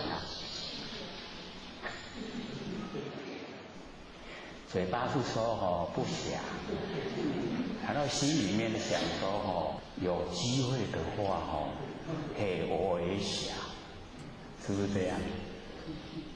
其实去玩很累的很累。我们要知道呢，所有的凡尘三河大地都是我们的真心所呈现，所以认识真心重要去玩那个不是很重要我们呢就是要了解，我们整个那个佛系都了解，他们整个所有这个娑婆世界都已经呢可以掌握在手上，因为我们有起心动念，才有三河大地，才有这个世界。因为有了世界，我们才降生因为降生在凡尘造了很多业，所以才有业果一直受苦世界众生业果就是引起我们六道轮回的一个依报环境。那我们只要不随着世界，不随着众生，不随着业果，不随着他们的话，我们就这个三缘不顾，三因不生那个因世界的因，众生的因，业果的因，全部都不生，这样就脱离苦海。佛讲出来是很简单的，那我们想一说，这个世界不随，然后众生不随，然后业果不随，做起来真的不容易。我们随不随随不随？我们都随了，那行了对人行，是不是这样？这个叫随不随的话心里面就是要有主张。我们自己有自己的主见，对真理的认识。说凡尘所有现象都是因缘际会才有，所以我并不是随着这个相，我不随现象。假如说我们对现象产生喜欢、产生讨厌，那个叫随。那我不对这个现象产生喜欢讨厌，不产生喜欢讨厌就没有取舍，没有取舍就不随。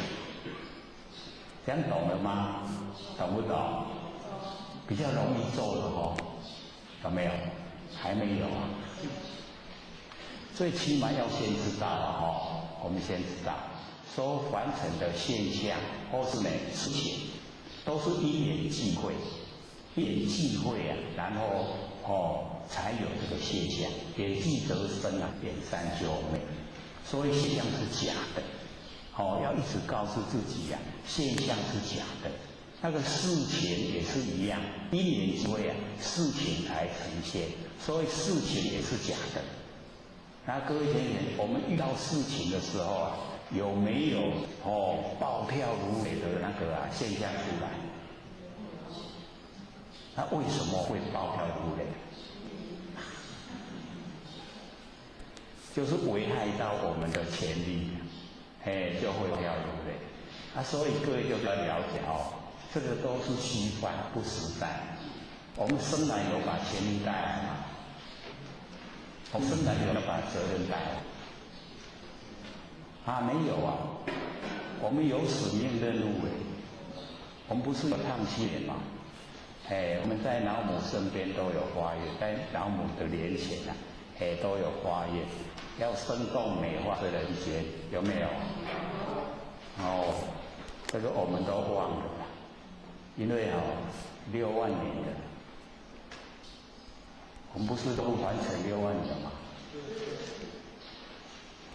假如说6天前大概还可以回忆，6万年了还是故啊，是不是太久了？都忘了，说没有啊，我哪有在老母莲前花叶要度化众生？各位这样子都有，因为我们本来就是一体的。度化众生是度化我们性分之内的众生，并不是去度外人。不能把它认为是外人，那个都是我们自己。所以度化众生呢，就是度化自己。我们有一个念就是一个众生，然后呢，把所有念头都度尽了，没有念头了，众生都成佛了。这样你会想？所以要告诉自己，起心动念，一个人出来了，要起心动念，又一个出来了。我们一天有几次的起心动念？数不清的不要搞神了，不爱神。这个已经这个太多了，所以我们这个时时刻刻都只限无明。那所以要我们万念当下来启发那个不生不灭的佛性我们才有办法圆照清净觉相。清净觉相就是不生不灭的佛性本体，然后我们能够圆照，用这个不生不灭的佛性本体圆照整个虚空，整个虚空呢都是我们佛性本体。这个时候叫做证悟本性，成佛。所以并不是很困难，只是我们有时候都不愿意，因为都讲只现阴阳都不现现，所以那个就离得很远，离追要到达我们圆照清净觉相，那个就已经南辕北辙，已经没办法了。所以我们想度这种人就不好度。那我们呢自己本身就是要了解羡慕鸳鸯它的寿命能够多久？最好很美满多久？100年？不可能嘛不可能出生就结婚然后到老都没有这个离开过，大概也不可能的我们减个150年，那50年也才50年那么短你都投入那么多的精神时间去追求，那到后来呢，还不是要分开，对不对？所以我们不追那个事我们要追的是1万年的事，1万年前、1万年后，全部都是不生灭的真心佛性本体，就是这个，所以我们才讲时事古今不离当念。我们这个永嘉大师也讲这个不离当处，常湛然，有没有？那个不离当处各位学姐，那个当处就是我们万缘放下，一念都不生，那一个地方所在，那个就是圆照清净觉相，就清净觉相。这样有没有连起来了？所以那个时事古今不离当念，就是这个不离当处常湛然。这个地方所在，就是时事古今不离当念。你了解的？所以我们很多先呢知道根源，知道呢我们不生不灭的那个佛性本体能够到达这1万年前、1万年后都不会变化的是一种现象。那我们中间不管在什么样的变化，我们能够抓到源头，这样呢就不会离道，绝对的不会离道，最重要。所以我们这边这个机缘比较殊胜，所以一讲了才半年的时间呐，听懂了哦。各位有没有听懂的啊？很多人说，有一点味道了刚开始的时候真的啦，都很不耐烦。老师啊，我们这班要研究多久啊？都听不懂呢。老师说这个1个月不懂1个月就懂，2个月不懂半年就懂，半年不懂的话1年就懂。我们都还不到半年嘛因为中间还有休息1个月啊，所以还没半年。虽然经过半年，可是中间有休息1个月，所以还没。竟然很多人都反映有啊，开始时阵尤其咧讲耳根圆通啊，真是你啊，目睭闭袂紧啊，拄久啊，真啊困啊，咱闭袂紧。毋过即马听有啊我家己会来啊唔免人鼓励，高不高兴啊？或许回去北部呢，问一问北部浅浅，说你们听多久才懂？他说1年多。这个比较精进的那一些浅浅，或许都去问，大概最快也要1年多。我们都还没半年就懂了，要不要很高兴？要很高兴对，要努力追求，因为这个是我们一生之中不会后悔的事我们在凡尘追求凡尘事到最后一口气不来，一定都会后悔我一生拢用来永远丢呀。那我们修道绝对不会。你修了多少呢？都在兴奋之中，纵然没有成佛也没关系一定呢早晚会成。我们种的佛因绝对的佛因一定可以成，绝对从内心呢产生信心所以信为道源功德母，一定要对自己有信心。那要对自己有信心呢，不生不灭的佛心本体一定要去摸到要能够体会，要能够把它呢培养茁壮长大。这个呢就是一个很重要的一个方向目标。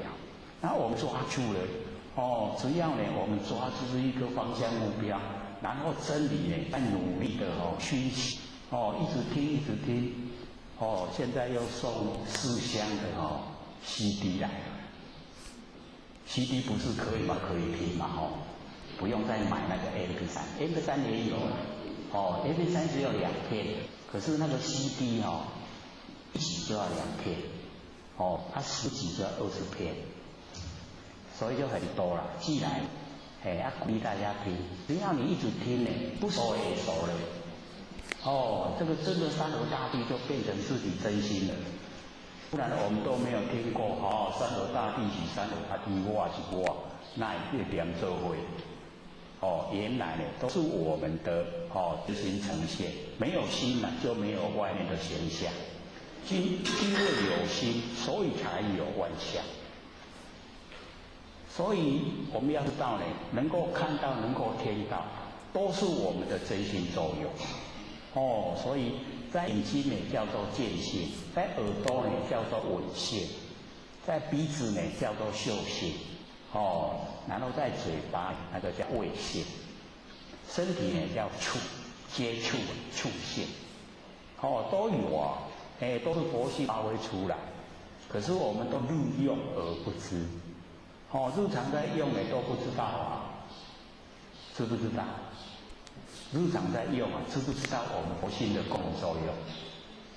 都不知道，都以为身体嘛讲咱身躯咧做，身躯敢若外搞的，所以各位要知道，不是身躯咧搞，是佛性咧搞佛性呢它很奥妙的，很不可思议它一定要认识要认识呢，就一定回光返照然后我们有空闲的时候啊，就可以做万缘放下，然后一念不生，把那个不生不灭的本体啊，佛性本体很熟悉，这样呢，他一段时间呢，就会有敏感的那个第六感，敏锐的那个第六感，我们呢要了解说，时间再久一点，妙智会生花。所以我们刚呢开始研究呢六祖坛经的时候啊，或许有先将那个5、8、6、7果音转先说我们就可以马上做，还记得吗？我们开始讲的时候，我们说借着六祖坛经来讲心理心法，所以我们重点呢是在心理心法。以六祖坛经呢是我们的文化背景，容易了解。所以我们借着六祖坛经来讲，里面的六祖很白话，把我们不生不灭的佛性整个都摊开来，让我们彻底了解。所以我们可以从六祖坛经呢进入我们不生不灭佛性本体。所以那个5、8，各位前5是什么？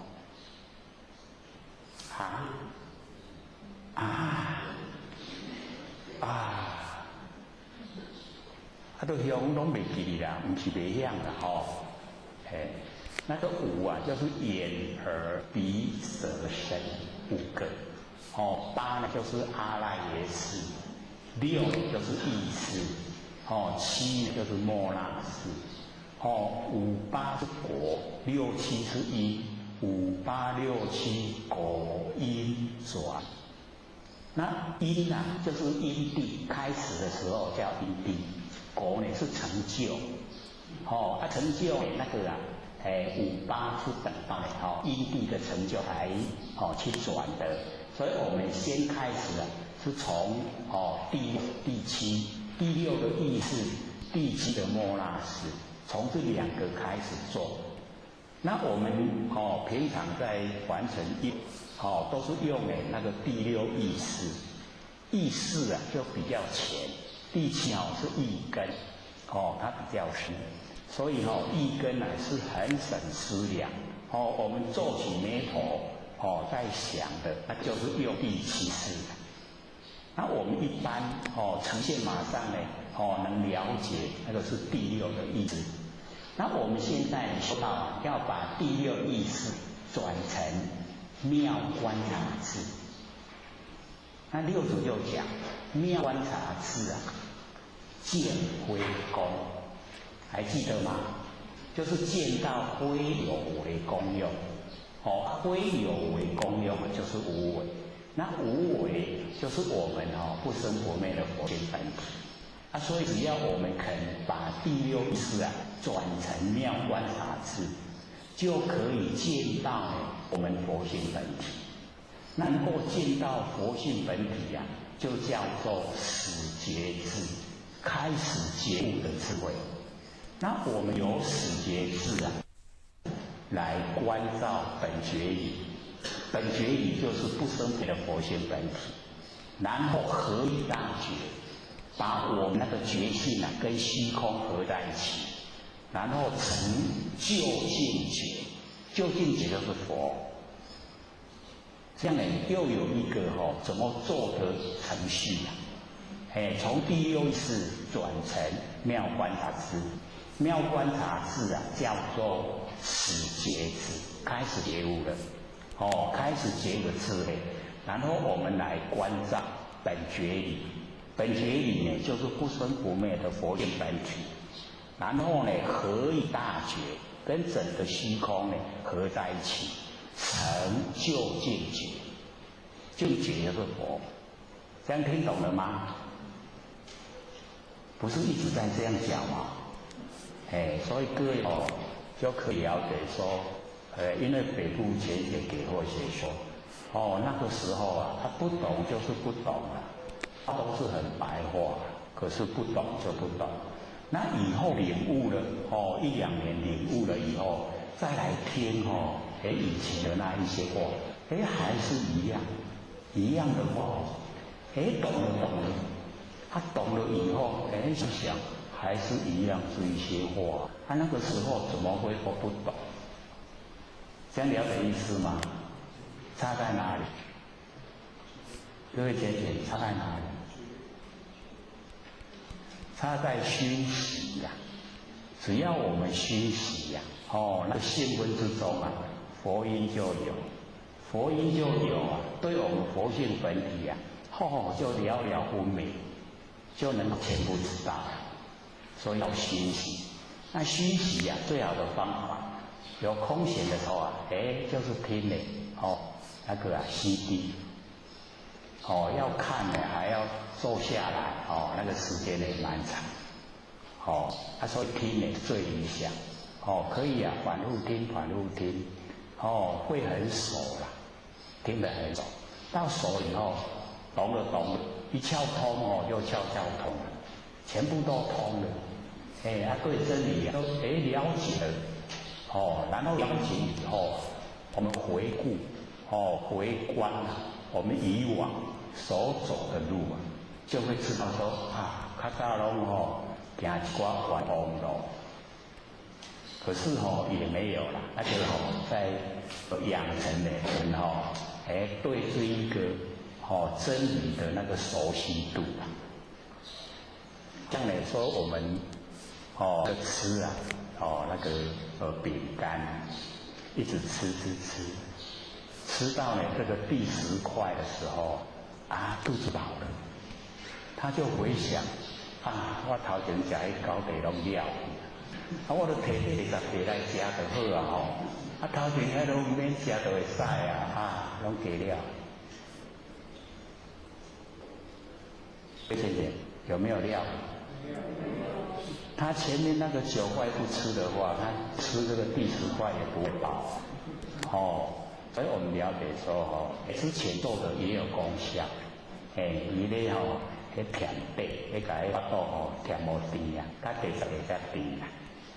所以我们了解说，功不唐捐啊，都不虚气啊。那个唐捐叫做虚气，就是做子要放水流，迄个拢无路用，无路用做唐捐。那个呢梵文我们比较少用到，所以不了解。那我们呢就是从那个。又是讲的5867呢，这个果因转，能够呢从第6意识转成妙观察智，然后呢把那个第7的莫那转成平等性智。我们现在人为什么这个德性都没有？因为我们都分别心太浓厚，所以没有平等性。那就说我们建立那个平等性，人与人之间，不管身份地位不管有钱没钱，佛性都是一样平等。所以我们就是要尊重每一位众生。我们尊重每一位众生就要供养之佛。众生都是佛了，所以我们对众生埋怨就是毁谤之佛。毁谤佛，这个是维摩这个维摩诘维摩诘师他讲，维摩经典呢就明白记载，或许看到的时候，对众生埋怨的是毁谤之佛，各位有没有毁谤过师佛？有没有时常都在毁谤？没有。所以这个语言让我们一听到真的会让我们很惊讶，惊到对众生毁谤的是你毁谤之佛，对众生埋怨就是毁谤之佛。那我们这个埋怨的产生是很容易的。假如说我们的那个比如讲我们在看视线也被人家挡住了。心中有没有埋怨？你若起来要给我送到火龙看你嘛进来边有没有埋怨？就产生了容不容易？太容易了，所以很容易产生埋怨。我们都没有知觉，没有知觉说我们心产生埋怨。那各位前辈要了解到，这个刚开始都是一点点的，埋怨一点点，可是呢，它会累积，呀，一点点一点点一直累积，然后累积到后来变成对事情一有阻碍就变成恨，会不会有啊？会不会说这个埋怨最多的就是夫妻，可以说那个对那个夫妻啊，对这对方都没有埋怨的没有，找不出来，一定都有没有啊？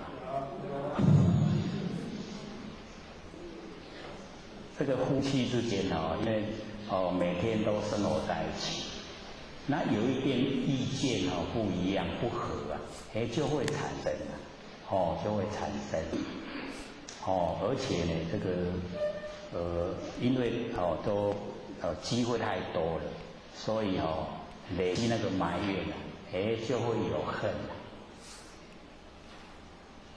所以才我们从那个报纸看到。那个一方一死掉以后放鞭炮，夫妻有一方死掉以后放鞭炮，那个为什么？为什么高兴？唔免互苦斗啊，对不对？有时候那个夫妻之间都是冤家，不是冤家呢，不记仇。这个是冤家，所以我们这个在生活之中要转念，不要有那个埋怨，不要产生怨恨。所以只要我们呢起心动念的发觉到负面的情绪不来了，一定要赶快降服，要赶快降服我们那些不满的情绪。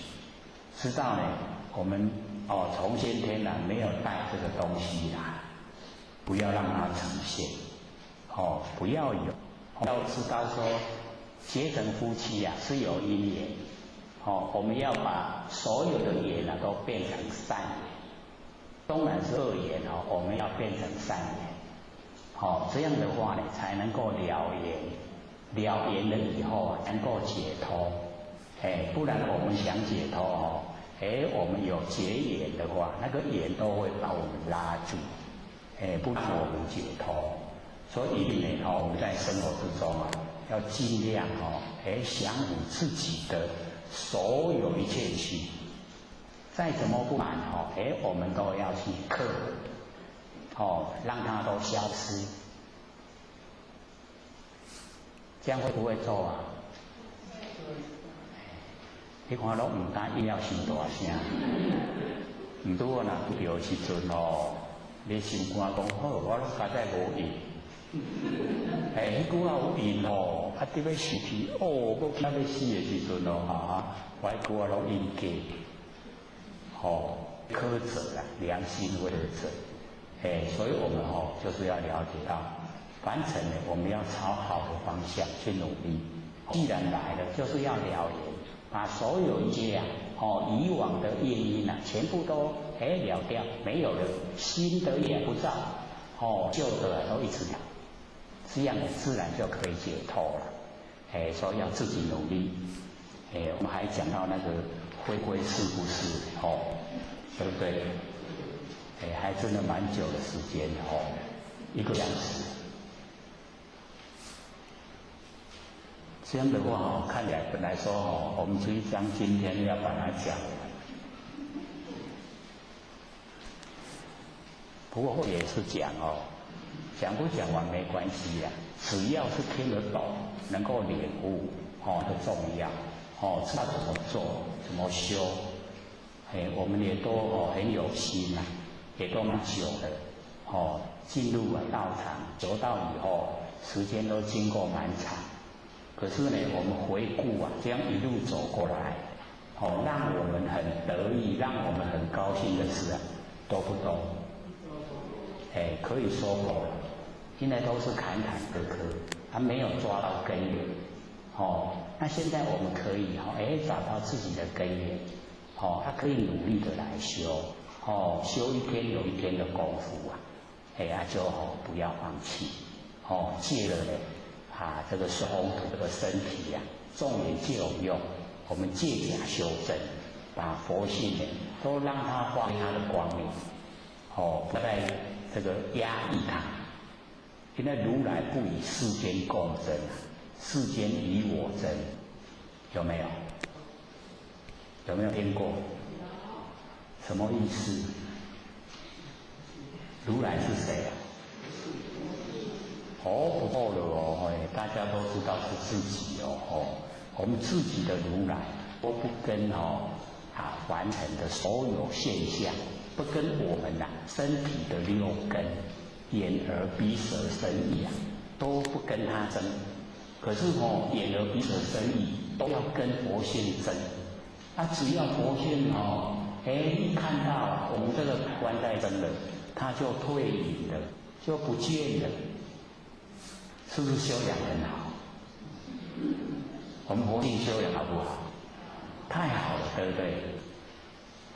就是因为太好了，才让我们六道轮回也太的好出来安尼把这感官眼耳鼻舌身意拢给压制，你袂使出头，袂使做出来，我已经出来了，这样就好了啦。可是佛他不会这样，他都会退位，只要你要争的话，他都退位。所以就是因为这样，我们凡人越来越迷沉迷的越深，都以为自己很正确很对，六根对六尘，根尘相对都以为是对不对？对不对？对还对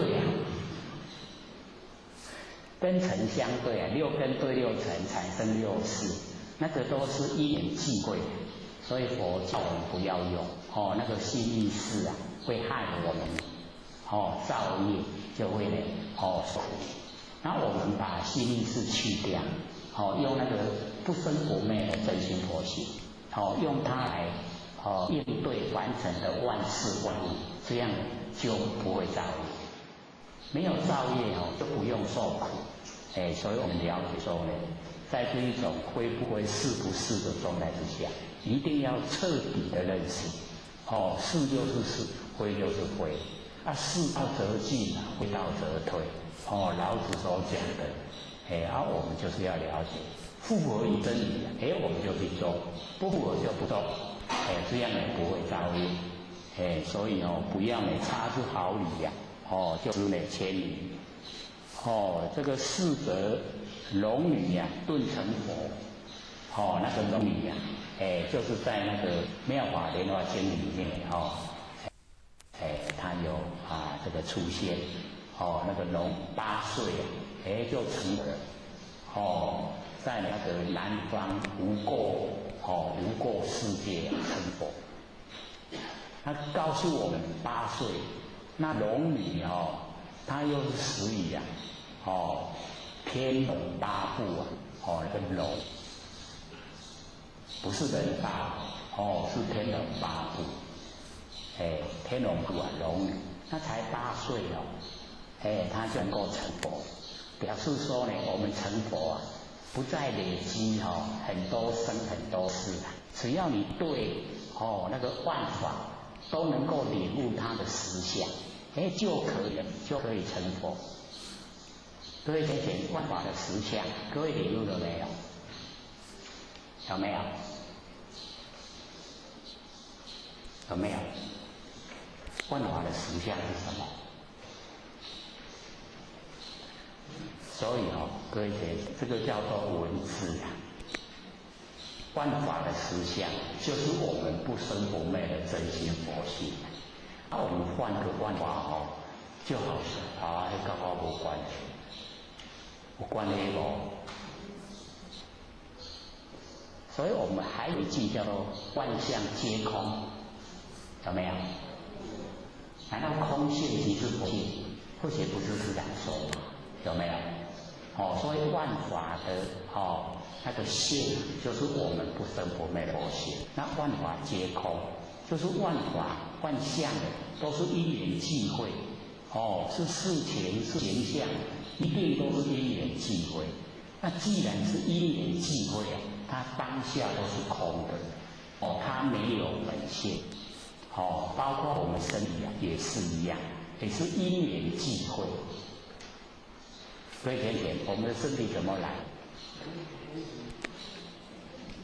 父母亲结婚了以后，把我们生下来，对不对？那个因缘际会，二五成形啊，三五成性，那个因缘际会，然后借着天地的物质，所有红土，众缘际会借我们用，所以众生那个解说，众缘机而现的生相，叫做众生。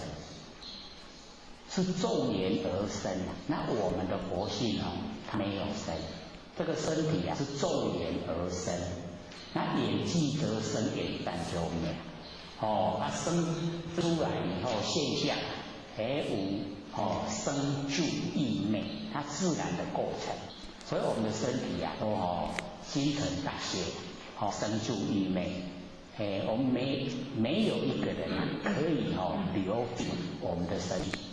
一定它都会变化，一直变化，一直变化。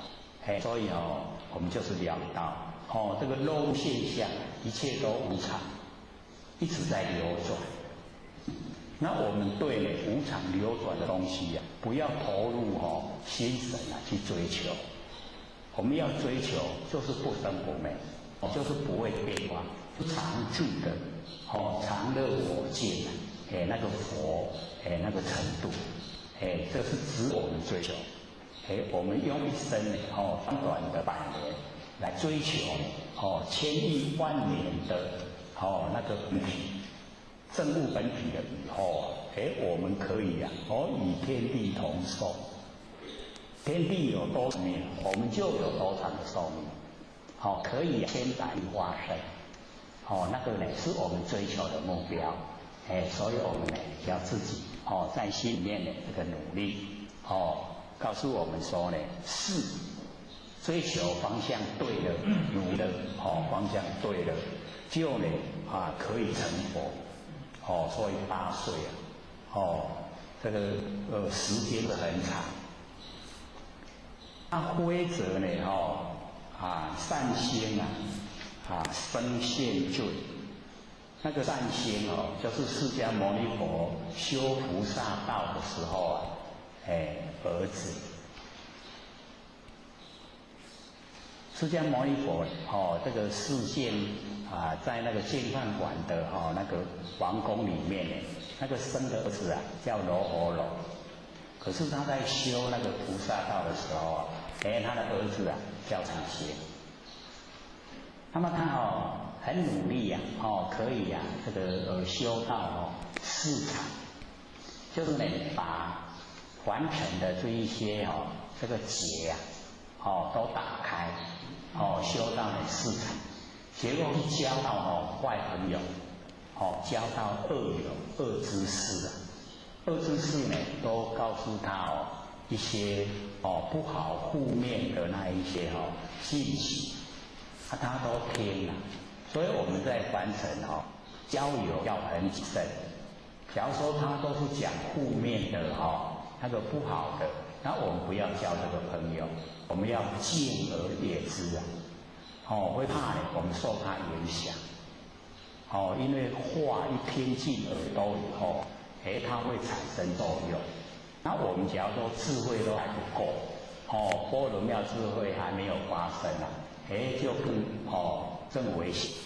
那有智慧马上判断这个不行那这一种朋友我们就不要交不要跟他谈论这个事情这样的话他不会影响我们。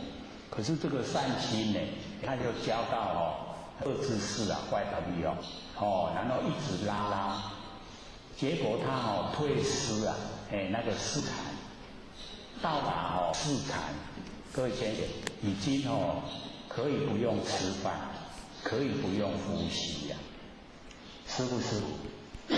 以我们现在在欲界众生地的时候啊，无食饭无饭，没有呼吸不会忘，对不对？可是修到四禅的时候啊，不用了，不用吃饭，也不用呼吸，不可想象所以那初禅、二禅、三禅、四禅，到四禅就很理想。可是有一些人修到四禅，因为太愉悦愉快、舒服，他就不前进了，不往那个菩萨道前进了，就住在五净居天在那个四禅有9天了，本来每禅都3天了，那加五净居天跟那个无想天，就变成9天了。那个五净居天啊，戒期啊，渐渐的在那边居住，所以那个环境是很好。可是呢，很好的环境啊，你假如说一直就在那边的话，就变成我们在享受福报。那这样的话，那个有那个期限的限制花几百年还是几千年，那时间一到了，还落入六道轮回。所以这个善心呢，一退失四禅以后，他就没有因果，没有佛法，那个都在骗人的啦。这个话厉不厉害？所以我们要知道这个跟人家讲说没有因果，那没有因果为非作歹啊，他是不是就不用怕了？咱直咧讲你若做安那就会安那，那个都是讲因果。那你跟人家讲没有因果的话，那太阳放会无因果啊。说他那样讲就已经违反真理。所以这个呢不可以。那又讲说没有佛法，这个又不办佛了。佛所讲的我们众生努力修可以成佛。你说没有佛没有法，那众生怎么办？当众生所以那个又不真理，所以呢那个时候跟那个大弟子那个家说呢现在那个善心呢就在那个泥莲禅河边，我们可以去看他。结果那个迦叶跟释迦牟尼佛两个要你去找那个善心的时候，善心一看到远远的看到释迦牟尼佛跟那个迦叶一来，他生了那个很嗔恨的心结果嗔恨的心一生以后他就是这个生现在生活在完成的生，直接就进入阿鼻地狱，直接你看我们都还要死掉才去的那个善心生生陷入，直接就进入阿鼻地狱去受苦。佛就跟那个讲说他就是在那个无间地狱住在无间地狱。所以佛一讲的绝对都实现了。所以不能讲那个没有因果、没有佛、没有法，那个不能说的。所以不能够毁谤那个佛跟法，不能毁谤佛法。这个是很重要。所以呢，这个事容易成佛，归呢善心呢生就陷罪，就是生直接陷入那个阿鼻地狱。五早年来居学问义真讨群经论，是不是讲到这边？这个给各位这个一拉回来就拉1个小时，说少讲一行，我们一行就经过1个小时又10分钟永嘉大师呢说呢累生累世都一直在记那个学问，所以我们从呢那个儒家那一些记载儒家经典来看，孔老夫子讲说弟子入则孝，出则悌，然后这个己而信，患爱众，耳亲仁，行有余力则以学文，对不对？他是行有余力再来学文章啊。可是我们现在把文章摆在第一位，然后那个入则孝，出则悌，谨而信，患爱众，耳亲仁我们都把这一些撇在旁边了，是不是本末倒置？该要注意的我们都把它放在身边的。那个不很重要的，你有疑虑的时候再来做的事情，我们都把它摆第一位。所以这个样子就已经本末倒置颠倒。该注重的我们不注重，不该注重的很注重。老一辈的讲，所以钱话你唔白唔钱话较到肥老。这个话呢，各位先生有没有听过？都还蛮这个很实际的情形，就事实就是这个样子。我们众生呢就是这个样，不知道是聪明呢还是愚痴。那么义真呢，讨书行经论，也曾经呢，那个讨书，那个书就是对事理用文字的那个解说的，用文字来解说那个里面那个经文的那一些真理，那个叫书。各位有没有看呢？有一些那个已经呢就是很努力在修持自己的佛性的时候都呢把一些经文然后呢一句一字都把它呢解说文字、解说意思出来，有没有看过？有看经的话呢有一些我们都会去探讨它的意思那个书就是探讨里面的意思那个经里面的那一些含义。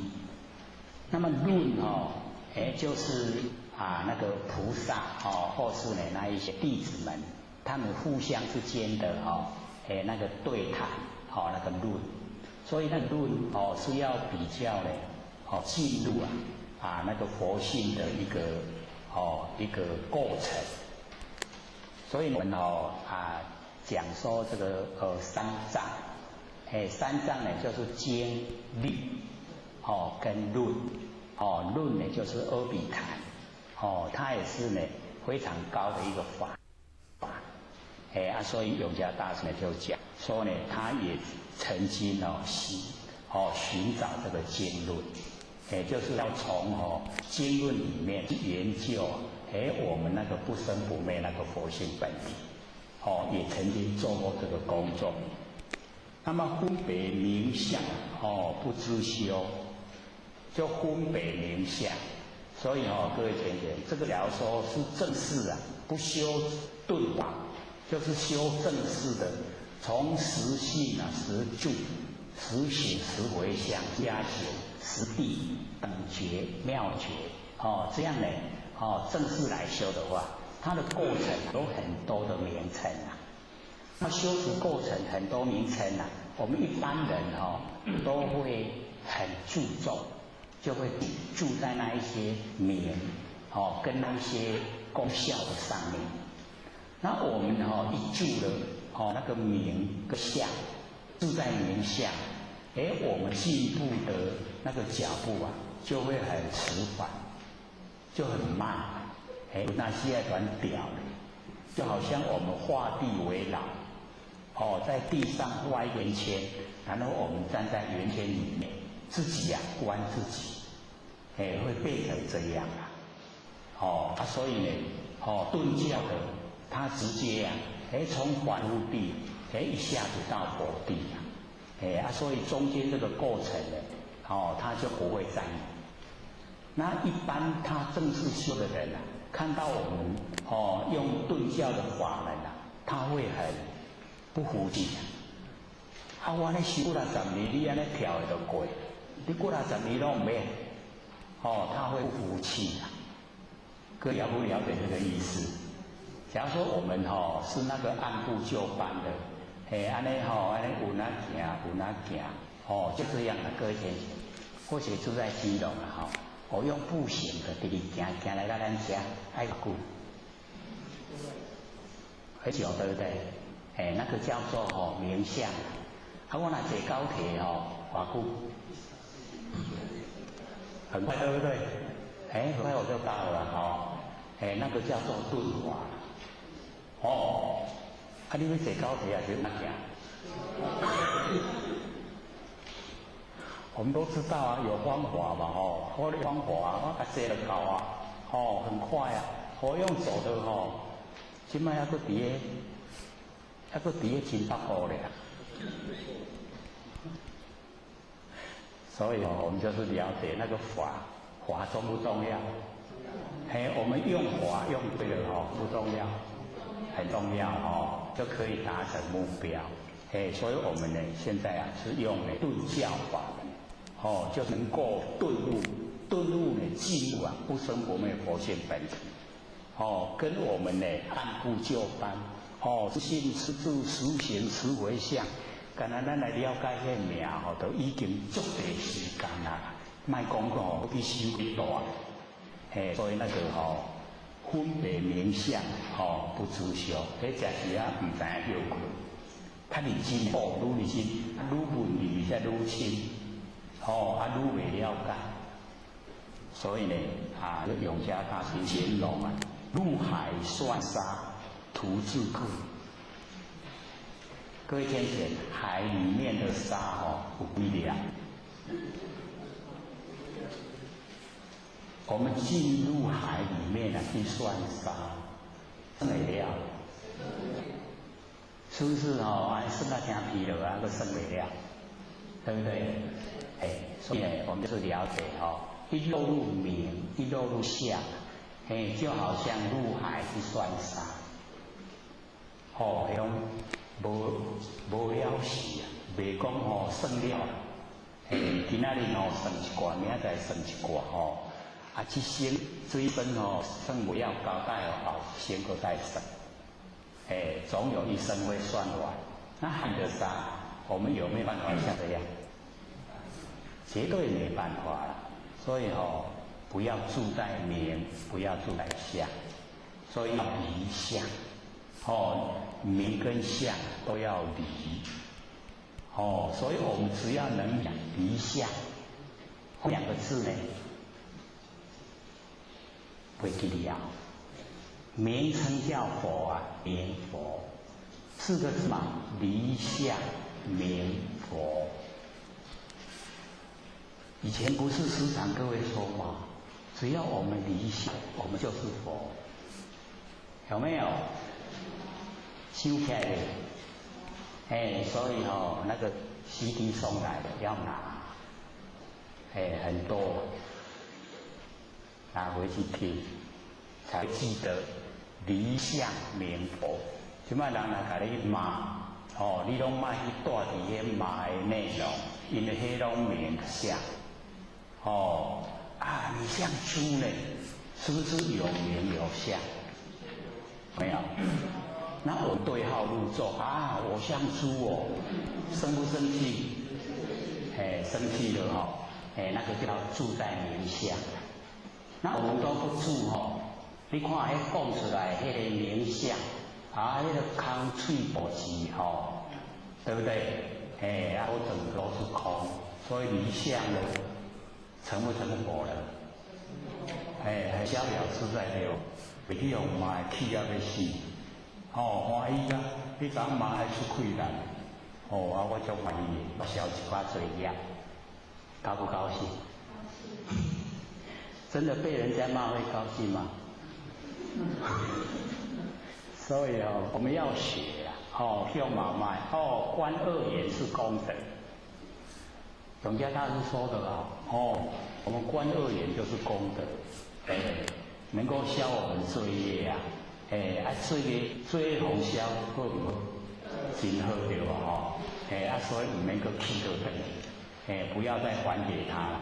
伊直要甲咱讲，理解讲，免，吼，安那嘛无巧吼。所以呢，不要入海算沙，切变呢如来苦苛者，就是呢入海算沙，住在名相。说如来呢在教化众生的时候啊，他就叫我们说名相都是假的，不要住。所以董家大师说，我们呢入海算沙，住在名相，就被如来苦苛者。就被他骂了，讲你唔对啊啦，你修了唔对啊，唔是安尼啦，了解意思吗？所以呢，我们要知道啊，那个已经呢跟真理不相应，住在名相入海沙呢跟真理不相应，使他呢珍宝有何益？这个好像在这个银行这个上班。他每天一接触都是那些钞票，他都算人家的钞票他每天呢都算很多这个几百万、几千万、几亿，省的下班都袂使退回，对不对？是不是使他珍宝，省别人的啦省的拢无一个是我的。没有利益所以我们就是不要住在名相，住在名相的是咧讲数那个珍宝钞票，剩剩的拢是咱的，从来呢成邓绝虚闲，那个成邓呢就是虚度光阴浪费我们岁月对我们来说就是没有实际的利益，所以呢这个从来就是以往都是呢这个虚度光阴，然后呢觉虚闲，就是能够呢觉醒到呢那一些都是不实在的虚闲，不是实践是虚闲。就是做的什么事情那个功效都放水流做的拢放水流所以呢觉虚闲多年往后风尘客就很久了我们呢都是风尘客，到呢凡尘来当客人，都很冤枉。可以我们到凡尘来冤不冤枉？还不错卖回答。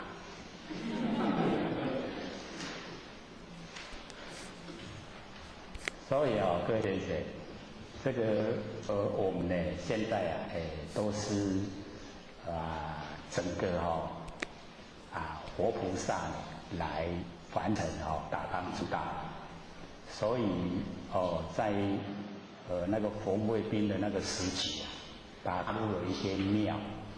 都毁坏，把那个神像都打破。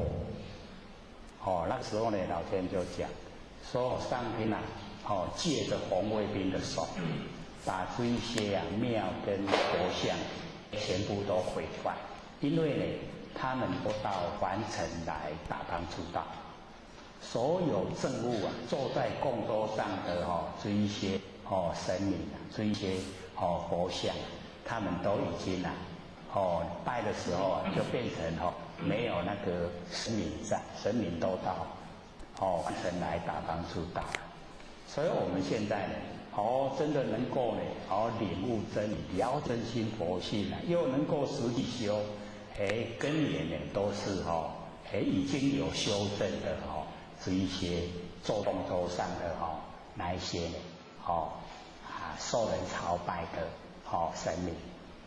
所以我们要比较以高的程度来要求取喜自己也能够达到，就是呢要利益众生对众生有帮助，可以使他脱离苦海，使众生呢脱离苦海是不是大慈大悲的心？是不是呢？都在供桌上呢，供人朝拜的那一些的使命任务，我可不敢承担嘛。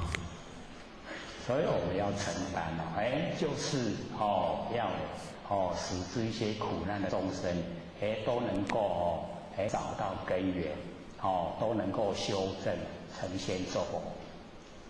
所以我们呢就是要使自己那个人格很清高，然后做的事都是可以很高兴的对这个上天有所交代。才不会呢说我们呢曾经5年前都有誓言要把理想实现，生动美化这个人间一定要记得。总现邪错知觉所以呢最重要就是我们呢对本性这个把握不对，那个叫总现邪。我们那个佛种那个种现绝对不能邪一种现邪一有偏变负面的，它绝对六道轮回，绝对是在三恶道，所以不要种现邪。我们现在凡人有很多他的种现都已经邪了像我们呢可以时常接到那个诈骗电话，也可以时常看到那个电视报纸都在刊登那一些诈骗的嘴脸，他都很年轻呢，也长得都很帅可是呢他们就是不务正业，就要做一些危害众生的事，那个就是已经种现邪了他呢认识他不生灭的佛性，不知道因果。那么这一些人他都没有邪知吗？也不是所以我们就是了解他们结交那个不好的朋友，然后被朋友引诱被社会的这一些可以享受的，可以刺激感官的那一些消费都很高他们用正常的方式来赚钱都来不及花，所以就用那一种诈骗的手法那个是入地狱唯恐不生受罪的时间唯恐不长。所以我们以真理的角度来看他们是很可怜的，可是以社会众生的角度来看他们是很可恶，辛辛苦苦赚来的钱这个养老退休金都骗走了那以后生活怎么办？所以很多人都被骗了以后进来自杀，你害不害死人就害死人。所以他们总现邪已经邪了不真。那我们呢一定要自己确定我们呢这个现象是假的，再多的金钱它也可以用完，很快就用完。那我们不用去用哪一些这个标一级的去定量，对不对？我们很容易得到手的钱一定不会珍惜，会很容易就把它用掉。那用的时候又是造罪，大部分不会说拿去做好事都是他本身要享受。那享受是不是感官刺激？感官刺激是不是又让佛性承担罪业？对不对？所以是一直这样累积下来现在归生归死拢要伫个三恶道内底，可不可怜？很可怜所以我们就是要知道这个种性我们佛种那个种性很重要，一定要很正确认知要很正确，不能呢那一种不劳而获的那一些我们不要。所以也不要去买那个什么彩券刮刮乐那个也都不要，因为那个假如说让我们得到意外那一些钱财，对我们来说是灾难，不是好事。所以我们就是了解我们就是要有一分的劳力才有一分的收获。要呢来源，那个我们生活的来源就是要很明确、很正当，这样的话我们就不会有对良心过不去。那假如说我们对良心过不去表示跟真理不相应，那一种事我们不要去做。我们要自己就是呢立定那个目标。各位有没有买过彩电我们是用什么心来买？是不是想得到金钱？所以我们就是要了解到我们不用出那个不正当的心。我们要训练自己纵然有那个陌生报了一大堆钱，说要送给我们无条件的送给我们，我们也要拒绝，无功不受禄，可不可以达到？所以各位都不敢回答，那我拄着我甲摸来，所以不敢回答。我们要了解到假如说人要报钱给我们，那么那一些钱一定有问题他本身不敢要了，然后拿给我们，是不是灾难来了？绝对不是好事我们不要是不是哪一种意外之财我们都不要，是不是已经很笃定了？生活笃不笃定？意念笃不笃定？修道容不容易？这个叫做不相应。我们很笃定修道就容易每一样都很笃定，到修道就不容易。可见我们心难战，这个心口不一。要训练自己什么都很笃定，修起道来就很笃定就很容易。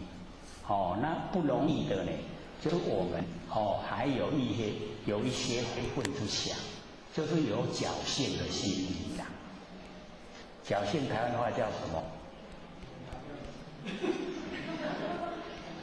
妖精我们都有那一种心就是呢非分之想不要有，修道呢不要有那个侥幸的心理没有了就笃定，笃定了道就好修所以越简单的生活我们的道越容易修心态呢越简单我们越容易修，越复杂化那就越不容易了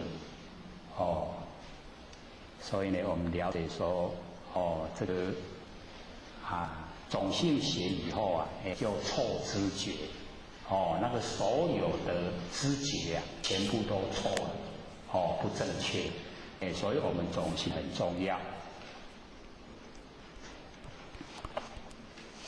不达如来言正智我们种性学错知觉呢就没有办法到达如来的圆顿圆满顿降的那个方法我们圆满顿降如来有留在传承，是一种圆满顿降的方法，就是很快的可以呢从凡夫地直接到达佛地，很容易的不困难。那么圣呢精进悟道心，那个二圣呢就是声闻跟缘觉。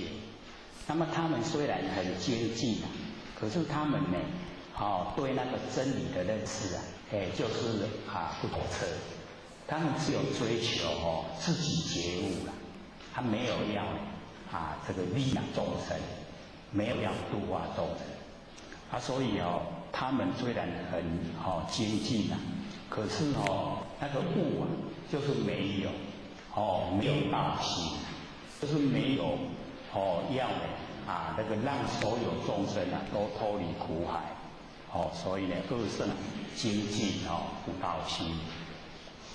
那么外道聪明无智慧这个外道就是呢在道之外已经呢他把那个所有万象都当了心之外，不把万象当成我们真心所呈现所以那个叫做外道。那么外道很聪明可是没有智慧。那我们了解这个外道再怎么修都只有五通所以叫五通仙。他最后一个漏尽通他一定不会有漏尽通各位有听过吗？我们六通里面最后一个就是漏尽通我们漏尽的就是全部的烦恼都没有，就是呢我们的精神都不外放那个漏已经尽了，没有了，没有漏了因为我们呢有漏，精神的外放有烦恼，所以我们进入六道轮回。那我们已经到达都无漏了解到不生不灭的佛性本体已经可以摸到它了，叫做无漏。上个礼拜我们不是有讲那个洗澡嘛，有没有？还记不记得？就是呢是洗尘呢还是洗体？洗尘谁的灰尘垃圾？可是灰尘它是无知无知之物。那洗体洗身体，身体是四大假合，所有风土，所有风土是无形之物。他们都没有知觉我洗澡怎么会有知觉？是有那触的感受。所以呢他从洗澡就领悟那个无漏。无漏呢就是不生不灭的佛性本体所以发现明了无漏，发现明了不生不灭的佛性本体已经注重在本体，所以他成阿罗汉，已经呢进入无生法忍。阿罗汉呢就是得到无生法忍，无生没有生有生的是我们身体，没有生是佛性，不生不灭的佛性没有生，没有生就没有灭。他可以把心已经安住不生不灭的真理上面，然后不动这样就叫阿罗汉。容不容易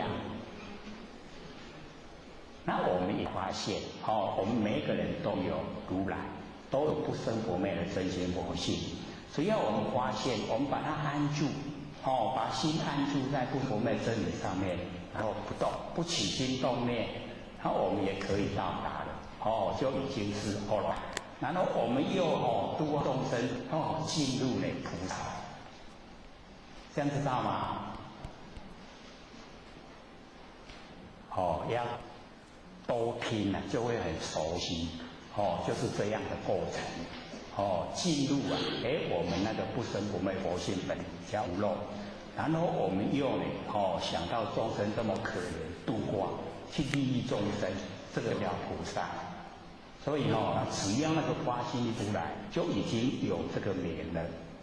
我们不要去追了不要追说我是菩萨，用追这个假如跟人家讲我是菩萨，你可以断定你就是众生，你是凡夫这样知道吗？所以菩萨佛不会说他是菩萨不会的一说了以后他绝对不是，这样懂意思吗？所以我们在凡尘就是要了解到这真理。因为真人不入相录像会真的，所以那个寒山舍得啊，被人家一认识了以后，他就赶快逃到山中，躲进那个石头里面就不见了，没再个地了嘛。那个风干老和尚，他是阿弥陀佛来转世，他被人家认识了以后也不见了，所以只要那个让人认识了，他就不能呈现，不会说呈现的时候人家在吃，这个就是阿弥陀佛了，没那个代志，这样了解吗？所以我们在修学的时候就是努力达到什么相都没有。什么相都没有，就是最高了那个程度，到不离当处常在，跟那个十四古今不离当念，就是万念放下，一念不生。那连起来各位先生在量起来，都是在讲一件事。意一字意小害。在讲是一些恶圣精进悟道心，或是悟道聪明的无智慧这个呢就是愚痴啦。有高功种功的，像我们这个日常生活之中呢，也很多都有这一种的有高功的那个做法跟那个念头然后在我们生活之中都时时在呈现，我们也都不承认，所以我们要了解，那个很笨的我们不要去做，做的呢就是要聪明一点，放下也不生。那么意小害呢，就是让人对他这个产生的这个可怜的那一种心态，不是说我们害怕，而是说为什么你不追求那个最上乘的可以成佛的，那个很容易你为什么不追求呢？做一些那个恶圣的事只要利益自己自私，然后呢那个外道对一些呢不正确的那个见解都自以为是。然后还护恶谦，是不是人家呢？这个很意小害，很多人做出来都那个样子。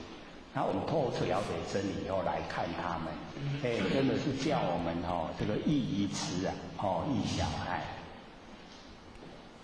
还剩下14分钟，给各位这个问问题。各位有问题好，来这边，那是要这个要好。我们刚刚讲的龙椅跟我们那个观世音菩萨的龙椅有没有不一样？不一样，那个完全都两回事，完全不相关，不相关。不是，还有问题吗？好，请说。那个罗睺罗，他是已经他过了无间地狱之后，他就释迦牟尼佛就把书给他。不是罗睺罗，这个是善仙。他不是他儿子罗。那个善仙是他菩萨修菩萨道的时候的儿子，罗睺罗是他成佛时候的儿子。他是那个修秘密就是他在做什么不给人家知道，他在修持都是密行医就是罗睺罗，所以他表现出来就是很仗势客气。阮老爸做婚呢，我一定幸福嘛无问题那个他在那个《未舍因缘经》他就是这样。那个当小沙弥的时候他父亲教他研究道理，他说唔免遮少记袂掉，迄时间拢过了。然后阮爸咧做佛我一定阮老爸照顾我嘛会幸福啦。然后释迦牟尼佛跟他讲，我家己都照顾不了我家己啊，我管你。所以那个未曾有一年经哦，很有意思啊。所以那个是修密，就是秘密的在修，外表形象不让人知道，密行第一。那这边讲善仙是他当菩萨的时候，因为那个释迦牟尼佛还修500世的忍辱仙人，在菩萨之前啊，还有500世的忍辱仙人，仙人之后才修菩萨。菩萨道之后来修佛，所以那个经过啊，真的是3个阿僧祇劫啊，非常久。还有经那么久的修持所以才无所不知啊，无所不晓。现在都是示现啊，就是要来带领众生修道，让众生都成佛，是这样的。还有吗？好，请说。请问一下，像我们时常要提醒说，放假念不生那跟比如说我们时常心中默念三宝、3祖师真言，或者是念佛号，这差别是？好，因为我们要了解到这一些法门呢，都是要降服我们的妄心，跟这个我们的杂念。它的重点呢，就是要先让我们那个神散乱的神，精气神啊，那个能够连济，先连济要做功夫才做得来所以我们呢默念三宝，我们求到了以后就可以用了。那个我们要进入到信心法，是要我们先有根基。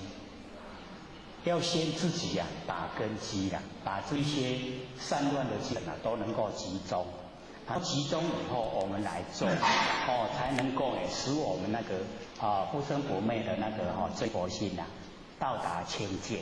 一清净了以后才有办法回归那个本体里面。那假如说我们都还很散乱，精神都很散乱，那离得很远。所以我们对这个新求道的还是对没有信心的，我们还是要他能够直接就从三宝入手，那是很真实的很实在的，可以除掉我们一些妄想杂念这个是先把这个神集中，然后在修持信心了以后那个杂念刚才有说。那个妄念只要我们不起心，妄念就没有。那个是有一个程度以后，才这样做。还有吗？还有8分。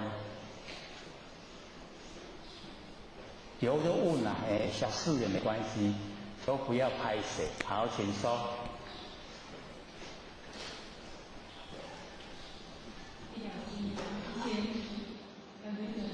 好。以前之前在台北有听过心法，可是以前我都不知道为什么会听到变成王空。好，请说。会听心理心法听到完空就是可能那个机缘不成熟，可能我们这个听的时候就是没有去领悟。因为我们的那个佛性那本体不生不灭它没有形象，看不到也摸不着，所以那个都是需要我们要心领神会，就是要用很真心的去面对它。所以慧姐在讲比方说我们没有启发不生不灭的真心佛性，那我们对这个虚空，这个虚空叫完空。那我们有领悟了，有领悟不生不灭的真心佛性本体，而且我们有把它培养了以后它会扩散到整个虚空，这个虚空就不要变成真空，不是完空，是真空。然后我们佛性有，可是没有形象，叫妙有，叫真空妙有。然后我们要是自己不生不灭的佛性。人家说无你讲我听看卖，你就可以跟他讲，说你现在不着有，然后也不着空，不着亦有亦空，也不着非有非空，离世即皆非，那个就是你不生不灭的真心佛性。因为在这种状态之下，是有呢，还是没有？是不是都连想都没办法想，没办法想，没办法讲，叫做不可思议，不能用头脑来思，不能用嘴巴来思，那个就是我们不生不灭佛性本体。所以研究现心法，就是先把这个先确定。确定了以后，我们从有为进入无为。因为你开始的时候，我们用很强烈的意念，观点往下，观点往下，这个叫有为。那做到很习惯的时候啊，就已经不用再强烈的告诉自己要观点放下，观点不用，它自然就放下。好像我们学车啊，你用排档的开车，一定要先开始在头脑里面啊，先想我要先踩左脚离合器，右脚加油，然后呢手啊，就要排一档，然后离合器慢慢放，然后油门慢慢加，它车子就会动，动了以后要赶快离合器踩，赶快排二档，然后呢速度30了，赶快排3档。是，赶快排4档，是不是？是不是有为？当我们开了一个时间已经在路上跑了这个几年了以后，有一个人突然问：你安那变4档？你真的跑啊？对不对？唔知安那呢？就自然就到4档。速度若去1万外，你就自然变3档，对不？搁较慢就2档。点起来要行到来1档，迄拢唔免讲，这就叫无为。